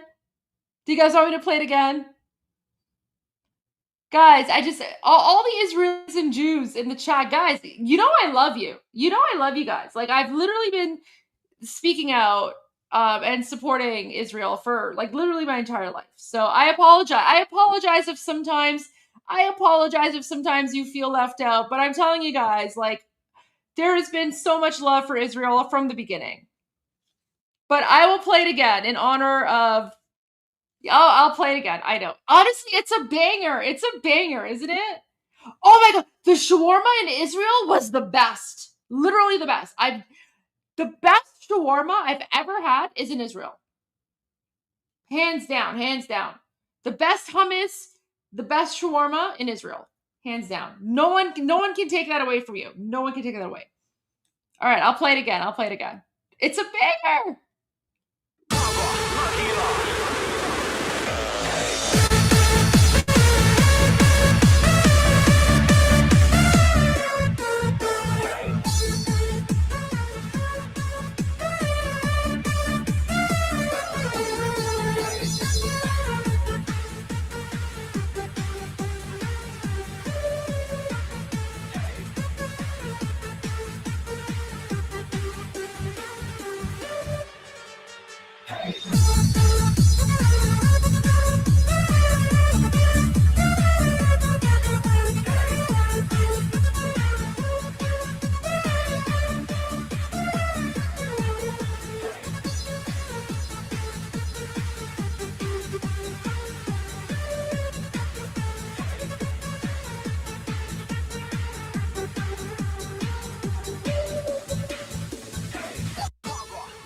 Guys, okay, you have a lot of questions about, okay, I'm seeing a lot of questions about this video.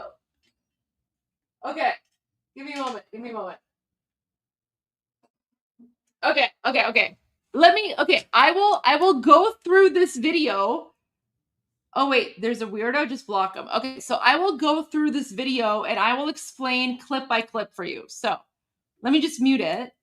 There you go. So this is me walking around Israel. So this was like a mall. This was like there's like a mall in Tel Aviv. It's like a district. You kind of go and there's like a whole bunch of like, stores and stuff. So this was just like a shot of that. And I thought it was very beautiful because it was a dove. So I started with like a clip of that. And then, so this is, this is someone named Human. Okay, so Human is an Iranian Christian. Okay, so Human is an Iranian Christian. He's not Jewish. And, guys, by the way, do you know who this guy is? Guys, this is Hamid Fard. This is the Takbir, Magbar Mullah. You know the music video? The Takbir guy? Let me bring it up.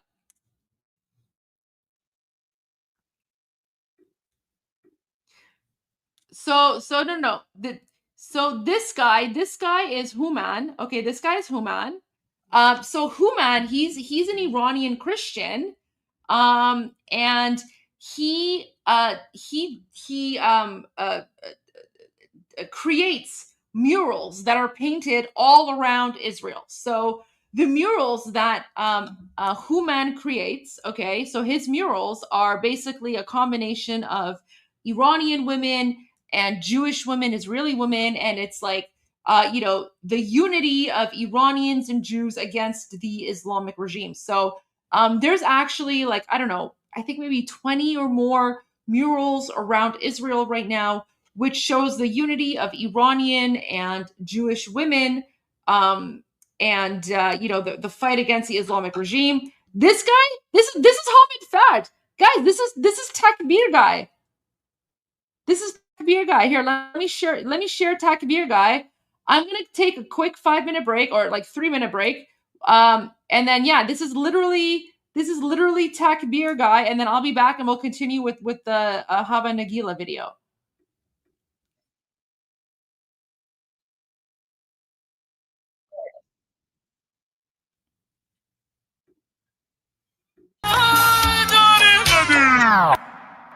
سید سلام، چطوری مرد کلی کتلت شدین دایی بدون مدرک؟ سلام بسیجی قهرمان رفتی پیش توسی با پنیر و یه نون سنگک. سلام به محفل قرآنیتون، سلام به مدیرای بحرانیتون، سلام به حاجی اکبر و طوله هاش و خارج و رفقای ارگانیتون، سلام به دزدای پول ملت که تش میفتین توی تور ملت، سلام به همه شما کرکسایی که دارین نونتون رو میزنین تو خون ملت تا که تش زیر دست و پاک و تک بخورین، حالا هی به یه بادکنک بدوین. سلام آخر تو زندان باشه وقتی قرار به این آب خنک بخورین. مرگ بر ملا متولی ننگ در دنیا، ننگ بر دوتا مجاهد چپی بعد از ملا. مرگ بر ملا متولی ننگ در دنیا، ننگ بر دوتا مجاهد چپی بعد از ملا. اینو بگذاریم به خاک میرسیم، تجزیه طلبی که به خاک بیرسیم. ایران مردمش وطن پرستن، از کرد تا بلوچ بری به فاک بیرسی. توف به هر چی مرسی است، توف به هر کی در پی تجزیه است، توف به لوی و همونی که شیفته ی گل ملیگرا تو وطن خدا نفتی هست. سر کردستان همه برپا شدن، بلوچستان فدای مهسا شدن. شمع واحد که شیر و خورشید، ما بقی جعلیا تنها شدن. شادی باشه واسه همه در میهن، کور بشه چه شهر چی اهریمن. رخه رو بگید اون 6 کلاس سواد و خبرگان و مجد سری ترجیحن. شبهای عروس و دامادی باشه، برن سلامتی نوش کنن و آبادی باشه. مقصد کجاست؟ میدون شهیاده به سمت اتوبان آزادی باشه. سلام به نسل ندید پدیدا، نبودیم ندیدیم قدیمتی ما. شاه بود تو شادی کل میزدین، حالا شاه بر میگرده پیک میزنین. مرگ بر ملا متولی ننگ در دنیا، ننگ بر دوتا مجاهد چپی بعد از ملا. مرگ بر ملا متولی ننگ در دنیا، ننگ بر دوتا مجاهد چپی بعد از ملا. مرگ بر ملا متولی ننگ در دنیا، ننگ بر دوتا مجاهد چپی بعد از ملا.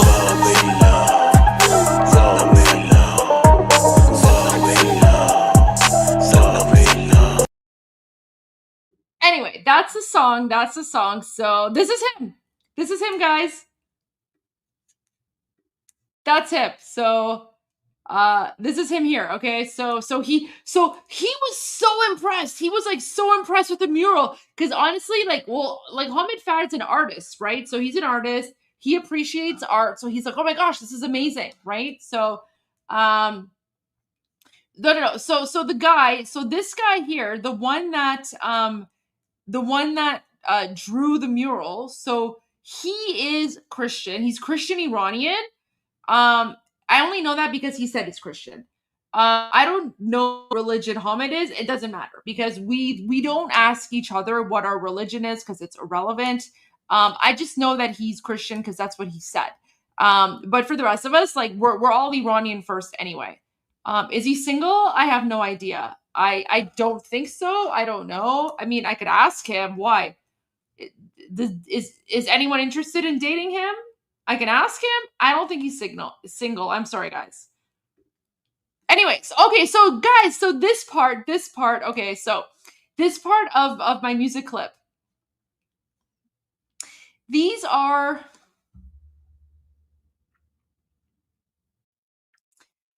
Iranian Jews, and they live in Israel. And both of them were born in Iran. Okay, both of them were born in Iran. And I apologize. I can't remember if it's either Isfahan or Shiraz. I think it's Isfahan. And he's basically he's the elder. He's the elder of the family, of the Jewish family. And that's him, that's his wife. By the way, this is Shabbat. Okay, this is Shabbat. Am I single? No, I'm not. I'm not single. So sorry. Just you can go cry. I'm not single. Anyway, so I just want to say he is the elder. Okay, he's the elder in the family, and this is Shabbat. And I want to make it very, very clear. Very, very clear. So this is a very, traditional religious Iranian Jewish family. And they honored me by inviting me to join them for Shabbat. Guys, I know the rules for Shabbat. So the only reason I filmed this is because I actually asked the elder of the family. I asked, the elder, I said, do I have your permission to film, even though I know it's not allowed, but do I have your permission to film so that I can share Iranian Jewish culture with other Iranians? And he gave me permission. He was like, okay. And I was like, oh my gosh, thank you so much. So yeah, the rules are no tech. However, I asked him and he said, yes, you are allowed. So before I filmed this, I asked him. I obviously got permission because I was like, I would like to share the experience of Iranian Jews during Shabbat with others. And they said yes. And so he actually because he was born and raised in Iran, he actually I don't think he speaks Hebrew very well, but he speaks fluent Persian, right? So it was very interesting because with him and his wife, I was speaking Persian with them. I was speaking Farsi. And then with everyone else, it was mostly English.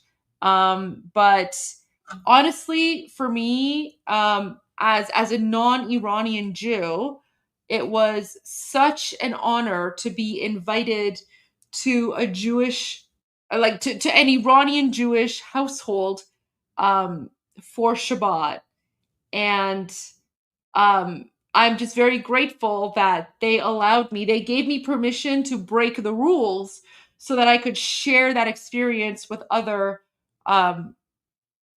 non-Jewish Iranians. And by the way, guys, this family 100% pro Pahlavi. Like I'm telling you, like every single Jewish Iranian who lives in Israel right now, they all support King Reza Pahlavi. So oh no, I was totally honored. So literally he's like an elder. He's an elder. And it was just such an amazing honor to be there and join them for Shabbat. Like, it was just no, I know I didn't break any rules, but I also didn't want to be disrespectful, right? Like, guys, I've actually been invited to a lot of Shabbat dinners, so like I know the process, I know the rules. I have a lot of Jewish friends, guys. Shabbat, like Friday nights, Shabbat dinner, like one of my favorite things. Literally, if someone's like, Goldie, come for Shabbat, I'm like, just tell me when, I'll be there, because Shabbat is fantastic. So, but this was very special, you know, having the opportunity to experience Shabbat with an Iranian Jewish family who literally had to escape when the Islamic regime took over in 1979. And just the fact that they welcomed me with open arms, right, into the family, and they treated me as one of their own, right? Not because I'm Jewish, because I'm not, but they were like, oh, you're Iranian, we're Iranian, you're one of us, come to Shabbat with us, right? It was just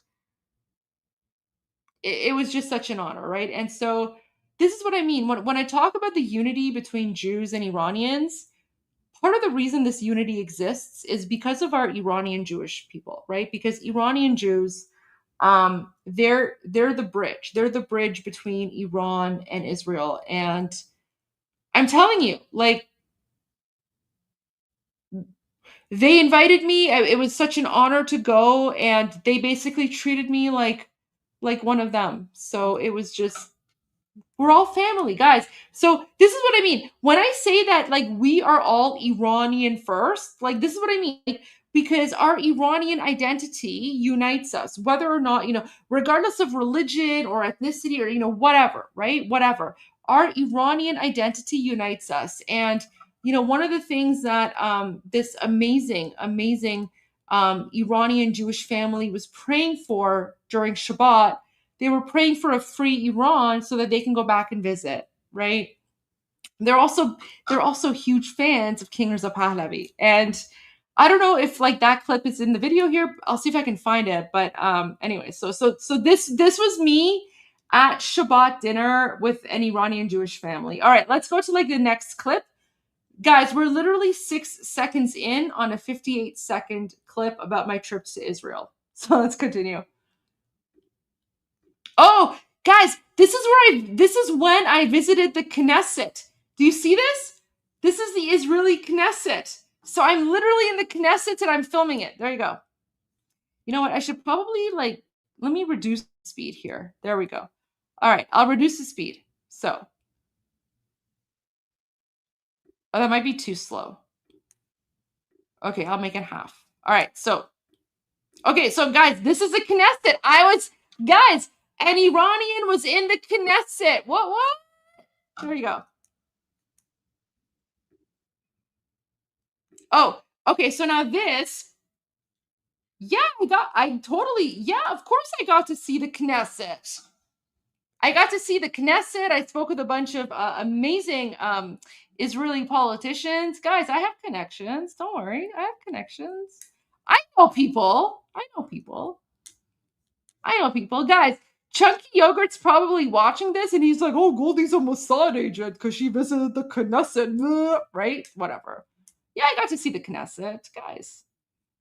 Anyways, so now let's go to the next part. So this is me walking through the streets of Jerusalem at night. So this is Jerusalem at night, and this is a nun. So this is a Christian nun. Okay, so to anyone who says that Christians have no rights in Israel, you know, and then, you know, Tucker Carlson or whatever, they're like, oh, like Christians are persecuted. It's literally not true.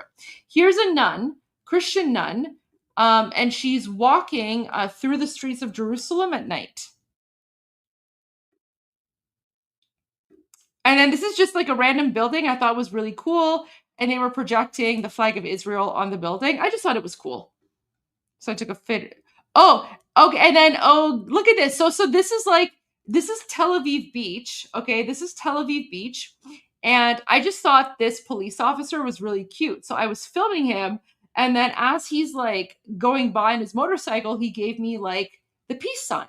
So, to anyone who's like, oh, Israeli police are racist and Israeli police, blah, blah, blah, right? Like literally, I'm literally an Iranian person and I'm just like filming Israeli police and he's just like, he gives me the peace sign. So here you go. Just watch this. Look at that. What a cute guy. He just gave me the peace sign, right? He literally just drives by and he gives me the peace sign. So, there you go. Literally. I'm literally just standing there like filming Israeli police and the police is like, peace, right? So again, like to all the people who are like, oh, Israeli police are racist. They're like white supremacists. Like it's total like jihadi nonsense, right? Because I'm literally filming him and he gives me the peace sign. Look at that. Cute Israeli police officer. There you go. And then, okay, so then this is like Temple Mount, Jerusalem. So I took a quick, and then this was like a date farm. This was a date farm, like a date plantation in Israel on my way to the Dead Sea. Oh my gosh, Israeli police were amazing. I love Israeli police. They're so kind. Like, guys, like whenever I was lost, I would just go up to like a random Israeli police officer and they were so nice. Like they helped me, guys. I'm telling you, Israel, literally one of my favorite countries in the world to visit. Everyone needs to visit Israel. If you're a terrorist and if you're anti-Semite, don't visit Israel. Don't visit Israel. But if you like Israel, if you're a supporter of Israel, you should visit. But if you're like a jihadi, Allah Akbar, Durka, don't visit. You're not going to have a good time. Anyways. Oh, and then look at this, guys. So this is for my Iranian friends. So in Jerusalem, there's a street called Kurosh Street, right? Kurosh, which is Cyrus. So there's literally a whole street in Israel named Cyrus the Great Street. And there's a sign for it. So there's that. Oh, and then this was like an amazing like ice cream store called Golda. I just took a picture of it because it sounded like Goldie. And then, this is like part of Jerusalem, like the West Wall. And then, this is the Baha'i Gardens. So the Baha'i Gardens, the Baha'is who were persecuted by the Islamic regime and like other Muslim terrorists, they had to escape. They escaped to Haifa. And the Jews in Haifa gave them shelter and gave them land. And then the Baha'is, who are heavily persecuted by Muslims, built a paradise in Haifa. So this is part of that. Look, World Baha'i, the Baha'i World Community, right? So this is located in Haifa. So remember that anyone who says that like, oh, Israelis are ethnocentric. Okay, well, if that's the case, why the heck do the Baha'is have a whole place in Haifa, right? Because the Baha'is are only free in Haifa. And that's because of the protection given to them Jews in Israel. So remember that. Oh, by the way, so this gentleman, he is a Druze. So at one point during my trip to Israel, we visited the Druze community. So he's talking to us and explaining about the history of Druze and Israel and, connecting that together. So there you go. So this was amazing. I actually really, really enjoyed this. So he's speaking about like the Druze. Oh, look, there's Hamid Fard. Look, there's the rapper. There's me. Wait. There's me. And then there's Takbir, Barbar Mullah. There's Hamid Fard. All right. And then, guys, so this was when we were visiting like a university in Haifa. And then all of a sudden, we heard the sirens. So we heard the sirens, like the air raid sirens. And then we had to run into a bomb shelter in the university. And then we realized this was the day that Hezbollah was firing at least like 100 missiles toward Israel. So when we were in the bomb shelter, all we hear is boop, boop, boop, boop, like pop, pop, pop, pop, pop, pop, pop, pop, over and over. And even the people that we were with, they were like, this is not normal, because usually like we hear 5 to 10 pops and then it's over. But we're hearing like 100 pops right now. So yeah. So I've literally experienced hearing the air sirens and running into a bomb shelter as the Hezbollah terrorists are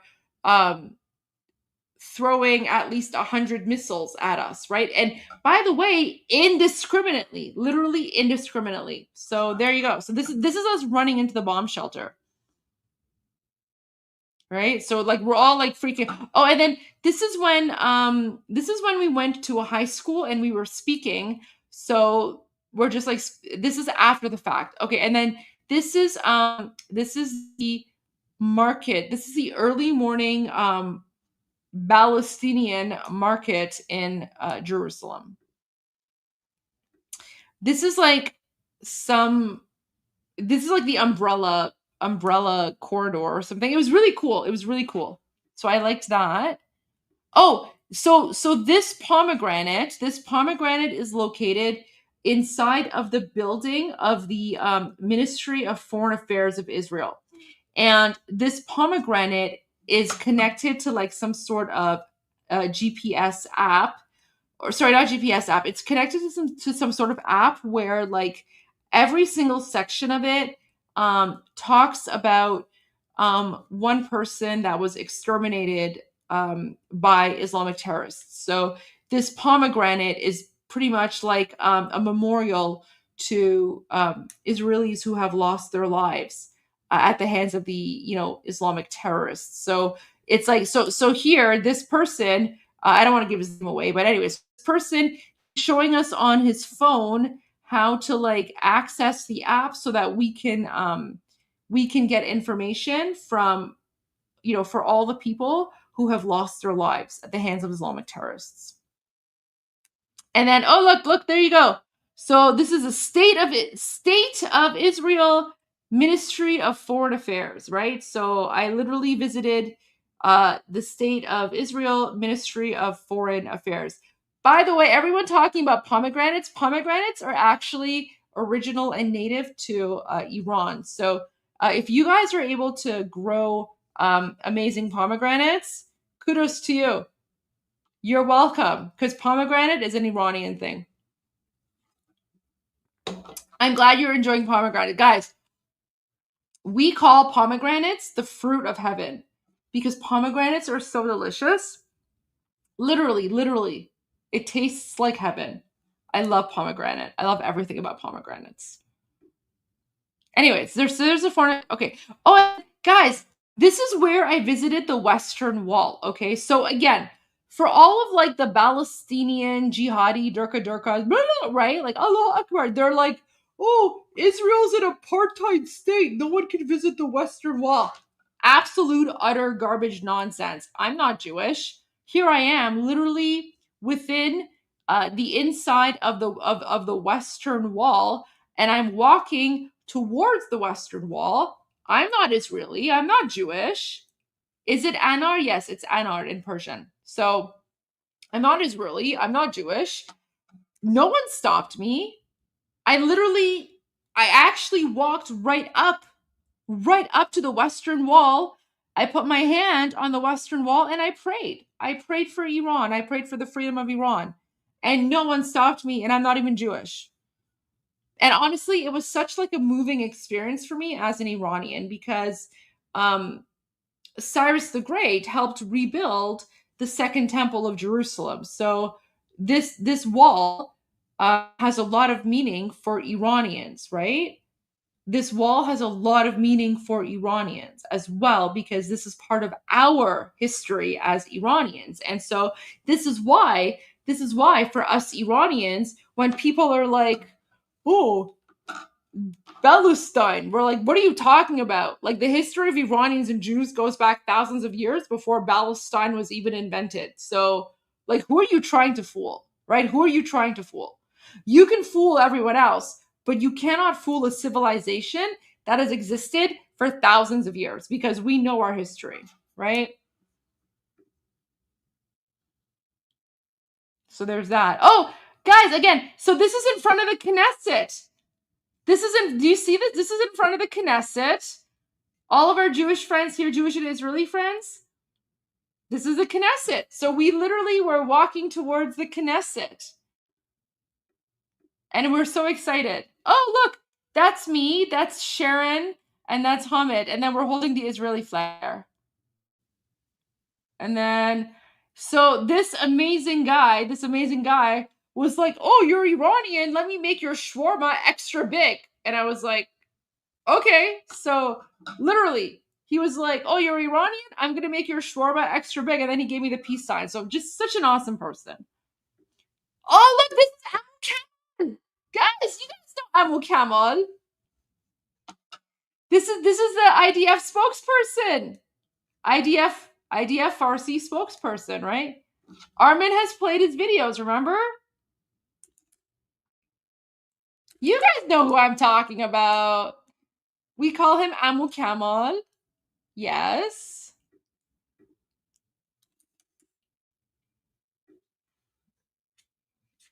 Look, here he is. Here he is right. Oh, look, here he is giving an update. Oh, wait, this is February 28th. Let's find a newer update. Let's find a newer update from Amu. Okay, here we go. Oh, okay. Here's a newer update from Amu Kamal from 5 hours ago. So he says, statement by the Farsi-speaking spokesperson of the Israeli army, Second Lieutenant Kamal Penhasi, regarding the first week since the start of Operation Lion's War. All right. Let's watch this, and I will chat GPT this so that when he's done, I can just play the translation for you without me having to worry about the translation. All right, guys.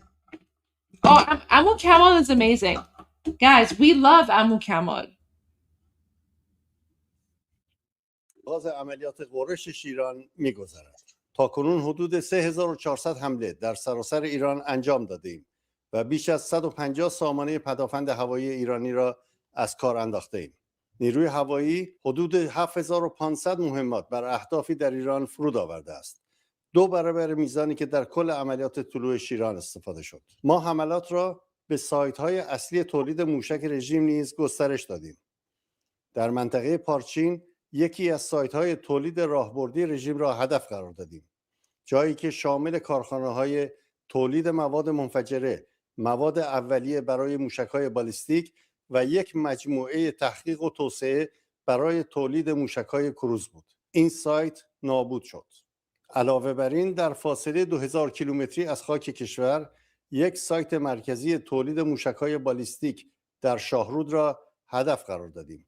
این همان سایتی است که بخش بزرگی از موشک‌هایی که به سوی اسرائیل شلیک شدند در آن تولید شده بود. ما به ادامه ضربات به این صنایع ترور تا هر قدر که لازم باشد ادامه خواهیم داد. امروز Okay, so Amu Kamal, like thousands, tens of thousands of Iranian Jews, is one of the many tens of thousands of Iranian Jews who had to flee Iran along with his family after the Islamic regime took over. Because prior to 1979, when the Shah was in power, everyone in Iran was able to live peacefully because we had freedom of religion. And unfortunately, when the Islamic regime took over our country and turned it into a 7th century Islamic hellhole governed by Sharia law, many Jews were persecuted. And so many Iranian Jews had to flee.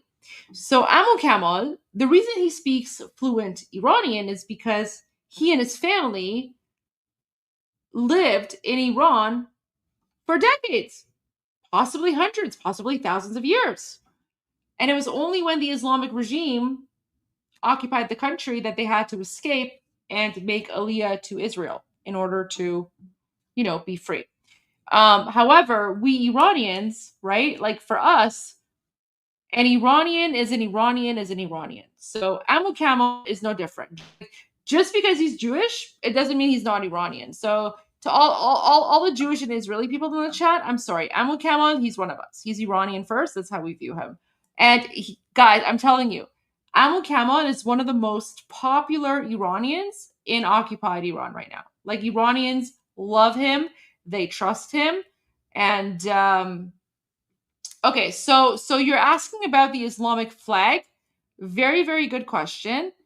I will explain this very quickly, and then I'll go to the translation of what he was saying. So, where is it? So, the reason that there's an Islamic flag behind him, guys, is because we were in the Islamic regime showroom. So, we were in the showroom where the IDF was explaining to us all of the weapons of the Islamic regime, all of the propaganda of the Islamic regime, right? So this was the Islamic regime terrorist showroom. Their weapons were there, their flags were there, their propaganda was there. Amul Kamal himself, he is a huge supporter of King Reza Pahlavi, and in his office, he has a lion and sun flag. Guys, this is like a showroom. This is a showroom for the Islamic regime. So this isn't necessarily meant for us Iranians. This showroom is meant for people who are coming there to learn about the Islamic regime. Yeah, that's what it is. They have an entire room dedicated to intel on the Islamic Republic. So that's what this is. It's like an intel room. Come on, guys. Come on. Anyways, let's go to what Amul Kamal said in that video, which was released 5 hours ago. It's actually pretty good what he says. Here's what Amul Kamal said. I played the video, but here's the translation. Accurate English translation. Open quote. Operation Roaring Lions continues.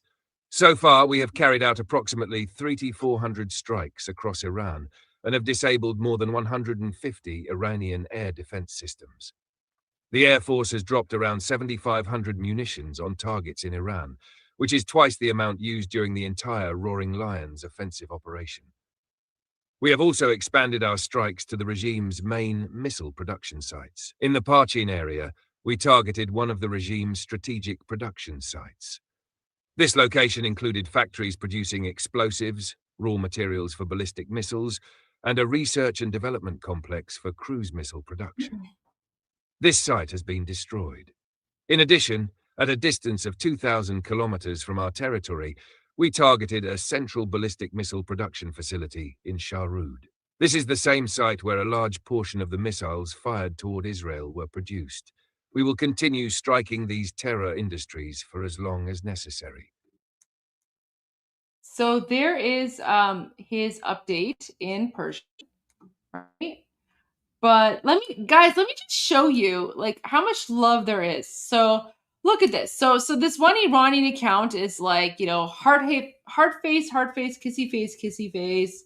And then this account, right? So like this oh, they follow me, by the way. So this account is like, Dear Colonel Kamal Pinhasi, look, Uncle Kamal. Guys, I told you.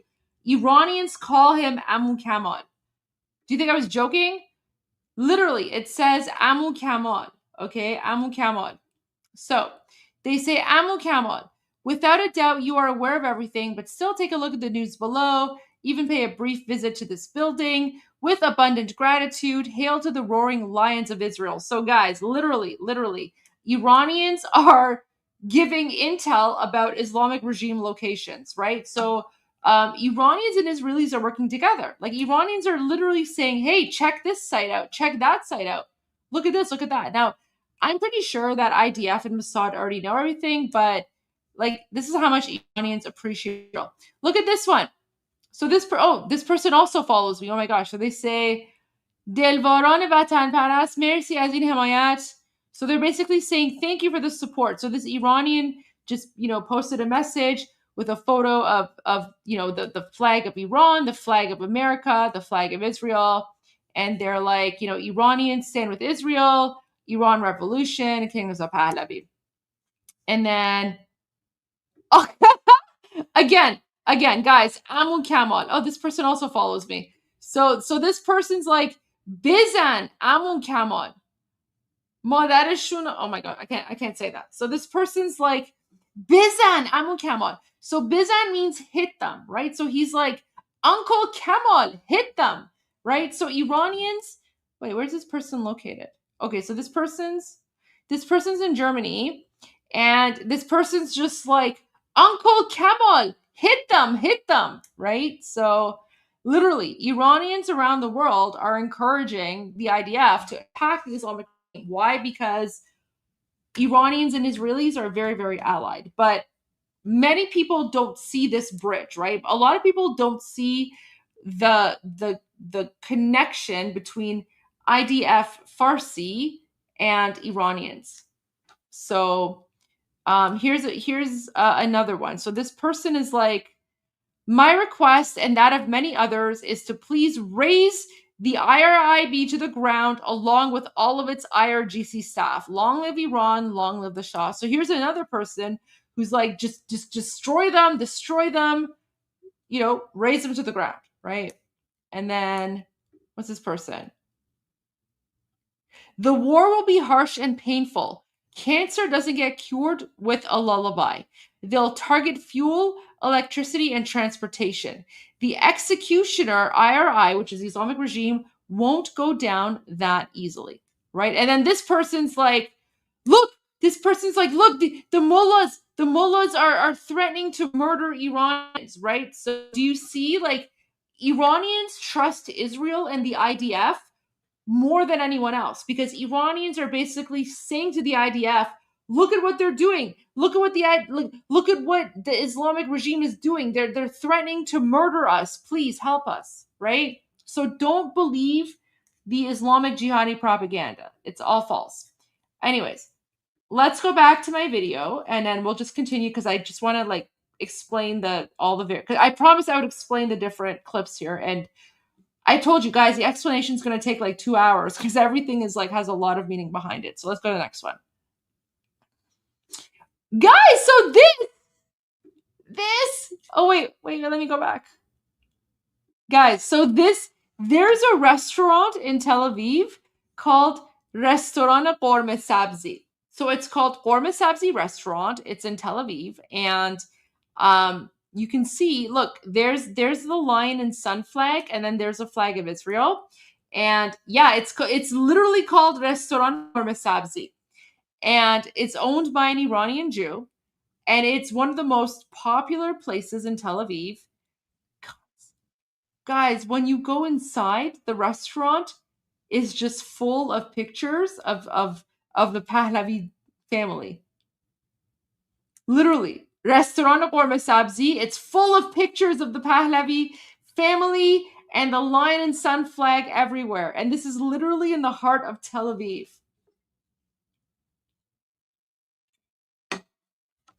Yeah. It's amazing. Wait. Let me find a picture.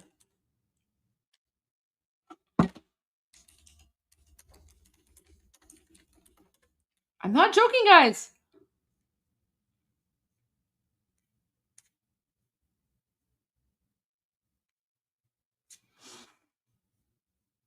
It's actually really amazing.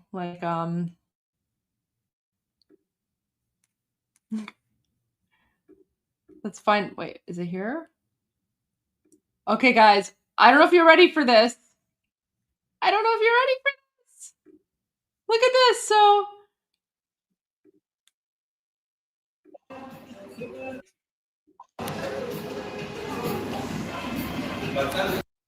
this restaurant is inside Tel Aviv.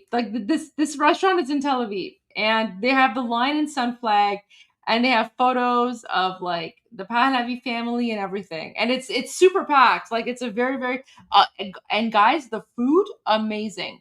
But listen, when I tell you that Iranian Jews support King Reza Pahlavi, I'm not making it up. I'm speaking from experience because I've been there and I've seen it and I've spoken with people. Ken.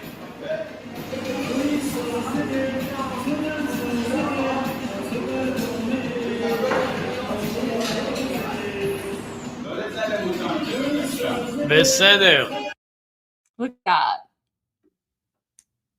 All right, let's find some more. I'm sure there's more here. Let's see what else we can find.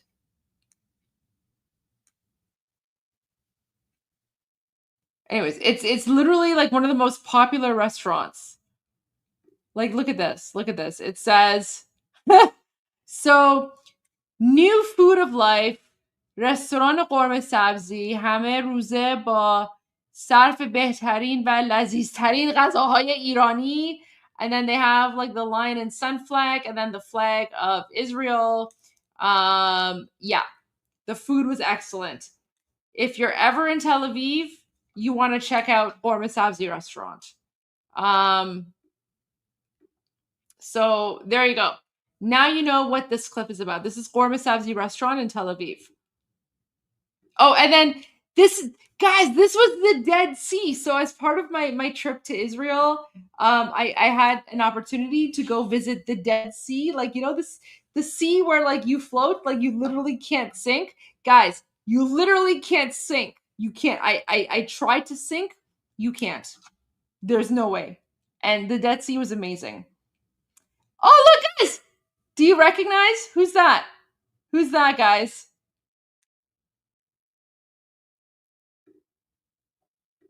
Who's that?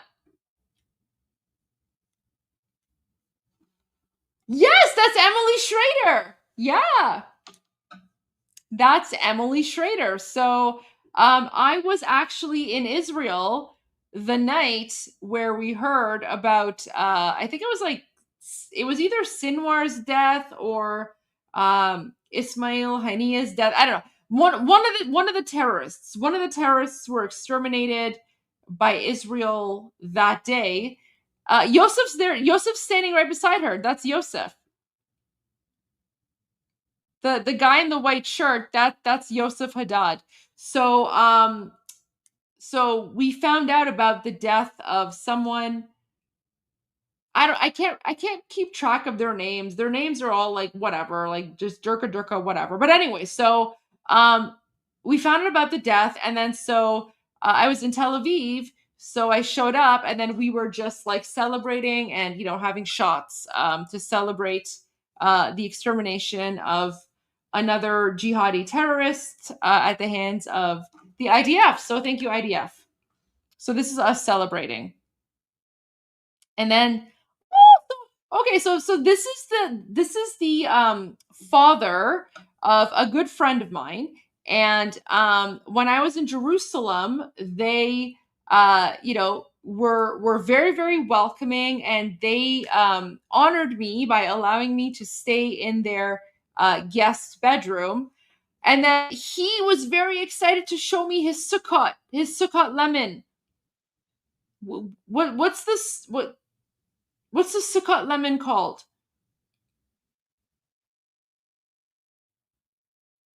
What's like the lemon thing called? I'm sorry. Is it the etrog? Etrog, is that what it is? Yes. Okay, so that's what it is. So he was so excited to show off his etrog, but he actually promised me. He made me promise. He was like, Goldie. I was like, yes. He's like, I'm going to tell you how much this costs, but you can't tell my wife because if you tell her how much it costs, she's going to kick me out. And I was like, okay, I won't tell. So he's like, this was 1,000 shekels. But he was so proud. Guys, apparently it's like a thing. It's like a thing to get like the most perfect looking etrog. I don't know. But he was very, very, very proud of it. What if his wife sees? Too late. Citron, etrog. Anyway, so it was honestly like it was such an honor for him to like. So this was like a 5-10 minute video where he was like explaining to me the significance of the etrog and what it all means during Sukkot and everything. So yeah, so this is just a very, very short clip of that. But honestly, like, amazing person. And literally, like, guys, I'm just telling you, everywhere that I went in Israel, I felt at home, even though I'm not Jewish. But everywhere I went, like, I'm literally Iranian. I'm Iranian, but everywhere I went, people just welcomed me and embraced me as one of their own. So amazing, beautiful country, amazing, beautiful culture. This is why I love Israel. I love Israel. So there you go. And and then this was a Bedouin. So on the way to the Dead Sea, there was like a Bedouin with like a camel. So I just like filmed him really quickly. It's kind of cool. And then here I am smoking like hookah with some Iranian Jews, because I made a lot of Iranian Jewish friends, and we were just chilling in Israel. Oh, this is me covered in mud. So this is me in the Dead Sea. In the Dead Sea, literally covered in like Dead Sea mud, because apparently that's what you're supposed to do. And then, oh, look, belly dancing in Tel Aviv. And then this is when I visited the Church of the Holy Sepulchre. Church of the Holy Sepulchre in Jerusalem. And this is the mausoleum of Jesus Christ. And this is Dan Pfefferman. He is an amazing person. He and his wife, beautiful, beautiful family. They actually invited me for Sukkot dinner. Again, you're not supposed to film people during Sukkot, during the prayers. I asked permission. I was like, Dan, do I have permission to film you and, your family and the table during the prayers? So that I can share the experience with people outside of Israel. And he said yes. So that's the only reason that I'm filming this, is because I had permission. But again, like, everyone literally made me feel like I was at home. So I basically had an amazing Sukkot dinner and experience. Oh, the food was phenomenal. So there's that. And then this is again walking through the markets of Jerusalem. This is Temple Mount, and just a rooftop view of Jerusalem. Just more stores, which I thought was really cool.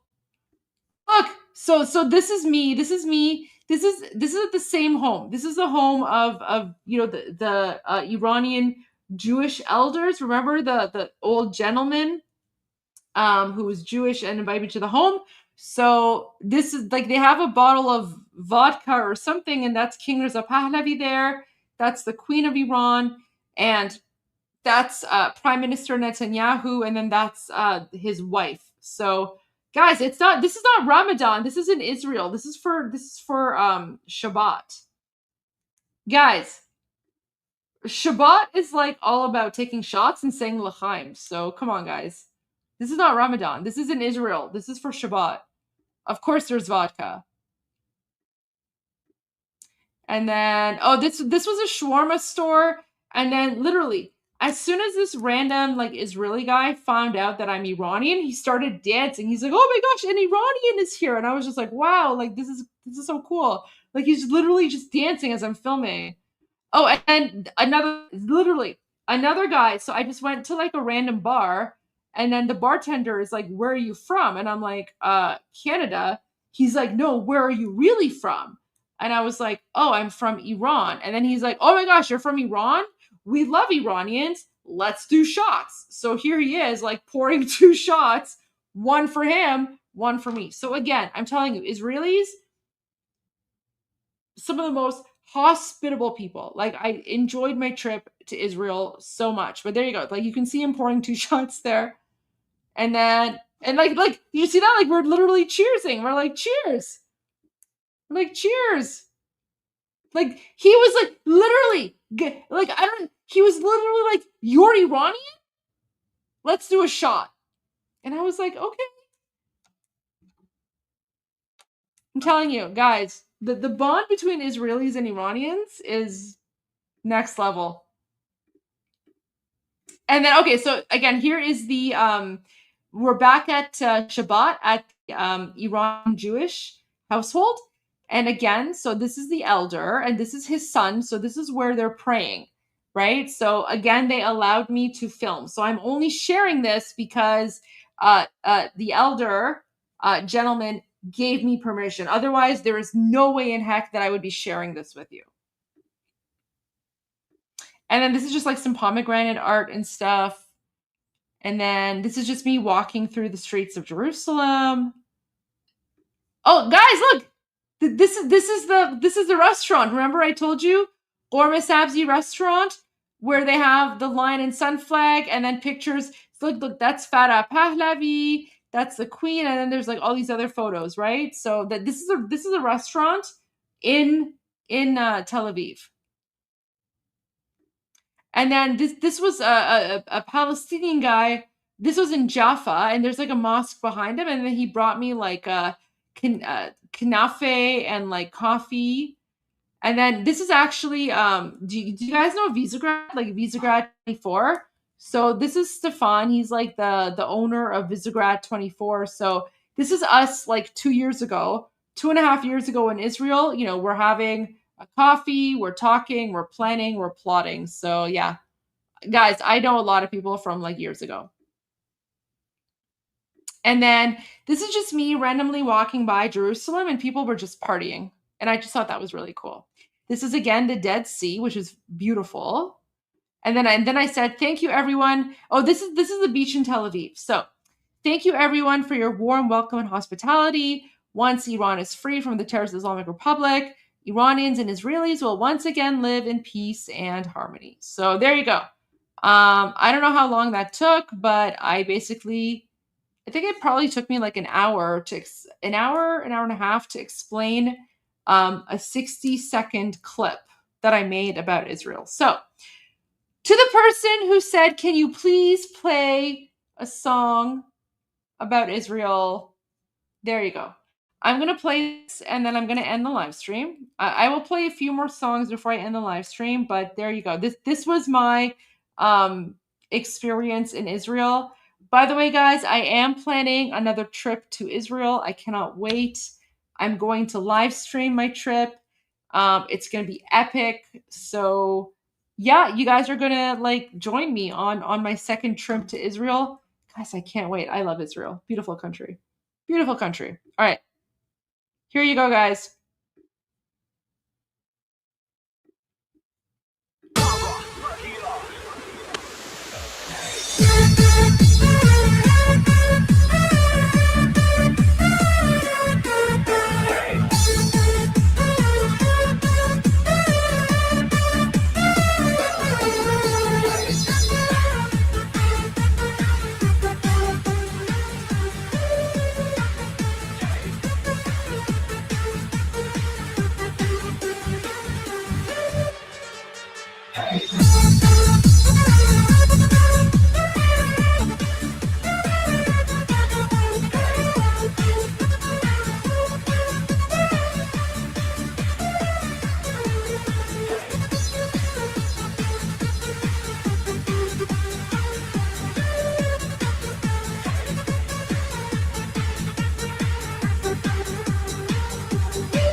All right, guys, thank you for tuning in to Iran Revolution Live, Day 70.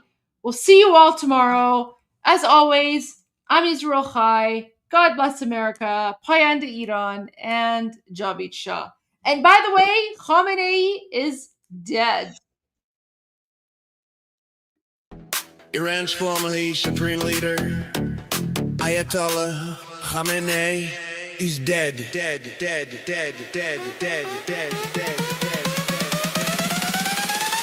Ayatollah Khamenei is dead.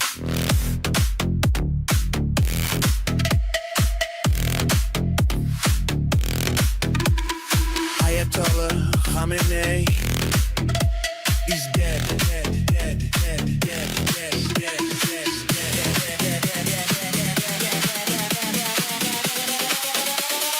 Iran's former supreme leader,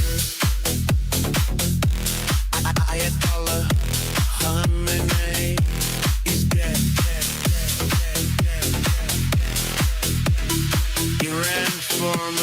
supreme leader. Ayatollah Khamenei is dead. Dead, dead, dead, dead, dead, dead, dead, is dead. Dead, dead, dead, dead, dead, dead, dead, is dead.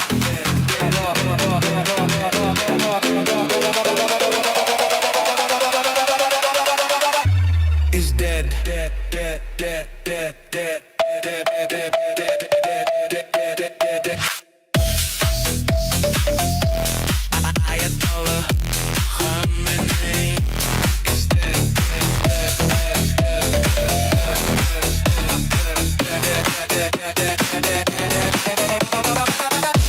Is dead. Is dead. Is dead.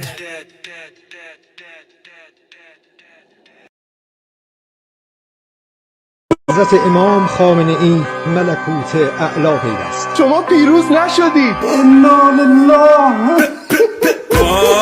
حالی میدی میکشیمتون بالا بالا بالا بالا بالا تر عالی میشه. ماشین پر میاد خالی میری.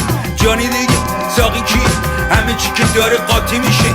خشبامون داره خالی میشه. جنازه بو قاضی میده بله بلی میزنیم با زمین یکی بشی. جای لاستیکا روت بری بری به درک میمیری. زر تو جعب دلی بری نمیدونی جای ما رو. میکشیم زامنا رو میزنیم رو زمین قاسما رو. آماده ایم میچکونیم ماشا رو. روی جنازت میرقصم حالا حالا میزنیم و میری سر بالا. به این کار میریم همه بالا. روی جنازت میرقصم حالا حالا میزنیم و میری سر بالا. پی کار میریم همه بالا. شله شله شله شله شله شله شله شله آقا زاده شده خودت کسته تو کجه مجه. زمین های شهر پر سوسه داره آتیش میگیره. حوزه موزه انگا همه کنکوری رشته تناب ملت تو رو دوره کنه. مال ماه شب لگت میزنیم باشی درا زیرت میزنیم که بری هوا. چشات سیاه میرن چشم پوشی کن لباس عزا. میبینی دیر نیست میبینی میریم و تیغ میغ میگیریم. میکنیم تیز میز میشینیم میکنیم ریز ریز میمیریم. روی جنازت میرقصم حالا حالا میزنیم و میری سر بالا. به این کار میریم همه بالا. روی جنازت میرقصم حالا حالا میزنیم و میری سر بالا. به این کار میریم همه بالا. چقدر سر حالم از من تک شما همه با هم. کت تا چقدر تر تا زن جمع ما جمع همه پاین. صف میکنیم تن و بارم رفیقاتم همه پک و پارن. فواره کرد رگ پارد برو خونیمونی نشه پاچم. میکنیم شب و صفا میگیرین شب و عزا. میریز سر تو بلا ملا بدنا میشه از سر و سوا. دوا موا چی ادا مدا مپا مپا ساس فتا متا. باجا ماجا ناجا ماجا بسیجی و برادرم میرن همه هوا. روی جنازت میرقصم حالا حالا میزنیم و میری سر بالا. به این کار میریم همه بالا. روی جنازت میرقصم حالا حالا میزنیم و میری سر بالا. به این کار میریم همه بالا. روی جنازت میرقصم حالا حالا میزنیم و میری سر بالا. به این کار میریم همه بالا. روی جنازت میرقصم حالا حالا میزنیم و میری سر بالا. به این کار میریم همه بالا. روی جنازت روی جنازت میرقصم. روی جنازت روی جنازت روی جنازت میرقصم. Ayatollah Khamenei is dead. This wretched and vile man, Ayatollah Khamenei, is dead. This wretched and vile man, Ayatollah Khamenei, is dead. This wretched and vile man, Ayatollah Khamenei, is dead. This wretched and vile man, Ayatollah Khamenei, is dead. This wretched and vile man, Ayatollah Khamenei, is dead. This wretched and vile man, Ayatollah Khamenei, is dead. This wretched and vile man, Ayatollah Khamenei, is dead.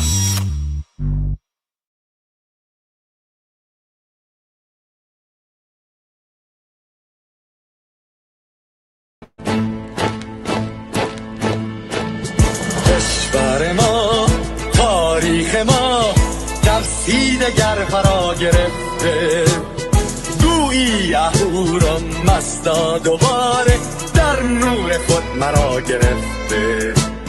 اکنون سرودی سر میدهم باز کار رنج و تشویش.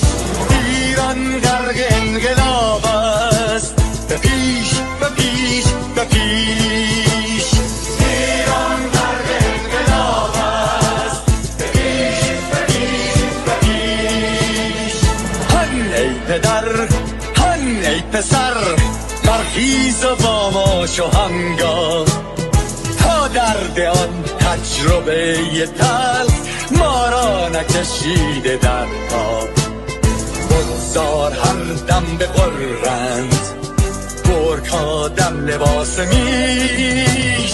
ایران غرق انقلاب است، به پیش به پیش به پیش. ایران غرق انقلاب است، به پیش به پیش به پیش. ای کارگر ای برزگر، راحت کنون ادامه دارد در این زمان که پرتو یزدان از هر سو بر تو میبارد. پس پیش به سوی آزادی از بحر خزر تا کیش. ایران غرق انقلاب است، به پیش به پیش به پیش. ایران غرق انقلاب است، به پیش به پیش به پیش. خلقا به پا بهر دفاع از استقلال و آزادی، تا بشکنیم پشت ارتجاع تیریزی ویران آبادی. تا زنده سازیم سنت‌های می از بر بالین و کیش. ایران غرق انقلاب است، به پیش به پیش به پیش. ایران غرق انقلاب است، به پیش به پیش به پیش. با امید روزی که تمام این دلبشو و انقلاب تموم بشه و ما در روشنایی، نور و سعادت مردم کشورمون غرق بشیم. نه خارجی نه بیگانه، نه مستشارهای ویرانی، نه چیر خاران نه کاسه لیسان، فقط هم رزمان ایرانی. ما با شرافت میهنی بسازی بهر فرزندان خویش. ایران غرق انقلاب است، به پیش به پیش به پیش. ایران غرق انقلاب است، به پیش به پیش به پیش. مردان بیایید داخل صف ما، اکنون که آغاز رویاست. دشمنان بدانید ما زنده هستیم، بعد از ما هم ایران پابرجاست. آن روح شیطان ما را فریب داد با صد شعار مردمیش. ایران غرق انقلاب است، به پیش به پیش به پیش. ایران غرق انقلاب است، به پیش به پیش به پیش. پرچم ما پرچم ایران غرق خون شهیدان، روی شانه هامان حمل میکنیمش در هر خیابان و میدان. تا ماسک دلغکان را برداریم از روی تسبیح و ریش. ایران غرق انقلاب